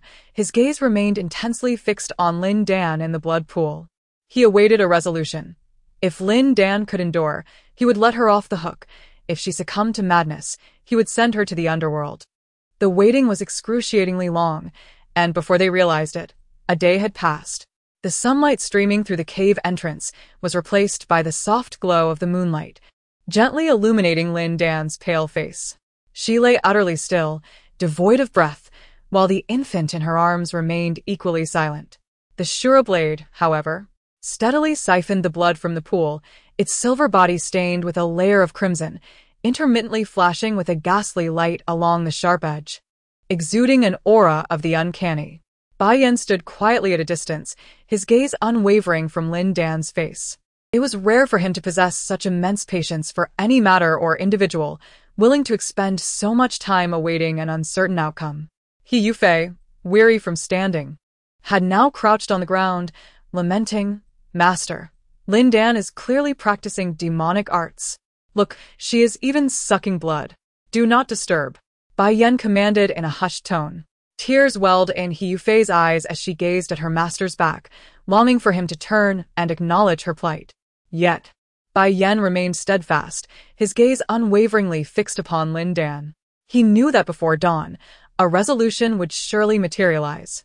Thus, clad in his billowing white robe, he gathered his breath, poised to act at any moment. Bathed in the ethereal glow of the moonlight, Lin Dan slowly opened her eyes, not hastening to inspect the crimson Shura blade, but rather lifting the veil to examine the infant cradled in her arms, bestowing upon him a gentle smile. The baby, who had yesterday been feeble, now appeared plump and adorable, having shed his bluish hue. Immersed in vital energy, he looked remarkably obedient, though his eyes were still blind. He vaguely sensed Lin Dan's presence and reached out with his tiny hand to grasp one of her fingers. The infant's grip was feeble, yet that delicate clasp felt as if it clutched at Lin Dan's very heart, infusing her cold eyes with warmth. It was only at this moment that Bai Yan perceived the anomaly of the child. He had been born prematurely and had endured tumultuous circumstances the day before. Logically, he should have perished.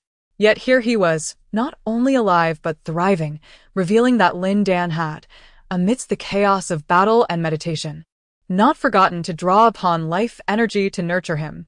Bai Yan, fully aware of the dire consequences of an imbalance between life and death, felt an even greater shock resonating within him. Standing behind him, Hu Fei was taken aback by Lin Dan's blood-soaked appearance, involuntarily gasping in shock. If I am not mistaken, the lord of this ageless city must be the long-lost De Gahong, infamously known as the poisonous matron, who specialized in abducting infants to cultivate her dark arts. Observing Lin Dan as she brandished her blade and departed without acknowledging her presence, Bai Yan took the initiative to offer her clarification. Lin Dan approached the stone mill, her gaze fixated on the remaining infants, already reduced to a pool of blood by De Gahong's toxic grip, her eyes clouded with darkness. Bai Yan gradually moved beside her, sighing, "No matter how skilled you are, you cannot save everyone. Do not trouble yourself unnecessarily." Lin Dan shot him a glance, then looked down at the infant in her arms, who was contentedly nibbling on its tiny hands, before soaring up to the ground. The warriors of the underground palace had all fled. With Hu Fei's assistance, The women who were not pregnant managed to escape, while those who were with child were sheltered in a secret chamber, anxiously awaiting news. Lin Dan chose not to intervene further and departed from the scene. He Yufei grasped Bai Yan's sleeve, imploring him to stay and help her tend to the women, but Bai Yan declined. His primary responsibility now was to guard Lin Dan, and he had little desire to involve himself in other matters. To demonstrate her benevolence, He Yufei, despite her yearning to abandon these women and follow her master, suppressed her feelings. Ultimately, Bai Yan dispatched a letter to their sect, requesting assistance to handle the aftermath in the Ageless City, thus bringing this chapter to a close. After Lin Dan's departure from the Ageless City, the citizens, who could no longer obtain the Ageless Elixir, began to exhibit signs of aging, soon meeting their demise. It turned out that they had long been ensnared by the elixirs of the enigmatic De Gahong, relentlessly seeking out youthful maidens and newborns to secure their own eternal youth. The townsfolk residing near the Ageless City found themselves inexplicably bereft of infants and women, leading to an exodus over time. 3 days later, Lin Dan and Bai Yan arrived at a tranquil and serene town, where they took up residence in a modest inn. As was her custom, Lin Dan refreshed herself with a bath and donned a flowing black attire, meandering through the streets. Her striking features and statuesque form, cradling a baby in one arm and wielding a large blade in the other, rendered her an undeniable spectacle, complemented by the presence of the exquisitely handsome Bai Yan trailing behind her, attracting even more attention. As they passed a shop, a woman stationed behind the counter fixated her gaze upon the infant in Lin Dan's arms, tears shimmering in her eyes, her countenance shadowed by sorrow, prompting Lin Dan to glance back at her. Startled, the woman hastily concealed her face with her sleeve, feigning engrossment in her abacus. Lin Dan continued onward, seemingly oblivious. Yet that night, she stealthily infiltrated the shop, perching upon the rooftop to eavesdrop on the conversation between the woman and her husband. Our child, had they not been stolen, would be 5 years old by now, the woman lamented. It is all my fault.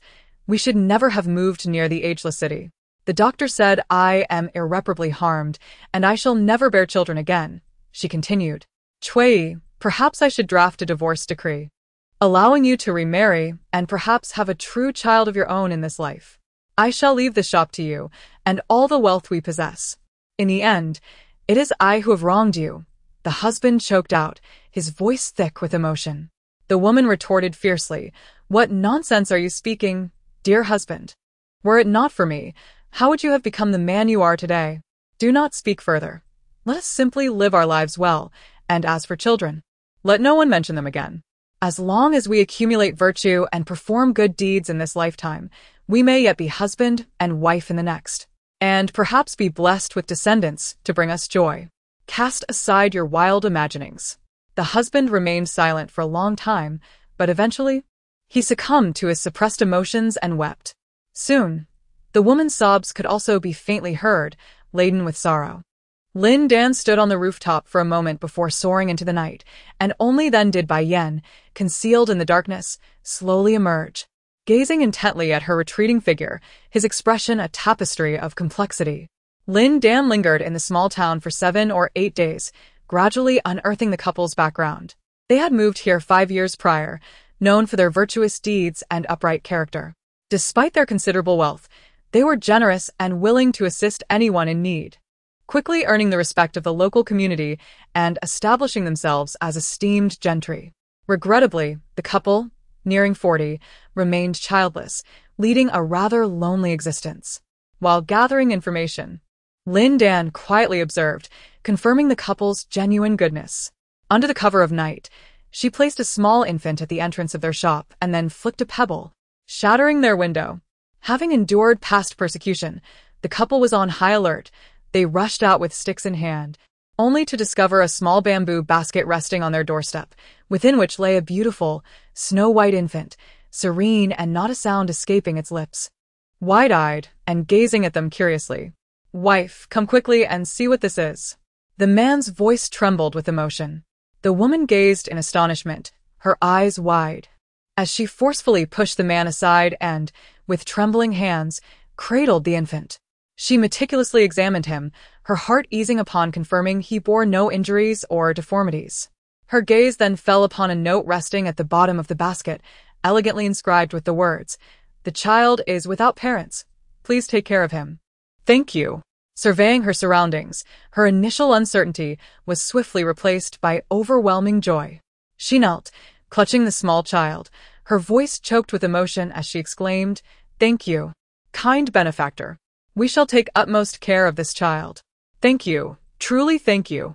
1,000 expressions of gratitude could scarcely convey her elation. Meanwhile, Lin Dan had departed from the small town, traveling 1,000 miles away. Bai Yan followed closely, his gaze upon her growing increasingly intent and profound. The two entered a bustling city and arrived at an inn, requesting 2 guest rooms. However, when it came time to pay, Lin Dan's hand brushed against her purse, and her expression froze. "For taels of silver, thank you, esteemed guest," the innkeeper beamed, extending his palm. Lin Dan stared at him, her face taut with tension. They locked eyes, caught in a silent standoff. Bai Yan, suppressing a laugh with a fist against his lips, inquired, "What is the matter? Is the silver insufficient? I've never encountered a half-step master so destitute that they can't afford lodging." Lin Dan shot him a glance before silently exiting the inn. With no money, she resolved to rest among the trees. Bai Yan swiftly caught her arm, a playful smile gracing his face. "Don't leave just yet. I shall cover the room for now. You can repay me when you have the means." As the conversation unfolded, a commotion erupted within the inn. A voice rang out, exclaiming, "The half-step master from the Eastern Sacred Sect is truly remarkable. Not only has he severely injured the 4th elder of Lianyun City, but he has also slain the notorious Duge Hong with a single strike. You may not be aware that Duge Hong ranks high on the wanted list, her head alone capable of fetching 50,000 taels of gold. Numerous noble families harbor a deep-seated hatred for her, as she has abducted their children. Alas, she is laden with poison and difficult to confront, being a master of the half-step realm. Thus, a decade has passed without anyone managing to capture her. My goodness, 50,000 taels of gold is an immense sum. If I were to acquire her head, wouldn't I be striking it rich?" Someone gasped in astonishment. "Indeed, truly remarkable. The youth are formidable." The surrounding crowd continued to express their admiration, while Lin Dan furrowed her brow and turned to Bai Yan, reproaching, "You failed to inform me of the value of that person's head." Bai Yan stifled a laugh, forcing a smile as he replied, "I shall certainly remember to remind you next time. Let us count your recent expenses as my responsibility." Lin Dan was unaccustomed to spending another's money. Yet as she endured excruciating pain, the prospect of alleviating her suffering was tempting. Thus, she accompanied Bai Yan back to the inn, jotting down a note of debt in a small ledger. Upon receiving the IOU penned by Lin Dan, Bai Yan experienced for the first time the bittersweet sensation of amusement mingled with disbelief. For reasons unknown, he could not bring himself to return the note, instead folding it neatly and placing it securely in his sleeve. Where can one view the list? At the Jianghu Alliance. Every city boasts a branch of the Jianghu Alliance, and this one is no exception. Would you care to visit? Let us go after our meal. Lin Dan hastened her eating pace, finally grasping the sentiment behind the saying that a mere penny can thwart even the mightiest of heroes. It was quite disheartening to find that lodging required an IOU, as did dining. A quarter of an hour later, the two found themselves at the Jianghu Alliance's branch. Though it was termed a branch, its expanse was quite vast. Upon entering, they were greeted by a grand archway emblazoned with the gilded characters of Jianghu Alliance. Behind it stood 2 magnificent halls, the Edict Hall and the Martial Arts Hall, both awe-inspiring in their grandeur. As Lin Dan stepped into the hall, she was astonished to discover her name had already ascended the rankings of Jianghu experts, occupying a commendable position that surpassed that of the 4th elder, placing her 4th among the half-step grandmasters. Ahead of her were 5 eminent grandmasters: Zaya Yozi of the Shaorao sect, Wei Chu of the Ming Shui Palace, Master Fa Zhao of the Prajna Temple, the Flame Emperor of Yanhuang City, and the Cloud Emperor of Lianyun City. Lin Dan's gaze lingered momentarily on the title of Cloud Emperor before shifting to the wanted list nearby. Numerous martial artists stood beneath the list, meticulously calculating which bounty they might pursue. The wanted list was also arranged by martial prowess, with the more formidable villains occupying the upper tiers. Although no grandmasters were featured, several half-step grandmasters were listed, alongside detailed accounts of each villain's nefarious deeds, the date they were placed on the list, and the bounties offered. Upon closer inspection, Lin Dan noted that the villain at the top of the list had been wanted for over 20 years, yet no one had succeeded in bringing him to justice. During this period, he not only failed to repent, but instead committed even more heinous acts. A growing number of individuals joined the ranks offering a bounty for his capture, the total amount astonishingly accumulating to 500,000 taels of gold. Following closely behind him were other malefactors, each with bounties not to be underestimated, 300,000, 200,000 and 100,000, all measured in gold. Lin Dan observed the list from above, silently calculating in her mind. Should she manage to claim all these heads, she could instantaneously amass wealth rivaling a nation. With inexhaustible riches at her disposal, she could choose to inhabit numerous opulent residences and indulge in endless feasts, leading a life of unparalleled comfort. Lost in her reverie, her elongated phoenix eyes involuntarily narrowed, a gleam of delight flickering within her dark pupils. Meanwhile, Bayen did not cast a glance at the bounty list. Instead, he silently fixated on Lin Dan. The striking appearance and exceptional demeanor of the duo quickly attracted the attention of bystanders. Whispers began to circulate. A young woman, perhaps 17 or 18, clad in a black robe, wielding a large sword, standing 6 feet tall. Could this be Lin Dan of the Eastern Holy Sect? However, skepticism arose. It was deemed improbable that such an extraordinary master would stoop to perusing a wanted list, fearing the loss of her esteemed identity. Instantly, others shook their heads in denial. Once one ascends to the ranks of a half-step master, achieving the pinnacle of martial arts, many warriors tend to isolate themselves from the common populace, cultivating an enigmatic persona. They delegate mundane matters to their subordinates, dedicating themselves to rigorous training in pursuit of even higher realms. In the path of martial arts, stagnation equates to regression. No one wishes to be left behind.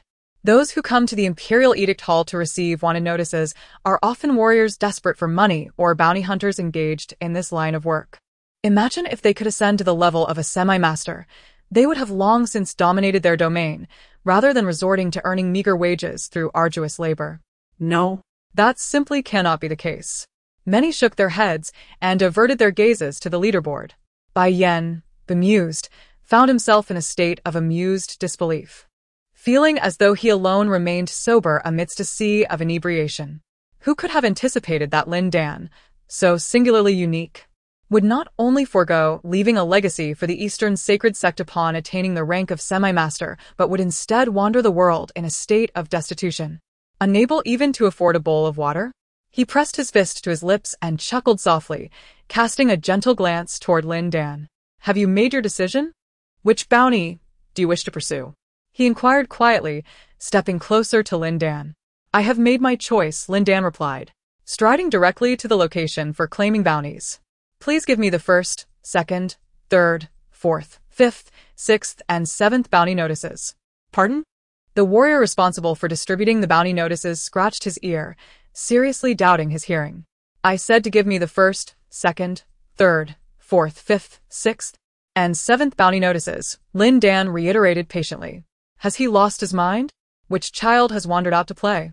The onlookers were left agape and gesturing, their expressions a mixture of astonishment and amusement. The warrior, having encountered his fair share of oddities, scrutinized Lin Dan with a discerning eye, pausing momentarily on the scarlet-hued Shuro blade before respectfully responding, Please hold for a moment. These bounty notices are currently not in my possession. I will retrieve them from the back hall.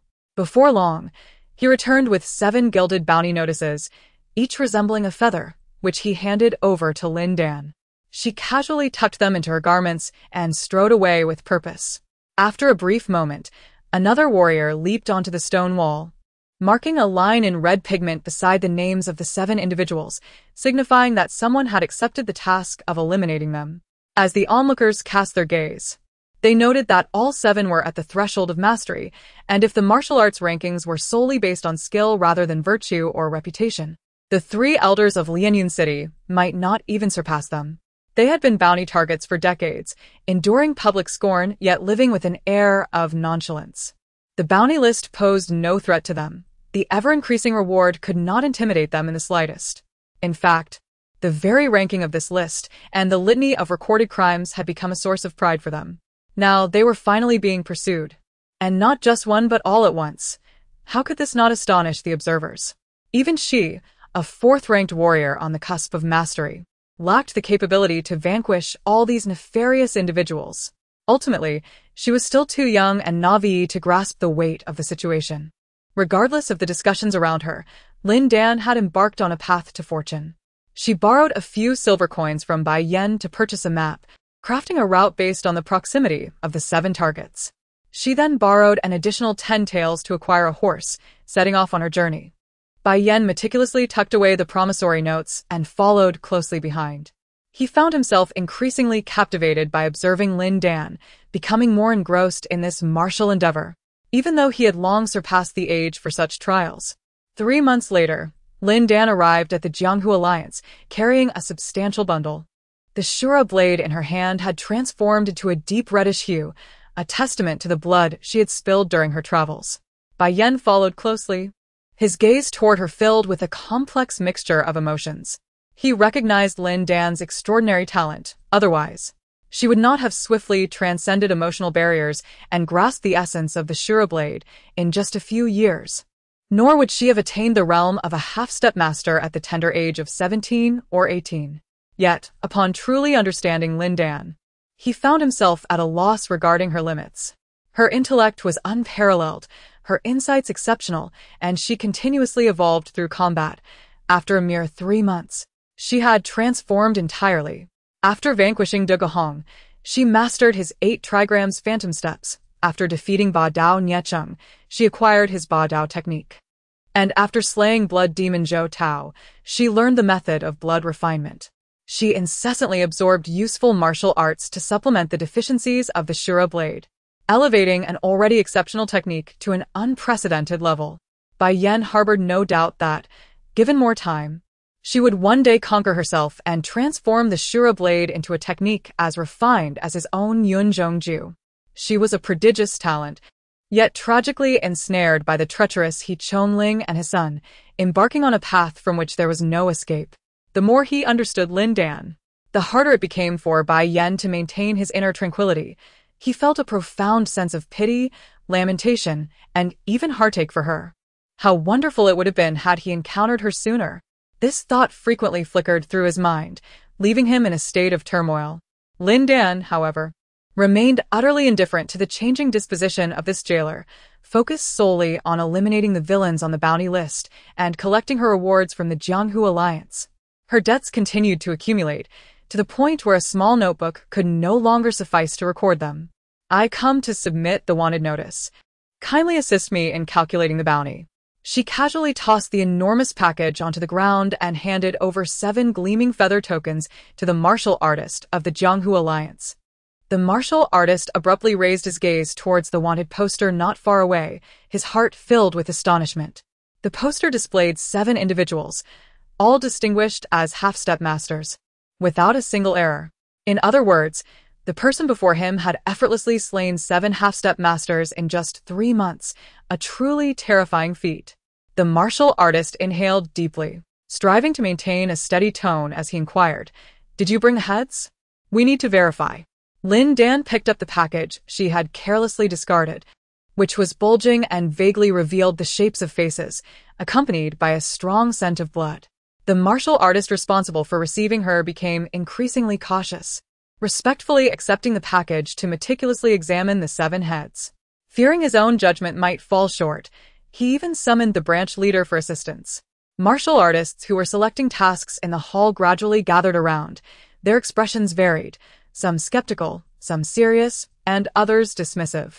Perhaps they suspected her of attempting to deceive for a bounty. After all, such tricks had been played before. To trick the Jianghu Alliance for a bounty? That would be courting death. I believe it's genuine. She must be Lin Dan of the Eastern Saint Sect. Who else possesses the ability to kill 7 half-step masters in one go? Even acknowledging her prowess, The situation seemed too extraordinary to be credible, leaving me somewhat incredulous. It is important to note that she has only recently ascended to the status of a half-step master, her condition still quite unstable, and her combat experience lacking. How could she possibly compare to these seasoned experts? Amidst the murmurs of the crowd, the branch leader had completed the examination of all the heads. With a look of profound reverence towards Lin Dan, he then took a cloth imbued with a special liquid, leaped onto the wanted list, and erased the names from 1 to 7. May I inquire as to your identity? The branch leader had already formed a conclusion in his mind, but could not refrain from asking. When will my bounty be delivered to me? Lin Dan retorted with a question of her own. The branch leader's expression momentarily froze. Bai Yen, suppressing a laugh, interjected, "She is Lin Dan. You should promptly give her the bounty." "Indeed, I bear many debts," Lin Dan stated candidly. Bai Yen could no longer contain himself, turning away to stifle his laughter. Lin Dan paid him no mind, steadfastly approaching the list, contemplating which business she might still undertake. Upon realizing her true identity, the surrounding martial artists no longer dared to underestimate her. As she drew near, they hastily retreated, forming a 3-zhong-wide vacuum around her, their faces betraying a deep-seated awe. Another martial artist leaped onto the adjacent list of martial experts, swapping Lin Dan's nameplate with that of the Grand Elder of Lianyun City. Appending the note, suspected to have ascended to the Grand Master realm. The announcement elicited an uproar. Having already distanced themselves by 3 zhong, the crowd now retreated even further, fearful of offending Lin Dan. A Grand Master, and moreover, one who is alive, such an opportunity to witness her in their lifetime would never arise again. Who could have imagined that a Grand Master would abandon their sect or city to pursue evildoers? This is indeed quite down to earth. It appears that Grand Masters can act in such a manner. With this thought, many, though still harboring a sense of reverence, began to muster their courage and inch closer to Lin Dan. Lin Dan remained fixated on the list, seemingly indifferent to the commotion surrounding her. Regardless of her martial prowess, she was merely a mortal, no different from anyone else. As Lin Dan gradually found herself encircled by the crowd, Bai Yen's cold, clear gaze was suffused with warmth, twinkling with scattered hints of a smile. Everything the Eastern Holy Sect possessed was precisely what he Chongling and his son yearned for in their dreams, yet tragically, they would never witness it again. Upon hearing this, the crowd eagerly perked up their ears, and the spies sent by the nefarious sects grew increasingly alert. During Lin Dan's 3-month hunt for the 7 notorious villains, the evil factions suffered near total devastation. They had dispatched numerous assassins to eliminate Lin Dan, only to meet their demise at her hands, instilling a profound fear of her that compelled them to risk venturing into the Jianghu Alliance for information. "Not accepting any more. I'll leave some business for you," Lin Dan remarked, shaking her head. The bounty hunters sighed in relief. Their gazes towards Lin Dan now filled with respect rather than fear. Where else could one find a Grand Master as righteous and approachable as Lin Dan? The spies from the nefarious sects also released the burdens from their hearts and began to depart the Jianghu Alliance. From that moment on, they all walked on eggshells, terrified of incurring Lin Dan's displeasure and facing her blade. Upon exiting the Jianghu Alliance, Lin Dan proudly handed 2 golden leaves to Bai Yen, exclaiming, "Here. This clears our debts." Bai Yen chuckled lightly and said, "You may keep it for yourself. From now on, all my expenses will be charged to your account until the debt is repaid." Strangely, he held a strong aversion to the phrase settled accounts. Lin Dan pondered momentarily before nodding in agreement. Very well. Thus, the two continued their journey towards the next city, devoid of any plans or objectives, allowing fate to determine their path, which proved to be quite pleasant. As they traveled, Lin Dan observed that the wandering women of the martial world were all clad in black, wielding large sabers, their appearance remarkably similar to her own, which caused her to momentarily lose her focus. Bai Yen found no peculiarity in this. His smile, however, bore an oddly enigmatic quality. Upon entering an inn, they overheard several martial artists lamenting, "Ah, how the times have changed. In the past, wielding a sword was deemed the most elegant. Now, the saber is regarded as far more imposing. The weapon shops can hardly keep up with the demand. Who could have anticipated the rise of Master Lin?"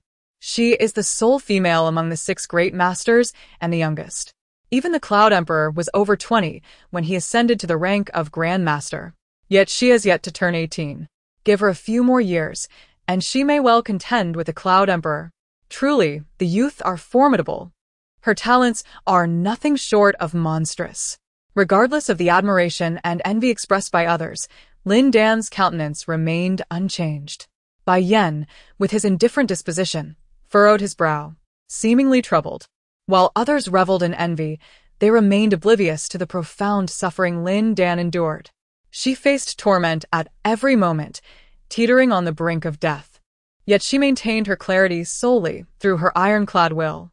If someone else were to take your place, not to mention walking or sitting, they might struggle even to breathe. Contemplating this, Bai Yan softly remarked, "If it were up to me to rank, you would undoubtedly be first." Lin Dan cast him a sidelong glance and, for the first time, ventured a jest. "Could you surpass the Cloud Emperor?" "Indeed," Bai Yan replied, gazing at her intently, a flicker of light dancing in his eyes. Lin Dan nodded with caution. "I hope for an opportunity to duel him one day." Upon finishing her statement, she produced a map and pointed out, "Our next destination is the Plague City." Bai Yan's previously relaxed demeanor immediately vanished as he waved his hand dismissively. "We cannot go there." "Why not?" Lin Dan pressed for an explanation. "The city is named Plague City for a reason," he said. "Plague refers to disease. Plague City is, in fact, the city of pestilence." Lin Dan furrovet her brow. Indeed. But if it is a city of disease, why does it still exist? Are there no healers to treat the afflicted? Even in the absence of physicians, isolating the sick could prevent the spread of the plague, and in a few years, Plague City would vanish from the map. Lin Dan found this difficult to comprehend. Bai Yan, unwilling to elaborate further, carefully stowed the map and replied, "Its existence is warranted for reasons you need not concern yourself with. The plague is untreatable. A few years ago, the healing sage from the medical valley visited and found no remedy. To avoid contracting the plague, it is best that we take a detour and visit the nearby Spring City, which boasts perpetual springtime and picturesque scenery. You would surely enjoy it." Lin Dan shook her head resolutely, stating, "The more you discourage me from going, the more determined I am to see it for myself." Bai Yan felt a throbbing in his temples and instinctively rubbed his temples. If another were to oppose him in such a manner, he would likely have struck that person against the wall without hesitation. Yet this individual is Lin Dan, who, despite the circumstances, can conceive of no alternative but to yield. Bai Yan remarked, "Then let us proceed. We shall set off at dawn tomorrow." The following day, the two arrived at Plague City, where they were greeted by a bustling street filled with pedestrians and numerous shops, a scene of unexpected prosperity that starkly contrasted with their preconceived notions of death and decay. "Behold, Plague City is merely like any other, devoid of the horrors we anticipated. Let us continue on our way," Bai Yan urged. Lin Dan cast a discerning glance his way, bluntly countering, "Do not deceive me. The people here scurry about, their movements cautious, their faces etched with fear. Even the innocent children tremble in their parents' arms, too frightened to play freely. Only the martial artists, clad in their formidable attire, dare to create a ruckus, brazenly taking what they desire from the shops without so much as a copper piece in payment, while the shopkeepers bow and scrape, serving them with undue courtesy. If this city is not peculiar, then what is?" Bai Yan sighed, resting his forehead in despair, once again outmaneuvered by Lin Dan's astuteness. He should have anticipated that Lin Dan, capable of seeing through the deceptions of the ageless city, would also unravel the facade of Plague City. Her vehement disdain for wickedness would inevitably lead her into considerable trouble. Lin Dan had initially intended to explore the city and gather information. Yet the citizens appeared to harbor a palpable fear of the martial artists, retreating at her approach. Disliking the notion of bullying the weak, she had no desire to seize a commoner for interrogation. However, she did not intervene, while others seemed to revel in the chaos. A group of warriors clad in black, with fiery patterns embroidered on their cuffs and collars, forcefully pushed open the door of a household, dragging away the elderly and the young who had sought refuge within. What crimes had they committed? Lin Dan approached to inquire. The leader of the warriors impatiently shoved her aside, cursing, "Get out of the way, mind your own business, or I'll have you thrown into the Plague City, to keep those sickly wretches company. Lin Dan retreated to the side, watching helplessly as they took the people away. Bai Yan sighed. Stop watching, we should leave too. Lin Dan shot him a glance, then suddenly, with a light tap of her toes, she vanished from sight. Bai Yan had anticipated her actions and immediately pursued her. The two stealthily followed behind the warriors until they reached a towering city wall, where a grand canopy made of peacock feathers was erected. Beneath it sat a pale, frail-looking man, languidly surrounded by a throng of beautiful women. Several monks clad in robes stood beside him, their hands clasped together as they incessantly chanted. The man spat out a fruit pit and cursed under his breath, his expression one of clear annoyance. Master Fazhao? Lin Dan's gaze darkened slightly. She never expected that the youngest monk among them would be the third-ranked grandmaster, Fazhao. He had a high nose and broad brows, his eyes like cold stars, and a red mole on his forehead that accentuated his extraordinarily handsome features. At that moment, he was slightly closing his eyes, reciting scriptures, his expression one of resignation. Observing this, the frail man grew increasingly smug and continued, "You come every year. Do you not find it tiresome? Enough, enough, enough. I shall, in a moment of benevolence, permit you to perch upon the wall and recite the scriptures for these ailing souls." With no other course of action available, Fazhao settled upon the wall and commenced his chant. The monks he had brought along arranged themselves to create a sacred space, their voices rising in a gentle hymn. A gaunt man, filled with malice, remarked, "In just a few days of absence, many of these wretched souls have departed. Come now, let us enliven the city." Several warriors hastily dragged the elderly and the young, recently captured, onto the wall. Lin Dan, quick to react, seized the collar of a small boy and seamlessly integrated into the procession. Bai Yan sighed in resignation and followed suit. As the group ascended the wall, they were nearly overcome by the putrid stench that assailed their senses. Upon steadying their gaze, they beheld a dilapidated neighborhood below, teeming with patients, their bodies decaying and limbs grotesquely disfigured, stumbling along the streets like forlorn spirits. They had fallen victim to a plague and were confined, helplessly witnessing their own bodies succumb to decay.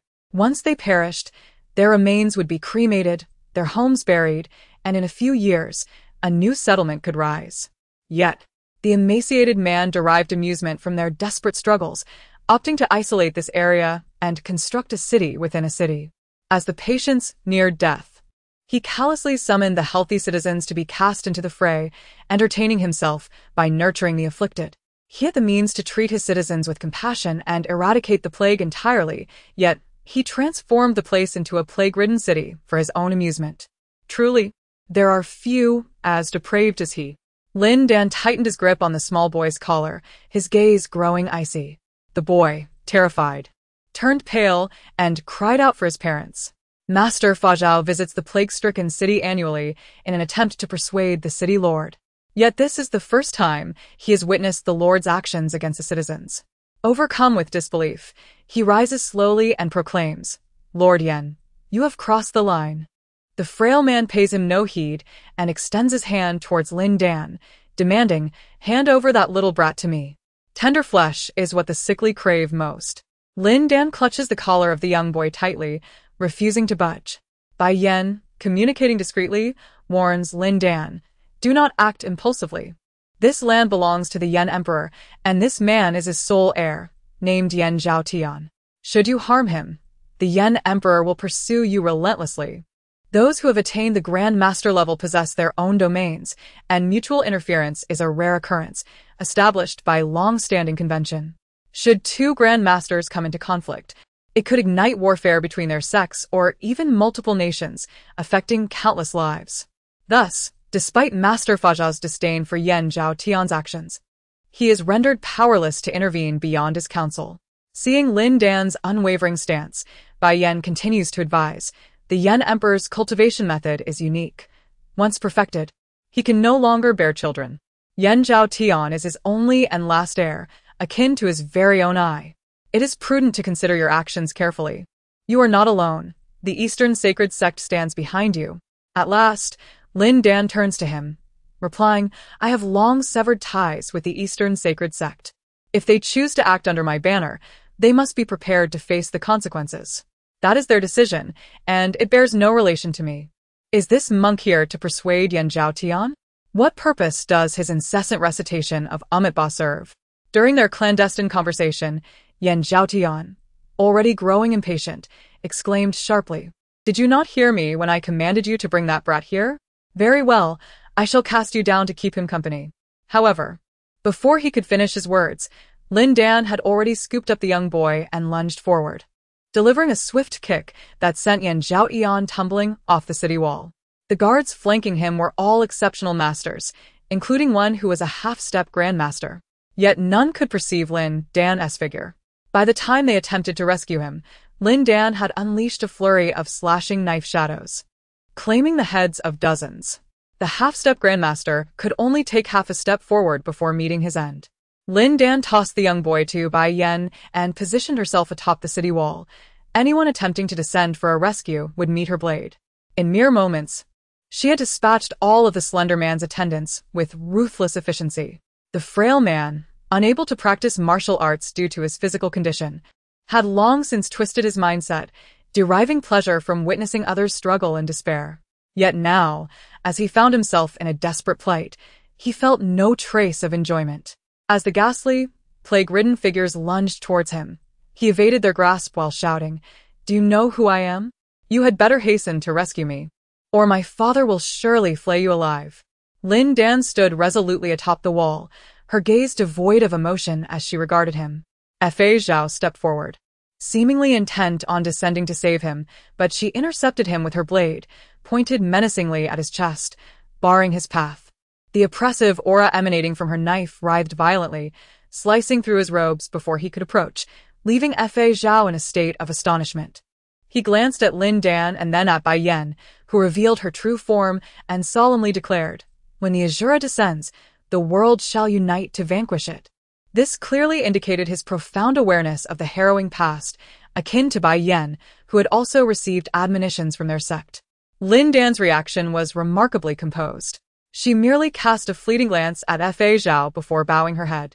In that brief moment, the frail man was overtaken by a horde of plague-ridden individuals, torn to shreds. He could scarcely fathom that the consequences of his actions would befall him so swiftly. Witnessing the plague victims, who had long since been stripped of their humanity, Lin Dan closed her eyes, then leapt from the wall, dispatching each one with a single stroke. More blood splattered around her, staining the already desolate streets, rendering the scene even more reminiscent of a hellish nightmare. Fei Zhao furrowed his brows, immediately contemplating a descent to put an end to this murderous fiend, but was halted by Bai Yen. "Fei Zhao, you visit the plague city each year. Have you ever saved a single tormented soul? Have you ever halted this demon? You chant Amitabha incessantly, but what have you accomplished regarding human affairs, ethics, or the dichotomy of good and evil? Are you aware that merely days ago, she eliminated the 7 notorious criminals from the wanted list, granting a fleeting peace to this chaotic realm? Yet you and I, in positions of power, have achieved not even a fraction of her deeds. If we were to follow your approach, when would this plague city vanish, and when would the souls in torment find solace? Humanity embodies both good and evil, and even the Buddha possesses a wrathful aspect." Bai Yen turned, pointing at Lin Dan's bloodied silhouette, proclaiming, "In your eyes, she is a bloodthirsty Azura. In my view, she is a savior of countless beings. These patients have been tormented by the flames of suffering for over a decade. What was once a plague with the potential for a cure has now evolved into a horrifying affliction, one that even the legendary healer of Igu cannot remedy. What options remain for us? Is it truly your notion of compassion to confine them here, subjecting them to prolonged, relentless agony and despair? Moreover, if one day Yan Zhaotian grows weary of this charade and decides to open the gates of the plague city, releasing the afflicted into the world, can you fathom the chaos that would ensue in the outer city, the devastation that would befall this vassal state, or the calamity that could engulf the eastern Tang continent itself?" Fei Zhao gazed intently, only to find no trace of relief upon Lin Dan's countenance, but rather a profound sorrow enveloping her. Engaged in the act of taking lives, her heart harbored a desire for salvation. The once frantic plague victims gradually ceased their flight. Kneeling before her in supplication, subsequently presenting their necks in a gesture of willing sacrifice. After enduring endless nights of despair, they had long relinquished their will to live. Whoever could grant them relief from suffering would be deemed their savior. Lin Dan's hand hesitated momentarily before she closed her eyes and struck, the warmth of blood contrasting starkly with the chill in her heart. Her body felt a sense of ease, yet her mind was ablaze with furious indignation. The world was rife with injustices. Since she was destined to become a harbinger of death, she vowed to eradicate all malevolence from the earth. Alone and unafraid of Yan Huang, she harbored no fear of life or death. Fa Xiao fixed his gaze upon Lin Dan's blood-stained silhouette, and after a prolonged silence, he withdrew his formidable inner strength, joining his hands in prayer, murmuring, Amitabha, I am filled with shame. In the city of pestilence, Lin Dan spent a full hour extinguishing the lives of the afflicted. As she moved through the streets, some fled in terror, while many others, tears streaming down their faces, knelt in gratitude, murmuring their thanks. These individuals were beyond salvation, their conditions terminal. Having consumed the flesh of their own kind, they were deemed unworthy of rescue. And death seemed a preferable fate. Once she had ensured that no living soul remained in the city, Lin Dan, confident in her unique powers that rendered her immune to the virus, gathered the corpses and set them ablaze. Prior to her arrival, the city had witnessed daily suicides among the sick, yet Yan Zhaotian, in a bid to maintain a certain population, would cast more citizens into the fray. He forbade any escape, transforming the city gates into a one-way entry and converting the locale into a hunting ground, where he reveled in the plight of others. Should the day come when the populace had been utterly decimated, he would simply move on to another city. For his father commanded 2 vast empires and cared little for a mere pestilential town. Those who stand at the pinnacle of power remain blind to the suffering of the masses below. Alas, this is the grim reality of the Eastern Tang continent, a testament to the natural law of survival of the fittest. Columns of smoke ascended toward the heavens as Lin Dan stood before the pyre, her demeanor tranquil. Lost in contemplation, her shura blade had turned black, a consequence of having absorbed too much blood. Fa Zhao and others promptly seated themselves to recite the scriptures for the deceased. After 11 long years, this time, he finally saw his wishes fulfilled.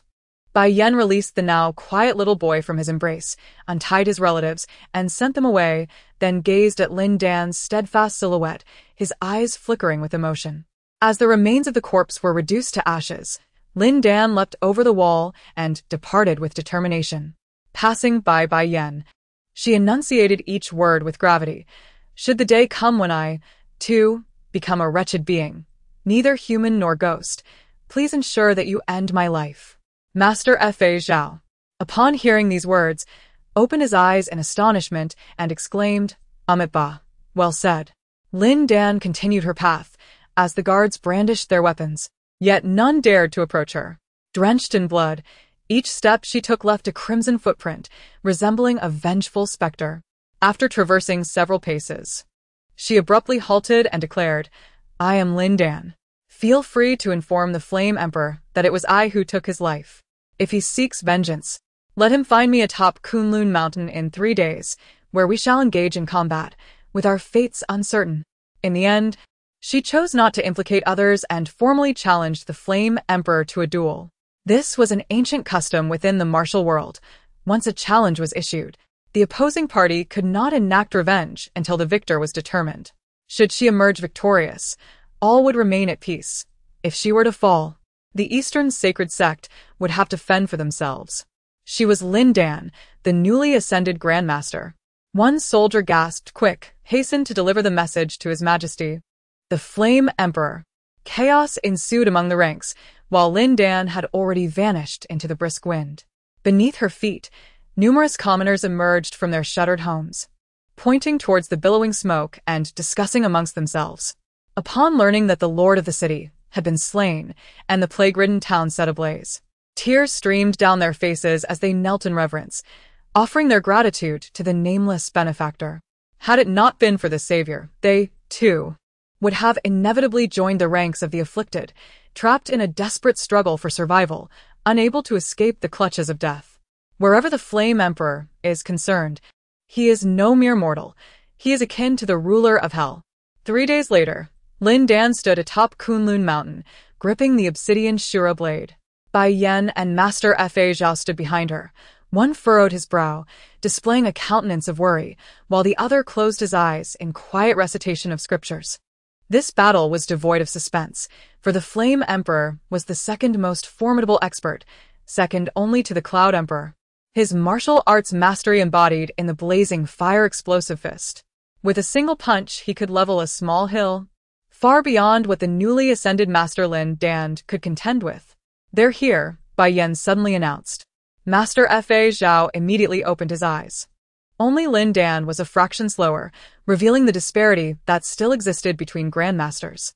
In the next moment, a middle-aged man clad in crimson robes descended from the winds, landing with such force that he left 2 deep impressions in the solid rock beneath him. He fixed his gaze upon Lin Dan and coldly inquired, "Did you kill my son?" Lin Dan stepped forward, blade in hand, and affirmed, "It was I." "That is sufficient." Without further ado, the Flame Emperor unleashed a punch. Lin Dan hastily raised her blade to block, yet the ferocious energy propelled her back several paces, forcing her to spit out a mouthful of blood. Nevertheless, she exhibited no signs of panic. Instead, her eyes blazed with fervent battle intent. This adversary was indeed formidable. Even summoning all her life force, she might not prevail. But that mattered little. She relished the exhilarating clash of combat. If her fate was to perish, then dying at the hands of a strong opponent would be a mark of honor. She flicked the Shura blade, harnessing the energy emanating from its tip to propel herself forward, engaging the Flame Emperor in combat. After exchanging several blows, she was astounded to discover that the Emperor's martial arts rendered his body as unyielding as iron, impervious to blades and bullets alike. Her Shura blade was firmly restrained by the opponent's explosive fist. "Today, I shall offer your head as a tribute to the spirit of my son in the heavens. Moreover, allow me to impart a lesson. Do not presume that your exceptional talent grants you the liberty to act as you please. In this world, there will always be beings more formidable than you." The Flame Emperor struck Lin Dan down with a single punch, then dove towards her. Lin Dan crashed violently to the ground, spitting blood while raising the Shura blade to block another ferocious blow from the Flame Emperor. The rocks beneath her shattered into fragments, creating a deep pit, rendering the scene tragically grim. The Flame Emperor showed no mercy, unleashing relentless punches, the brutal energy swirling in the air, producing a piercing shriek.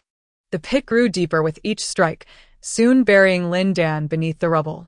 Fa Zhao could no longer bear to watch. While Bai Yan fixed his gaze on the Flame Emperor, his expression icy. The more grievously injured Lin Dan became, the more potent her life force surged within her, accelerating her recovery. Simultaneously, the death energy rapidly intensified, transforming into a formidable essence. As the Flame Emperor raised his fist to deliver a crushing blow to her head, she gritted her teeth and thrust the Shura blade forward. The shimmering black edge met his fist, slicing through his iron-like skin and leaving a wound. The Flame Emperor was taken aback, caught off guard, only to see the blade swing menacingly towards his neck, prompting him to retreat hastily. Freed from the oppressive force of his fists, Lin Dan leaped from the pit, delivering a flurry of slashes aimed directly at the Flame Emperor's vital points. Initially, he evaded a few strikes, but upon realizing she could only graze his skin with shallow cuts that barely drew blood, he unleashed his full might, continuing his assault with abandon. The combat between the two was ferocious, marked by relentless offense and a complete disregard for defense. Both possessed formidable protective abilities, exhibiting remarkable vitality, and their clash extended over 3 grueling days and nights. Lin Dan, despite being battered and bruised, exhibited astonishing growth, his eyes shimmering with a fervor akin to the sun in the sky. The Flame Emperor, with his robust internal energy, showed no signs of fatigue, though his garments lay in tatters, marred by Lin Dan's blade chi, presenting a rather disheveled appearance. "No wonder you dare to confront me openly. You have mastered the Shura blade." Gradually, the Flame Emperor discerned Lin Dan's technique, his apprehension intensifying. Losing patience, he concentrated all his power into his right fist and struck with a speed almost imperceptible to the naked eye. Lin Dan could perceive the trajectory of the fist but found it impossible to evade, forcing him to channel all his strength into a single downward strike. Clearly a move destined for mutual destruction. The monk lowered his head, reciting a verse of the Buddha. Bai Yan suddenly stepped forward, his usually tranquil eyes now ablaze with crimson. The Flame Emperor's fist and Lin Dan's blade met almost simultaneously. A series of sharp cracks echoed as Lin Dan's bones shattered under the force of the Flame Emperor's blow, who wore a victorious smile, confident in his triumph. His skin, as hard as iron, bore no marks from Lin Dan's relentless assault over 3 days and nights, rendering any attempt to strike at his vital points futile. Suddenly, a soft sound pierced the air, followed by a geyser of blood that stained the Flame Emperor's eyes. In disbelief, he looked down at his chest, only to find the Shura blade had pierced through, aiming directly for his heart. Blood gushed forth from the wounds on either side, slowly being consumed by the blade's edge. How could this be? He whispered softly. With the obstruction gone, more blood gushed forth from the chest of the Flame Emperor. He fixed his gaze upon Lin Dan, gradually collapsing, having succumbed to death. Only then did Lin Dan exhale a deep breath, following suit and falling down. Bai Yan immediately rushed forward, catching her securely, before being horrified to discover that all the bones in her body were shattered, yielding a disconcertingly soft texture. He dared not move recklessly. Instead, he instructed Fa Zhao to remove his cassock and lay it upon the ground, gently placing Lin Dan down. Lin Dan coughed up copious amounts of blood, yet gazed at the sunlight above, with a faint smile. How wonderful it is to be alive. Stop smiling, just lie still. Bai Yan cherished Lin Dan's smile, yet today, her half-dead appearance struck him as painfully jarring. As they spoke, 2 piercing sounds cut through the air, and 2 imposing figures emerged atop the ravaged Kunlun Mountain, the battleground of their fierce conflict. One was clad in a blue and white Taoist robe, exuding an ethereal air, while the other donned black attire, his expression stern. Cloud Emperor, she is the descendant of the Azura Blade. You should know what must be done. They demanded Lin Dan's execution the moment they spoke. Lin Dan looked at Bai Yan and murmured, "Are you the Cloud Emperor?" Bai Yan gently squeezed her fingertips, instructing Fa Zhao to watch over her carefully. Then he turned, speaking each word with conviction. "As long as she remains conscious, I shall protect her for a day. Should either of you harbor discontent, feel free to challenge me."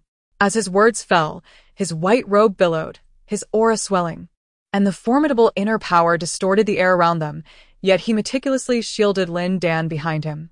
The 2 figures were none other than the 5th-ranked Zai Yaozi and the 4th-ranked Wei Chu. According to reason, since Lin Dan has slain the Flame Emperor, his territory naturally belongs to her. Should she fall to another's blade, her forces would inevitably succumb to her conqueror. The sudden appearance of these 2 individuals is not to uphold justice, but rather to seize resources. Yet, they could never have anticipated that the usually aloof and detached Cloud Emperor would audaciously step forward to defend Lin Dan. Though the 5 Grand Masters each command their own domains and seldom interact, being of the same caliber inevitably fosters private connections among them. Just as Bai Yan and Fa Zhao share a profound friendship, so too do Xiao Yaozi and Wei Chu, who are old acquaintances of the Flame Emperor. They have long concealed themselves in the shadows, observing intently, and thus recognized Lin Dan's formidable techniques. Every individual who has refined the Shura blade to its utmost potential inevitably stirs a tempest of bloodshed within the martial world. Although some may have perished centuries or even millennia ago, the dreadful memories they left behind continue to haunt the realm. Bai Yan's sect has issued a decree demanding the extermination of the Shura blade's inheritors, and other sects express similar warnings. As the Lord of Lianyun City and the foremost expert of the Eastern Tang continent, Bai Yan should have emerged to eradicate the menace from the martial world. Yet, he now stands resolutely behind Lin Dan, proclaiming, "You 2 may come at me together." Bai Yan has previously challenged 4 esteemed Grand Masters and emerged victorious. But that was in solitary combat, unlike today, where he invites 2 Grand Masters to join forces against him. Xiao Yaozi and Wei Chu, initially hesitant, are now emboldened by his audacity, casting aside their doubts. Individually, one may lack assurance, but when united, their combat prowess transcends the simplistic notion of addition. How could it possibly be that he alone prevails? Thus, We shall refrain from humility. Cloud Emperor, this fiend will inevitably become a bane to the martial world. We, having received the teachings of our sect, must take action ourselves to eliminate the scourge for the people. In this alliance, although we may not possess martial prowess, our intentions are justifiable. I implore your understanding, and further beseech you not to aid the wicked, nor shield the malevolent. Xia Yozi and Wei Chu still maintain a semblance of dignity, uttering righteous words before they engage. Bai Yan let out a cold snort, confronting the enemy head-on. In an instant, the three became entwined in battle, while Lin Dan struggled to turn her head, eager to witness the prowess of the foremost expert in the martial realm. Fei Zhao recited scriptures while erecting an impenetrable golden bell, safeguarding Lin Dan. His choice to stand by her side stemmed not from a friend's request but from the call of his own conscience. He recognized that Lin Dan was not a villain. Xia Yozi thrust his sword, only to strike at a mass of mist. Bai Yan stood clearly before him, yet appeared ethereal, dissipating like smoke in an instant. It seemed Bai Yan had no desire to prolong the confrontation, suddenly appearing behind him and sending him crashing to the ground. He had been employing an enigmatic movement technique to dance around the two, revealing only 2 palm strikes, and within a mere quarter of an hour, he had vanquished both grandmasters. Lin Dan could see through Dong Gu Hong's illusory 8 trigram steps, yet she was utterly mystified by Bai Yan's movements. She harbored no doubt that if Bai Yan were to earnestly engage, even amalgamating the remaining 5 grandmasters would not suffice as opposition against him. This individual possesses an extraordinary strength that surpasses all imagination. Bai Yan descended gracefully to the ground, his white robe immaculate and his hair smooth, as if he had never endured a battle. He spoke slowly, stating that according to the rules, should he slay them today, their territories would henceforth belong to him. They ought to realize that even if he were to be ruthless and merciless, the world would not rise against him on their behalf, for they lacked the capability to do so. Xiao Yazi and Wei Chu coughed up blood in succession, their faces betraying a mixture of hatred and fear. Do not impose upon others what you do not desire for yourself.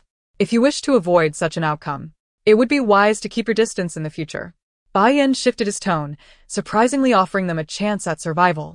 Gratefully, Xiao Yaozi and Wei Chu hastily rose to thank him, then assisted each other down to the mid-mountain, summoning their subordinates for aid. From that day forth, they chose to remain hidden, no longer daring to oppose Bai Yan, nor even to mention the assassination of Lin Dan. After this battle, they not only faced defeat but also came to understand a terrifying truth. Bai Yan's prowess had far exceeded that of a grandmaster. How do you feel? Bai Yan inquired as he approached Lin Dan, contemplating brushing his fingers against her cheek, only to quickly dismiss the thought. Lin Dan's entire body was shattered. He dared not move her carelessly. I am well. You should know that my cultivation technique allows for automatic healing of my body, Lin Dan replied cheerfully. It was enough for her to be alive. No injury could truly weigh her down. After a pause, she added, Thank you. Had it not been for you and Fei Zhao, I would have been rendered immobile after the battle, and would likely have become a soul lost beneath the hands of Xiao Yaozi and Wei Chu. To my surprise, the 2 grandmasters turned out to be so despicable and cunning. I have truly gained insight. As gij made ayest. The heavy stone in Bai Yan's heart gradually fell away as he chuckled lightly, saying, Grandmasters are still human, prone to selfishness. Do not hold them in excessively high regard. After your ascension to Grandmaster, were you not also so impoverished that you could scarcely afford a meal? Lin Dan was amused by his jest, her lips curving slightly as her eyes sparkled with brilliance. Suddenly, Bai Yan gazed intently at her, filled with a mix of trepidation and gratitude. He had long resolved that, should Lin Dan find herself in peril, he would disregard the conventions of the martial world and, regardless of the consequences, eliminate Yan Huang to rescue her. Yet, she brought him immense delight, not only prevailing but doing so through formidable willpower and exquisite swordsmanship. She appeared to possess no limits, consistently shattering his preconceived notions time and again. Ba, the Nirvana method I cultivate may indeed be of assistance to you, esteemed patron. Please relax as I channel some vitality to you, Master Fei Zhao said gently. However, Lin Dan declined his assistance, resolutely stating, Master, While channeling some vitality would alleviate my suffering, I believe enduring pain is also a form of cultivation. If I were to accept this vitality now for my own comfort, would it not imply that in the future, for even greater comfort, I could unjustly harm the innocent? I must acclimate to this pain. It brings clarity and serves as a constant reminder of my identity. I am Lin Dan, not a demon. Fa Zhao, who had previously harbored some doubts, was now completely reassured. He clasped his hands together in reverence and said, Amit Ba, benefactor, you are a person of profound karmic connection and wisdom. It is I, a humble monk, who am in awe. With the matters here concluded and the protection of the Cloud Emperor, I shall take my leave. Should fate allow, we shall meet again. Farewell, master. As Lin Dan's words faded, a group ascended to the mountain peak, with He Yufei, whom he had not seen for a long time, trailing behind. We come to pay our respects to the Cloud Emperor, the group exclaimed, bowing before Bai Yan, and then pointing at Lin Dan, declared, Cloud Emperor, this enchantress practices the demonic art of the Shiro Blade. If you remember your sect, you ought to eliminate her. These individuals were none other than several elders from Lianyun City. They had been lurking nearby, observing the unfolding events, and were well aware of the circumstances. The two grandmasters could not sway the Cloud Emperor's convictions, yet as his elders, they should possess the ability to persuade him. Cloud Emperor, the techniques she wields will inevitably spiral out of control, transforming her into a mindless harbinger of slaughter. The Grand Elder urged anxiously. Bai Yan gently grasped Lin Dan's fingertips. His voice tender, I will remain by her side at all times. If she were to lose control, he paused for a long moment before continuing. I would personally bring her to an end. Upon hearing this, Lin Dan felt no fear. Instead, she smiled softly. Bai Yan, unable to bear the sight of her smile, turned his head slightly, tears glistening in his eyes. After a brief silence, he spoke in a hushed tone. What qualifications do you possess to demand her execution? The 7 evils of the Jianghu were eradicated by her hand, and the scourge of the plague city was vanquished by her.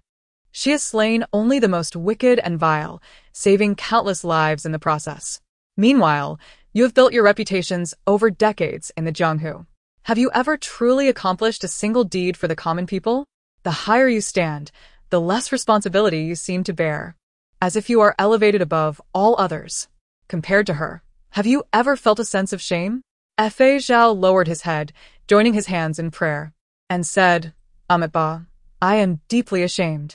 The Grand Elder and others were rendered speechless by Bai Yan's words, reflecting on the eastern Tang continent, which was more peaceful than ever before, and then glancing at the severely injured Lin Dan. Ultimately, they clasped their hands and departed, their faces awash with shame.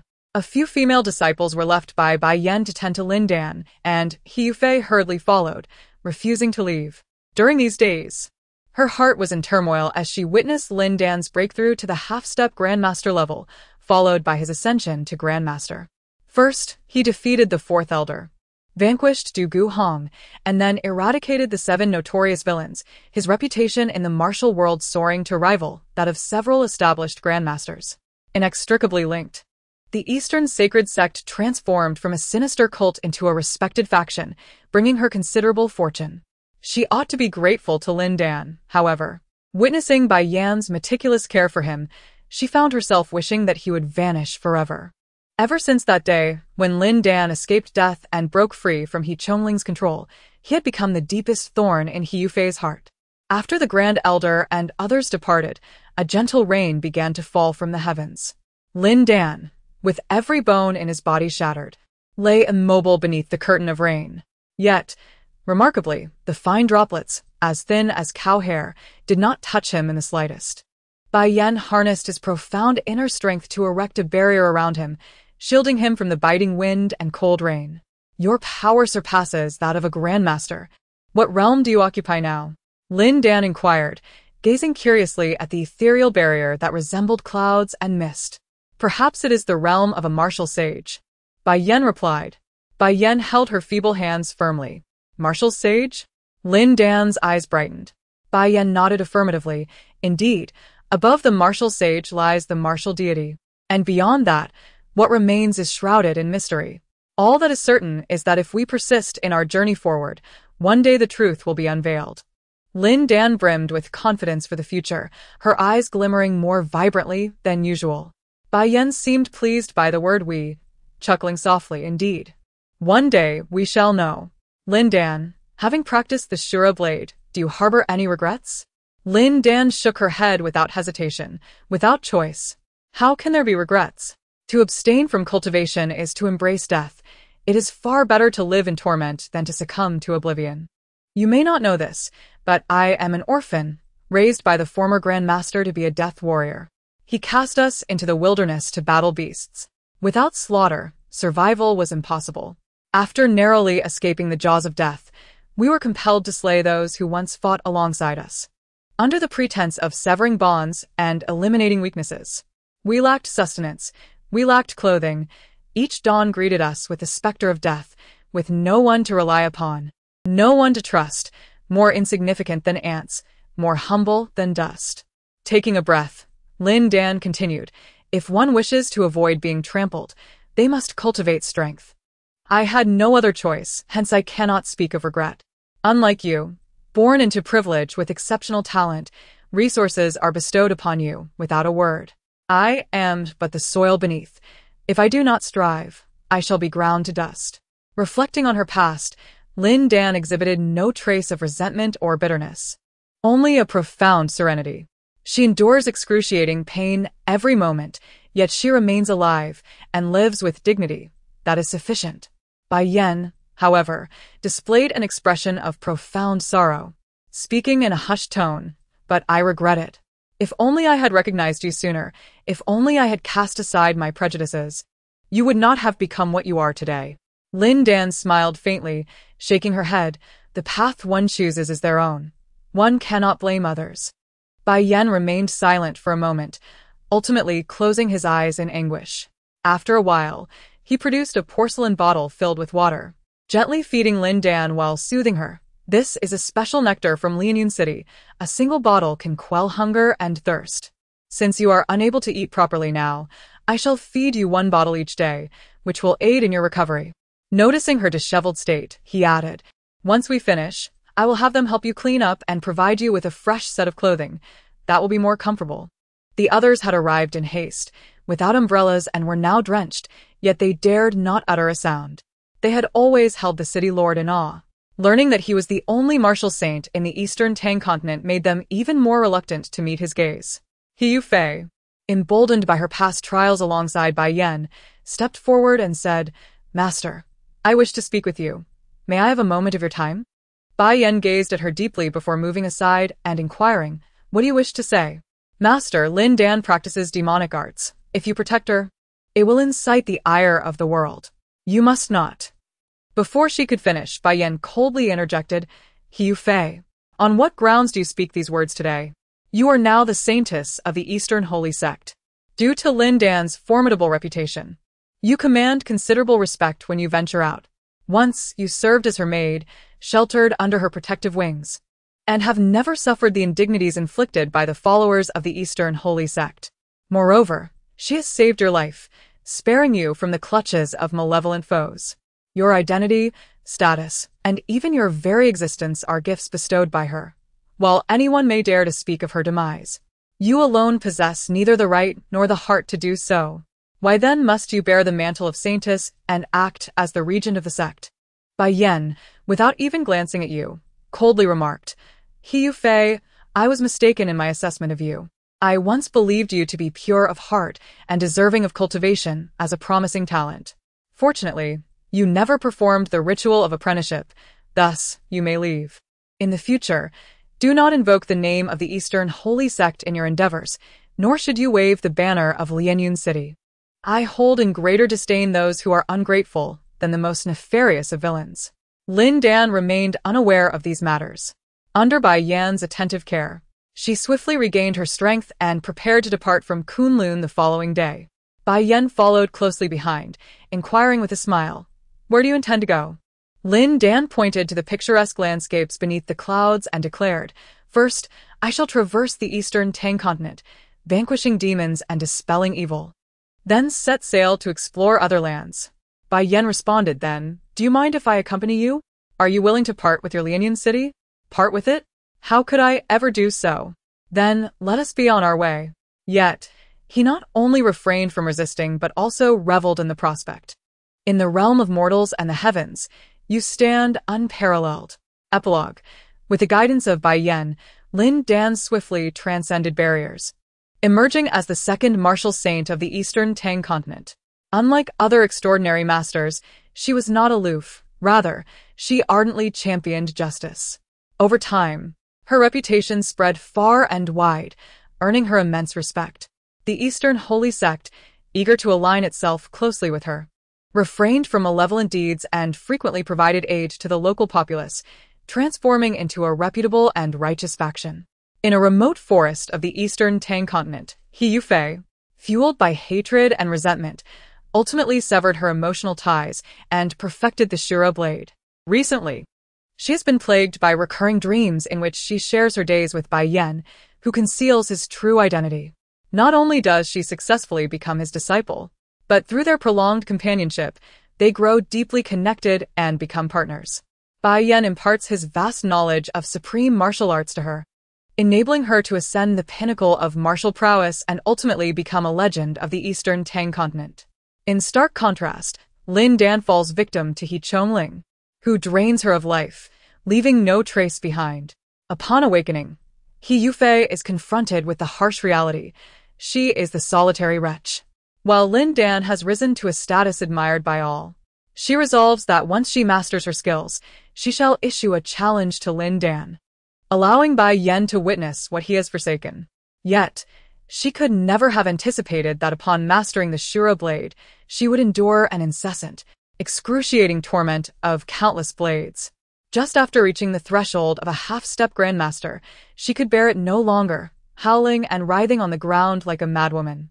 In a frenzy, she swung her blade wildly, discovering that channeling her inner strength alleviated her suffering slightly, prompting her to rush out in search of an opponent for battle. However, in order to conceal her intentions while cultivating her dark arts, she deliberately sought a secluded spot within an untouched jungle, spanning a vast area of 100,000 miles, devoid of any human presence. She swiftly circulated her internal energy, racing through the thicket, yet this merely provided her with slight relief as the excruciating pain persisted, incessantly tormenting her nerves. She could scarcely fathom how Lin Dan had endured such suffering. In those days, she could eat and sleep, her actions indistinguishable from those of an ordinary person. Despite practicing the same formidable technique, the Shuro blade, it dawned on He Yufei why the Grand Elder had once foretold that Lin Dan would inevitably lose her sanity, and she realized that her own resolve paled in comparison to Lin Dan's. After merely 2 days of running through the jungle, He Yufei felt as though she was living a fate worse than death. She swung her blade wildly, crying out in despair, her once clear eyes now bloodshot. After struggling for another 2 days, she ultimately succumbed to the encroaching despair, her heart vessel bursting, leaving her no time to escape the jungle and showcase her martial prowess to the world. Years later, someone stumbled upon her remains deep within the forest. Alongside a blood-stained scroll of the Shuro blade, its characters still legible. Although Ding Muji, the esteemed prime minister, wielded immense power, he passed away clutching a tablet. Filled with regret, in his final moments, he silently contemplated. If he could start anew, he would never have fallen into Lin Dan's trap, forced into a union with her. Nor would he have stood by and watched Lin Wan marry the cruel and heartless King Kong, thus squandering his life. Ultimately, he could not escape his fate and was compelled to annul his engagement to Lin Wan, turning instead to wed Lin Dan. Others have remarked upon his deep cunning and insatiable desire for power, criticizing him for forsaking his concubine to wed the legitimate daughter of the Lin family, as if he has reaped all the advantages. Yet, who could have anticipated that this scenario was orchestrated by Lin Dan herself? She had long harbored feelings for him, frequently sending ambiguous letters, fully aware that he was the fiancé of her half-sister, yet she persisted in her pursuit. Regardless of whether this is a dream or an illusion, Ding Mujia has resolved not to become ensnared in Lin Dan's machinations any longer. Initially, Ding Mujia intended to leave without a word, but upon further reflection, he deemed it more prudent to issue a warning to the servant, indirectly urging Lin Dan to cease her antics. He halted his steps and proclaimed, "This path diverges increasingly into seclusion. This is clearly the inner courtyard, and it is impossible for it to serve as a resting place for male guests. Do not mislead me recklessly." The servant, suppressing his panic, defended himself, saying, "Master Ding, how could I possibly deceive you? If I were to offend a female guest, my life would be forfeit. Indeed, should he inadvertently insult a lady, the servant would find himself in grave trouble." However, in his previous life, Ding Mujia had been caught red-handed by guests of the Jiang residence, unable to defend himself before being whisked away by the Lin family. Lin Dan, having achieved her goal, was overjoyed, and the servant was left with no chance to entangle himself in the matter. Moreover, this incident occurred within the Jiang residence. They had already sullied their own reputation and sought to cast blame upon the esteemed Lord Jiang, an affront to not just one or two individuals. Even the Lin family dared not provoke the Jiang residents excessively, let alone a powerless commoner like him. In his past life, the servant had managed to escape scot-free and eventually became the chief steward of the Jiang residence. Yet now, Ding Mujia found himself unable to take any action against him. He could easily seize the young servant and bring him before young Master Jiang to confront him, exposing the falsehoods and ensuring the servant pays the price. But then what? If the servant were to speak indiscreetly and reveal Lin Dan's whereabouts, what would become of that situation? It is crucial to remember that Lin Dan is currently awaiting him in the Ling Shui pavilion, and should she find herself cornered, it would spell significant trouble. Equally, he would be betraying Lin Wan, leaving her shamed after the annulment of their engagement, condemned to become a concubine of Prince Kong, only to meet her demise at the hands of the prince's favored consort. He devoted half his life to silently guarding Lin Wan, yet all he received in return was her memorial tablet. He vividly recalls Lin Wan, emaciated and frail, grasping his hand tightly, her voice trembling as she uttered, "Mu Jia. If only I could marry you instead of my sister, how wonderful that would be." Before she could finish her thought, she departed from him, leaving him in inconsolable grief. He cast a lingering glance at the young servant, hinting meaningfully, "This place feels too secluded and obscure. It raises my suspicions. Regardless, today is a clear day, and the drink will soon run dry. There is no need to change my attire. Whatever your motives for bringing me here, I have no desire to inquire further. You may leave now. Times are tough, so take care not to offend anyone recklessly." As soon as he finished speaking, a mocking voice echoed from behind. "What do you mean by take care? Has the servant offended young Master Ding?"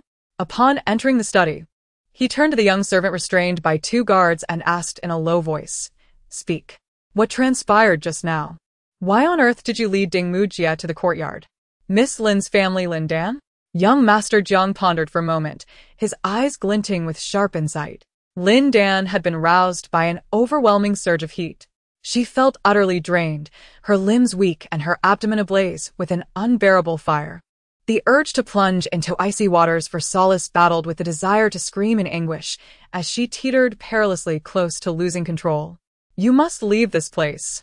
A hoarse voice echoed in her ear, and it was only then that she realized she was lying side by side with a man on a couch. His flushed face and vacant gaze suggested he too had succumbed to a narcotic. A sense of dread washed over her. She had been ambushed. Lin Dan had no time to ponder her identity or origins. The thought flickered in her mind. Attempting to rise, she discovered herself tightly bound by a rope, rendering her immobile. The man, though not restrained, was evidently deeply affected by the drug, his entire focus consumed by the struggle against his desires, leaving him no capacity to free her. If Lin Dan sought his assistance, it was likely he would seize the opportunity to pounce upon her, indulging his primal instincts. Taking a deep breath, she endeavored to regain her composure. Despite the disorienting sensation of not knowing her surroundings, she instinctively adjusted her breathing, entering a meditative state. This body possessed martial prowess, with remarkable potential, yet lacked cultivated inner strength. Though Lin Dan was unaware of her true identity, her mind instinctively began to extract useful information in the face of peril, guiding her toward escape. Relying on instinct, she began to channel her energy. In mere moments, a surge of warmth coalesced within her abdomen. This heat ignited her desires, but also replenished her strength. There was no time for prolonged cultivation. Nor could she dare to continue, for an ominous voice whispered within her that pushing her practice too far could lead to dire consequences. As she closed her eyes in deep concentration, the man beside her gritted his teeth and whispered fiercely, "Who are you, and why do you appear here?" His tone was laden with skepticism, clearly regarding Lin Dan as the principal culprit. Lin Dan paid him no heed, feeling a vast reservoir of power surging within her before finally opening her eyes. With a slight struggle, a muffled thud echoed as the ropes binding her snapped into several pieces, cascading to the ground. She rose to her feet, initially dazed by an overwhelming surge of desire, swaying precariously before managing to steady herself. The man stared at her in astonishment, evidently taken aback by her immense strength. To maintain her lucidity, Lin Dan removed a golden hairpin and lifted her skirt, revealing her legs clad in white undergarments. The man, believing her to be entirely under the influence of the drug, attempted to undress her, hastily admonishing, "I am Prince Li Dan. You would do well to contemplate the consequences of provoking the royal family before you act." Li Dan was under the spell of a palace aphrodisiac, which initially rendered one weak and immobile, only to unleash a frenzied desire when the arousal reached its zenith. Currently, he was in a state of weakness, unable to extricate himself from the situation, and thus assumed Lin Dan had succumbed to a similar frenzy. However, Lin Dan offered him not even a glance, resolutely driving the golden pin into her thigh. It seemed she had become accustomed to enduring pain, as this mere scratch only drew a slight frown from her, failing to clear her mind. In desperation, she continued to stab repeatedly until her thigh was drenched in blood, finally ceasing her efforts. To prevent others from noticing any abnormalities, she tore a strip from the curtain and meticulously wrapped her bleeding wound, securing it tightly before allowing her skirt to fall to conceal the injury. With every step she took, a wave of excruciating pain coursed through her legs. Yet, rather than incapacitating her, this torment sharpened her senses. As she undertook these actions, the memories belonging to the original owner of this body began to flood her mind, though they did little to clarify her current predicament. All she knew was that her name was Lin Dan, the granddaughter of General Lin Ji, a formidable figure in the nation, and the legitimate daughter of the illustrious General Lin Tai. Having consumed a few too many drinks at a banquet hosted by the Jiang family, she felt a bit dizzy and sought a moment of respite, only to awaken to find herself drugged and bound, side by side with a young man.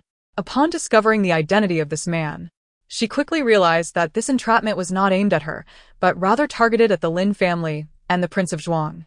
She spoke in a low voice. "Rest assured, I fear provoking the prince more than anyone else. I am Lin Dan, the legitimate daughter of the Lin family."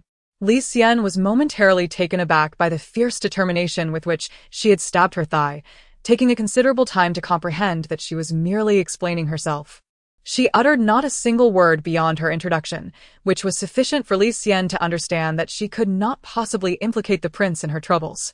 The Lin family had a long-standing legacy of loyalty and valor, with generations of men sacrificing their lives to defend the borders, their hearts devoted solely to their sovereign and the nation, devoid of selfish motives. Consequently, every ruler throughout history had placed immense trust in the Lin family, conferring upon them significant responsibilities.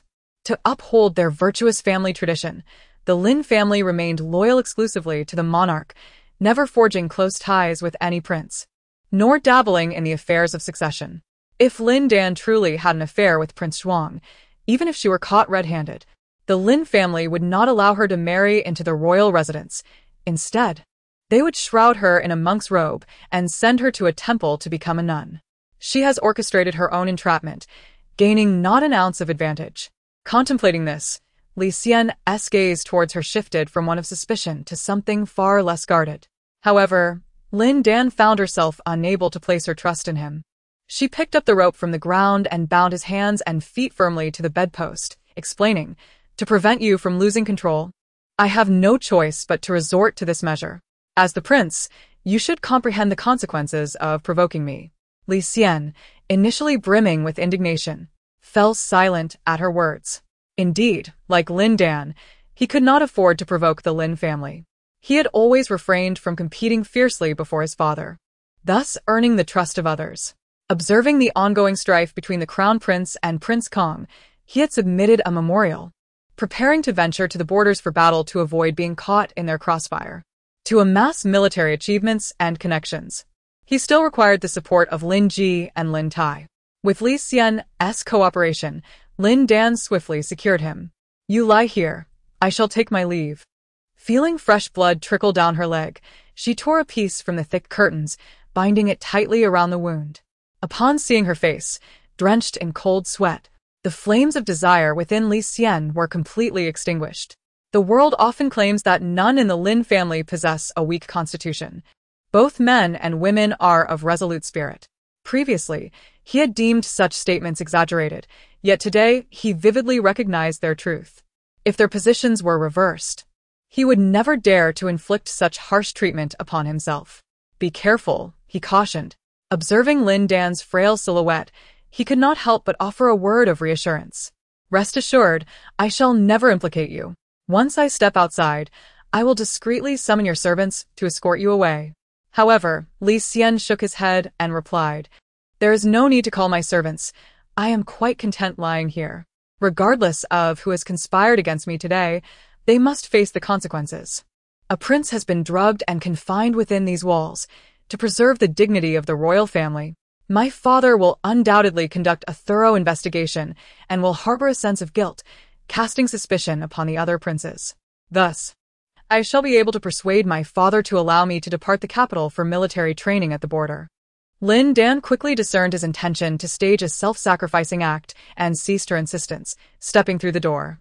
With her keen perception, she could sense the presence of others even from a considerable distance, ensuring her journey back was uneventful, unencumbered by any unwanted encounters. To avoid arousing suspicion, she refrained from attending the banquet, instead instructing a servant girl from the Jiang residence to discreetly inform Lady Lin that she, Kue Shui, was unable to meet anyone and requested Lady Lin to bring clean garments to the guest room in the East Wing. The servant girl, clutching a generous reward, hurriedly navigated through the crowd to find Lady Lin, quietly delivering the message. Such matters were deeply personal and somewhat embarrassing, and the servant girl had no inclination to ponder beyond her task, nor would she divulge anything to others. Understanding her daughter's shyness, Lady Lin hesitated to appear before anyone and personally delivered the fresh clothes.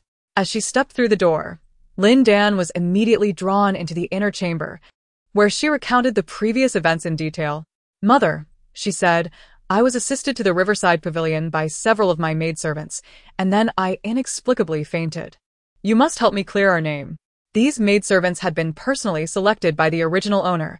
They appeared respectable enough in ordinary circumstances. But given the gravity of the situation, Lin Dan could no longer afford to keep them and resolved to dismiss them all. The Lin family boasted a distinguished military reputation and held considerable power, making them the envy of many in the court. Several princes dreamt of enticing the Lin family into their respective factions, and as the daughter of this esteemed household, Lin Dan was determined to avoid any trouble with them. Mrs. Lin lifted her daughter's skirt to inspect her bloodied wounds, her anger causing her teeth to chatter. "How dare these malevolent spirits conspire against my family? I shall not let them go unpunished." No sooner had she spoken than a commotion erupted outside. It turned out that the Duke of Zhuang had been located and was now being hastily transported to the Imperial Medical Office for treatment. Lin Dan, quick to act, ordered that anything combustible be set ablaze, while non-flammable items were ground to powder and scattered in the flower beds of the backyard. Just as she completed these tasks, someone arrived from the front hall, announcing that the old general requested her presence. Upon entering the front hall, Lin Dan discovered the maidservant she had once trusted most, now in a state of utter disarray, trembling with fear as she lay prostrate on the ground. Upon seeing Lin Dan, the maidservant rushed forward to clutch her feet, weeping. "Miss, you must save me." Observing the old general's grim expression, Lin Dan kicked the maidservant away, demanding, "What did she just say?" The original owner's memories contain no mention of a clandestine meeting with Ding Mujia, revealing the maidservant's deception. Lin Dan pondered for a moment before speaking slowly. "I have never even met Ding Mujia, so how could there be any personal feelings involved? If I were to take the initiative to invite him, why would I inexplicably faint? Why would I be drugged? This is certainly not the usual course of a clandestine meeting between a man and a woman. Upon hearing her candid words and observing her composed demeanor, Lin's father couldn't help but feel a sense of relief. He understood his daughter well. She was bold and accountable, with no inclination to conceal the truth. Lin the elder softened his expression and said, "I believe you. You are my own flesh and blood, trained by my hand. How could you engage in such shameless acts?" Lin Dan nodded, feeling no embarrassment whatsoever. After all, it was the original owner of her body who had committed those acts, not her. Moreover, the original owner had indeed been wronged. Although she harbored feelings for Ding Mujia, she was well aware that he was her half-sister's husband, and neither her grandfather nor father would ever consent to a marriage between the two sisters. Thus, she only dared to entertain her thoughts internally or to invite her half-sister to the courtyard to inquire about Ding Mujia's situation, never daring to act beyond that. As Lin the elder had said, she still understood the concept of propriety. The maidservant hastily exclaimed that it was indeed the young lady who had given the orders. And if they did not believe her, they could search her room. She had already been secretly exchanging messages with Ding Mujia. Lin Dan remained seated with an air of authority, gesturing dismissively. "Go investigate. I shall wait here." Not a single word was spoken in her defense. The maidservant, caught off guard by the fact that the treasures had already been disposed of by Lin Dan, immediately fell into a state of panic. Her myriad of justifications now elude her, for General Lin and her father have evidently deemed her a traitor, conspiring against Lin Dan. Today's events, entangled with the House of Zhuang, will not be easily suppressed, for even the Emperor shall not permit it to be swept under the rug. The maid, acutely aware of her inescapable fate, decided to reveal the true instigator to avoid being implicated in a plot against the royal family. In disbelief, Lin's father exclaimed, "Are you saying that this was orchestrated by Lin Hui?" Lin Hui, his sixth daughter, had always been a prodigy, well-versed in literature from a young age, capturing the attention of the esteemed Jiang family, where she frequently attended poetry gatherings. Although Lin Wan's talent paled in comparison to her sister's, she too had been invited on several occasions. In stark contrast, Lin Dan had always preferred martial pursuits and shunned the company of refined young ladies, thus never setting foot in the Jiang residence. Upon reflection, it was evident that she could not have orchestrated this, as she was entirely unfamiliar with the Jiang family. Conversely, Lin Hui, with her intimate knowledge of the Jiang household, could easily have devised such a scheme. The more Lin's father contemplated, the more his ire grew, his visage contorting into a mask of fury. He then heard the maid lament, "I did not wish to act thus, but the sixth young lady holds my sister captive, and I am compelled to obey her commands." Consumed by jealousy over the favor bestowed upon the eldest and seventh young ladies, she devised a plot against their betrothed, seeking to teach them a lesson. Once the eldest marries a man of humble standing and the seventh is spurned, she will undoubtedly be regarded as the most exceptional among them, garnering the general's favor. All for the sake of vying for affection, she has ensnared her sisters in treachery, plunging the Lin family into peril. Truly, she is a remarkable daughter of Lin Tai. Lin's father was exceedingly enraged and promptly summoned Lin Hui for confrontation. The matter did not reach a resolution, and ultimately, it entangled the Duke of Zhuang and the royal family to such an extent that a charge of assassinating a prince loomed over Lin Hui, a crime severe enough to condemn her to death countless times over. Upon returning home, Lin Hui grew increasingly anxious. Without waiting for her grandfather and father to interrogate her, she immediately knelt upon entering the door and confessed everything in detail. She lamented that she had been bewitched, pleading with her grandfather to save her and not to send her to the authorities. It was one thing to create a scandal, but losing the favor of the ruler was far graver. The crown prince and Prince Kong were already engaged in fierce rivalry. If the Lin family were to become embroiled in such affairs, one could only speculate how the emperor might react. Should they become implicated in the struggle for succession, the emperor's suspicions towards the Lin family could swiftly transform their merits into incriminating evidence. Historically, how many generals have met their demise due to their overwhelming accomplishments overshadowing their sovereign? The old General Lin pondered this for a long time and, in the end, ordered that Lin Hui be bound and sent directly to the Duke of Zhuang's residence. When Lin Hui returned home, She did not dare to dismount from the carriage and had someone bring her a large hooded cloak to cover herself entirely before being carried down. Lin's father refused to see her and merely instructed a servant to convey a message, stating that once she regained her health, she would be married off far away. With no hope of a prestigious match, merely achieving a modest living would suffice for the Lin family's obligations towards her. The drug administered to Lin Dan was the long-lost imperial secret, soul loss powder. As its name suggests, after taking the potion, one becomes as if devoid of their very soul, driven solely by base desires, heedless of the consequences. If one were unable to control themselves, it was highly likely they could perish in bed. Fortunately, the Duke of Zhuang was discovered in time and sent to the imperial hospital. Otherwise, he might have been irreparably harmed. What astonished the emperor even more was that Lin Dan, who had also fallen victim to the drug, managed to maintain her consciousness through sheer willpower, preventing herself and Prince Zhuang from descending into an abyss of despair. Indeed, the Lin family members were known for their unyielding spirit, with even their women demonstrating an indomitable strength. This incident left a profound impression on the emperor, who, instead of reproaching her, discreetly dispatched imperial physicians to the Lin household to provide her with care and generously bestowed numerous treasures upon her. The awakened Prince Zhuang found it difficult to reconcile his feelings. Every time he closed his eyes, Lin Dan would manifest in his mind. He envisioned her gritting her teeth as she repeatedly pierced her own thigh, tearing the curtains to staunch the bleeding wounds, and resolutely pushing open the door, striding forth without a backward glance. Despite the agony of her injuries, her steps were resolute, her posture upright, resembling a beam of light vanishing into a blurred backdrop. Reflecting on this, Prince Zhuang could not help but cover his somewhat warm eyes, self-mockingly lamenting, "Li Xian, you truly are worthless." Unable to measure up to even a woman. Though he had yet to set foot on the battlefield, he had already gleaned the essence of cruelty from Lin Dan.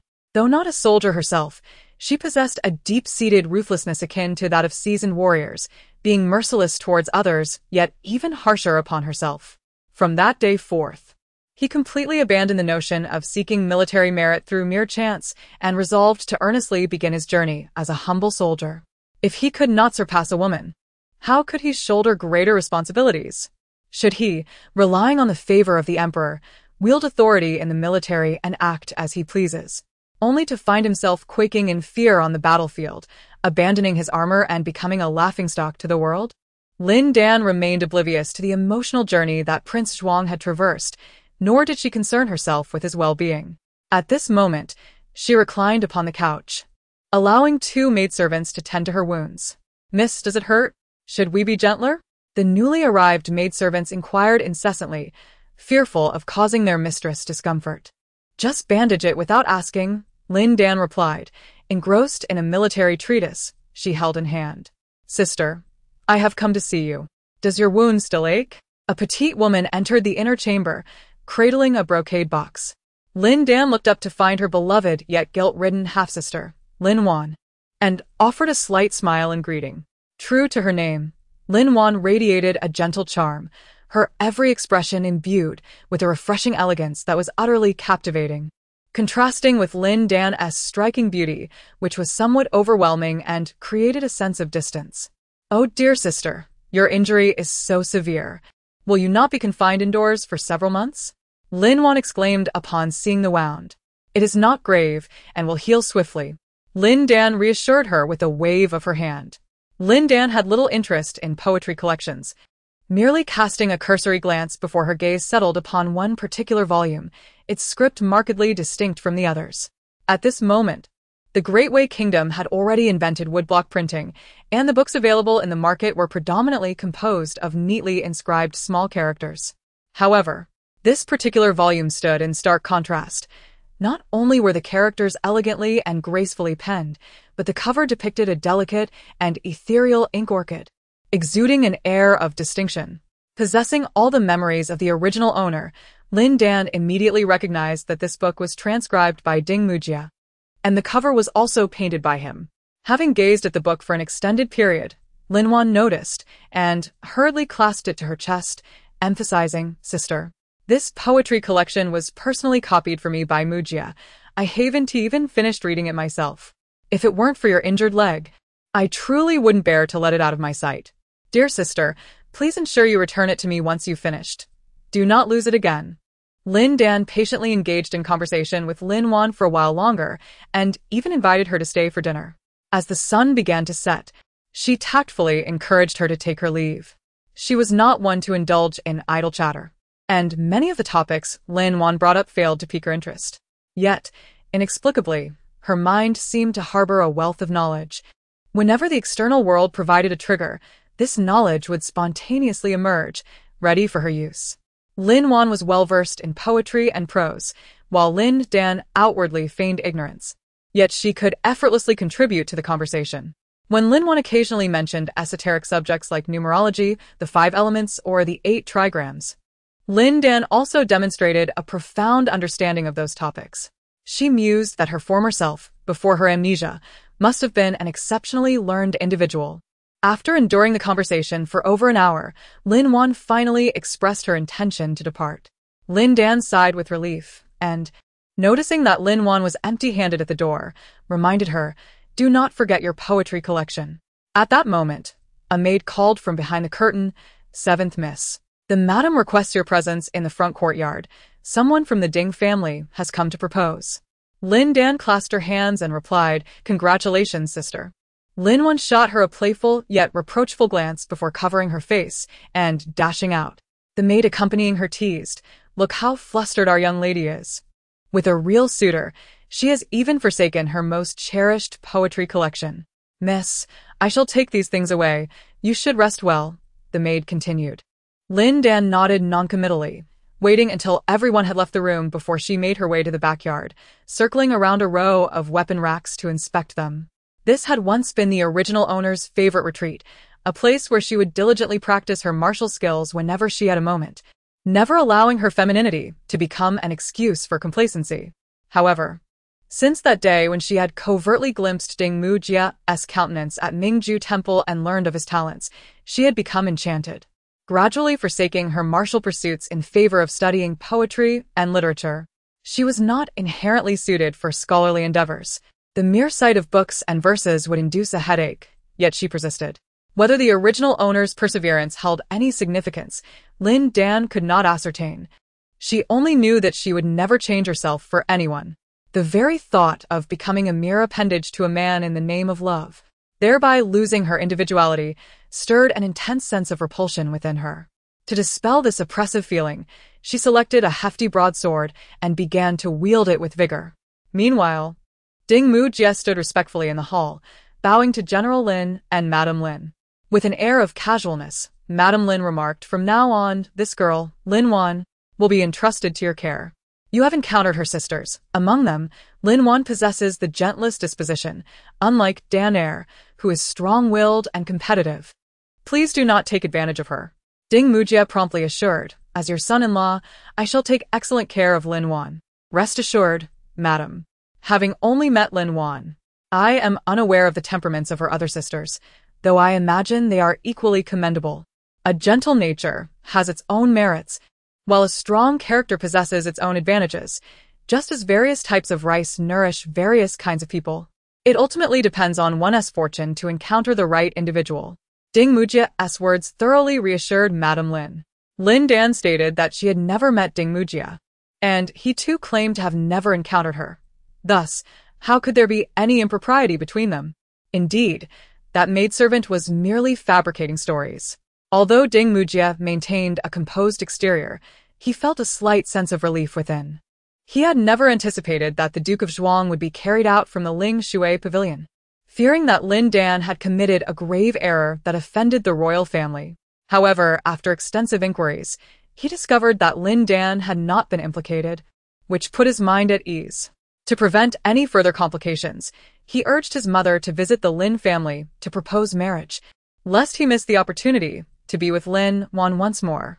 Indeed, he had come to the realization that he was not dreaming, but had been reborn, back to a time when all tragedies had yet to unfold. He now had ample time to cherish Lin Wan and ensure a favorable outcome for Lin Dan. As Lin Wan and her mother, entered the hall, they beheld Ding Mujie standing to the side, his hands clasped behind him, appearing deep in thought. Clad in flowing robes, He exuded an ethereal charm, and his visage was strikingly profound and sculpted, akin to a work of art. Upon hearing a sound, he slightly turned his head and discovered that the visitor was none other than his fiancée E. Her delicate lips instantly blossomed into an extraordinarily gentle smile, and her already radiant eyes sparkled with an alluring brilliance, rendering him breathless. Lin Wan's cheeks flushed crimson, and she quickly lowered her gaze to evade his ardent stare. The Shi family first paid their respects to Lin Tai and Madame Lin, then greeted the two sets of in-laws before taking their seats to listen in. As a concubine, she was not in a position to dictate her daughter's marriage, yet her unique status and past kindness towards the Lin family earned her some leniency from Madame Lin. Throughout the proceedings, she remained silent, merely nodding frequently, appearing to acquiesce to the ladies' arrangements, and thus the two families swiftly settled on a wedding date. With the wedding date established and the formalities exchanged, Ding Muxi believed with certainty that he would spend his life entwined with Lin Wan, yet 3 days later, his mother unexpectedly summoned him, her face clouded with worry. "My son," she lamented, "I just had your and Lin Wan's birth dates matched. You are fire in the sword, and she is water in the heavens. Your elements are incompatible and fated to clash. If you were to force this union, it would surely lead to turmoil." How could that be? Ding Muxi instinctively protested. His sister, Ding Xiang, immediately chimed in, "Mother, which charlatan did you consult? It cannot possibly yield such a result. Brother and sister Lin are a perfect match, a union of talent and beauty." Ding Mother tapped her forehead and scolded, "What charlatan? I consulted Master Jingxiu to match your birth dates. How could it be inaccurate?" Jingxiu Shirtai is a renowned female practitioner in the Great Wei Kingdom, profoundly versed in the mystical arts. Affluent families in the capital frequently seek her counsel, and her predictions are nearly always accurate. Had it not been for the Lin family's connection through Ding Mu's mother, she would have never had the opportunity to meet Jingxiu Shirtai. It is said that the fortune-telling is conducted by Jingxiu Shirtai herself, which rendered Ding Xiang momentarily speechless, casting a cautious glance at her brother, her eyes brimming with sympathy. Ding Mujie, however, was suddenly reminded of an incident from his previous life. Jingxiu Shirtai had once taken Lin Wan as her disciple, aiding her in establishing a foothold within the royal confines of King Kong. Without such assistance, it would have been impossible for Lin Wan to survive unscathed after the Lin family's decline. He was entirely unaware of how Lin Wan had garnered Jingxiu Shirtai's favor, or when it had transpired. He only knew that Jingxiu Shirtai cherished her as if she were her own daughter. Now, with the fortune-telling having encountered a complication in Jingxiu Shirtai's hands, Ding Mujie could not help but ponder further, though he secretly chastised himself for being overly suspicious. He gently suggested, "Mother, perhaps you should consult a few more individuals regarding the compatibility of the 8 characters.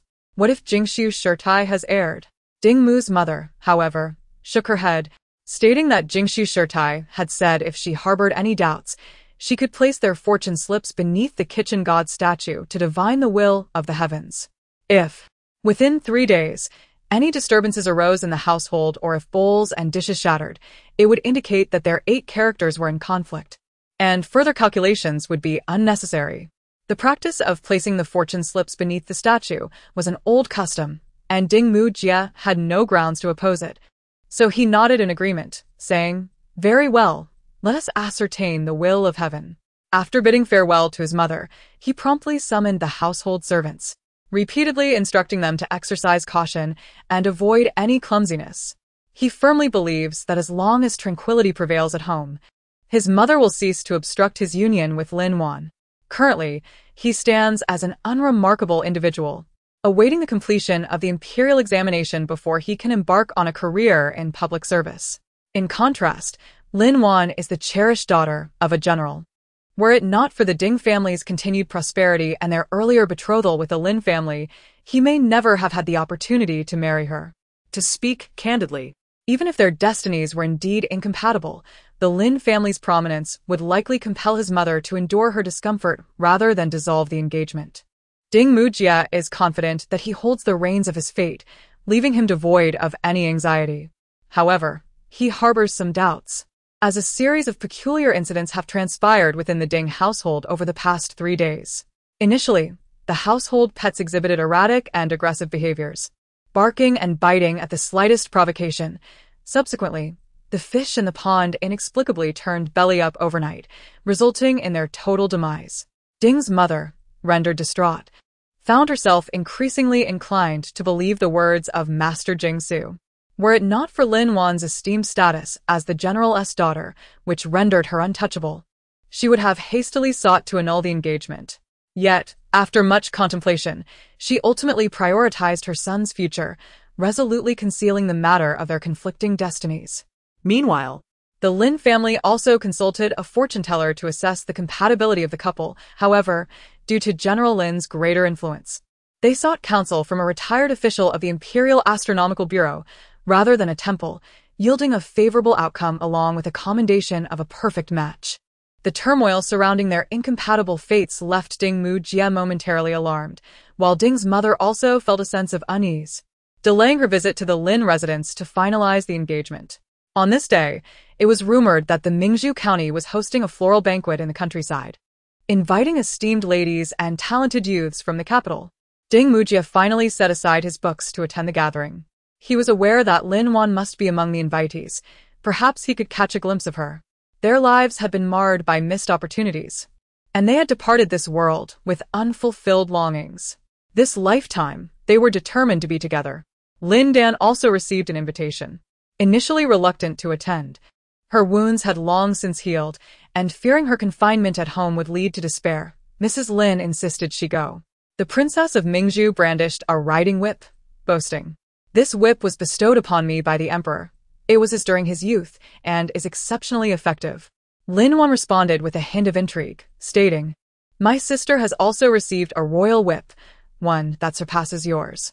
Upon hearing this, the princess erupted with indignation, aggressively retorting, "My whip is unique in the world. How could Lin Dan's possibly be superior? I refuse to believe it. Why don't you bring it out for me to see?" The princess advanced, whip in hand, demanding, "Will you present it or not? Your refusal would only affirm your deceit." Lin Dan stepped back to avoid the whip's tail, but unexpectedly, Lin Wan lunged forward, anxiously imploring, "Please do not strike my sister. Her leg injury has just healed. When have I ever struck her?" The princess reflexively pushed Lin Wan, not anticipating that Lin Wan would stagger backward and fall into the lake. Unable to swim, she flailed her arms, crying for help, her struggles drawing her further into the depths. To enhance the revelry of the banquet, Princess Mingzhu arranged for the male guests and female attendees to be seated on opposite banks of the shimmering lake, allowing them to gaze at one another across the glistening waters, which proved to be quite amusing. consequently, The gentlemen on the opposite side immediately became aware of the happenings here and turned their attention this way. His reasoning was too compelling for King Kong to dismiss. Thus he relinquished the young woman and swam ashore alone. Ding Mujie glanced at his retreating figure and then at the pale-faced Lin Wan in his arms, before making his way towards the ladies. Once the two reached the shore, Lin Dan handed over his coat, instructing, "Her clothes are clinging to her skin. To prevent any embarrassment, please cover her with this. I will inform my mother. You take her to the carriage outside and wait for us. We shall return shortly." Ding Mujie hurriedly accepted the coat and wrapped it securely around Lin Wan. As they departed from the lakeside, he heard Princess Mingzhu questioning, "Lin Dan, why did you not leap in to save your sister? She defended you, yet you merely stood by and watched." Lin Dan replied with remarkable calmness, "How do you know she required my assistance?" Upon hearing this, Ding Mujie paused momentarily before continuing onward. Lin Wan appeared utterly terrified and, feeling too shy to face anyone, buried her face in his embrace, refusing to utter a word. Ding Mujie cautiously placed her into the carriage and stood outside, softly offering comfort. After a while, Lin Dan and Madame Lin hurriedly emerged. To prevent Lin Wan from catching a chill, they refrained from engaging in further conversation with Ding Mujie. After expressing their gratitude, they departed. The wedding date was ultimately set for the following spring, in approximately 8 or 9 months, ample time for Ding Mujie to prepare. Yet, despite this, he felt an unsettling anxiety and instructed his sister to frequently visit the Lin residence to keep an eye on Lin Wan. "No, it is not the young lady," Ding Xiang lamented, hiccuping in self-reproach. "It is my own incompetence that has caused this calamity." "What calamity have you caused?" Ding Mu's heart raced with alarm. Just as Ding Mujie stepped through the door, his expression turned grave. Do not be hasty. Speak to us slowly.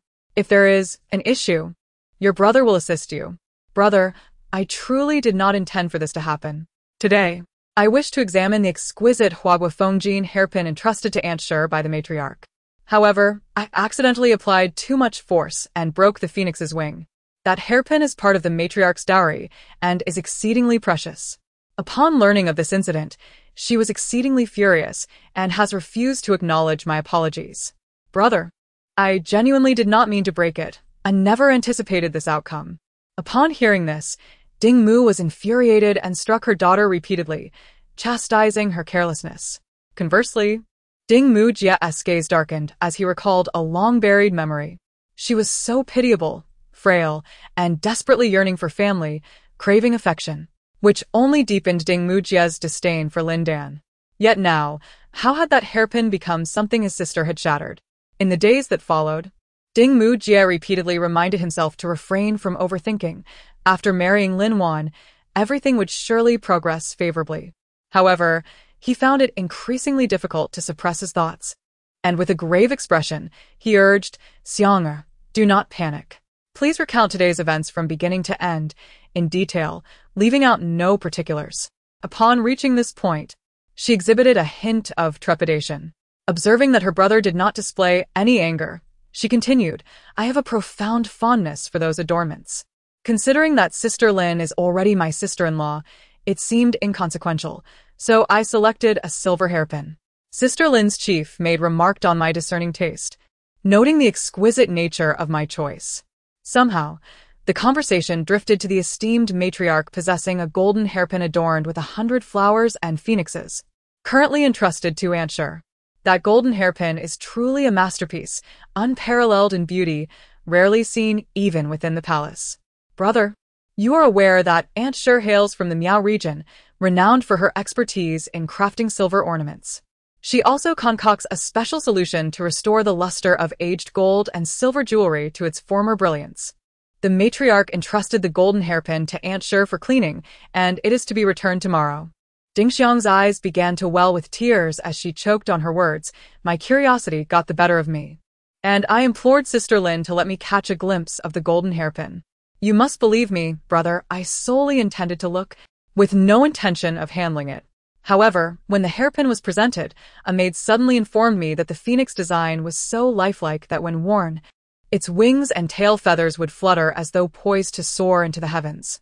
Upon hearing this, I felt an irresistible urge and took the hairpin in hand, shaking it gently to observe how the wings and tail feathers moved. To my dismay, after only a couple of shakes, the wings broke off. Upon reaching this point, Ding Xiang finally ceased her tears and expressed her gratitude. The matriarch has always favored the eldest young lady, and being a devout believer in Buddhism and fate, upon hearing this, she immediately quelled her anger and refrained from punishing us. Instead, she merely sighed and had me escorted away from the Lin residence. However, I truly felt a pang of guilt. After this incident, the matriarch would undoubtedly look down upon our family and my brother. Ultimately, I had caused a misfortune. Ding's mother promptly embraced her daughter, offering comfort, and after a considerable time, she sighed, I never expected the eldest young lady to be quite so amiable. Had she not intervened today, how could you have so easily extricated yourselves? Henceforth, you must not speak ill of her again. You should personally go to her and express your gratitude. And of course, Wan'er is also commendable. She knew to protect you in a critical moment. Once she marries into our family, you must respect and heed her words. I understand, mother. The eldest young lady is indeed a good person. I had previously misjudged her. Sister Wan'er is even better, akin to my own sister. Following this incident, Ding Xiang's perception of Lin Dan improved significantly, and her admiration for Lin Wan grew ever deeper. The next day, she expended a considerable sum to procure a century-old ginseng root as an offering of apology to the Lin household. Although she harbored genuine gratitude towards Lin Dan, she dared not meet her directly, instead sending her sister to convey her thanks in the rear courtyard. As she departed from the Lin residence, Ding's mother discreetly inquired if he wished to meet Lin Wan, but for reasons unknown, he astonishingly declined. Upon returning home, He dedicated himself to diligent study and preparation for the forthcoming imperial examinations while meticulously planning the wedding. Just as he had achieved a semblance of tranquility after 2 months, fate dealt him an unexpected blow. Lin Dan was abducted by bandits while on her way to offer incense, but fortunately, Prince Kong happened to pass by and rescued her. During their escape, the two plummeted down a cliff and were not discovered by the guards until a full day and night had passed. After much contemplation, Ding's mother concluded that the most prudent resolution was to proactively withdraw from the engagement. Thus, she sought her son to discuss the matter. She was aware that her son had long harbored affections for Lin Dan and had already regarded her as his wife. If circumstances permitted, she would have delighted in witnessing their union and shared a lifelong bond. However, the current predicament left little room for the Ding family to maintain their stance. Should they refuse to annul the engagement, others might say her son was willing to be a mere pawn for the Lin family's power. Conversely, if they did withdraw, he would be labeled as heartless and ungrateful. Whatever course her son chose would be deemed wrong, yet, when compared to being a pawn, being deemed heartless sounded somewhat more palatable. A man may be ruthless, yet he must retain his dignity. Otherwise, he would be scorned by others. In just a couple of days, her son had become so haggard that he was barely recognizable, causing Ding's mother deep anguish. Reluctant to further burden her son, she acquiesced, saying, "Very well, my son, I shall not rush you. You may decide how to proceed." Ding Mujie forced a smile, though his eyes remained dim. In the afternoon, having prepared gifts, he made his way to the Lin household. General Lin, feeling a sense of guilt towards him, agreed without hesitation when he requested a private visit with Lin Dan, despite knowing it was somewhat improper. This marked Ding Mujie's first visit to Lin Dan's chamber, yet he felt no anticipation or joy. As he walked, he pondered deeply, his demeanor somber, rendering the maidservant accompanying him too intimidated to breathe. It was puzzling. Previously, Ding Mujie had exuded charm and grace, making interactions comfortable. Yet now he bore an imposing presence that deterred others from approaching. "Young master, the young lady is inside. Please, you may enter." Two maidservants gently lifted the bamboo curtain, cautiously announcing their presence. Ding Mujie entered silently, and upon seeing Lin Dan lying on the bed, resembling a withered husk, he was struck by a profound sense of temporal dislocation. In his previous life, she had been abandoned by King Kong, appearing in a remarkably similar state. Habitually, he reached for Lin Dan's fingertips, only to have her withdraw, which elicited a faint smile from him. "Are you here to annul our engagement?" Lin Dan turned her head, her expression tinged with despair. Ding Mujie gazed at her intently, scrutinizing every nuance of her facial expressions. "No. I have come to assure you that as long as you are resolute in marrying me, regardless of external gossip or King Kang's coercion, I will undoubtedly take you home as my wife. Rest assured, as long as I desire it, neither the general nor his wife will allow you to wed another. Not even a prince." Ding Mujie shook his head. "I am unperturbed. No matter the upheavals that may arise, I shall marry you and cherish you deeply, caring for you, unless you yourself choose to reject the marriage. Honor, what do you think? Do you wish to marry me?" At this juncture, Ding Mujie could not help but reflect. He should have asked her this very question in his past life. Lin Dan, now in tears, choked out, "Of course I wish to, but in my current state, how could I possibly face you? If you marry me, what will others say about you?" She persistently voiced her concerns for her fiancé, oblivious to her own feelings. Ding Mujie, who should have felt elated, would have undoubtedly been moved to tears in his former life. However, the current Ding Mujie is no longer the youthful figure of his past. He is now the esteemed prime minister who has navigated the corridors of power for decades, effortlessly wielding influence. He gazes at Lin Dan and slowly declares, "Regardless of what others may say, as long as you are willing to wed, I shall take you as my bride. Honor, since you have already consented, I shall consult with General Lin to expedite our wedding date. In 3 days, prepare yourself to be welcomed in a grand sedan chair." With that, he rises to depart. Ding Mujie has thrived in the political arena for numerous years, standing resiliently due to his genuine capabilities. He possesses an exceptional talent for discerning the hearts of others and employs various means to achieve his objectives. Presently, Lin Dan is no match for him. Faced with his determination to marry her and to hasten their wedding to just 3 days hence, Lin Dan is alarmed and urgently exclaims, "Do not leave. I do not wish to marry you. I refuse to be your bride." At last, Lin Dan's true feelings are forcibly revealed, and Ding Mujie is overwhelmed by a profound sorrow that wells up within him, causing his eyes to sting.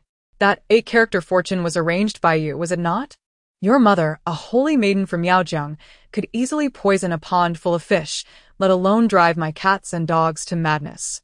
He stands with his back to Lin Dan, his eyes tightly shut, fearing that if he opens them, tears will inevitably flow.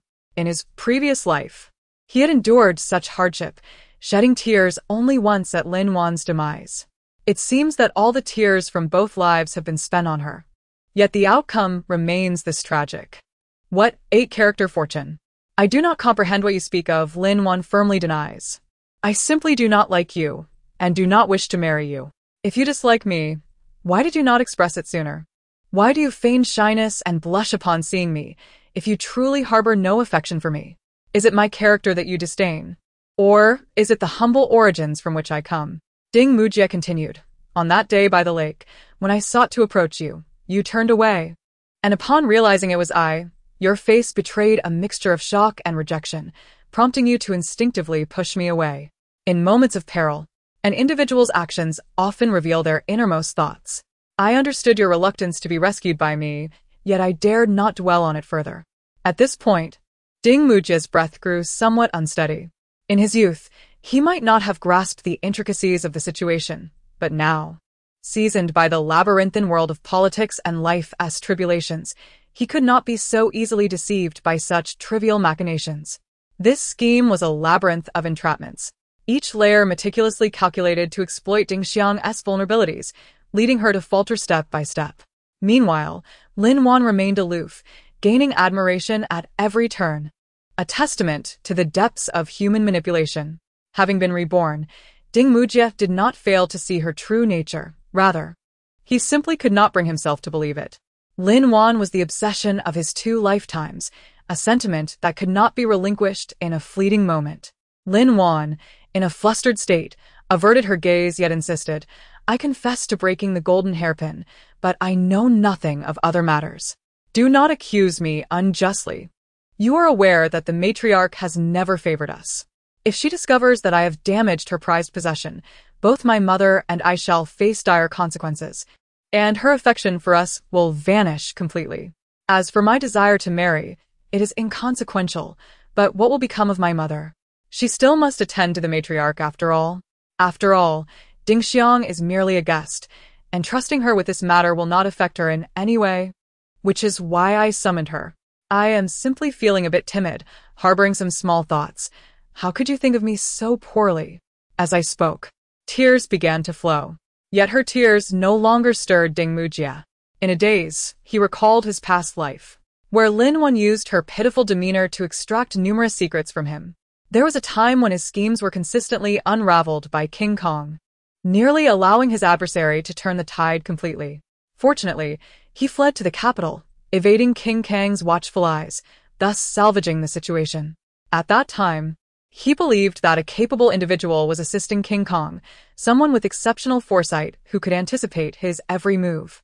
He had even contemplated unearthing this talented figure, either to enlist their services or to eliminate them entirely, never realizing that this prodigy was Lin Dan, who had thrived in King Kong's South Rear Court by betraying him.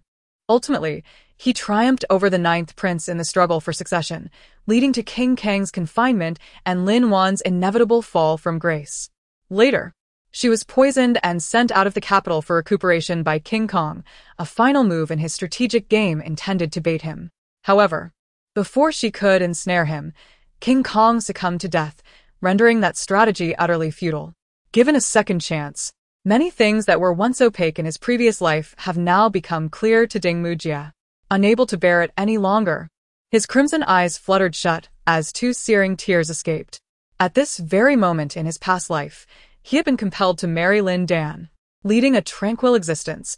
How could he have felt such anxiety then? Lin Dan successfully rid herself of her worthless fiancé, thus avoiding a multitude of troubles that would reveal her true nature. She deceived him throughout her life, exploiting his love and power to secure various benefits for herself, ensuring that he could never forget her, even taking her memorial tablet to the grave with him. The more Ding Mujie contemplated, the more he felt like a complete fool. Shedding tears while engaging in self-mockery, his blood growing increasingly cold. If the engagement were to be broken, it should be initiated by her family. He would not wear the cap of heartlessness and ingratitude. Leaving behind this indifferent remark, he stepped out the door. Whether in this life or the last, he had already sacrificed enough for Lin Dan. From now on, he would no longer concern himself with her in the slightest. The path she chose was hers to walk alone. My father will never take the initiative to end the engagement. Mujie, please help me just this once. I beg you. Lin Dan exclaimed, hastily jumping out of bed to grasp Ding Mujie's sleeve. As she drew closer, he noticed that her pale complexion was merely a fade painted with makeup, not a reflection of genuine illness. This indicated that she had become so accustomed to her deceit that she would spare no one, even herself, in her quest for a better life. Lin Dan chased after him, urgently calling, Mujie, will you, or will you not break off the engagement? Give me a definitive answer. Upon reaching the doorway, she dared not advance further, watching anxiously as his figure gradually receded into the distance. Ding Mujie's mind was a tumult of confusion as he mounted his horse and rode aimlessly, inadvertently arriving at a temple he had cherished visiting in his previous life. After standing at the entrance of the temple for a considerable duration, he could no longer withstand the torment within and gradually stepped inside, only to behold an exceedingly familiar figure standing before a wall, seemingly captivated by something. Lin Dan, what brings you here? He spoke in a hushed tone, his expression as if he had traversed through time. Do you recognize me? Lin Dan was well aware that the person before her was Ding Mujie, whose striking beauty had long been indelibly etched in the original owner's memory, making it impossible for her to forget. However, logically speaking, the original owner had only met Ding Mujie in secret on a few occasions, while he had never encountered her. At this moment, they should remain strangers to one another. Ding Mujie appeared taken aback for a moment before responding, I am Ding Mujie, Lin Dan's fiancé. We met outside the manor, and you even penned letters to me. Have you truly forgotten? Indeed. The original owner had stealthily sent Ding Mujie several letters under the guise of seeking advice on poetry, deliberately imitating Lin Dan's handwriting. Yet, Lin Dan would never concede to such shameful acts. The truth was, she had not committed those deeds, so why should she acknowledge them? Ding Mujie and Lin Dan were two considerable troubles she wished to avoid. I do not know you, nor have I ever written to you. As she spoke, she turned to the young novice beside her. Bring me ink and brush. I wish to inscribe something upon the wall. It turned out that this wall was designated for pilgrims to leave their verses, densely filled with poetic lines, creating an intriguing sight. Initially, Lin Dan had intended merely to admire it, but changed her mind upon seeing Ding Mujie. The young novice promptly fetched a set of brushes and a bottle of ink. Lin Dan selected the largest wolf hairbrush, dipped it in dark ink, and with a flick of his wrist, inscribed the grand phrase 3,000 splendid blossoms. In the blink of an eye, a century later, it would amount to nothing more than a handful of yellow sand. Upon completion, he tossed the brush to the young monk and turned to leave. Ding Mujie gazed at the inscription in disbelief, eventually letting out a bitter laugh filled with shock, repression, and anguish. The strokes were bold and dynamic, a masterpiece of cursive script, starkly contrasting with the letters he had received. Reflecting back, though the characters appeared grotesque and awkward, they subtly bore Lin Dan's essence, suggesting that Lin Dan had penned them under Lin Dan's name to create the illusion of a clandestine understanding between them. The past incident that altered the fates of many, an affair caught in the act, was likely meticulously orchestrated by Lin Dan. Like him, Lin Dan was left speechless, ultimately bound to marry into the Ding family. Yet, he harbored resentment towards her, coldly distancing himself, refusing to cast even a glance in her direction until death. Ultimately, Lin Dan was the most innocent and pitiable of them all, and it was laughable that he returned to life, feigning a desire to grant her a happy ending. The best outcome for Lin Dan would be to remain uninvolved with them. The more Ding Mujie pondered, the more shameful he felt, and the more sorrow he experienced for Lin Dan, leading him to cover his eyes and weep silently. The one he owed the most to was never Lin Dan. But Lin Dan, however, Even if given another chance, he could find no means to atone for his past transgressions. Lin Wan lived in close proximity to Lin Dan. When she encountered trouble, her courtyard was filled with incessant wails, disturbing the peace of the surroundings. Lin Dan found herself at a loss, wandering aimlessly during the day and retreating to her room to cultivate her skills at night, leading a rather carefree existence. In the memories of the original owner, Lin Wan was depicted as an exceptionally obedient and considerate sister. However, to Lin Dan, the other seemed deeply scheming, prone to employing underhanded tactics that were beneath contempt, rendering her unsuitable for companionship. Numerous attempts to entrap Lin Dan had been made by Lin Wan, yet Lin Dan was far from oblivious. She perceived Lin Wan as a remarkable enigma, skillfully manipulating those around her, showing no mercy when it came to utilizing others, and ultimately, everyone still praised her, counting her wealth a talent in its own right. The most oblivious of all was her fiancé, who accepted every one of Lin Wan's antics without question. A stark contrast to his esteemed reputation as the foremost scholar in the capital. Bystanders were rendered speechless, unable to criticize the character of Prince Kong. Nor could they question Lin Wan's integrity, leaving them with no choice but to retreat with their tails between their legs.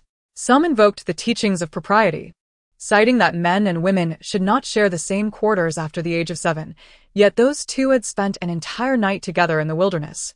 A clear transgression. Ding Mujia, employing the parable of the old monk carrying a woman across the river, subtly ridiculed those whose thoughts lacked openness. He extolled Prince Kang's courageous acts of rescue and expressed unwavering trust in his fiancée, Lin Wan, thus leaving others with little ground to continue their gossip, feeling unworthy in comparison. Throughout these days, he not only garnered a reputation but also managed to exonerate Lin Wan and Prince Kong from their impropriety. Gradually, the whispers faded, replaced by envy for Lin Wan's good fortune in securing such a fine partner. As the storm seemed poised to subside, Lin Wan could no longer remain passive. Feeling utterly discontent with her lack of gain, she urged her mother to create a scene before General Lin while simultaneously feigning a desperate attempt to hang herself. This uproar tore away the masks that mother and daughter had worn for over a decade, revealing their true natures, impatient, shallow, and self-serving. General Lin was filled with ire, finding their presence increasingly irksome, while he felt a deep sorrow and disappointment. After all, these two were his long-favored concubine and daughter, who had once saved his life. He could not harden his heart against them. Upon learning of the farce at the Lin residence, Ding Mujia felt no stirrings of emotion.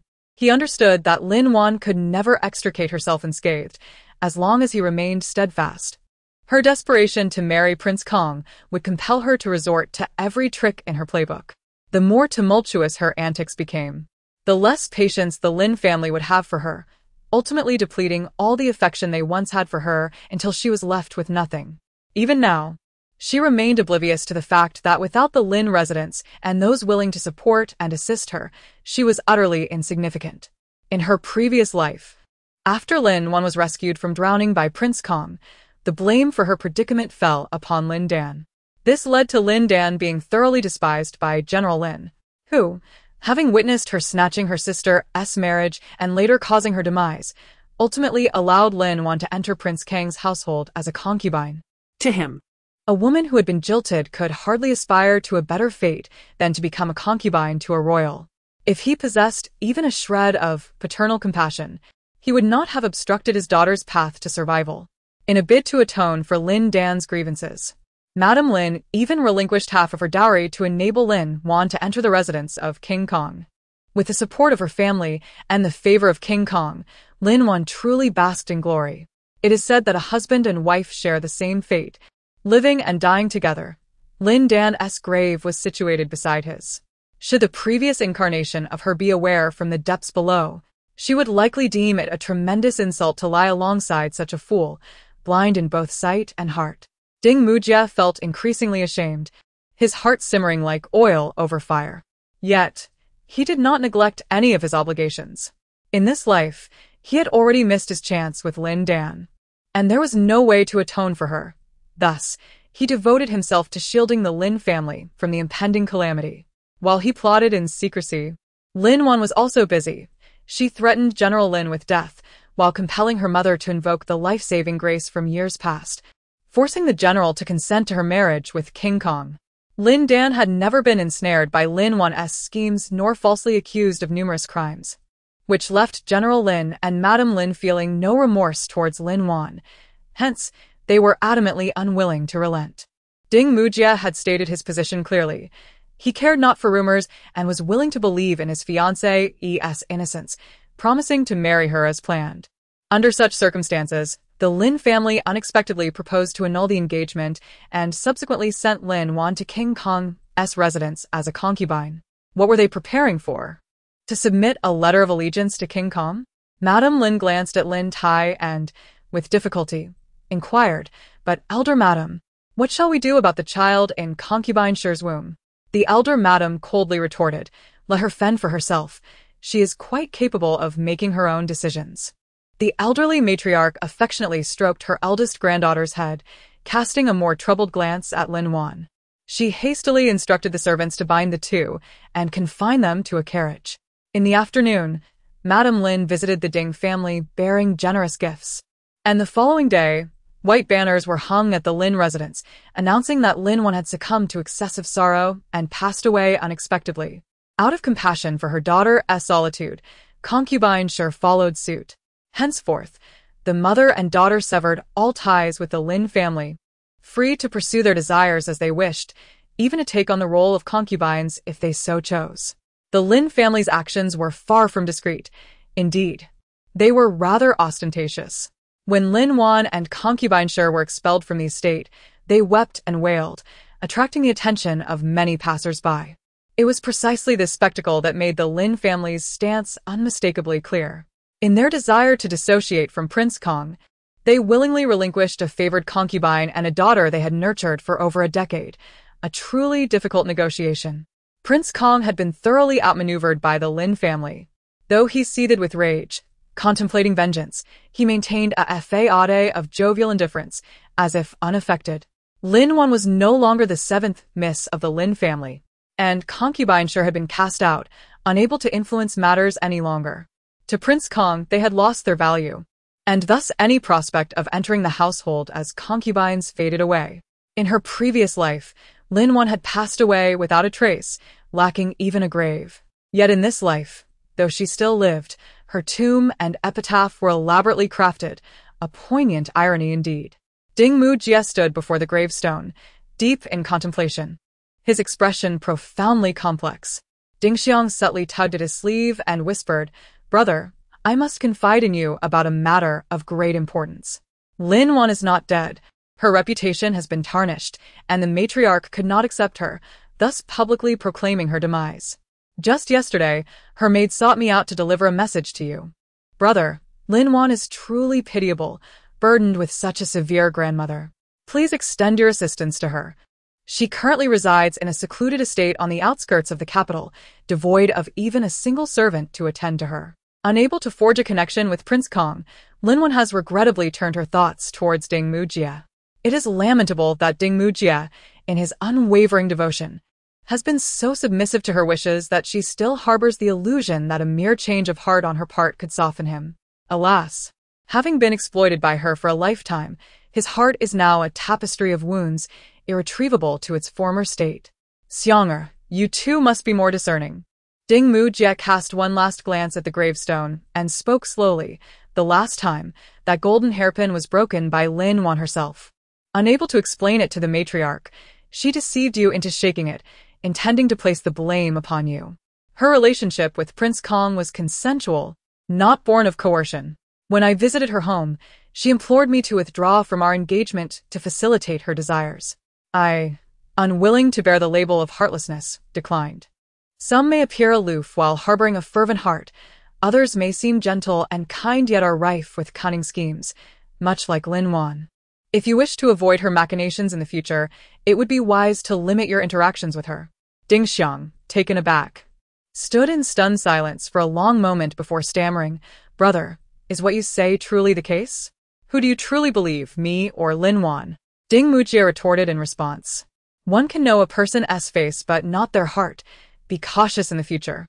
He assisted Ding Xiang onto the carriage and then mounted his horse, riding downhill. As he passed a high ridge, he noticed a cloud of dust ahead. It was the Western Expeditionary Army setting out today, preparing to confront the Xiongnu at the border. Ding Mujie felt as if he had been struck by a spell, immobilized for a long while, and only exhaled when Lin Dan had completely disappeared from sight. However, fate is inexorable. Even with foreknowledge and preparation, calamity arrived as anticipated. The Western Expeditionary Army was defeated by the Xiongnu at Hatao, leading to the Xiongnu forces advancing southward into Jinbei and Shanbei. General Lin met his demise in battle, and his remaining soldiers perished while attempting to rescue him. General Lin was captured, and his life remains uncertain, with only the youngest of the Lin family left to guard the rear, having narrowly escaped disaster. The Lin family, once prosperous, teetered on the brink of ruin. The emperor did not place the blame for the defeat upon the Lin family, instead bestowing numerous rewards to comfort the elderly and vulnerable of the clan. Nevertheless, the illustrious reputation of the Lin family suffered a severe blow, met with skepticism both within and outside the court. Internal strife ensued. The matriarch and Lady Lin fell ill in quick succession, and the other women of the family were incapable of maintaining composure, only knowing to weep. A few concubines covertly gathered their possessions and fled under the cover of night. Only Lin Dan remained the calmest within the household. Though her time with the Lin family had been brief, and her emotional ties were not deep, having assumed the role of the original owner, she felt compelled to shoulder the responsibilities that came with it. She was certain that Lin Tai could not be dead. As the vice-commander of the Western Expeditionary Army and the soul of the Lin forces, he held immense value, and the Xiongnu would not easily execute him. If one were to set off immediately, traveling day and night to the border, perhaps there might still be a chance to rescue Lin Tai. Lin Dan, A woman of decisive action, promptly packed a few essentials that evening, selecting the strongest steed from the stable. Leaving behind a brief note, she departed. Having stealthily taken the Lin family as token, the guards at the city gate dared not impede her and promptly opened the gates to let her pass. Not far from her escape, she spotted a man leading a horse, standing at a crucial juncture on the path to the border, as if awaiting someone. Lin Dan, you have indeed run away. Upon hearing the sound of hoofbeats, the man looked up, revealing a strikingly handsome face. It was Ding Mujie. Were you waiting for me? Lin Dan tightened the reins and gradually came to a halt. May I accompany you to the border? Ding Mujie countered with a question. I am going to rescue my father. What is your purpose? Lin Dan's brows knitted tightly, her expression clearly displeased.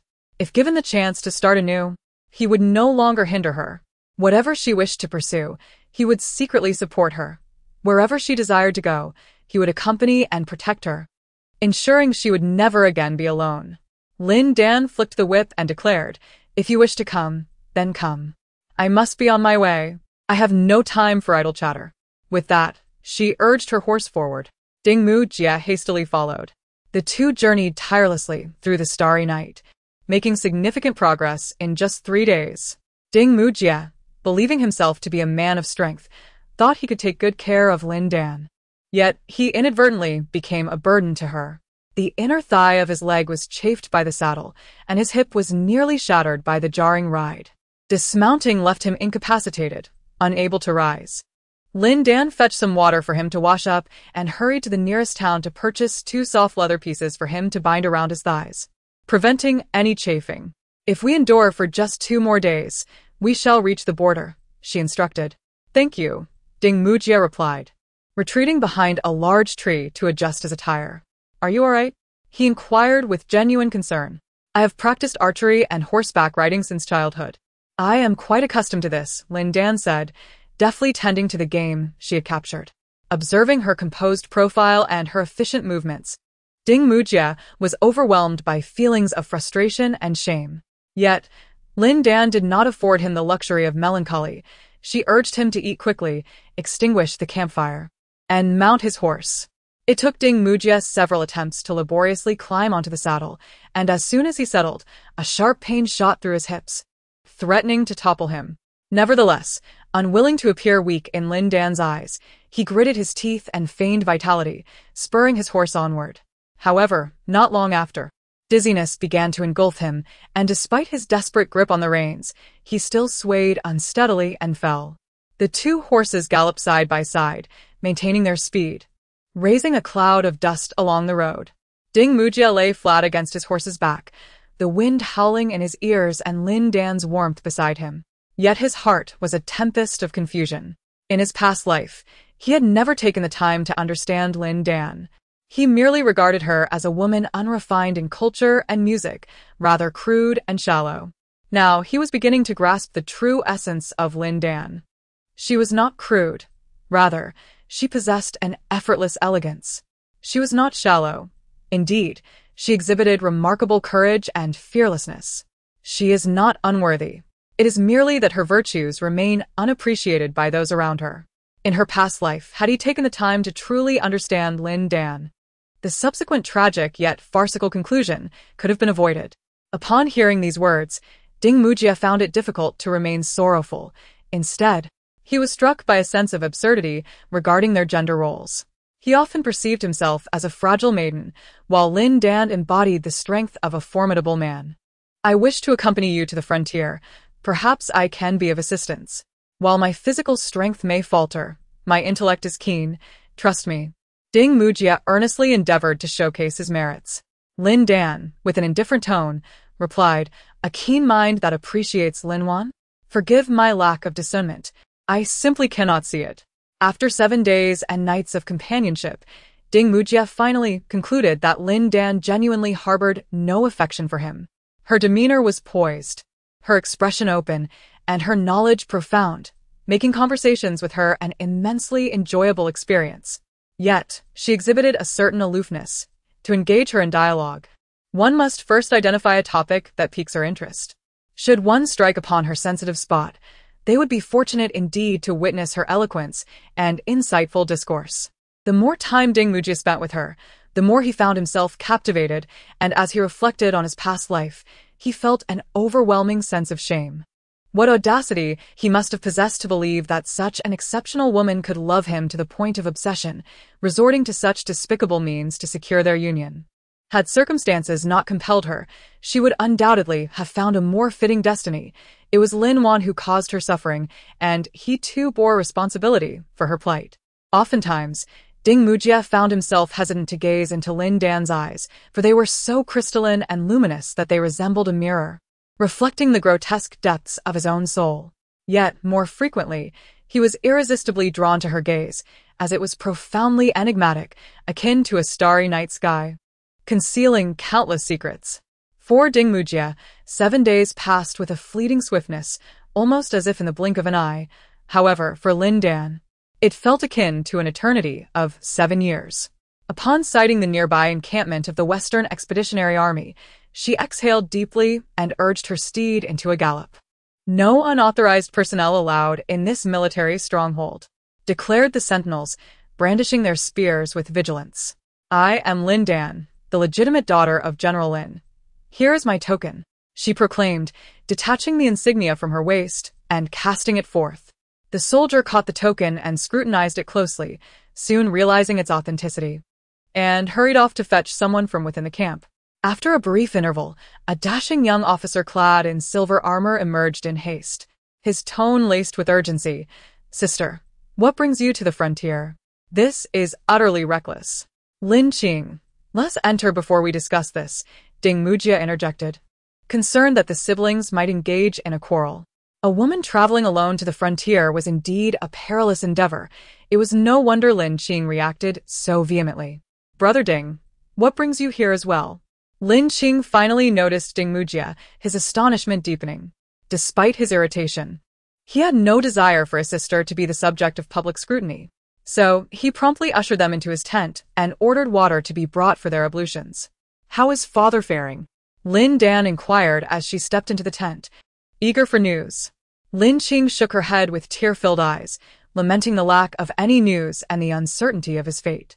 However, Emily had issued a challenge for battle, inviting us to engage in combat tomorrow. "I understand your concern for your father, yet the battlefield is no place for a woman. I shall arrange for food to be prepared for you. After you have eaten, you must depart swiftly. Tomorrow's aftermath may bring untold casualties at this border." Emily is the commander of the Huns, and Lin Tai is currently in his grasp. Despite the impending battle, Lin Dan resolutely declared her intention to remain, believing that capturing Meddle might enable her to bargain for her father's release. Ding Mu Jian nodded in agreement, his face slightly flushed.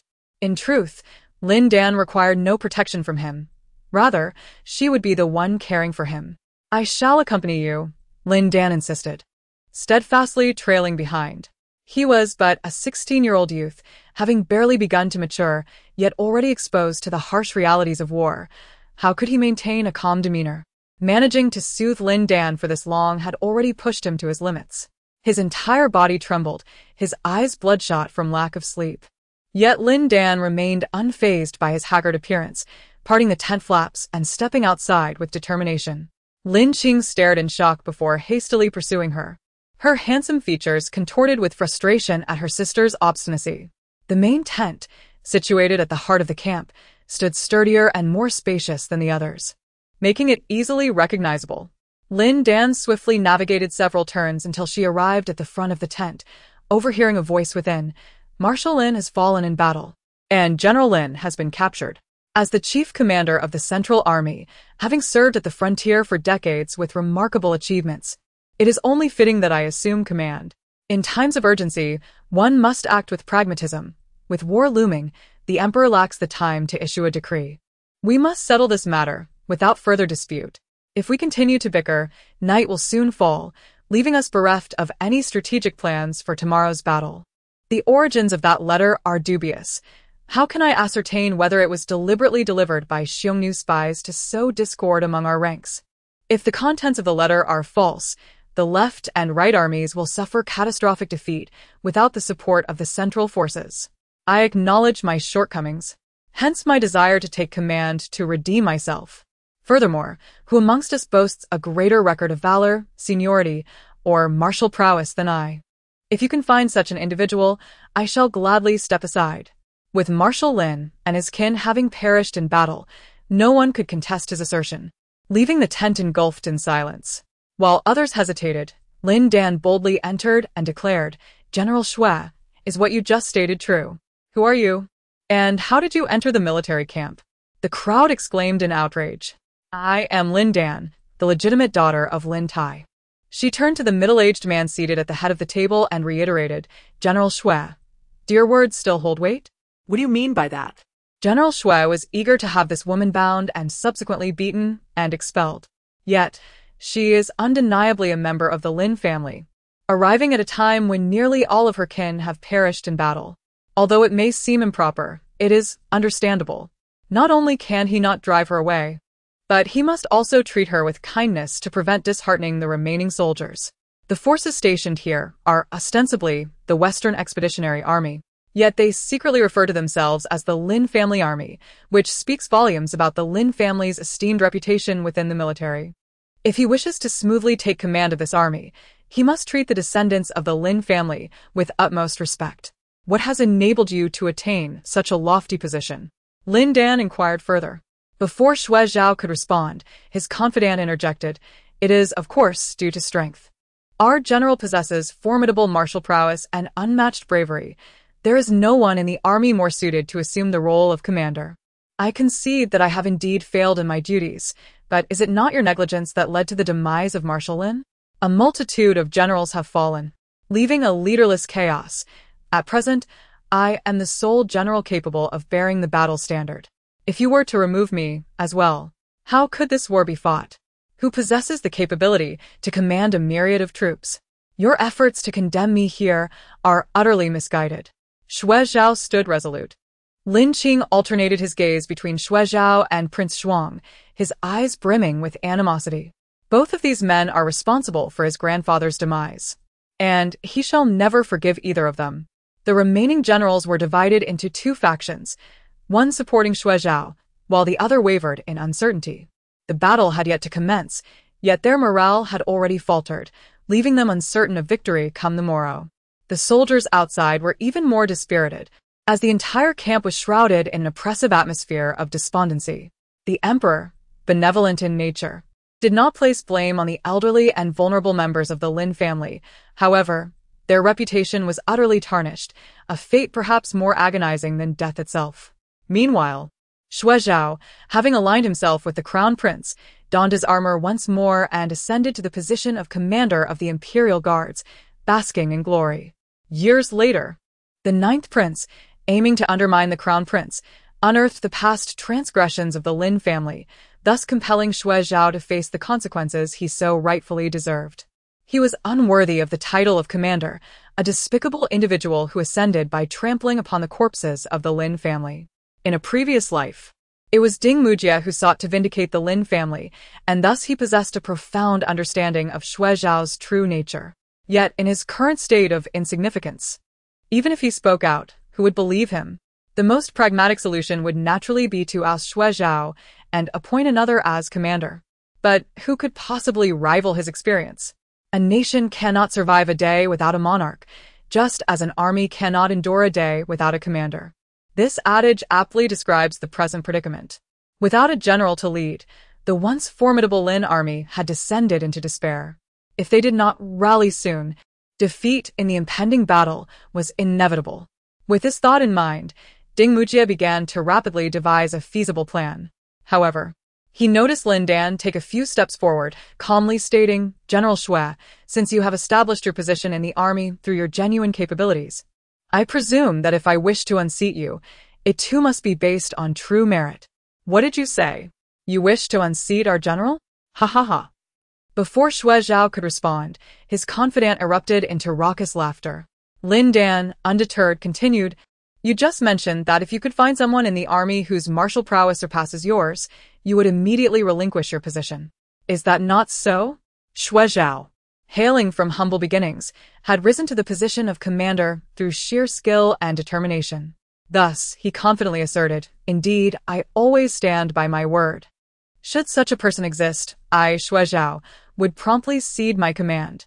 Wang Zhuang cast a sidelong glance at him, sneering, "You speak as though the position of commander is already yours. Were it not for the support of the old Marshal Lin, how could a poor wretch like you, born in a dilapidated hut, ascend to the rank of general? You have caused the death of the Marshal and many fine young men of the Lin family, yet you refuse to take responsibility, instead coveting the command. You, with your wolfish ambitions and ungratefulness, I disdain to associate with." Yu Xue Zhao slammed his hand on the table, his expression contorted with rage, as if he might leap forth to devour his adversary. He loathed any mention of his origins. Were it not for Wang Zhuang's royal status, he would have long since loosed a few arrows on the battlefield to eliminate his rival. As the two clashed, the generals in the tent had already divided themselves into two factions, one standing behind Xue Zhao and the other behind Wang Zhuang, their allegiances starkly delineated. Only Lin Qing stood in the middle, uncertain of which path to take. Lin Dan lifted the tent flap and declared, "Enough of this quarrel. Whether General Xue is worthy of the command will be determined through a contest between us." "What? You wish to challenge me?" The assembly was taken aback. Lin Dan retorted with a mocking smile, "What? Are you afraid? You, a woman, have come here to cause a ruckus." Xue Zhao's tone seemed to express a sense of helplessness, yet his eyes concealed a hint of disdain. "I was nurtured by the old master himself, regarded as his direct disciple. Challenging you in the name of our shared affiliation should not be deemed an insult, should it? Or are you truly afraid of losing to a woman? If you fear a mere woman, what then can you claim regarding your ability to command legions?" Lin Dan continued to provoke him. Through careful observation and inquiry, she had grasped the essence of Xue Zhao's character. He was ambitious, obstinate, and placed great importance on his reputation and honor. Employing this method of provocation against him was indeed effective. Xue Zhao could not contain himself and struck the table in anger, declaring, "Very well, I shall engage in a duel with you, but do not weep if you lose." "Sister, what are you doing? Come with me at once." Lin Qing exclaimed, his eyes reddened with urgency. He was aware of his sister's martial prowess and innate talent, yet after the age of 8, their grandfather forbade her from training alongside the male members of the Lin family, claiming it would have a detrimental influence on her. Subsequently, she practiced in her own courtyard, but Lin Qing, who seldom ventured into the inner courtyard, was oblivious to her current level of skill. He had often heard their grandfather praise her as a remarkable woman, asserting that it was a pity she was not a man, for she would have been a formidable warrior of the Lin family. Lin Qing dismissed these remarks as mere flattery, unable to believe that his sister could truly surpass Shuai.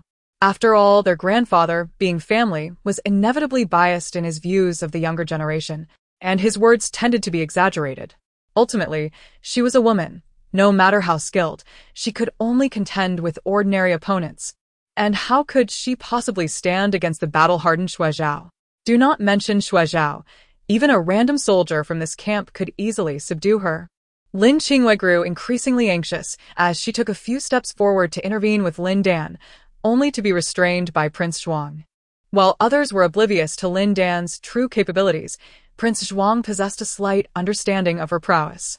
Lin Dan remained composed in the face of adversity and was far from being one to boast recklessly. Most importantly, she exuded a formidable aura that was incomparable to the despicable Shuai. Ding Mujie also harbored concerns for Lin Dan, but could not bring himself to stop her. He could only add, just keep it within limits. Do not let it result in loss of life. Yes, you? I will not harm the legitimate granddaughter of Marshal Lin, Shuai replied with a hollow smile. Let us proceed to the training grounds. Lin Dan took the lead, and the assembled generals instinctively followed her, unaware that she had completely seized control of the situation. Ascending the training grounds step by step, Lin Dan proclaimed, "Fellow soldiers, I am Lin Dan, the legitimate granddaughter of Marshal Lin. Today, I challenge General Shuai to a contest. Should I lose, I shall depart the frontier. If I win, his position will be ceded to me. I ask you all to bear witness." The audacity of a woman daring to challenge General Shuai and using his position as a wager was an unprecedented spectacle that immediately drew the attention of the surrounding soldiers. They pointed and murmured about Lin Dan, some expressing concern, others astonishment, but most were filled with disdain. How could a woman possibly occupy a military rank? Was this person suffering from hysteria? Had she not introduced herself as the legitimate granddaughter of Marshal Lin, soldiers would have rushed onto the stage to escort her away. Ding Mujie felt a wave of anxiety for Lin Dan, fearing that she might be intimidated by public opinion and unable to respond with composure. However, contrary to his expectations, Lin Dan strolled leisurely around the weapon rack, carefully selecting her arms, displaying no signs of fear. King Zhuang was already aware of how composed Lin Dan was. His previously tense expression gradually relaxed into a subtle smile.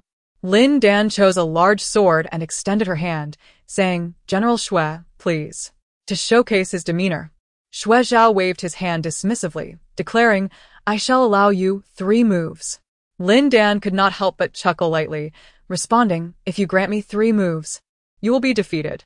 Such audacity from a mere child. Shuai was evidently provoked, drawing his sword to launch an attack. Lin Dan raised her weapon to block, and as he staggered back from the force of her strike, she swiftly delivered a blow that shattered his precious sword into 2 pieces, subsequently kicking him off the high platform. Against an ordinary martial artist like Shuai, she had initially planned not to use her internal energy. However, given his prior actions that led to the demise of the Lin family's sons and his ambition for the commander's position, she deemed it necessary to impart a lesson. Thus, each of her strikes was infused with a fierce and brutal energy. With a block, a slash, and a kick, after 3 moves, Shuai lay in a disheveled heap on the ground, unable to rise for quite some time, a fire seemingly igniting within him, consuming his innards. The onlooking soldiers exchanged incredulous glances, their expressions reflecting disbelief. After all, General Shuai was a lay disciple of Shaolin Temple, his martial prowess surpassing that of General Lin Tai. How could he possibly be defeated by a woman? They must have misjudged. The position beneath you, I shall graciously accept. Lin Dan approached the martial arena, articulating each word with precision. What trick have you employed? How could General Shuai possibly be defeated by you? Shuai's confidant bellowed. If you are unconvinced, feel free to challenge me, one by one, or even in groups. I shall gladly oblige. Lin Dan held a blade in one hand, the other resting behind her back, her demeanor remarkably composed. Without a moment's hesitation, Shuai's confidant charged forward, only to be swiftly dispatched. Not only did he fail to teach Lin Dan a lesson, but he didn't even manage to graze the hem of her garment. 6 adversaries approached in succession, and the ground soon lay littered with their fallen forms, alongside shattered fragments of weaponry. Who would dare to claim that Lin Dan resorted to trickery? She dealt with them effortlessly, hardly needing to shift her legs. One fell to her blade, two perished in a single stroke, embodying the might of an indomitable force. Lin Dan remained unruffled. Flicking the tip of her sword and adjusting her attire, she spoke calmly. Who dares to approach? A hush fell over the crowd. All were rendered speechless, none daring to challenge her. The most astonished were Lin Qing and Ding Mujie. One was Lin Dan's younger brother, the other her former husband in a past life, both oblivious to her formidable strength.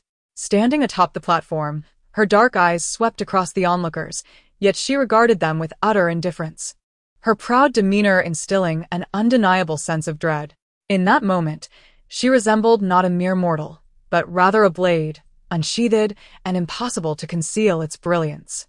Observing the prolonged silence from the crowd, Lin Dan declared, Shui Zhao, your position is now mine. Shui Zhao remained silent, gritting his teeth, while his trusted subordinate boldly questioned, how can a woman like you possibly hold the position of commander? Lin Dan calmly retorted, indeed, I may not be worthy of such a role. But what face do you, who have been defeated by a woman, have to remain in the army? Shui Zhao and his confidant were rendered speechless, struggling to find a counterargument. Their defeat to a woman was already a source of immense shame, and now they found themselves in a position of hypocrisy, truly deserving of scorn. The soldiers surrounding them regarded them with newfound disdain, their eyes reflecting subtle contempt. The military resembled a jungle, where the principle of survival of the fittest reigned supreme. Those who were stronger could ascend to the top, while the weak were destined to be trampled. The notion that strength is the ultimate truth was a maxim that resonated throughout the ranks. Lin Dan cast a sidelong glance at Prince Zhuang and slowly articulated, though my martial prowess is formidable, I lack the experience in combat. I would be remiss to assume the role of commander.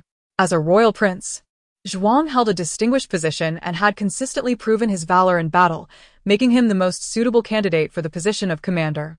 What do you all think? After this victory, she swiftly established her authority within the army, and the loyal left and right armies readily nodded in agreement. Prince Zhuang, unable to decline, humbly clasped his hands in acknowledgement. The chaotic situation was deftly brought under control by Lin Dan, leaving Lin Qing and Ding Mujie astonished. That night, Lin Dan was not only spared from dismissal, but was also granted her own independent tent. Though she is a woman, no one in this military camp dares to challenge her, not out of respect for her status, but out of fear of her formidable strength. Lin Qing approached with a set of armor, expressing her embarrassment. Sister, I had no idea you were so powerful. If I were as strong as you, I would not have had to witness our grandfather and the others being slaughtered. It is my inadequacy, sobi. Lin Dan furrowed her brows and said, what is there to cry about? On the battlefield, tears are the most futile of things. Even if your blood runs dry, do not shed tears. Lin Qing hurriedly wiped away her tears and replied hesitantly, I understand now. This shall be my last moment of weakness. Sister, I will surely avenge our grandfather and the others. However, you clearly defeated Shui Zhao and could have assumed the position of commander. Why then did you relinquish it to Li Xian? Do you not realize that had it not been for the need to save him, our grandfather would never have been ensnared in the enemy ranks, ultimately meeting a tragic end? Lin Dan donned the armor piece by piece, her tone remarkably calm. The reason you are able to stand here alive is because many soldiers exchanged their lives for your safety. As their kin, should you not harbor resentment towards yourself? Others willingly sacrifice themselves to save you. That is the bond of comrades, a noble sentiment. Our grandfather willingly sacrificed himself to save Li Xian, and that was his choice. In the army, comrades are our family. It is only natural for family to support and assist one another. Where's the room for hatred in that? Lin Dan fixed her gaze on Lin Qing and elucidated. What you despise is not them, but yourself. It is your own inability that prevents you from saving anyone, is it not? Should you continue to be obstinate, even upon entering the battlefield, you shall find your focus compromised, ultimately costing the lives of many soldiers in an attempt to save you. Lin Qing, bearing the surname Lin, do you truly believe your life holds greater value than that of others? If you persist in dwelling on such trifles, then I insist you remain within the confines of the barracks tomorrow and refrain from venturing out. Lin Qing, chastised by her sister, found himself unable to lift his gaze. His heart brimming with indignation and resentment, which gradually transformed into acceptance and resolve. "Sister, I was wrong. I should not have directed my anger at anyone else," he stammered. "I understand now. I will heed your counsel." Lin Qing nodded earnestly, his expression one of reverence. He remained oblivious to the fact that the sister he had once distanced himself from with disdain had now become his pillar of strength. Outside the door, Li Xian wore a countenance rife with complexity and, after a moment's contemplation, quietly departed, opting not to enter. Initially, he had wished to engage Lin Dan in heartfelt dialogue to resolve the misunderstandings between them, but he now felt it unnecessary. He recognized Lin Dan as a person of considerable breadth and insight, possessing a clarity of perception regarding all matters that rendered external guidance superfluous. Her presence was akin to a piece of driftwood, granting Li Xian, on the brink of despair, a slender thread of support, instilling in him an unexpected sense of safety. That night, Ding Mujie found little solace in sleep, repeatedly haunted by the visage of Lin Dan. At times, she appeared as she had in a past life, and at others as she was in the present. After a while, the disjointed images sharpened into focus, revealing the two of them gazing at one another across a door, beyond which lay an expansive sky, while within resided oppressive darkness. Clenching his teeth, he exclaimed, "I am doing this to protect you. Why do you not comprehend?" From within, Lin Dan articulated each word with precision. "What can I do? I would rather meet my demise on the battlefield, wrapped in horsehide, than succumb to a languid old age in your backyard." Her resolute visage shattered inch by inch in the darkness, causing Ding Mujie to startle.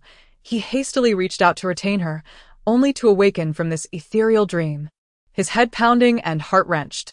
That was the last encounter he had with Lin Dan in their previous life. He had always assumed her words were mere expressions of anger, unworthy of credence, only to realize now that she had never uttered a falsehood.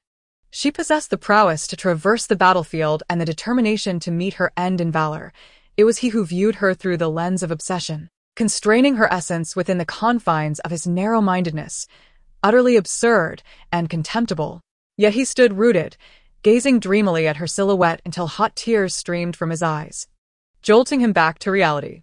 On a vast plain, the two armies faced each other, neither having heard the drums of war, remaining motionless. Emily stood amidst the throng, calling out, "Is Lin Qing here? Come forth and behold, I have brought your father." As he finished speaking, he gestured, and beside him, a frame was erected, while several soldiers swayed a wheel, slowly hoisting a bloodied man aloft. Upon recognizing the man's features, Lin Qing let out a heartrending cry of father, her legs instinctively tightening around her horse's belly, ready to charge, yet she was swiftly restrained by Lin Dan. Stepping forth to challenge Emily, she endeavored to provoke him into a one-on-one duel, hoping to capture him for the sake of bargaining for Lin Tai. However, Emily was not deceived. Casting a glance at Shui Zhao, he scoffed, "My lady, do not attempt such tricks before me. I, Emily, have never underestimated a woman, especially one who stands out in the ranks of the Great Wei army. You of the Great Wei are unlike us people, who impose no restrictions on our women. Who women may venture out to tend sheep or partake in battle, excelling in every endeavor. Yet in your Great Wei, women are confined to the domestic sphere, tasked solely with the duties of wife and mother, appearing rather fragile. Under such circumstances, the emergence of a woman in your military ranks, assuming a commanding position, naturally incites my vigilance. If you lacked competence, individuals like Shui Zhao, known for their ferocity, would never willingly submit to you. My reluctance to engage is not born of cowardice, but rather of prudence. Should you harbor intentions of capturing me alive, I advise you to abandon such futile thoughts." As he spoke, he stroked his beard and laughed heartily, his soldiers praising his astute mind, asserting that he had not fallen prey to Lin Dan's ruse. Lin Dan maintained an impassive facade, yet inwardly tightened the reins, while the other generals of the Great Wei gritted their teeth, reminding themselves to betray no signs of distress. Indeed, Emily is a man of both courage and cunning, and to deceive him is no easy task. Having laughed to his heart's content, Emily commanded that a bucket of ice water be poured over Lin Taitu. As he gradually regained consciousness, he pointed at Lin Qing and Lin Dan, saying, "Lin Taitu, my old friend, behold, your son and daughter are gathered here today, and I shall grant you a family reunion." With that, he raised his hand, and several soldiers began to turn the wheel, hoisting the lifeless bodies of the Lin family onto the torture rack. The soldiers of the Great Way looked up at these corpses, their eyes reddening and their spirits becoming disordered. Some cried out for their commander, others for their brothers, while some struggled to suppress their sobs, nearly weeping blood. Emoli desired precisely this effect. He leaped onto the execution platform and landed a powerful punch on Lin Tai's face, shattering all his teeth. Then he laughed heartily, declaring, "I have long asserted that all you soldiers of the Great Way are but toothless tigers, utterly unworthy of fear." Lin Tai, now fully awakened, shouted hoarsely, "Lin Qing, why do you hesitate? Draw your arrow and shoot me." This strategy was Mo Li's original creation, yet it proved exceedingly effective, prompting Lin Tai to dub it a psychological warfare tactic. If today, he and the corpses of the other Lin family warriors remained suspended on the gallows, the morale of the Lin army would be utterly crushed. Those lifeless bodies served as haunting banners, instilling dread and disarray in their hearts. Unless they could personally incinerate these spectral banners and liberate the pent-up fury and valor within, defeat would be inevitable. Contemplating this, Lin Tai cried out with increasing desperation, "Lin Qing, do you hear me? Quickly, end my life. I would rather die than suffer humiliation at the hands of the Xiongnu. If my demise can ignite the fighting spirit of 1,000, what is there to fear?" Lin Qing shook his head repeatedly, his eyes awash in crimson. How could he bring himself to slay his own father? It was an impossibility. Left with no other recourse, Lin Tai called out to Li Xian. Li Xian raised his bow to aim, then lowered it, only to repeat this action several times, teetering on the brink of collapse as he sat upon his steed. Lin Tai was not just anyone, he was his beloved mentor. How could he strike him down? The original intent of Lin Tai was to ignite the bloodlust and fury of the Lin family army, using his own death to unshackle the bonds constraining them. However, he did not anticipate that his outcry would plunge them into an even deeper despair. Their already waning morale had faltered, revealing the specter of defeat even before the battle commenced. Furthermore, under the leadership of Xue Zhao, the Central Army's cavalry was in disarray, soldiers retreating, and signs of imminent flight began to emerge. Enraged, Lin Tai coughed up blood repeatedly, while Emoli erupted in laughter. "Ha ha ha. I knew all you people from Wei are nothing but spineless cowards. Brothers, today we shall annihilate the Lin family army, and with their blood, we shall forge the greatness of our great who shall triumph, and Wei shall perish. Great who shall triumph, and Wei shall perish." Hundreds of thousands of Xiongnu soldiers roared in unison, their voices resounding like thunder, forcing the Wei army to retreat several paces. Standing atop a high vantage point, Ding Mujia's face had turned ashen. He understood that, once again, he could not alter the predetermined outcome. And Lin Dan, who should have met a quiet end, now stood upon the battlefield. He wished to stop her, to ensure her longevity. Yet, if her desire was to die in battle, wrapped in horsehide, then, even if his heart shattered, he would not contravene her wishes. Mo Li's laughter grew increasingly derisive as he lashed Lin Tai with his whip, seemingly striking the very backbone of the Lin family army, causing them to bow their heads in despair. Yet Lin Tai felt a deeper despair than they. These men were his comrades, his kin. He had shared meals and shelter with them, their hearts laid bare to one another. And he had once vowed to bring them all back unscathed. Yet now, constrained by circumstances, his comrades have reined in their fierce spirits, adopting a posture of resigned submission, sinking into an abyss of futile struggle. He can almost foresee that after this battle, there will be no more Lin family army. The familiar faces before him will be consumed by the flames of war. What merit does he possess that so many would accompany him to the grave? Had his teeth not been shattered by Mo Li, he would have immediately bitten his tongue in despair. His gaze swept across the faces of his comrades, and from his parched eyes, 2 streams of crimson tears slowly flowed. Ultimately, he beheld Lin Dan, and his eyes involuntarily brightened. While others were driven back several paces by the cries of the Xiongnu army, she stood resolutely in the forefront, not retreating a single step. She did not shy away from his gaze, staring deeply into his eyes as if to ascertain his intentions. Lin Tai immediately shouted, "Lin Dan, grant your father a swift end." Lin Dan advanced on horseback, but did not draw her bow. She was calculating the distance between them, pondering whether she could breach the enemy lines in time to save Lin Tai. Regrettably, he was too far away, with countless soldiers standing in between. Even with her formidable skills, it was impossible for her to reach him instantaneously. No, she could have done so, but her subconscious hesitations prevented her from mastering her abilities to the fullest. Now, it was evidently too late to train further, and though she was reluctant to acknowledge it, she had to concede that she could not save Lin Tai. In the depths of fate, a voice whispered to Lin Tai that this daughter might be the sole hope of the Lin family army. Thus, he persistently called out, "Lin Dan, if you are still my beloved daughter, please fulfill your father's wish. Do you remember the poetry I imparted to you in your youth? Do you recall the words that your grandfather often spoke?" Lin Dan reached for the bow and arrow at her back and articulated each word with conviction. "I remember. The army song should sing of the great saber's ring, vowing to extinguish the barbaric foes beyond the Jade Pass. We only know to die on the battlefield for our country. Why should we be wrapped in horsehide when we perish? We, the Lin family, would rather die standing than live on our knees. Father, I remember everything." As her words resonated, she swiftly raised her bow and shot. The arrow's song had barely begun when it struck its target.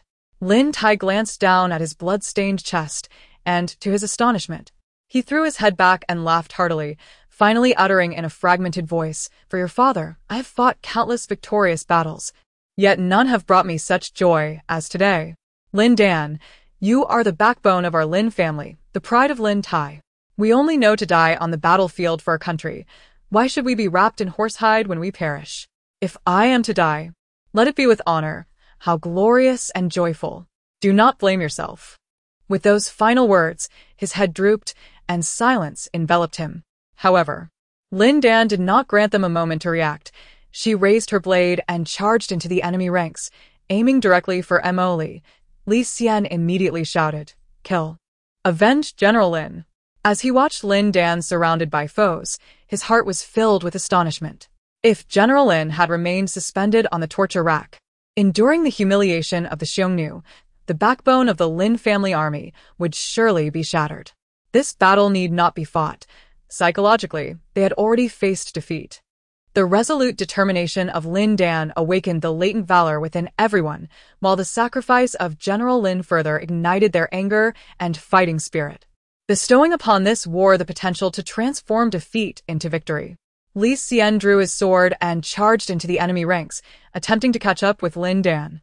Yet she seemed to distance herself from him with each passing moment. Meddle fell to the ground, and before he could rise, Lin Dan struck him down with a swift blow, capturing him onto her steed.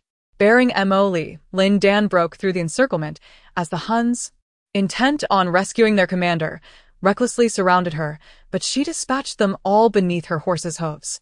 She became a figure drenched in blood, crimson liquid cascading from her body, creating a horrifying visage.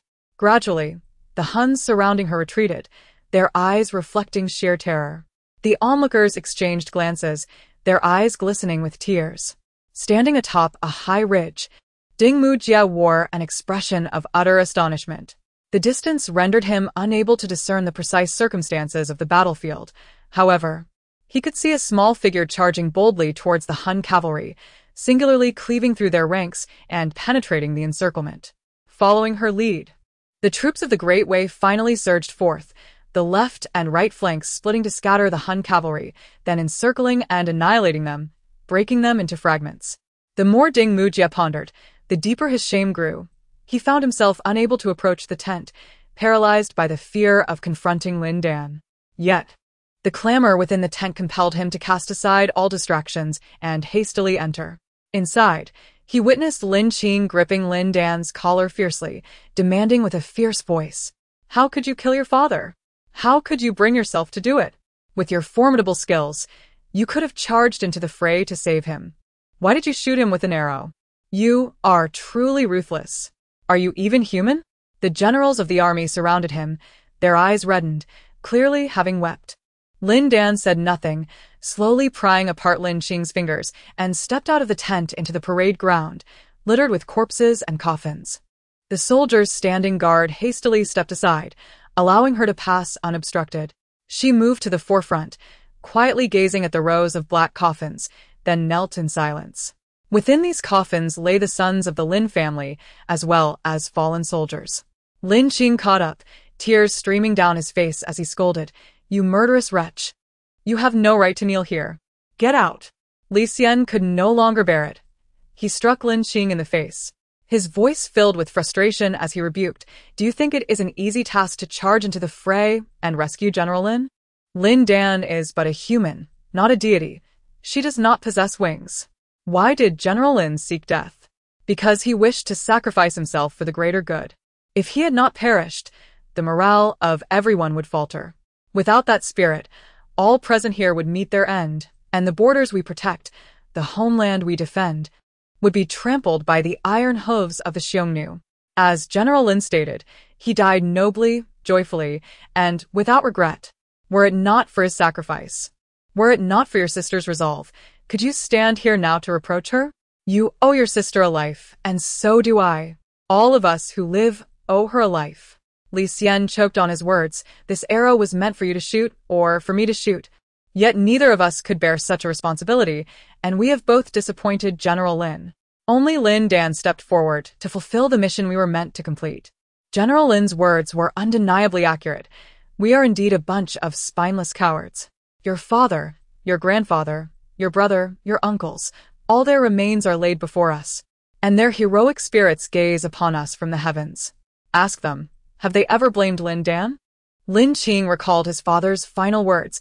He expressed greater joy at having a new backbone in the Lin family than at winning any battle. Without a doubt, this backbone referred not to Lin Qing, but to Lin Dan. He bore no resentment toward her. Rather, he felt pride in her. The burden of patricide should have fallen upon the youngest son, but it was Lin Qing's cowardice that transferred it to Lin Dan. What right did he have to blame her? Merely for his own inadequacy. As Lin Qing regained his composure, a sense of regret began to emerge within him. At that moment, however, Lin Dan drew a dagger from her boot and, without hesitation, plunged it into her abdomen, calmly declaring, "Shall I cleanse this sin of patricide with my blood? If I do not perish today, I shall surely trample the Xiongnu in the future. Let all soldiers and the spirits above bear witness to my vow." With that, she drove the blade in twice more. Lin Qing was horrified by Lin Dan's sudden act of self-harm, rendered speechless in shock. Yet, Li Xian was the first to react, rushing forward to embrace her. But she remained firmly kneeling on the ground, as if weighed down by 1,000 pounds. Ding Mujia also hurried over to assist, his eyes reddened as he shouted, "Lin Dan, what are you doing? Why have you come to this? The marshal and the general are watching you from above. They would never blame you. Please get up. Someone, fetch the military doctor at once, hurry." Having lived through 2 lifetimes, he had never felt such turmoil, accompanied by an ineffable dread lurking deep within his soul. He feared that Lin Dan would depart, just as Marshal Lin, General Lin, and all the scions of the Lin family had done. It turned out that while dying heroically on the battlefield may sound noble, confronting such a reality proved to be exceedingly arduous. Lin Dan slowly and resolutely brushed aside Ding Mujia and Li Xian, casting a fleeting glance at the hurriedly arriving military doctor. The physician, taken aback by her bloodthirsty gaze, retreated in trepidation, unwilling to approach. Only then did she turn her attention to Lin Qing, articulating each word with gravitas. "If I perish tomorrow, then I shall atone for the crime of patricide. Should I survive, I shall eradicate the Xiongnu, avenging the Lin family and all the fallen warriors." Would that be acceptable? However, Lin Dan paid no heed to him, kneeling before the spirit in silence, allowing her blood to flow steadily from her wounds. Regardless of the circumstances, she had indeed taken Lin Tai's life, a burden of guilt she was bound to bear. Simultaneously, she continued to cultivate her inner strength, only to discover that she seemed to encounter an impenetrable barrier, insurmountable given her current aptitude. In other words, even if she had no reservations and persisted in her martial training, it would be futile in saving Lin Tai. Human effort has its limits. All one can do is strive, and then leave the outcome to fate. With this thought, Lin Dan finally relinquished the last vestiges of self-reproach and fell into a state of contemplation. Lin Qing desperately urged her, each shake revealing further blood flowing from her abdomen, leaving him paralyzed with fear. He wept, breathless and overwhelmed, his face streaked with tears, resembling a lost child adrift without guidance. The burdens that my sister currently bears were originally meant to be shouldered by him. It is his cowardice and evasion that compelled her to step forward. The person he should despise most is not his sister, but rather himself, his own inept and timid self. Suddenly, Ding Mujia stepped forward, his voice choked with emotion, and implored, "Do not harm her any further. If she is not permitted to kneel here and seek forgiveness, she will forever be unable to surmount the obstacle in her heart. That would be more painful than death itself. Do you understand?" In the past, he had been oblivious to Lin Dan's feelings. But now he was willing to view the world from her perspective, contemplating every aspect with meticulous care. If she wishes to atone, then let her do so. He would stand by her side. With this resolve, he lifted his garments and slowly knelt beside Lin Dan. He gazed at her upright figure, his eyes shimmering with emotions of understanding, admiration, and compassion. He recognized that General Lin had passed away with a smile, his heart filled with contentment. As long as Lin Dan existed, the Lin family would never falter. She was capable of undertaking tasks that others found daunting and bore responsibilities that were beyond the reach of most. Her backbone was stronger than steel. And she was the new soul of the Lin family army. Once she overcame this hurdle, no challenge in the world could bring her down. She would become invincible. Clearly, the other generals shared this sentiment, for one by one, they approached Lin Dan, kneeling behind her, their gazes filled with submission and reverence. She stood true to herself, worthy of the Lin family's legacy of loyalty and valor, and deserving of the countless soldiers who had narrowly escaped death. Had it not been for General Lin's self-sacrifice and Lin Dan's decisive actions, the Western Expeditionary Army would no longer exist. Upon witnessing the generals kneeling, the soldiers gathered around, collectively bowing in unison. They gazed intently at the slender figure kneeling at the forefront, their resolve strengthening with each passing moment. General Lin had perished, yet a new General Lin had emerged. Meanwhile, Xue Zhao lay within the tent, awaiting the physician to extract the arrow from his body. In the previous day's contest, he had sustained grave injuries at the hands of Lin Dan, but out of pride, he concealed his wounds. Naturally, he found himself unprepared for battle, and soon fell, struck down from his horse. Fortunately, his loyal guards had been forewarned of his condition and swiftly transported him to safety, thus preserving his life. Upon returning to camp, he could not swallow his indignation. He commanded his men to circulate rumors of Lin Dan's ruthless nature, claiming she had even slain her own father, further inciting Lin Qing to provoke her. Judging by the ensuing uproar, it seemed there was quite a commotion brewing over there. Just as this thought crossed his mind, his trusted aide entered, lifting the curtain and murmuring, "General, the physician stands vigil at the morning hall, refusing to come, insisting on watching Lin Dan closely to prevent any untoward incidents." What has happened to Lin Dan? A flicker of joy ignited within Xue Zhao. His aide sighed. In her quest for atonement, she has inflicted 3 self-inflicted wounds, each piercing her abdomen. If she does not survive the night, another coffin may soon grace the morning hall. Such a fiercely resolute woman is a rarity in my life. Lin Qing, let alone causing her trouble, dared not even breathe loudly, kneeling behind her, repeatedly bowing his head to the ground until blood flowed from his forehead, consumed by regret. Li Xian, Li Zhong, Feng Zhou, and the others now knelt behind her, completely subdued by her presence. The soldiers, too, gazed at her with eyes ablaze with admiration, clearly enamored by her strength. Should she survive, the Western Expeditionary Army would undoubtedly remain under the auspices of the Lin family, Lin Dan's Lin. The confidant hastily intervened, "General, do not dwell on this matter. Lin Dan slaughters the Xiongnu as easily as one would chop vegetables.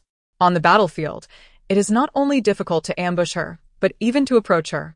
Perhaps it is wise to wait a little longer. What if she succumbs to excessive blood loss by tomorrow? Very well, we shall wait another day." Xue Zhao exhaled deeply. Struggling to articulate, quickly, summoned the military physician, The pain is unbearable. The protracted night finally faded away. Li Xian and Ding Mujie simultaneously extended their hands, yearning to touch Lin Dan, yet they hesitated, scrutinizing one another. It seemed they had only just recognized each other's existence. Their eyes filled with inquiry and a barely perceptible animosity. A thunderous roar echoed from afar, shattering the morning tranquility. It was the Xiongnu sounding their war drums. They had suffered a complete rout, their commander captured, and they could not afford to delay, eager to rally for another confrontation.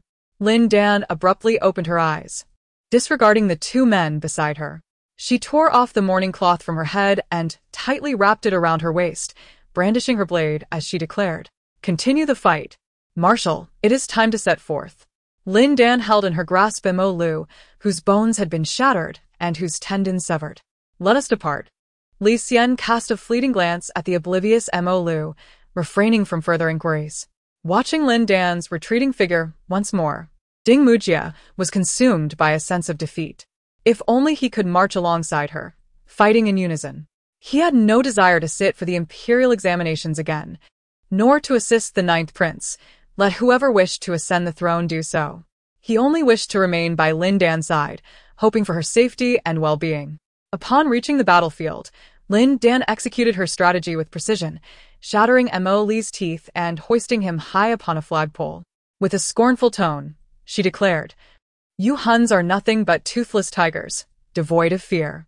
One day, I shall strip away your fangs and obliterate your tribe, ensuring your eternal disappearance from this vast steppe." The once boisterous Hunnic army stood in stunned silence, fear creeping into their hearts as they gazed upon the mutilated form of Mo Li. Just yesterday, Lin Dan had appeared as a reaper of souls, mercilessly claiming the lives of the Huns. Her blood-soaked silhouette lingered in their memories, casting an indelible shadow. Had anyone else spoken such threats of annihilation against the Huns, they would have scoffed at the folly. Yet, when these words escaped Lin Dan's lips, they resonated with an ominous foreboding, sending chills through their very beings. They remained unaware that, after just one battle, they had already been instilled with fear by Lin Dan. Lin Qing felt an overwhelming sense of shame. Were it not for the battlefield, he would have wished to vanish into the earth. If he were not so cowardly and resentful, his sister would not have suffered such grievous injuries. In a realm where swords were blind, she had bled throughout the night, already weakened, and a moment's distraction could cost her life. What had he truly done? If their grandfather and father were to witness his actions from beyond, they would undoubtedly be filled with profound disappointment. Lin Qing grasped the reins of Lin Dan's horse tightly and pleaded, "Sister, please do not engage him. He is Mo Li's son, Mo Sang, a formidable warrior endowed with extraordinary strength, and he will be difficult to confront. You are still injured. What should I do if something goes awry, and I am left alone?" It is only now that he realizes just how significant the sister is to him. Without her, he cannot bear to contemplate what the future may hold. Alone, he is utterly incapable of supporting the precarious Lin family, let alone achieving victory in this war. His sister is not only his pillar of strength, but also the cornerstone for the soldiers. Li Xian intervenes, saying, "Lin Dan, remain in the formation and do not move. I shall confront him." Lin Dan slowly pries Lin Qing's hand away, disregarding Li Xian's words, and instead gazes intently at Mo Sang, asking, "Are you the son of Mo Li?" Mo Sang gallops into the fray, his voice gruff. "Indeed. Do you dare to fight me?" Lin Dan replies with a cold smile. "Very well. Yesterday, your father reunited my family. Today, I shall ensure that your family stands united." With those words, she leaps forward, wielding her blade. As Mo Sang strikes down upon her, intent on cleaving her in two, she does not evade but rather meets him head-on to conclude the battle swiftly. Mo Sang grits his teeth and sneers, "You seek death." Yet Lin Dan suddenly pivots, using her shoulder to absorb the blow. Seizing the opportunity to draw closer to Mo Sang, and with a swift twist of her wrist, she decapitates him. The best defense is indeed a good offense. Even in the absence of memory, the primal instinct for combat remains ingrained within her. The armor on her shoulder mitigates some of the force. Yet Mo Sang's blade still bites deep, nearly severing her arm. She tore a strip from her battle robe and swiftly wrapped it around her wound, then tightened the reins, urging her steed to rear up and crush Mozang's skull beneath its powerful hooves. "Is there anyone left from the Mo family in the fray? Step forth and face me." Though her body was drenched in blood, clearly bearing grave injuries, none on the battlefield dared to underestimate her. Hanging in midair, Emily let out a wail of excruciating pain. He had always been fond of psychological warfare, yet when others employed the same tactics against him, he realized just how cruel and helpless the situation was. He shouted in a guttural tongue, though the words were lost to him. The Huns fell into disarray, and after a considerable pause, a burly man emerged, speaking in a deep voice. "I am Emogu. Today, I shall claim your head in vengeance for my father and brother." Much like the Lin army, this contingent of Huns consisted of Mo Li's personal guards, with many of the commanders being his trusted confidants or nephews. Lin Dan uttered not a single word of banter, charging forth on horseback to engage. Deep down, Emogu harbored a sliver of hope, secretly believing that Lin Dan, having sustained multiple injuries, would be exhausted by the time he faced him. However, he was utterly mistaken. Lin Dan possessed an innate ferocity that only intensified in the face of adversity. The pain of her wounds was trivial, serving only to ignite her fighting spirit without any discernible effect. Although she had clearly never set foot on a battlefield before, she fought with the poise of a seasoned warrior, severing Emogu's weapon with one strike and deftly grasping the spear's tip, hurling it towards his heart. The heart-protecting mirror deflected this lethal blow, yet it left him momentarily rigid. In that fleeting instant, a glint of cold light flickered within his azure eyes. The blade of Lin Dan drew closer to him, and before he could react, it had severed his neck. Another head rolled to the ground, wearing an expression of disbelief and sheer horror. A second member of the Mo family had perished. Lin Dan raised the bloodied sword and calmly inquired, "Who else?" The relatives of Emogu retreated in unison. Their retreat caused the Xiongnu army to falter, clearly thrown into disarray.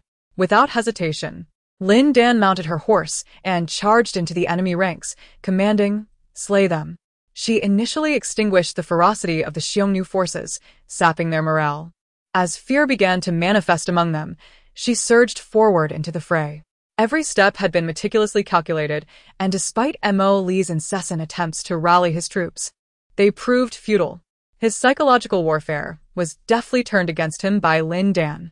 This battle irrevocably disrupted the Xiongnu's plans to breach Shanbei and enter the Central Plains, providing the beleaguered Lin family army a much-needed respite. After dusk, the battlefield lay strewn with corpses and billowing smoke. The once formidable and well-equipped Xiongnu army had dwindled to fewer than 50,000, a catastrophic defeat. Li Xian brought the army physician to the tent, intending to tend to Lin Dan's wounds, but she halted him at the entrance. "As a woman, I face many inconveniences. I can dress this wound myself. Just leave the medicine." Her tone was remarkably calm, as if the battered figure before him were not herself. "No," he insisted. "You are gravely injured and cannot move easily. What if the wound opens further? Wait here, I will fetch a female physician for you." Li Xian suddenly recalled their last encounter, a blend of helplessness and the slowly emerging joy of reunion filling his heart. Lin Dan resembled a solitary wolf, perpetually retreating to nurse her wounds, seemingly indifferent to the concern of others. Yet, he could not suppress his desire to care for her. In his mind, her image had transformed from a vague shadow into a more resplendent reality. To prevent any unforeseen mishaps with Lin Dan, he dared not leave the tent, instead dispatching his subordinates to nearby towns in search of a woman skilled in medicine.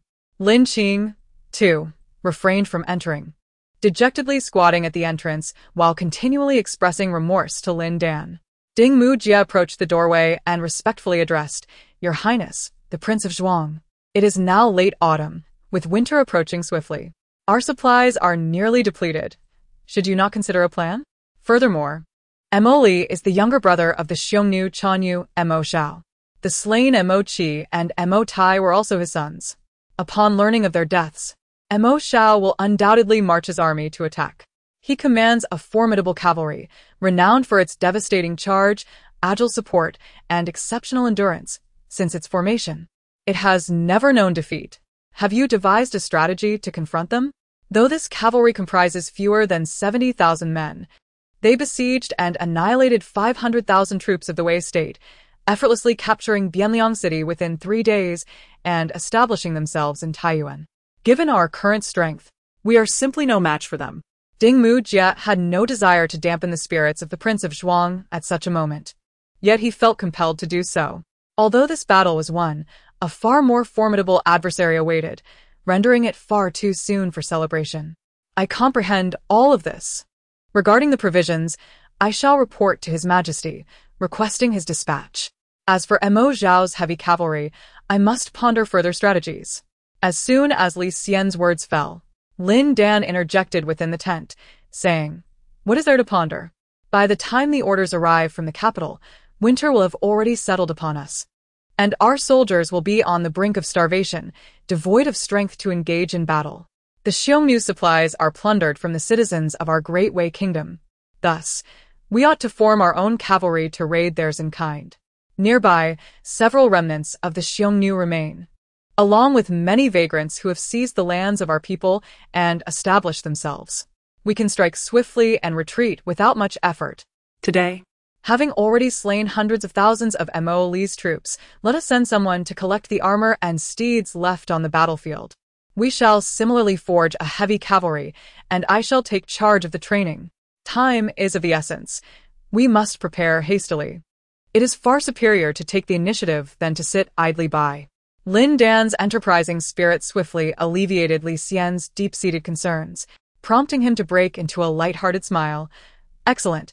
I shall immediately command preparations. Focus on your recovery, and in due time, we shall fight side by side." Dingmu Jia promptly clasped his hands in respect, stating, "Your Highness, I, an unworthy commoner, wish to contribute to the army. Though the Xiongnu heavy cavalry is formidable, we can devise methods to unseat them and improve our weaponry to counter their heavy armor. If you would be so gracious as to trust me, I implore you for a moment of your time to speak further." Li Xian regarded him thoughtfully, nodding. "Very well, let us discuss this in the main tent." Dingmu Jia did not betray any outward signs of joy. Instead, he approached the entrance and gently advised, "Lin Dan, do not fret. Prioritize your recovery first." "Thank you for your concern." A voice emerged from the tent, neither warm nor cold. Dingmu Jia felt a pang of discomfort in his heart, but dared not linger. Hastily departing with Wang Zhuang, Lin Qing remained by the tent, too anxious to move a step, alternately inquiring after her sister's well-being, reflecting deeply on her own shortcomings, and urging the soldiers to seek out a healer, her mind a tempest of turmoil. Lin Dan's injury healed remarkably quickly. Within just half a month, she had fully recovered, astonishing not only the military physician but also herself. Once healed, she selected 5,000 elite soldiers to train in swordsmanship, and once they had honed their skills, she led them on raids across the grasslands. Her sword technique was distinctive, possessing immense lethality and remarkable ease of mastery, favoring simple slashes and thrusts over elaborate maneuvers. Day after day, she wielded her blade thousands of times, and after 3 or 4 weeks, the entire unit exhibited a drastically improved morale. Lin Dan roamed the grasslands with her army, launching surprise assaults on eastern tribes at dawn to seize horses, and before sunset, arriving at western tribes to commandeer provisions. By nightfall, she would suddenly appear in the south to pilfer salt and iron, her